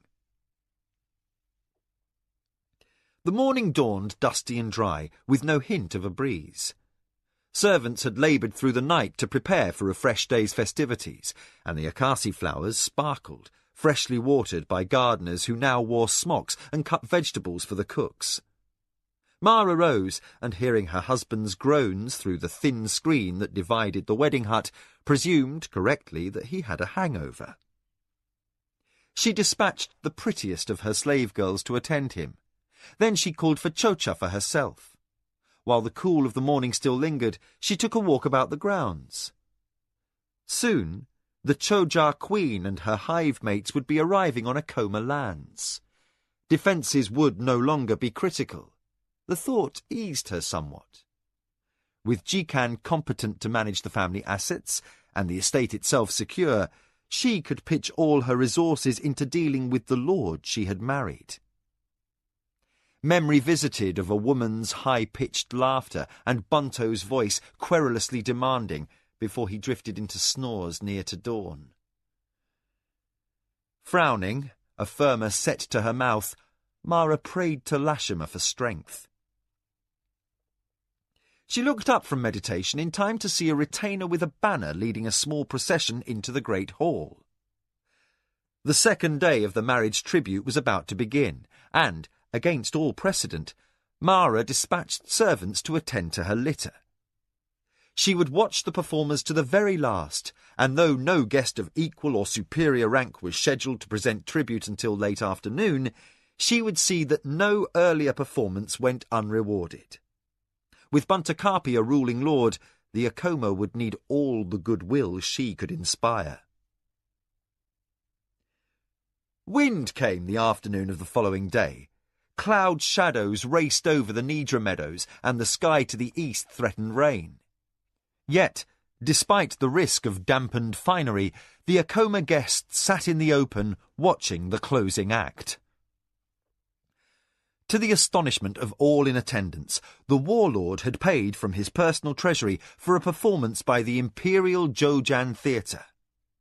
Jojan was the formal theatre enjoyed by the nobility, as the commoners preferred to watch the more raucous and ribald Segumi theatre groups that toured the countryside. But the Imperial Jojan were the finest actors in the realm, being the training ground for the Imperial Shalotobaku troupe, who performed only for the emperor and his immediate family. The performance was Lord Todero and the Sagunjan, one of the 10 classic sabatu, literally grand high style, the ancient opera form. Luxuriating in the coolness of the breeze and enjoying every moment she could delay joining her husband in the marriage bed, Mara tried to concentrate on the coming finale. The actors were superlative, handling their lines with aplomb despite the breeze that twisted the plumes of their costumes awry. A shame that the script they performed was so overwritten, thought the lady of the Acoma, whose taste did not run to Sabatu, preferring, as she did, grand do, and the trappings of the travelling stage were gaudy even to Sirani eyes. Then, at the height of the opera, when Lord Tadero entered the cave to free ancient Neshka from the clutches of the dreaded Sagunjan, 2 black-robed figures entered the hall. The presence of the Great Ones alone would have marked this a special occasion, but the 2 magicians cast illusions. Rather than the traditional paper Sagunjan, inside of which a singer and several stage hands walked the stage, an illusion of startling appearance was cast. A Sagunjan, 12 feet at the shoulder, all golden scales and breathing red flames, emerged from the doorway painted to resemble the cave. A wonderful baritone voice erupted from the terrible fangs, and though all in the hall knew the singer walked alone, none could see him. Even Mara was transported by the sight, all her worries banished. Then Tadero's sword fell, and the illusion of the Sagunjan faded to a mist, then to nothing. Traditionally, the Sabatu ended with a formal bow by the cast to polite applause. Yet the climax of the opera raised a loud cheer and furious beating of hands more common to street theatre. As all watched, the warlord's expression melted into a rare smile as he basked in the reflected glory brought by his theatre troupe and his magician friends. Mara sighed faintly, sorry when the performers finished their final bow. As the sequined curtains swished closed, or tried to, for the breeze by then had stiffened into gusts, she resigned herself to the inevitable. "Now, wife," said Buntakarpi in her ear, "the time has come for us to retire." Mara stiffened reflexively, the appropriate smile frozen like paint on her face. "Your will, my husband." But a blind man would have sensed her reluctance. Buntakarpi laughed. With a shout of drunken triumph, he raised her into his arms. The guests cheered. Mindful of the thoughtless strength in the arms that held her, Mara tried to calm her racing heart. She would endure, had to endure, for the continuance of the Acoma name. She nestled her face into the sweat-damp fabric of her husband's collar and permitted him to bear her from the dais. Paper fertility charms thrown by the crowd showered them both as he carried her from the crowd of well-wishers and down the path to the brightly painted structure of the marriage hut. Keoke and Papewayo stood as honour guards at the end of the path. Buntakarpi passed them by like common servants and stepped across the threshold into the silvery half-light of sky shining through walls constructed of reed, paper and lath. The servant and the maid in attendance within bowed low as their master and mistress appeared. Buntakarpi set Mara upon her feet. At his half-grunted syllable, the maid rose and slid the screen entrance closed. The manservant settled motionless into a corner, awaiting his lordship's pleasure. The hut had been arranged during the day. The screen dividing the quarters of husband and wife had been removed, replaced by a wide sleeping mat covered with sheets of fine silk against the east wall, for dawn symbolised beginnings. In the centre of the floor lay an array of sitting cushions and a low bare table. Mara took a shaky step forward and settled upon the cushions before the table. She kept her eyes downcast as Bunto sat across from her. "Send for the priest of Chochocan," demanded the lord of the Acoma, his gaze fixed upon Mara, fevered and intense, as the servant leaped from the corner to obey. The priest entered alone, carrying a tray upon which sat a decanter of golden Tura wine, 2 goblets of crystal, and a candle in a jewelled ceramic stand. He raised the tray skyward, intoning a blessing, and set it on the table between husband and wife.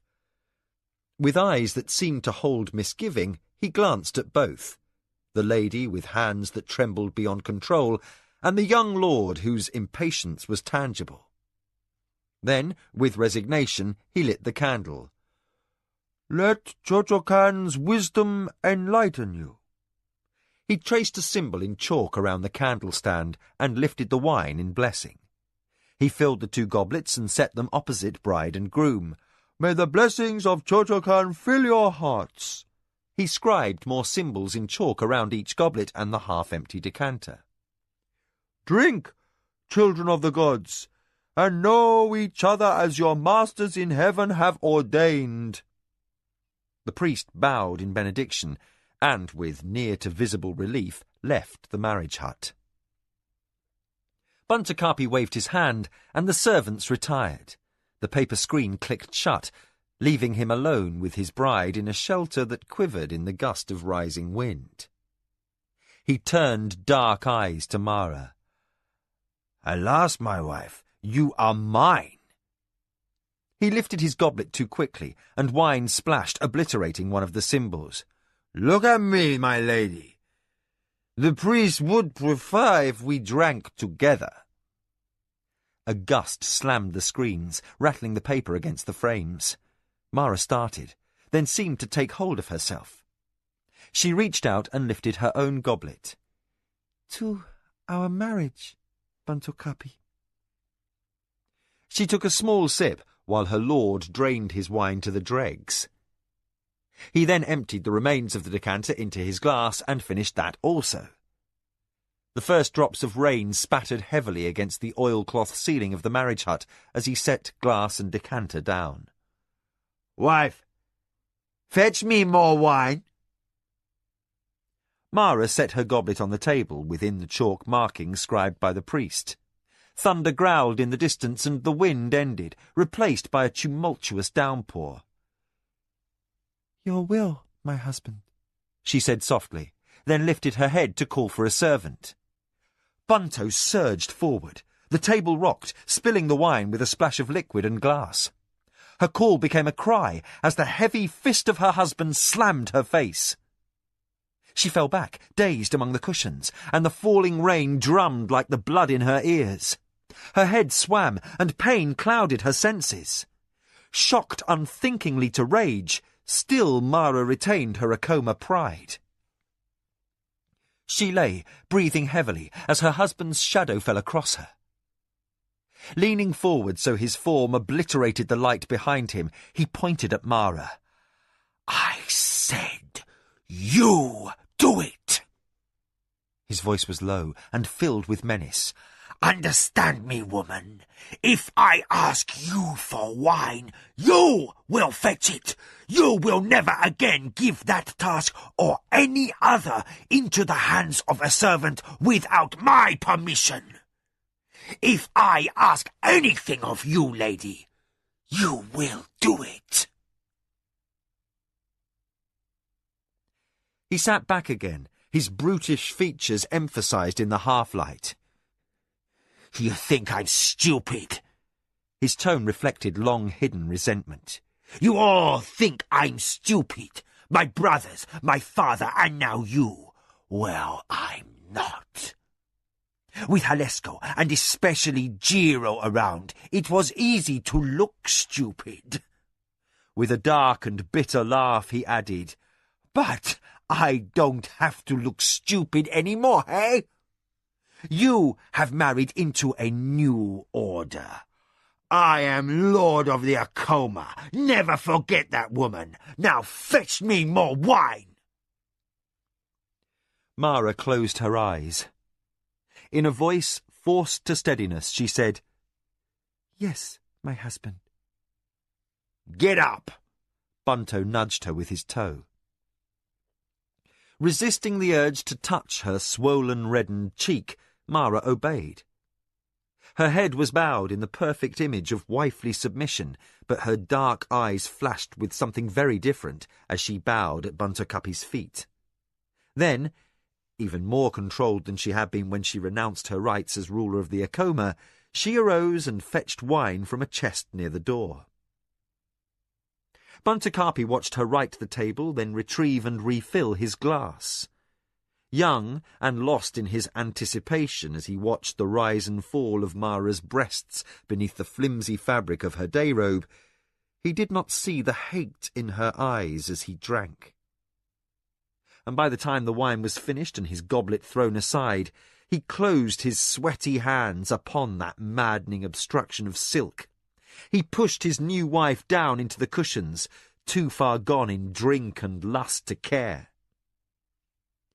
Mara endured his hands upon her naked flesh. She did not fight him, and she did not cry out. With a courage equal to any her father and brother had shown on the barbarian battlefield on Midkemia, she accomplished what came after without tears, though Bunto's eagerness caused her pain. For long hours she lay upon crumpled, sweaty sheets, listening to the drumming rain and the rasp of her husband's snores.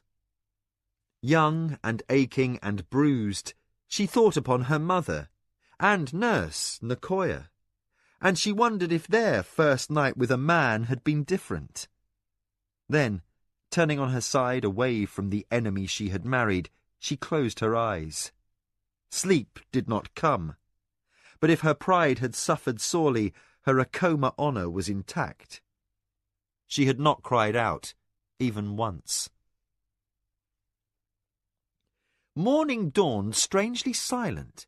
The wedding guests had departed, the lord of the Anasati and Nakoya bidding farewell on behalf of the newlyweds. Servants cracked the screens of the wedding hut, and fresh, rain-washed air wafted inside, carrying the calls of the herders driving the stock to the far meadows to graze. Mara inhaled the scent of wet earth and flowers, and imagined the brightness of the gardens with the layer of summer dust washed off. By nature she was an early riser, but tradition dictated she must not be up before her husband on the morning after the marriage was consummated. Now, more than ever, the inactivity chafed, left her too much time to think, with no diversion from the various aches in her body. She fretted and fidgeted while Bunto drowsed on oblivious. The sun rose, and the marriage hut grew stuffy. Mara called a servant to slide the screens all the way open, and, as noon sunlight sliced across the coarse features of her husband, he groaned. Straight-faced, Mara watched him turn into the pillows, muttering a sharp command to draw screens and curtains. Before the shadows of the drapes fell, she saw his complexion turn greenish and sweat bead the skin of his neck and wrists. Sweetly, knowing he had the grandsire of all hangovers, she said, "My husband, are you indisposed?" Bunto moaned and sent her for Chocha. Sweating herself from memory of his abuses, Mara rose and fetched a steaming pot. She pressed a hot cup into her lord's shaking hand. As it had been brewing all morning, it was probably too strong to be considered drinkable, but Buntakarpi sucked the cup dry. "You're a small thing," he observed, comparing his large-knuckled hand to her slight one. Then, sulky from his headache, he reached out and pinched her still-swollen nipple. Mara managed not to flinch, barely. Shaking the hair over her shoulders so its loose warmth covered her breasts, she said, "My lord wishes?" "More Chocha, woman." As if embarrassed by his clumsiness, he watched her fill his cup. I feel like a Nidra herd has stopped to deposit their night soil in my mouth." He made a face and spat. "You will attend me while I dress, and then you will call servants to bring thysa bread and jamach." "Yes, husband," said Mara. "And after?" Longingly she thought of the cool shadows of her father's study and Nakoya. "Don't bother me, wife." Bunto rose, tenderly nursing his head. He stretched naked before her, the knobs of his knees only inches from her nose. "You will oversee the affairs of the house, but only when I have done with your services." The shadows of the drapes hid Mara's shudder. Heart sick at the role she must live, she braced herself to endure, but drink and excessive feasting had blunted her husband's desire. He abandoned his empty cup on the bedclothes and called for his robe. Mara brought the garment and helped to slip the silk sleeves over arms that were stocky and thick with hair. Then she sat at tedious length while servants brought water for her lord's bath. After she had sponged his great back until the water cooled in the tub, he permitted his lady to dress. Servants brought bread and fruit, but only she might serve him. Watching him shovel jomach into his mouth, juice dripping down his chin, she wondered how the shrewd lord of the Anasazi had come by such a son. Then, looking beyond his coarse manners into his secretive eyes, she realized with a chill of purest panic that he watched her as carefully in return, like a predator. Mara realized his insistence that he wasn't stupid might be no boast. A sinking feeling hit her. If Buntakapi was simply cunning, like the lord of the Minwanabi, there would be ways to manage him. But if he was also intelligent, the thought left her cold. "You are very clever," Buntakapi said at last. He caressed her wrist with a sticky finger, almost dotingly possessive. "My qualities pale beside my lord's," whispered Mara. She kissed his knuckles to distract his thinking. "You don't eat," he observed. "You only ponder. I dislike that in a woman." Mara cut a slice of thysa bread and cradled it in her palms. "With my lord's permission." Buntakapi grinned as she nibbled a bite. The bread seemed tasteless on her tongue, but she chewed and swallowed to spite him. Quickly bored with watching her discomfort, the son of the lord of the Anasazi called for musicians. Mara closed her eyes. She needed Nicoya so badly she ached inside. Yet, as mistress of the ruling lord, she could do nothing but await his pleasure as he called for ballads and argued with the singer over nuances in the fourth stanza. The day warmed, and with closed drapes the marriage hut became stifling. Mara endured and fetched wine when her husband tired of the music. She combed his hair and laced his sandals. Then, at his bidding, she danced until the hair dampened at her temples and her bruised face stung with exertion. Just when it seemed her lord would while away the entire day within the marriage hut, he rose and bellowed for the servants to prepare his litter. He would pass the time until evening in the barracks, reviewing the numbers and training of the Akoma warriors, he announced. Mara wished Lashima's patience upon Keoke. Wilted from heat and strain, she followed her husband from the hut into the blinding sun of afternoon. In her discomfort, she had forgotten the waiting honour guard, and so her bruised cheek was uncovered as she appeared before Papewayo and Keoke. Years of the harshest training enabled them to see such a mark of shame without expression, but the stolid hand of Keoke tightened upon his spear shaft until the knuckles shone white, and Papewayo's toes clenched on the soles of his sandals.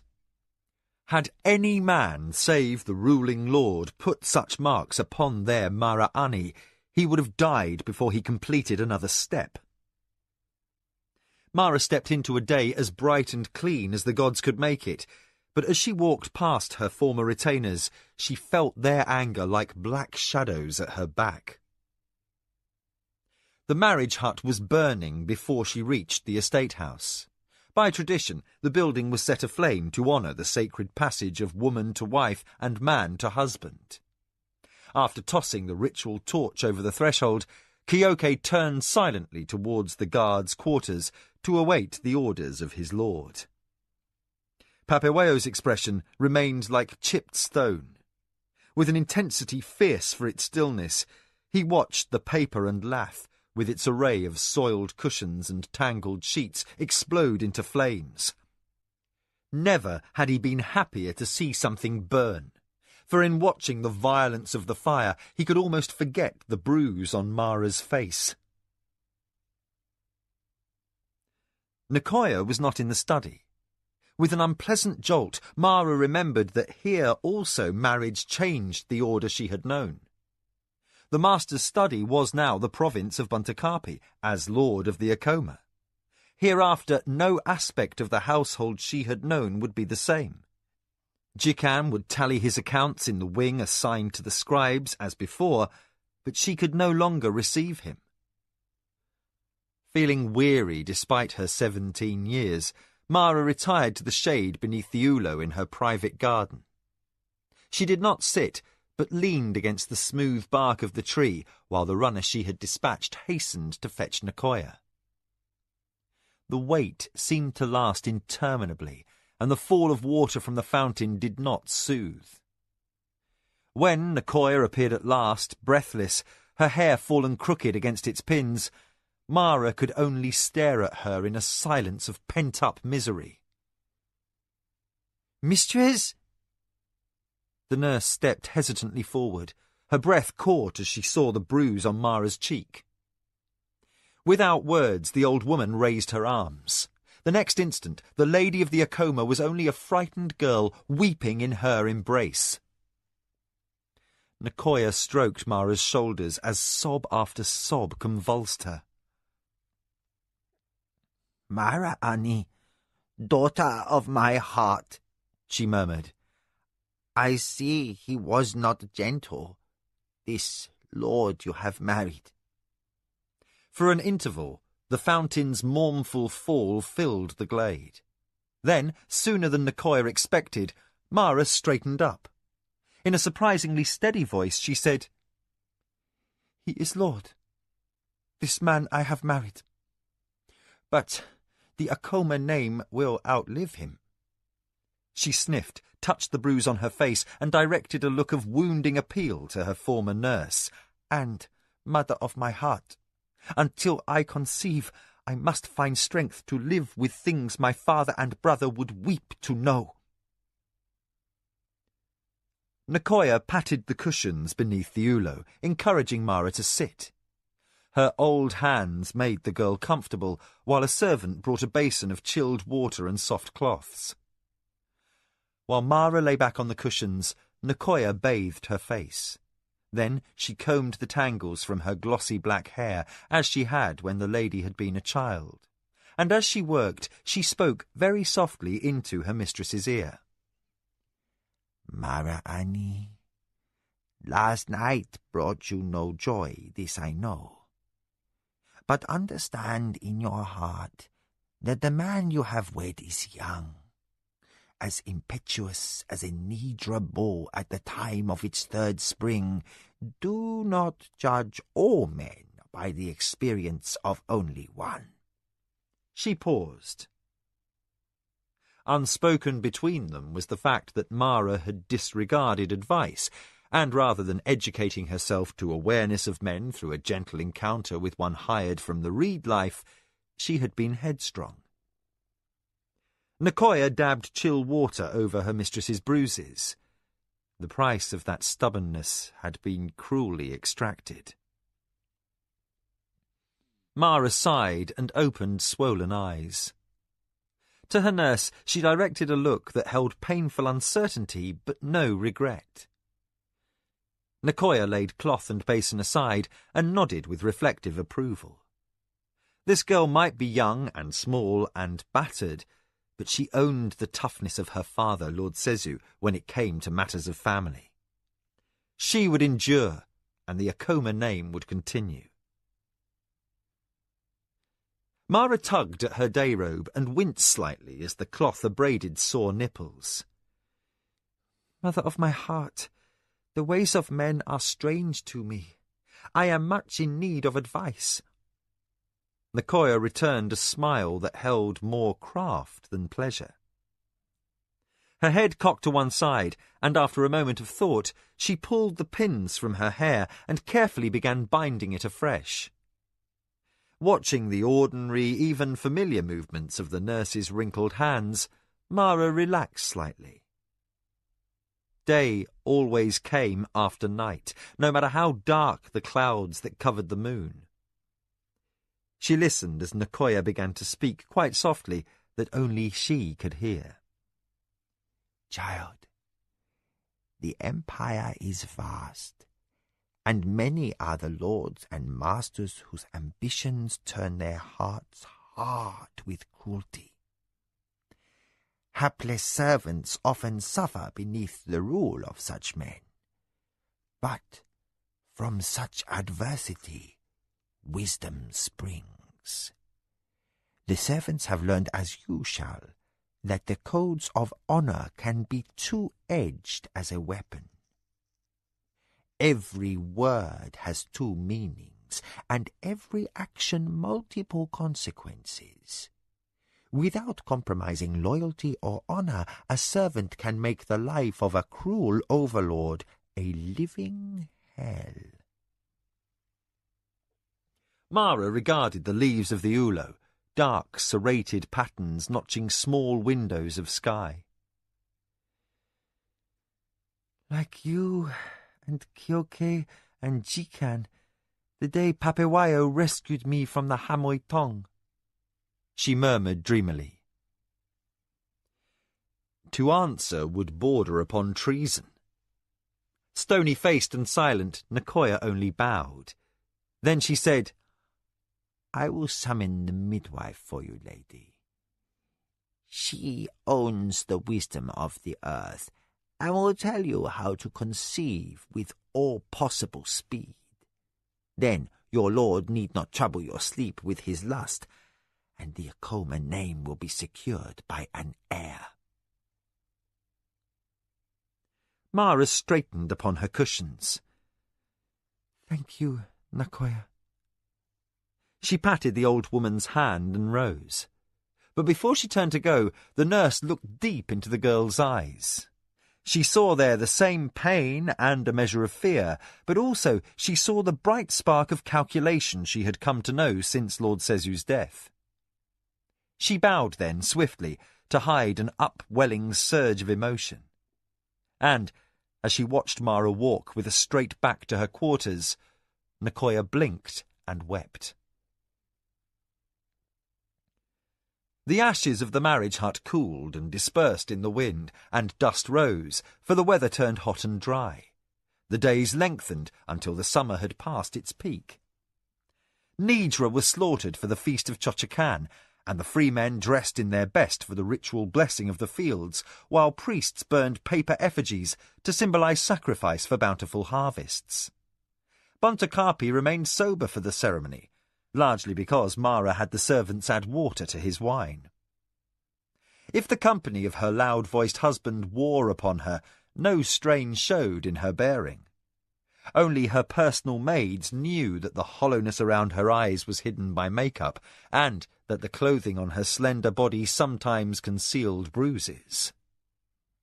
The teachings of the Sisters of Lashima sustained her spirit. She took comfort from the counsel of her midwife and learnt to spare herself some of the discomfort when her husband called her to his bed. Some time between the midsummer feast and the next full moon, Kalesha, goddess of brides, blessed her, for she conceived. Buntakapi's ignorance of women served well, as he accepted the news they could no longer join as man and wife until after the baby's birth. With a minimum of grumbling, he let her move into the quarters that had once been her mother's. The rooms were quiet and surrounded by gardens. Buntakapi's loud voice did not carry there, which was well, because she fell ill several hours each morning and slept odd times of the day.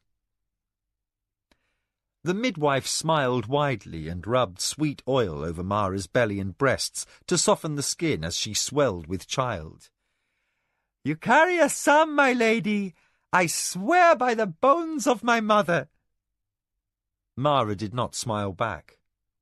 Denied a part in Buntakapi's decisions, and shamed by the way he treated some of the servants, the lady of the house seemed to retreat within herself. But her resignation was only on the surface. Daily she spoke with Nakoya, who gathered the gossip of the servants. While out in her litter to enjoy the fresh early autumn air, Mara questioned Papewayo until he mockingly complained he had no air left to answer. But as she adjusted to the submissive role of wife, no detail of Akoma affairs missed her grasp. Tired of the massage, Mara rose from the mat. A servant handed her a light robe, which Mara donned, fastening it about a belly beginning to round. She sighed as she considered the baby's father and the changes his rule had wrought in the estate. Buntakapi commanded the respect of the warriors through brutish displays of strength and an occasional turn of cleverness that kept them wary to a man. By suddenly deciding to have battle practice or grabbing whichever soldiers were in sight to accompany him to the city without regard to what duty they had previously been assigned, he reduced the garrison to shambles on a regular basis. His habit of rearranging standing orders had Kyoke running ragged to compensate. Jikan spent increasingly long hours in the outermost Nidra fields with his tally slate. Mara knew the Hadonra well enough to interpret his growing dislike of the new lord. Clearly, Buntakapi had little head for matters of commerce. Like many sons of powerful lords, he thought wealth was inexhaustible, readily available for his every need. At mid-autumn, the Nidra herds took to the roads, and curtains of dust hung on the air as the previous year's calves were driven to feedlots and thence to slaughter. The spring calves were gelded or set aside for brood or driven to the high meadows to grow. Mara felt the passing of time like a child awaiting her adulthood celebration, each day dragging interminably. The inactivity lifted when the Chojar arrived. The hive came without warning. One day the east meadow left open for them lay empty, and the next workers bustled about in energetic enterprise. Dirt piles arose along the fence line. That the message from the Queen came addressed to Mara nettled Buntakapi. In the midst of his tirade, he realized these Chojar had come from the hive on the Lord of the Inradaka's estate. He guessed Mara's bargain for their loyalty must have taken place between the petition for marriage and the wedding, for his eyes narrowed in a manner his lady had learned to dread. "You are more clever than even my father guessed, wife." Then, with a glance at Mara's middle, he smiled without humour. "But your days of travelling in haste and secrecy are over. Now I am ruling lord. The Chojar are mine to command." But, as Mara had been primary negotiator for the Akoma, the Queen addressed only her until the new lord would take time to renegotiate in his own behalf. But activities with the warriors seemed always to take precedence. If the young wife spent increasing time in the freshly dug chambers of the Queen, drinking chochar and gossiping, Buntakapi rarely noticed, engrossed as he was in betting on bouts of wrestling in Sulanku.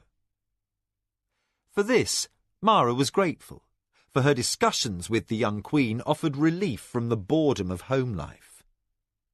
Gradually, she was learning the ways of an alien race. In counterbalance to Buntakapi's blunders, the relationship she cemented now might add wealth to the Akoma for years to come. Returning above ground to holdings that now were Buntakapi's, Mara realized she had come to enjoy ruling. Reduced to the secondary role of woman and wife, she chafed and counted the days until winter. After the spring rains fell, her child would be born, and the Akoma would have an heir.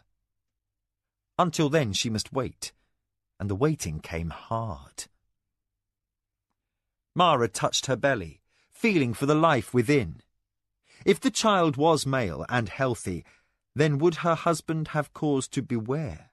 For in the game of the council, even the most mighty could be vulnerable. Mara had made vows to the spirits of her father and brother, and she would not rest until vengeance was complete. Chapter 8. Air. The baby kicked. For a moment Mara's eyes opened wide. Then she relaxed, laid aside the parchments she had been reviewing, and patted her rounded middle, smiling slightly. Her child was nearly due. She felt as cumbersome as a Nidra cow, though Nicoya still insisted she had not gained the weight she should. Mara shifted upon her mat in a vain effort to find a more comfortable position. She prayed to the goddess of fertility that the old midwife's efforts before conception had ensured a son. Let it be a boy child, so that she would not have to encourage attention from her husband to gain an heir for the Akoma. The baby kicked again, vigorously, and Mara gasped. She waved away the solicitous maid who hovered nearby and reached for the parchments. Already this child within her seemed restless, as if he could force his way into life with his tiny feet and fists. He, Mara thought, and a smile touched her lips. He would indeed be a son, to kick so hard in the womb. And he would lead her house to greatness. He would be Lord of the Akoma. A shout from outside broke Mara's reverie. She nodded, and the serving maid quickly opened the screen, letting in a hot breeze, strong with the dry smell of dust from the fields. Mara snatched, but too late, and the parchments listing Jikan's success in marketing the first Chojar goods scudded across the floor.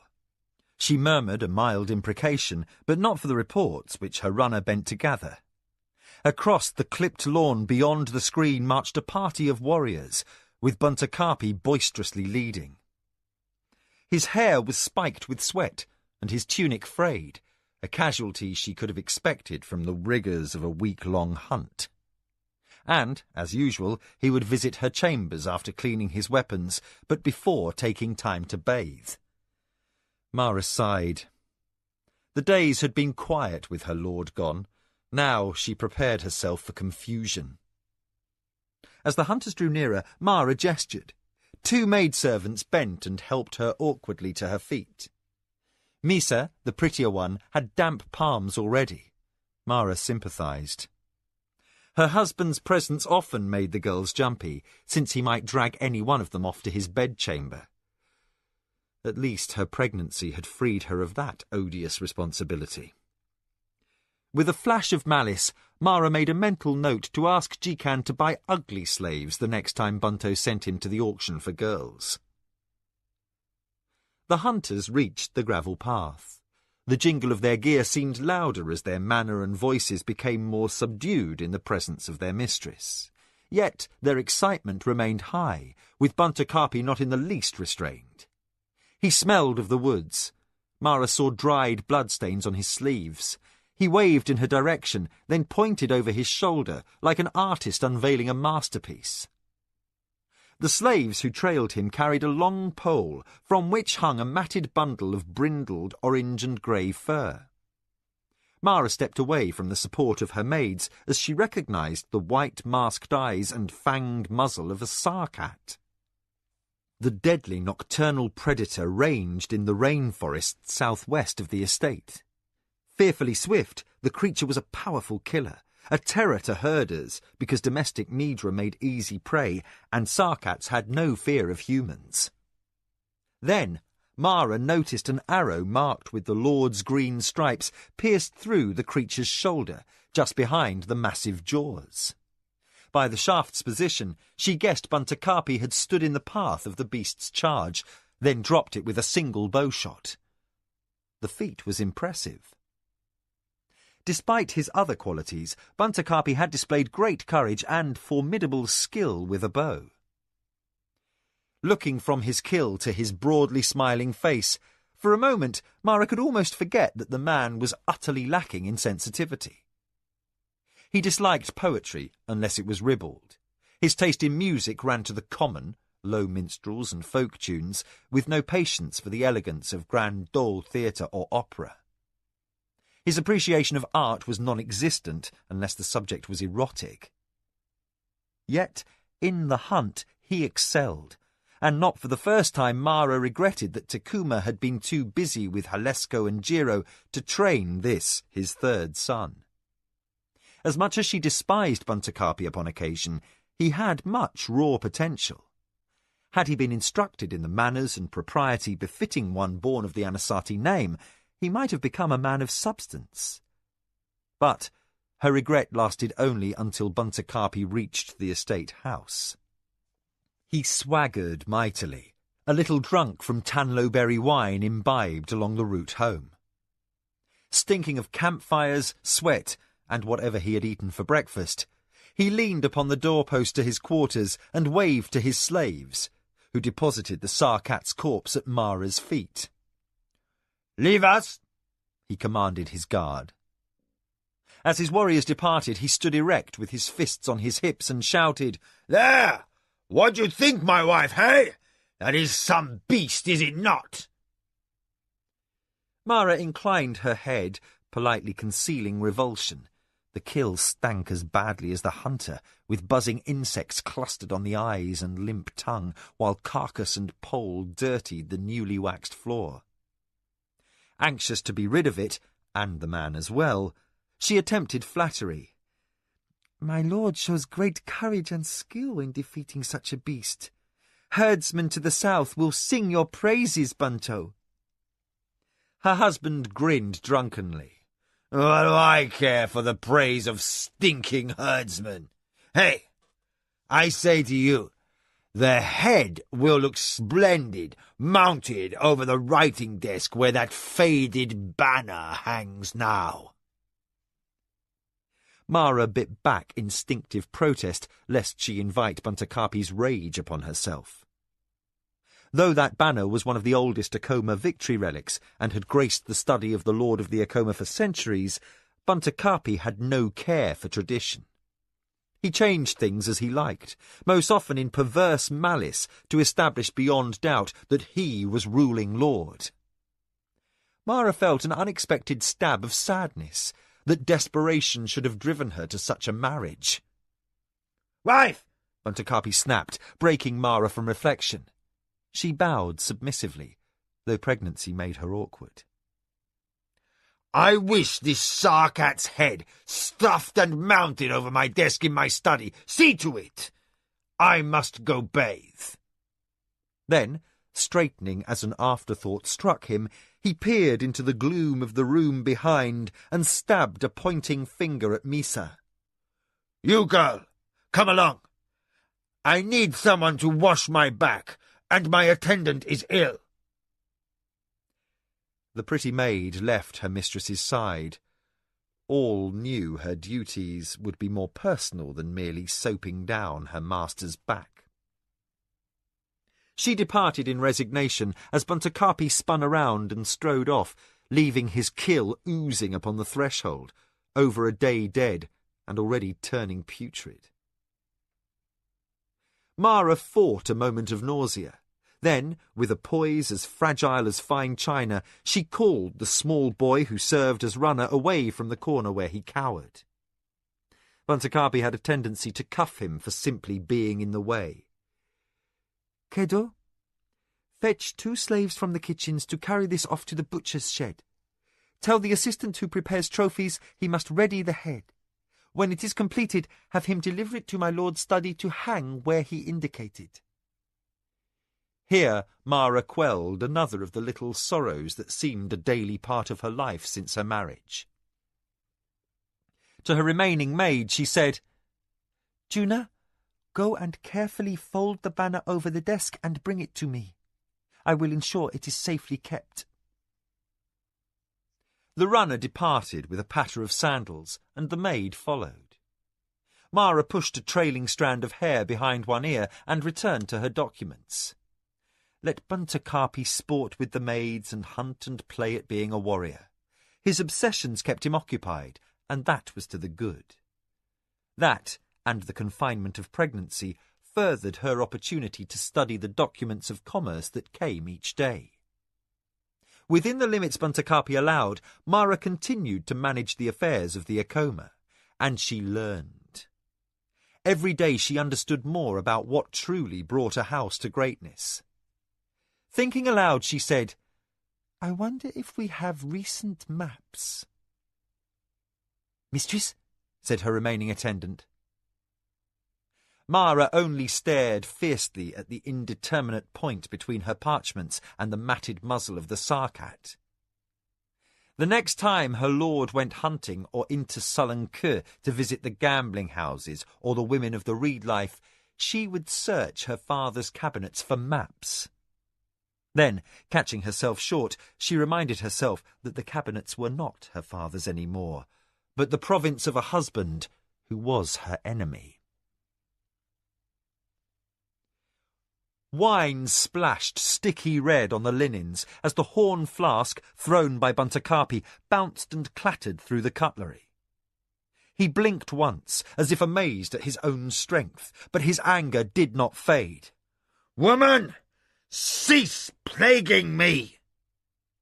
The power of his voice made the flames in the lamps tremble. Mara sat quietly before her husband, who had only moments before been singing clumsily along with a pair of minstrels. "Can't you see I am enjoying the performance? Aren't you always after me to read poetry and listen to music? How can I listen if you constantly nag at me?" Mara concealed a grimace. Buntercarpi's uncritical appraisal stemmed from the fact that one of the musicians was the buxom daughter of the other. The tight-stretched fabric of her robe and the expanse of flesh left bare by the short hem and open collar undoubtedly seemed to add allure to their poor singing. But management of the estate must continue, and with acerbity Mara lifted the scroll she had brought out of the path of spilled wine. "My lord, these decisions cannot wait." "They will wait if I say they will wait!" Buntercarpi's shout caused the servant who appeared with rags and basin to scurry about his clean-up.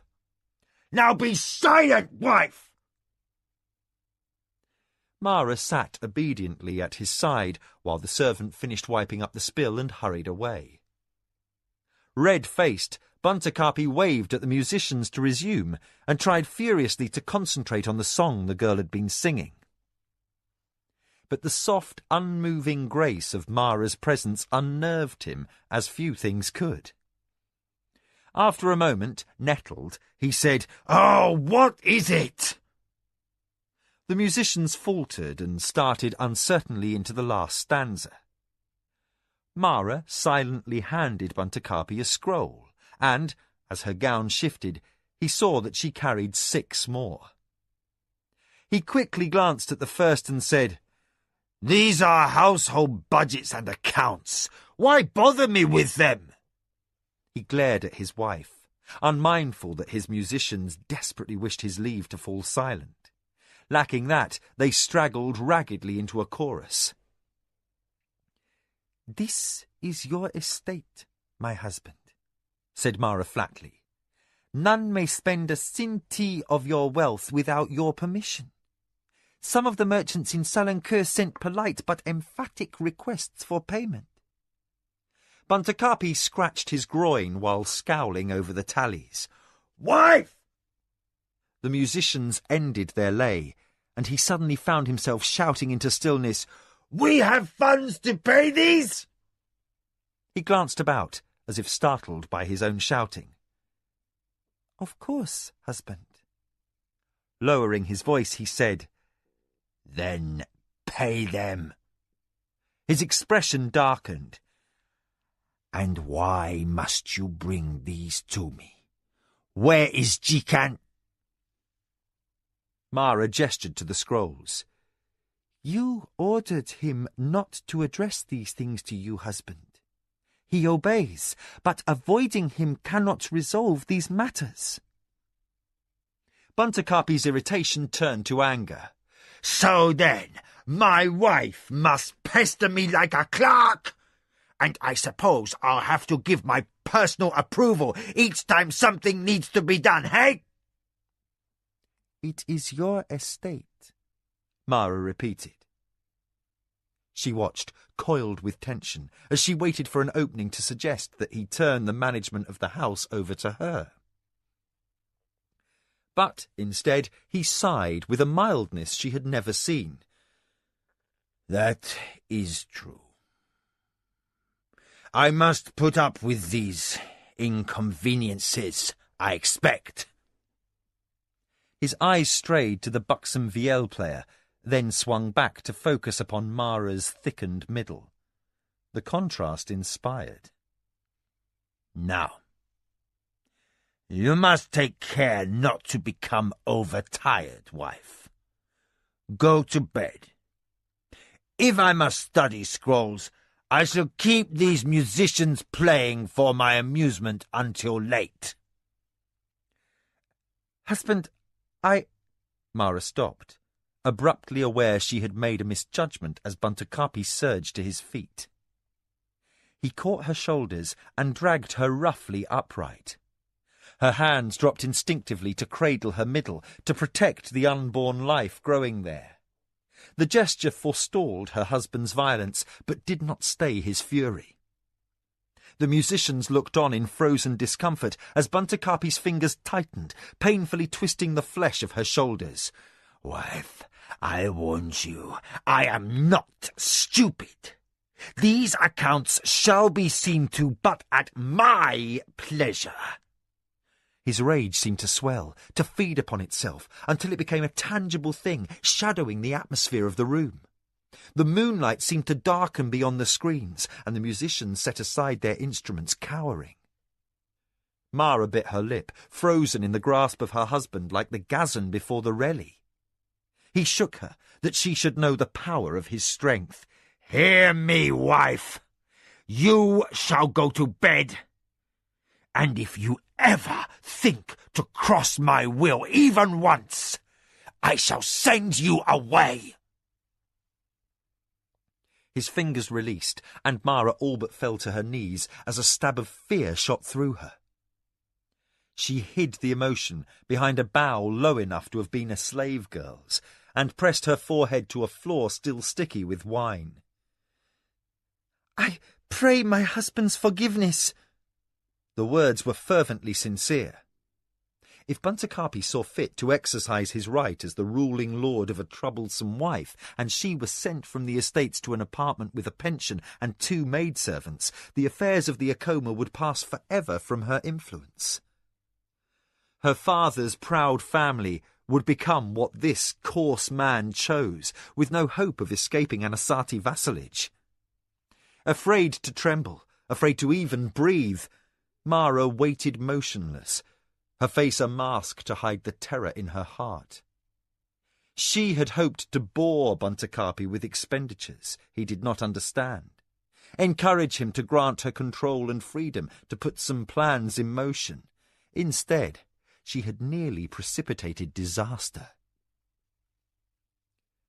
Buntakappi regarded her bent back with distaste until the promise of what lay beneath the robes of the vielle player distracted him. Bored now, in truth, and annoyed by the pile of scrolls awaiting his attention, he shoved his wife with his toe. To bed now, wife. Mara rose awkwardly, relief eclipsed by an anger at herself. Her pushing her husband had been partly due to pique, that she and the affairs of the Acoma could be of less consequence than the jiggling bust of a minstrel girl. But the result of her loss of control had almost set the future of the Acoma in the hands of a brute and an enemy. Hereafter, caution would be necessary, extreme cleverness, and no small amount of luck. With a panicky feeling, she wished for the counsel of Nakoya, but the old woman was long asleep, and now, as never before, Mara dared not disobey the direct orders of her lord by sending a servant to wake her. Frustrated, and more uncertain than ever before in her life, Mara smoothed her wrinkled robe straight over her shoulders. She left the room with the beaten carriage of the chastised and subservient wife, but, as the music began raucously behind her, and Buntakappi's eyes fastened once more on the cleft bosom of the vielle player, Her mind turned and turned again. She would endure. Somehow she would find a way to exploit her husband's weaknesses, even his overpowering lust. If she did not, all was lost. Wife? Buntakaapi scratched himself, frowning over a piece of parchment upon his writing desk. Yes, Bunto? Mara concentrated on her needlework, partly because needle and thread took on a life of their own in her grasp, forever tangling into knots, but mostly because she must seem the image of meekness and obedience. Since the incident with the musicians and the household accounts, Buntakaapi had watched her critically for the smallest sign of disobedience. And, as the slave girls whispered in corners, often he saw things as his mood of the moment demanded.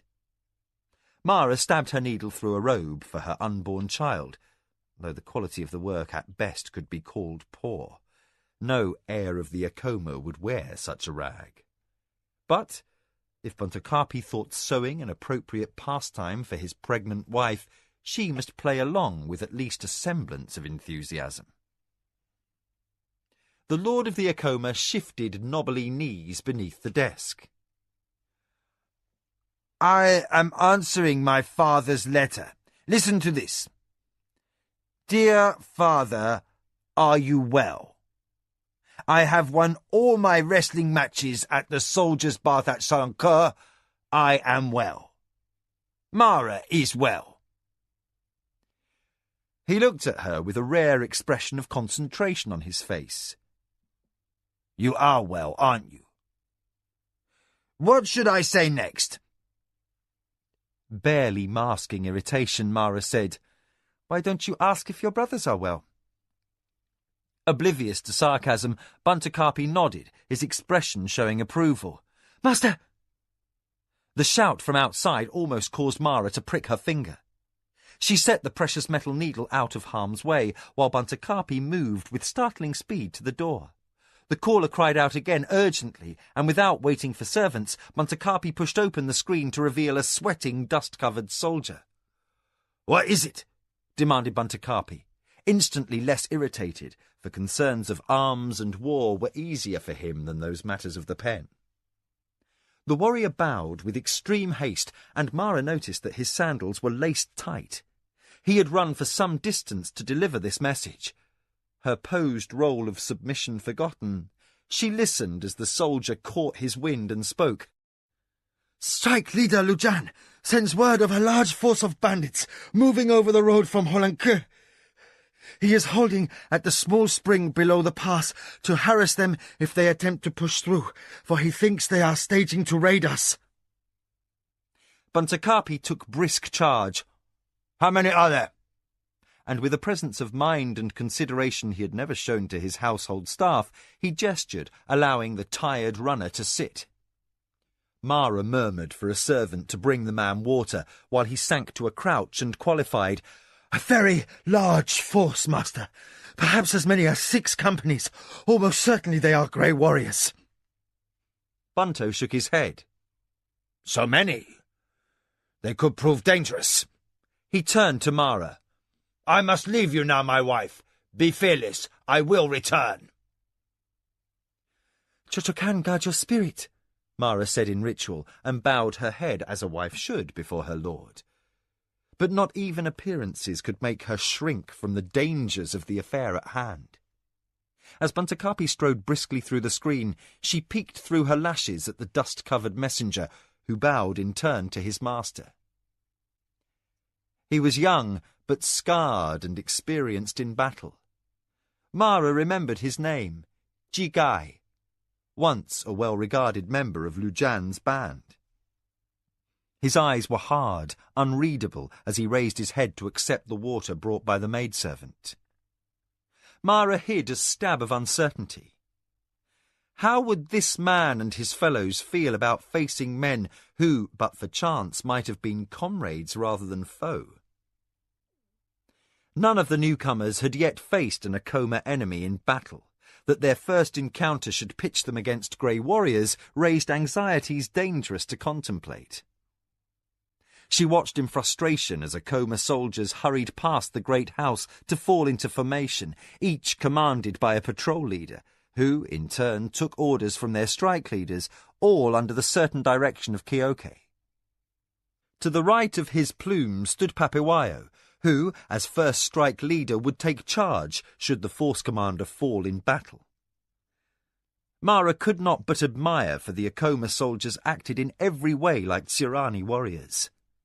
Those who had been outlaws blended indistinguishably into those who had been born in service. Her doubts lessened slightly.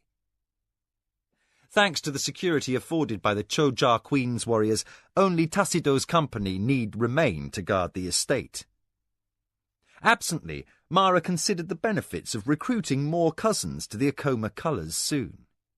With more warriors, the command could be split, with Papewayo and another elevated to the rank of force leader, giving the Akoma 2 garrisons. A loud shout killed her thoughts. Buntakapi strode into view, his trailing servants busily buckling his armour about his stolid body. As her lord took his place at the head of the column, Mara reminded herself this was not her army to order about, not any more. Her thoughts turned in upon themselves. The last men fell into position, hurried by the voice of Buntakapi. Fully armoured and bearing a tasselled scabbard with his favourite sword for battle, the usually lumbering lord of the Akoma was a typical Tsurani warrior. Stocky, tough, with legs able to carry him for miles at a steady run, and enough stamina remaining to fight an enemy. Sullen and brutish in peacetime, Buntakapi was trained for war. Briskly he relayed his orders. Mara listened from the open door of her quarters, proud of the spectacle in the marshalling yard. Then the baby kicked. She winced at the force of his unborn feet. By the time his tantrum ceased, the Akoma garrison had dashed from the estate. 400 individuals, green armour glinting in sunlight, as they rushed towards that very same ravine where Mara had sprung the trap that had brought Lujan and his outlaws into service. Silently, she prayed that this confrontation by the quiet rippling spring would resolve as favourably for the Akoma as that first one had. Nakoya appeared unbidden to attend her mistress's comforts. Her old ears had not missed the commotion, and in typical fashion she brought scraps of gossip from the soldiers, things the young wife hankered to know but no longer had means to obtain. After she had sent a servant for chilled fruit and urged Mara back to her cushions, the 2 women settled in to wait. It was barely mid-morning, thought Mara, glancing at the Choja timepiece upon the table her husband had been writing upon less than a quarter hour before. Swiftly, she calculated. The early morning patrol must have spotted the bandits' advanced scouts and located their main body entering the high pass. Working out times and locations from the bits of news brought by Nakoya, Mara smiled slightly. The discussion she had precipitated between Arakasi and Keoke on the journey to the Choja hive had yielded results. Among other items, the spy master had mentioned need for a pre-dawn sweep of the area to the west of the estate, for ruffians could easily infiltrate the mountains, avoiding Akoma patrols under cover of darkness, then go to ground during the daylight hours. The midnight departure of Lujan's patrol ensured that men were high enough in the hills above Akoma estates by dawn so that signs of outlaw activity were swiftly detected. And the wily former bandit knew every likely hiding place between the Akoma boundaries and Holland-Kur. Tired suddenly, for her pregnancy was trying, Mara nibbled sweet fruit slices, while the sound of Akoma soldiers marching in haste towards the hills carried through the morning air. The Choja clock ticked softly, and the tramping grew faint, then fainter, until Mara could barely tell if the sound was still heard or only imagined. At noon, Nakoya poured herb tea and ordered some toasted bread and sweet berry paste brought, with fruit and kaj sung, a steaming bowl of thaisa with tiny pieces of river fish, vegetables and nuts. Anxious to please, the head cook brought the dishes before her mistress, but Mara could only absently pick at her meal. Aware now that Mara's preoccupation had little to do with lassitude, Nicoya said, Lady, do not fear. Your lord Buntukapi will return unharmed. Mara frowned. He must. And in an unguarded moment, Nicoya saw a hint of anger and determination behind her former charge's mask of calm. If he dies now, all goes for naught. Instincts aroused, Nicoya sought the girl's eyes, and Mara looked quickly away. Certain now that something was being considered here beyond her understanding, but shrewd enough to guess its bent, the old woman sat back upon her heels. Age lent her patience. If the young lady of the Acoma chose to plot alone, then so be it. This most dangerous of plans might perish before fruition if shared, even with one loved and trusted. Nicoya observed, yet revealed nothing of the fear that twisted her old heart. She understood. She was Surani. And under the master's roof, the word of the master was as law. Buntukapi motioned his company of soldiers to a halt and slitted his eyes against the glare as 2 Acoma soldiers approached at a run, their armour silhouetted against a sun sliced in half by the horizon. Winded, dusty, but proud despite fatigue, the men saluted, and the nearer one delivered his report. Lord, the bandits camp in the lower dell, beyond the crest where strike leader Lujan waits. He thinks they will move before dawn. Buntukapi turned without hesitation to Keoke. We rest here. Send 2 fresh men to summon Lujan.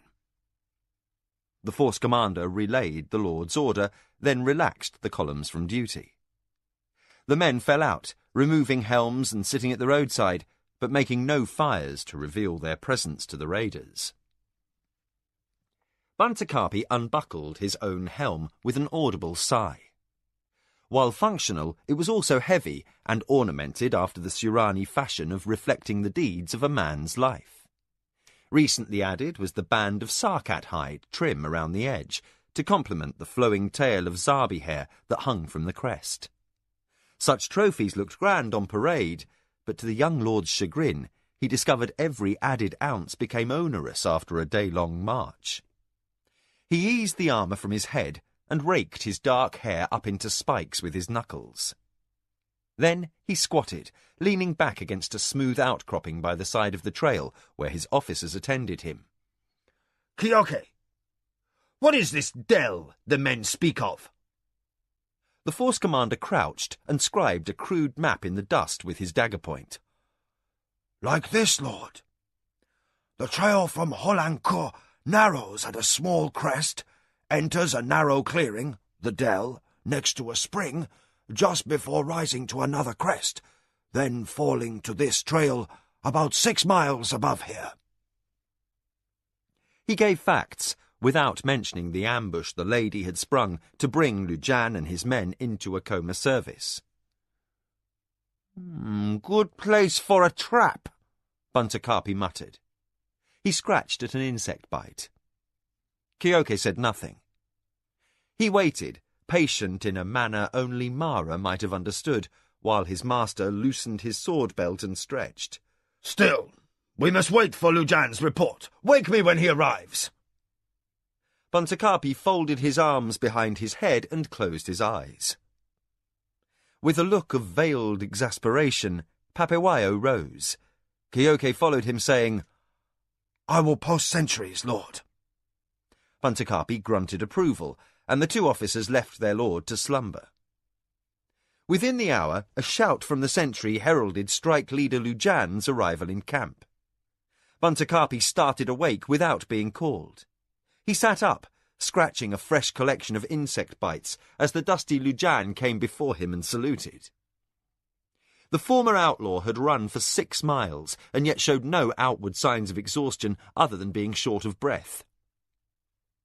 Keoke and Papewayo joined him as Buntukapi grabbed his helm, jammed it over his tangled head, and pointed cryptically at the scratches in the dirt. Show me. Lujan hunkered down, and with his own dagger added details to the little map Keoke had drawn. 6 companies of 50 men have come over 3 different routes to this dell, my lord. They marched here, here, and here. Bantacarpi stopped with his hand poised over the reddening welts on his leg. They did not come up to the higher vale? The one with the small lake? No, lord. Lujan hesitated. Bantacarpi gestured impatiently in the gathering dark. Well, what? Speak! There's something here that's not right. Bantacarpi scratched his stomach, lifting his breastplate with his thumb. They don't move like bandits, eh? Lujan smiled slightly. No. More like trained soldiers to my eye. Grey warriors? Bantacarpi got heavily to his feet. Perhaps, said Kioke. Ha! Bantacarpi's tone turned bitter. Minwanabi, or my mother bore a stone-headed pup. To the senior officers with him he said, Before I wed, I knew of the feud between Jingu and the Akoma, and my father recently warned me to expect a sudden strike. He frowned. I swear he knew this attack was coming. Bantacarpi paused significantly, but did not share whatever else he concluded upon the matter. His voice took on a sullen note. Lord Jingu thinks his men the best in the Empire, and your lord a stupid bull. And he seems to have grown cocky enough to risk my father's ire. Yet he is not so strong and arrogant that he dares to show his true colours, huh? We shall show him he is wrong on the first 2 counts. He barked a rude laugh. And right on the last. He looked at Kioke. I think you have a plan already, eh, Force Commander? Kioke's lined face remained expressionless as he set his dagger to the lines representing the place where the trail narrowed this side of the vale. We could hold them here with little trouble, I judge, my lord. Bantacarpi fingered the tassels of his scabbard. Better we let them come into the vale, send a company behind them, and trap them there. In the rapidly falling light, Kioke studied the drawing, recalling each detail of the land remembered from his last patrol. Quietly, he ventured his opinion. If we sneak a company along the ridge above, we can have it in place by dawn. The bandits then could not retreat, and a quick sortie into the dell from this side might rout them. Good. But I think we do not charge. Frowning intently now, Bantacarpi qualified, We sit quiet, like frightened little birds, hey? They will go past us, deep into the little clearing, and we will leap up and rain arrows and rocks upon them until they break. Lujan nodded in appreciation.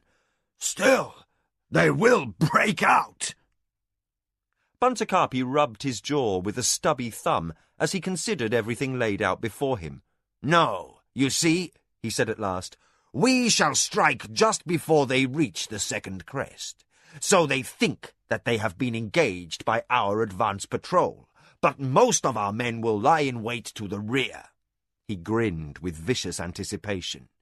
The bandits will think the bulk of the Akoma garrison in front of them, defending the borders of the estate. They will run back the way they come, through our arrows, onto our shields and swords.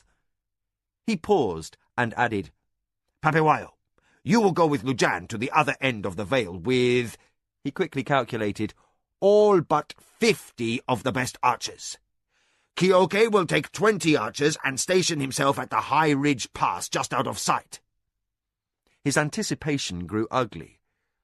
Kioke, when the bandits come, have the men yell war cries and strike their armor and dance to send up dust, so the enemy will think you an army. If they still advance, shoot them down. The matter decided, Bantacarpi shouldered his bow. The archers will take cover on the rim above the bandits, the better to rain death down among them. It is wisest if I oversee this company. Keoke nodded agreement, recalling the practice bouts in the yard before the barracks. Buntakaapi might be slow with a blade, but with a bow he was a demon. Excited now, Buntakaapi delivered his last orders to Papewayo to ensure no bandit would slip through the line. Grim beneath the shadow of his helm, Keoke admired the audaciousness of the plan.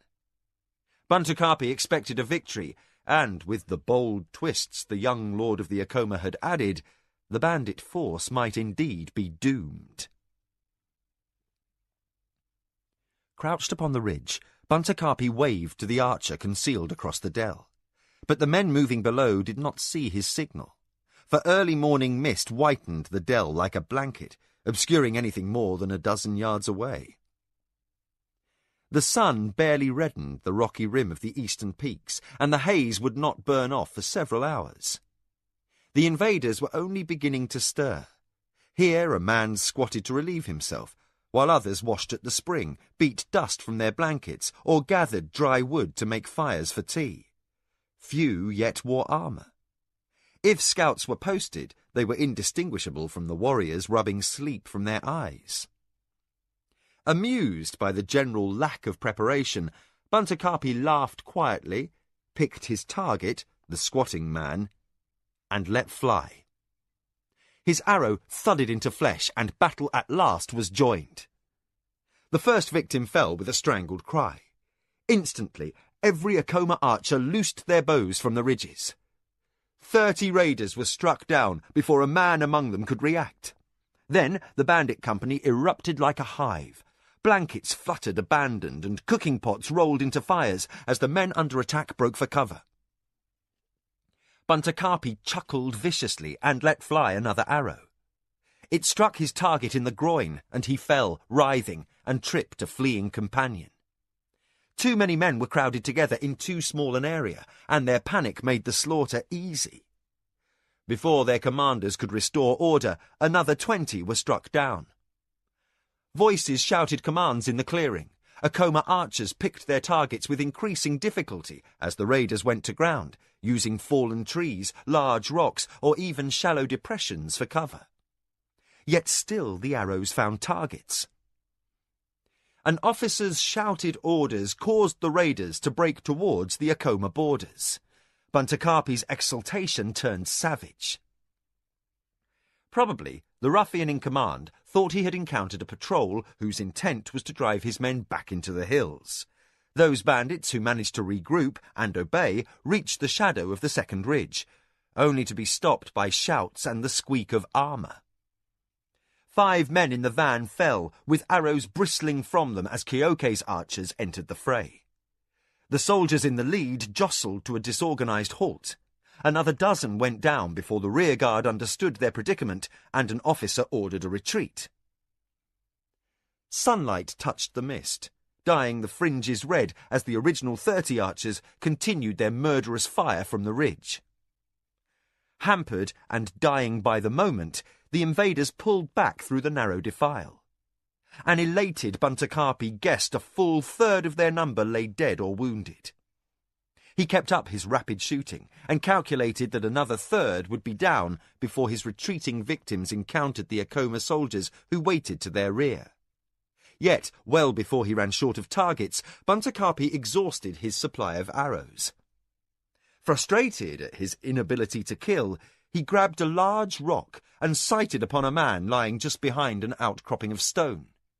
He reared back and hurled the stone, rewarded by a cry of pain from below.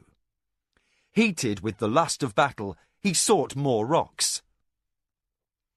Other bowmen out of arrows soon joined in, and now a hail of stones descended upon the raiders. From the east, dust rose along the trail, accompanied by the sound of men shouting. Keoke and his band lending the appearance that their army charged to attack. Several of the raiders sprang to their feet in alarm, while the more panic-stricken spearheaded a general break to the west.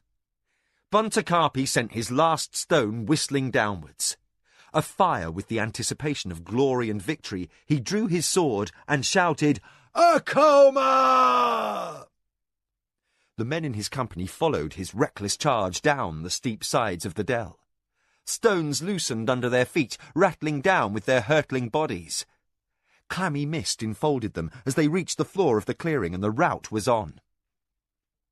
Nearly 200 raiders lay dead or dying upon the ground, while to the west the survivors rushed upon the waiting shields, spears and swords of the men under Papewayo and Lujan. Buntakapi hurried along, his short legs pumping furiously as he raced to reach the battle before the last enemy was slain. He encountered a desperate-looking man in a simple robe. The sword and plain round shield he carried reminded Buntakapi of his own shield, abandoned somewhere in the rocks above in the excitement. He cursed himself for his carelessness, but still charged the raider, crying, "Akoma! Akoma!" in almost boyish glee. The raider braced himself for swordplay, but Buntakapi beat the raised blade away. He hurled himself into the shield, depending upon strength and bulk, rather than risking facing a swordsman who might have superior skill. The man stumbled, and Buntakapi raised his sword, bearing down in a two-handed slash that smashed the man's shield and broke the arm beneath. The raider fell back with a cry. Buntakapi beat away a feeble attempt at a thrust. Grinning madly, he stabbed, and his opponent died with a gurgling cry. The Lord of the Akoma cleared his blade and rushed after Akoma bowmen who had followed his impetuous charge into the dell. From the west, the sounds of battle raged. Winded, eager, and exulting in his strength and prowess, Buntakapi breasted the small pass through the rocks. The mist was thinning, a sheet of gold through which armour and bloody swords glinted against shadowy greenery. The flight of the raiders had broken upon a waiting mass of Akoma soldiers. Papewayo had stationed kneeling shield men, with bowmen behind and spearmen beside. Not one raider in 20 had reached their lines, and even as Buntakapi pounded down to join them, he saw those last enemies die on the points of the long spears. The surrounding wood fell suddenly eerily still. As he picked his way around grotesquely sprawled corpses and heard, for the first time, the moans of the wounded and dying, Buntakapi's excitement did not fade. He glanced over the carnage his plan had wrought and spied the plume of an officer. Papewayo stood with folded arms overseeing the binding of a soldier's wound. Buntakapi shouldered his way through the bystanders. "Well?" "My lord." With barely a glance away from the injured man, Papewayo saluted with his sword. "They hesitated when they saw our lines. That was their mistake. Had they continued their charge, our losses would have been worse." The man on the ground groaned as the bandage tightened over his wound. "Not so taut!" snapped Papewayo, seemingly forgetting the waiting presence of his lord. But Buntakapi was too elated from victory to mind the lapse. Leaning on his bloodied sword, he said, "How many casualties?" Papewayo looked up, his attention focused for the first time. "I do not know yet, but few. Here, the force commander approaches." He turned with swift instructions for the care of his wounded warrior, then fell into step with the Lord of the Akoma. Lujan joined them as they met Kioke, dusty from his efforts in the clearing, and his plumes beaded with mist. The officers consolidated their information with a minimum of words, and Buntakapi's heart swelled with pride. He struck a playful blow to Kioke's shoulder. "See, they broke, and we slaughtered the dogs, just as I said. Ha!" He frowned, but not with displeasure. "Any prisoners?" "I think about 30, my lord," Lujan said, his voice queerly flat after the animated tones of his master. "Some will live long enough to become slaves. Who their officers were, I cannot tell, since none wore helms of office." He gave a thoughtful pause. "Nor house colours." "Bah!" Buntakapi spat. "These are Minwanabi's dogs." "At least one was." Lujan pointed to a man who lay dead not 20 feet distant. That was a man I knew. He caught himself just short of revealing his odd origin. Before I first took house colours. He is the elder brother of a boyhood friend, and he took service with the Kehotara. Minwanabi's favourite pet. Buntakapi waved his fouled sword, as if the presence of a soldier of Jingu's vassal proved his contention. Lujan stepped out of range of the gesture, smiling slightly. He was a bad man. He might have turned outlaw. Buntakapi shook his blade in Lujan's face, any humour clearly beyond him. This was no outlaw raid. That dog-lover Jingu thinks the Akoma soft and ruled by a woman. Well, he now knows he faced a man. He spun around, brandishing his weapon in the air.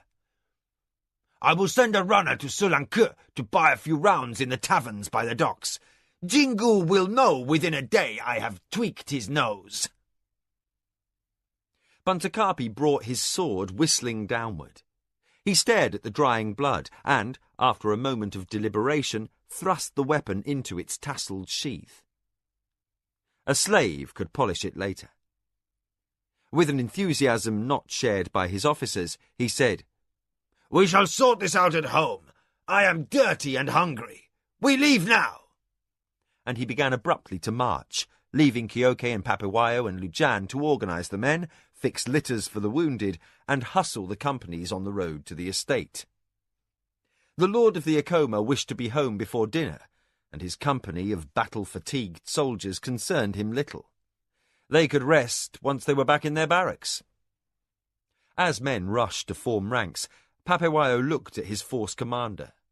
Eyes met for a moment, and both men shared a thought. This bullish man, barely more than a boy, was dangerous. As they parted to attend their duties, both prayed silently for Lady Mara. Hours passed, and the shadows shortened. The sun climbed to the zenith, while the Nidra herders returned from the meadows for the noon meal, and servants and slaves went about their chores as if no disaster were possible. Mara rested, attempting to read, but her mind refused to concentrate on the convoluted organisations of lands and businesses owned by the dozens of major lords and hundreds of minor ones in the empire. One night, a month before, she had thought she recognised a pattern in the way one estate's distant holdings were placed. Then, after hours of further study, decided the perception had been an illusion. But such pursuits had given rise to another thought. Where a family's holdings lay, even those that appeared insignificant, could prove as important as any other fact in the nuances of the game of the council. Mara pondered this new angle through the heat of the afternoon.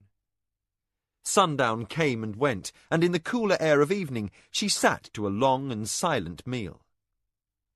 The servants were subdued, which was unusual in the absence of their lord. Feeling her pregnancy like a weight, Mara retired early to sleep. Her dreams were troubled.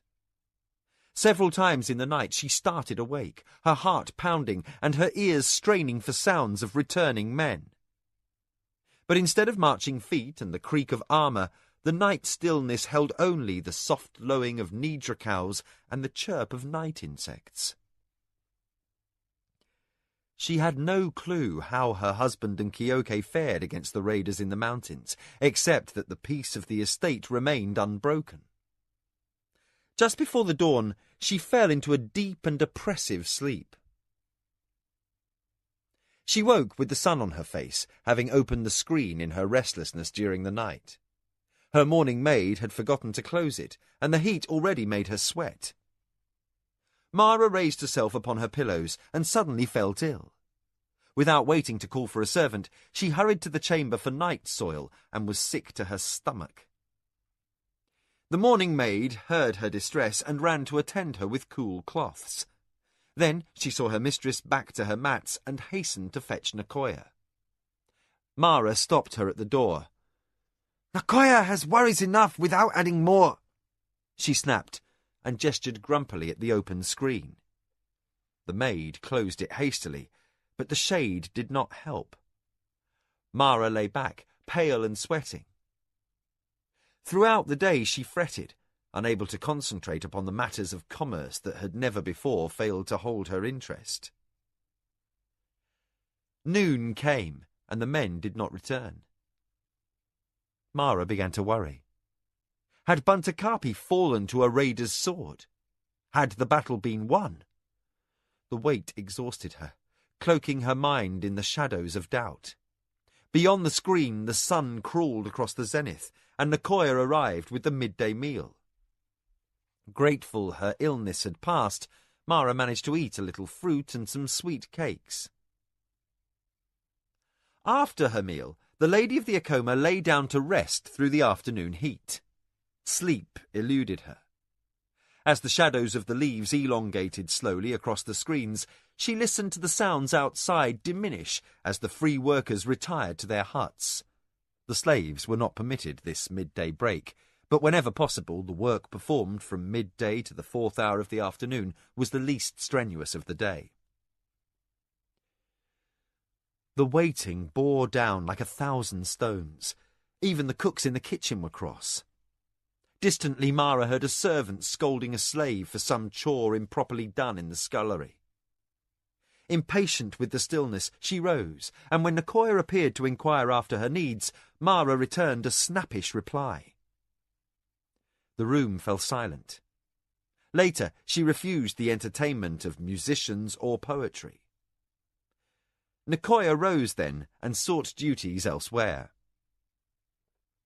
Then, as the shadow slanted purple across the hills, the sound of the returning soldiers reached the estate house.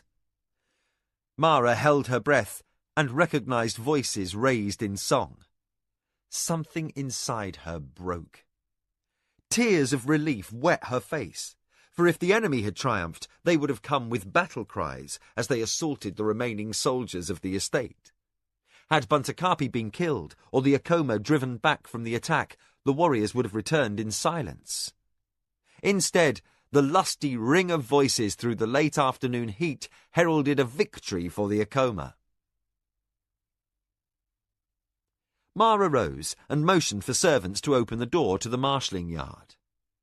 Tired, but no longer tense, she waited with one hand on the doorframe while the Akoma companies marched into view. Their bright green armour muted by a layer of dust. The officers' plumes drooped from fatigue, but the men marched in even step, and their song filled the air. The words might be ragged, for to many the verses were new. Still, this was an Akoma victory.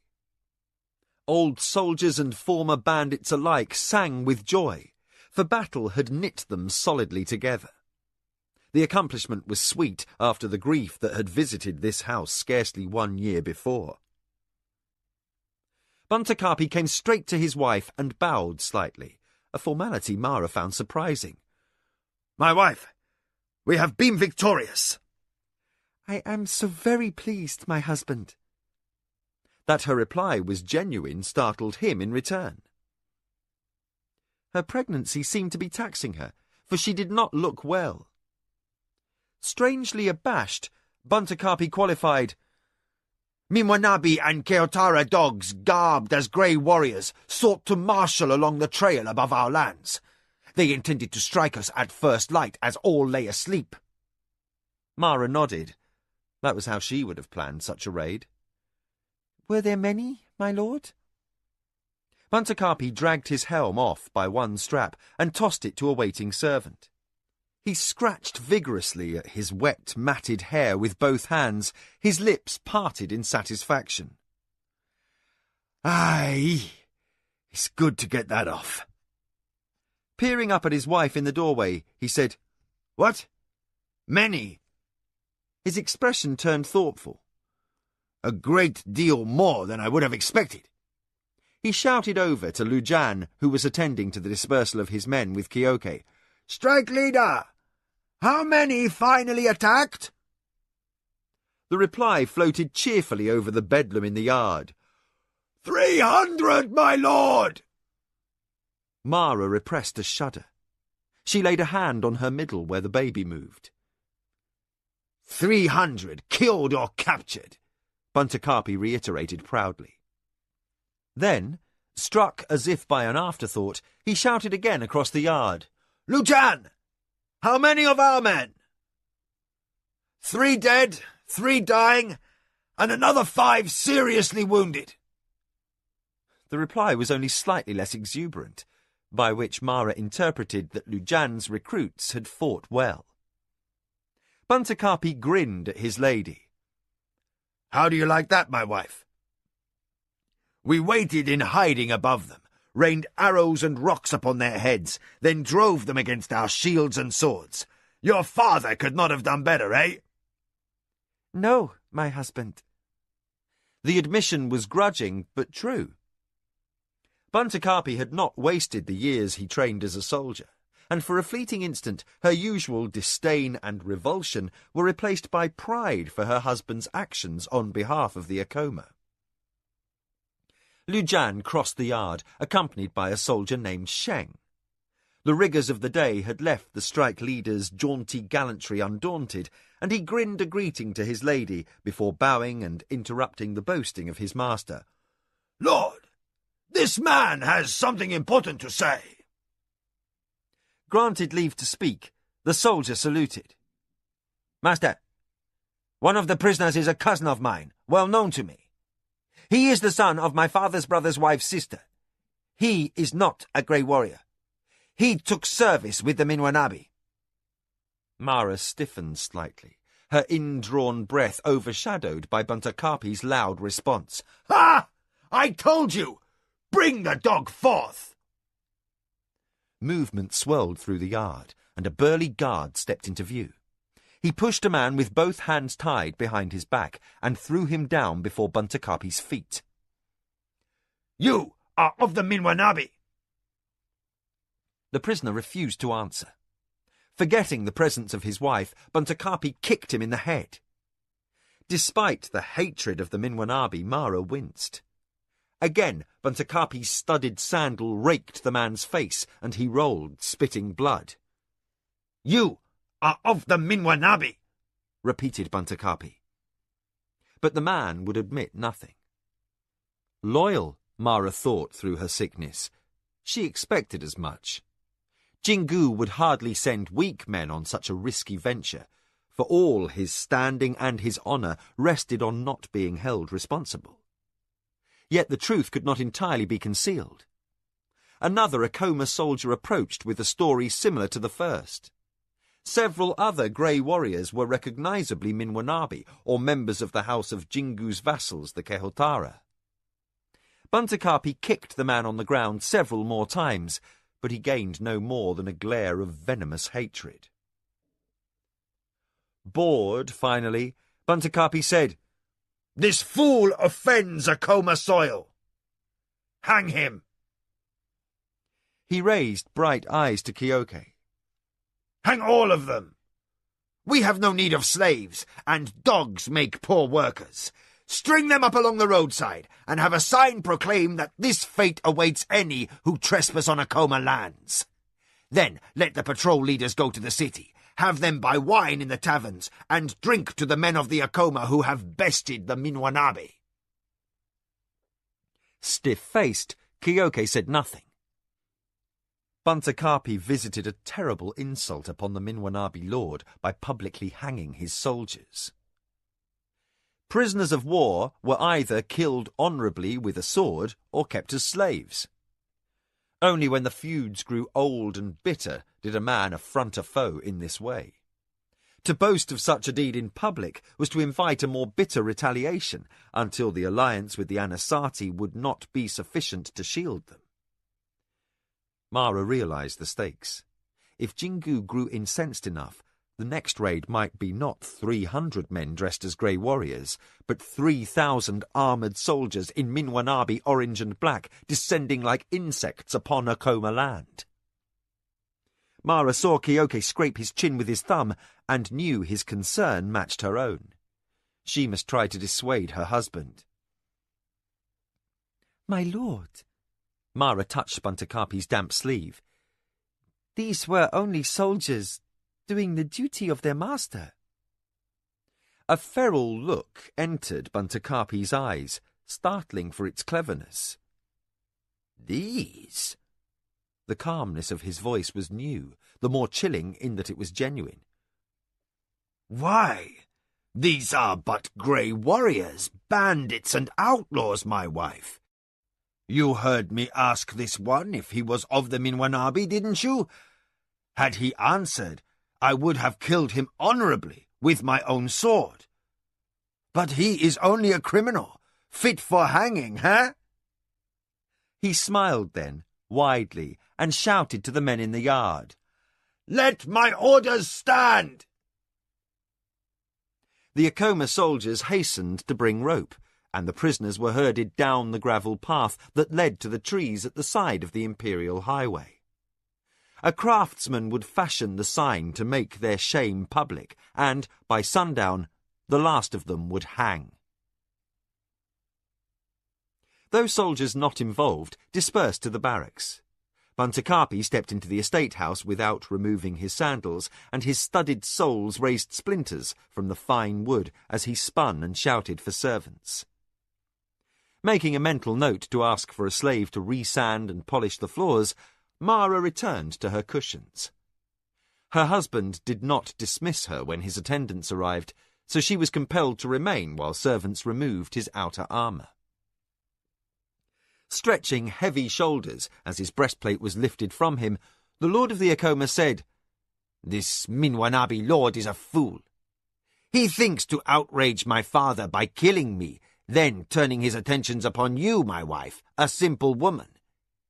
He did not know what a soldier he faced, huh? How fortunate that you chose me instead of Jiro. My brother is clever, but he is not a warrior. Again, that feral light entered Buntakappi's eyes, and Mara saw something beyond mere cunning. She was forced to agree with Buntakappi's remark on their wedding night. This man she had married was not stupid. Quietly, Mara tried to temper his bullish mood. The Acoma were indeed fortunate to be led by a soldier today, my lord. Buntakappi puffed up at the praise. He turned away, handing the last piece of armour to his attendant. He regarded his stained knuckles, and suddenly acknowledged the fatigue of the last 2 days. I will take a long bath, my wife. Then I will join you for our evening meal. I will not go to the city. The gods do not love too much pride, and perhaps it is best not to mock Jingu more than I already have. He stepped to the screen, letting the soft breeze of evening dry his sweat. Mara regarded him silent. His stocky body and bandy legs made a comic silhouette against the yellow sky of evening, but the sight only made her feel chilled. When Buntakappi departed, she stared at the filthy pile of clothing and sandals he had left in a heap on the floor. Her thoughts turned very dark, and she did not hear Nakoya enter and bow by her elbow. The old woman whispered, her voice a near silent hiss. If you are going to kill him, do it soon, lady. He is far more clever than you thought. Mara only nodded. Inwardly, she counted the hours. Not until her baby was born. Not until then. Mara! The shout reverberated through the house. The lady of the Acoma rose with the aid of her maids. She was halfway to the door of her quarters when the door slid open and Buntakappi entered, his face red with temper. Her bow was immediate. Yes, Bunto? He lifted a meaty hand and shook a sheaf of papers, each sheet covered with tiny rows of numbers. What are these? I found them piled on my desk when I awoke. Stamping past, he looked the image of an enraged Nidra bull, a likeness heightened by his bloodshot eyes, the legacy of entertaining some friends the night before. Several young soldiers, second and third sons of families loyal to the Anasazi, had stopped to visit on their way to the City of the Plains. They had talked for long hours, for their houses mustered garrisons for a spring campaign against the barbarians on the world of Midkemia on the other side of the magical rift. The war was entering its third year, and tales of riches lured a number of politically neutral houses to join the Alliance for War. Such shifts caused the War Party and the Conservative Imperial Party to be in contention for dominance of the High Council. The Lord of the Minwanabi was a stalwart in the War Party, headed by the Warlord, and the Lord of the Anasazi was the central figure in the Imperial Party, a position of high prestige because it was limited to blood relations of the Emperor. With none of the propriety of his imperial cousins, Buntakapi tossed the papers in a shower over his wife. "What am I supposed to do with all these things?" Husband, they are the monthly tallies of the house, the quarterly budget and reports from your factors, and inventories of far holdings. She lowered her eyes to see what else lay scattered about her ankles. And a projection of Nidrahide demand for the next year. "But what am I supposed to do with them?" Buntakapi threw up his hands in exasperation. As third son, he had been expected to become a career warrior, much like Kioke and Papewayo, or marry the daughter of some rich merchant seeking alliance with a powerful house. Now that he had exceeded his father's most extreme ambitions, his preparation for ruling a great house was non-existent. Mara squatted, since pregnancy made bending impossible, and with perfect patience began to gather the scattered parchments. You are to read these reports, approve, disapprove, or amend them, then send them back to the appropriate member of your household staff, Bunto. "What about Jikan?" He'll advise you, husband. Again, she waited for the opportunity to take some responsibility off his shoulders, but he only said, "Very well. After I've eaten, have the Hadonra come to my study." Without another word, he snatched the papers from the hand of his wife and left. Mara beckoned to her runner. Find Jikan. The Hadonra appeared breathless from his summons. He had ink stains on his hands, and from that Mara knew her runner had found him in the scribe's wing on the far side of the house. When he had completed his bow, Mara said, My lord asks your counsel, Jikan, on the many business issues facing the Akoma. Please attend him after he has bathed and eaten.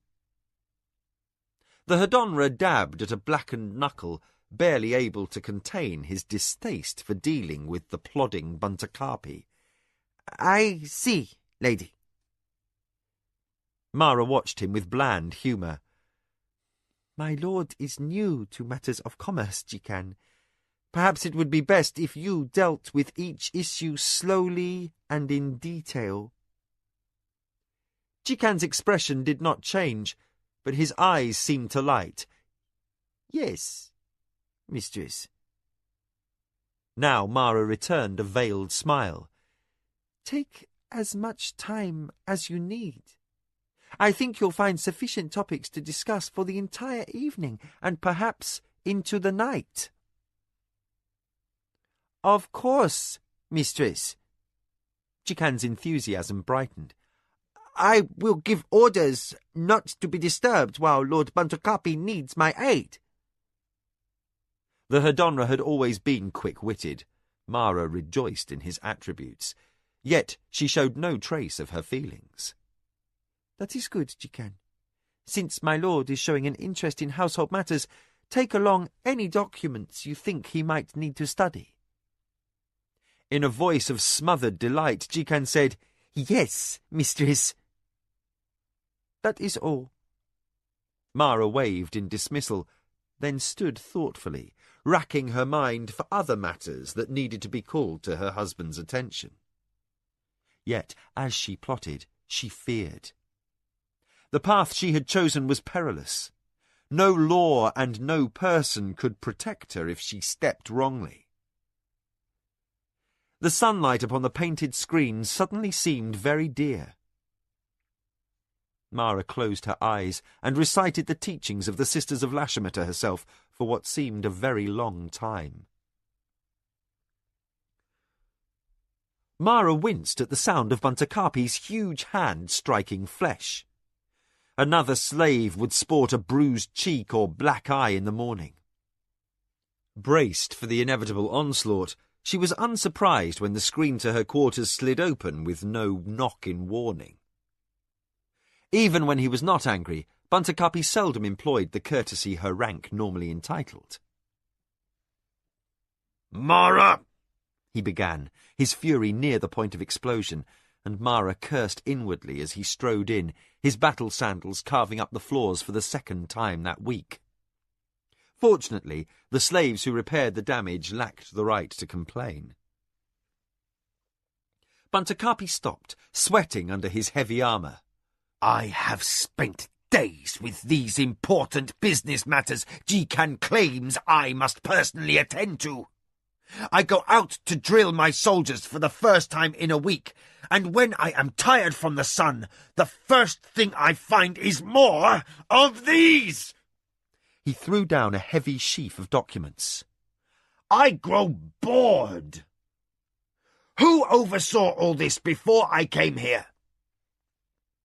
Modestly, Mara lowered her eyes. I did, husband. Buntakarpi's anger dissolved into astonishment. "You did?" Before I asked for you in marriage, I was ruling lady. Mara spoke lightly, as if the matter were of small importance. The running of the estate was my duty, as it is now yours. Buntakarpi's frustration was palpable. "Must I oversee every tiny detail?" He yanked off his helm and shouted for assistance. A servant appeared at the door. "Bring a robe," Buntakarpi commanded. "I'll not stand in this armour another moment. Mara, help me." Mara rose awkwardly and came to her husband, who stood with arms held out straight. Touching him as little as possible, for he was dirty, she unfastened the buckles that held the breast and back plates together. You may, if you choose, delegate some of these tasks. Jikan is capable of taking care of the daily operations of the estates. I can give him the benefits of my opinion if you're too busy. Buntakarpi shrugged the lacquered plates off over his head and sighed in relief. Unaccustomed to lifting, Mara struggled with the weight until her husband reached one-handed and tossed the heavy armour to the floor. He tugged the light gambeson over his shoulders and spoke through a muffling layer of cloth. "No, I want you looking after our son." "Or daughter," Mara shot back, nettled that a wife might do a body servant's chores but not tally accounts. She knelt and unbuckled the green leather greaves from her husband's hairy calves. It will be a boy. If not, we shall have to try again, eh?" He leered down at her. Mara showed none of her revulsion, but untied the cross-gartered sandals, which were as crusted with filth as the broad feet they protected. "As my lord wills." Buntakarpi peeled away his short robe. Nude, except for a loincloth, he unselfconsciously reached under to scratch his groin. "Still, I will allow Jikan to make decisions about the business matters he has been in charge of since your father's death."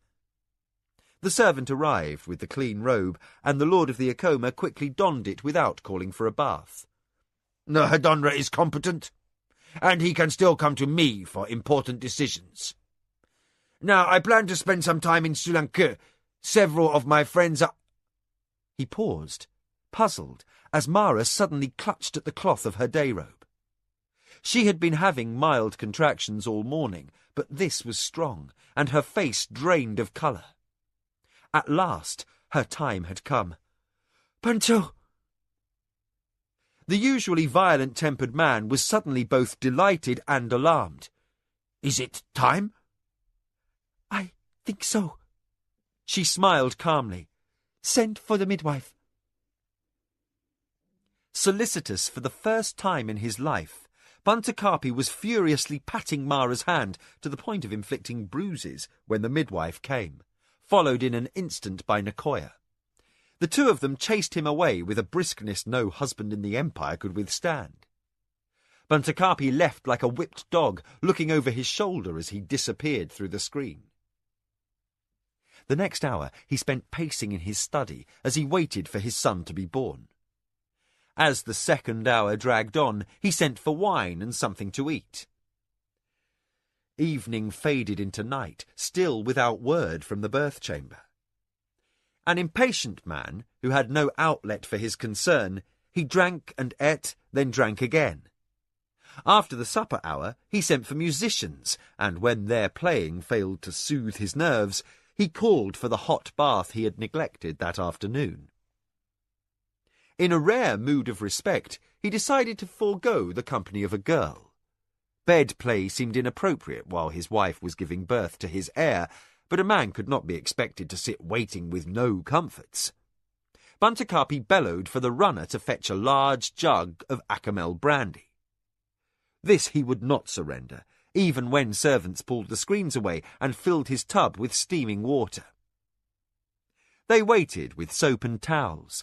Buntakarpi stripped off his robes and patted his expanding girth. He grunted to himself about needing to practice with the sword and bow more to keep fit as he slid his bulk into the water. A weaker man would have winced, but Buntakarpi simply sat down. He took a brandy cup from a servant's hand and drained it in one long pull. The servants worked with diffident care. None of them wanted a beating for letting suds inadvertently spill into the open cup and sour the brandy. Bunto sloshed back in his bath. He absently hummed a tune while the servants soaped his body. As their hands kneaded his taut muscles and the heat drew him into a sleepy, amorous mood, he luxuriated in the bath, and soon he drifted into a doze. Then the air was cut by a scream. Bunto bolted upright in the tub, overturning his brandy and splashing the servants with soapy water.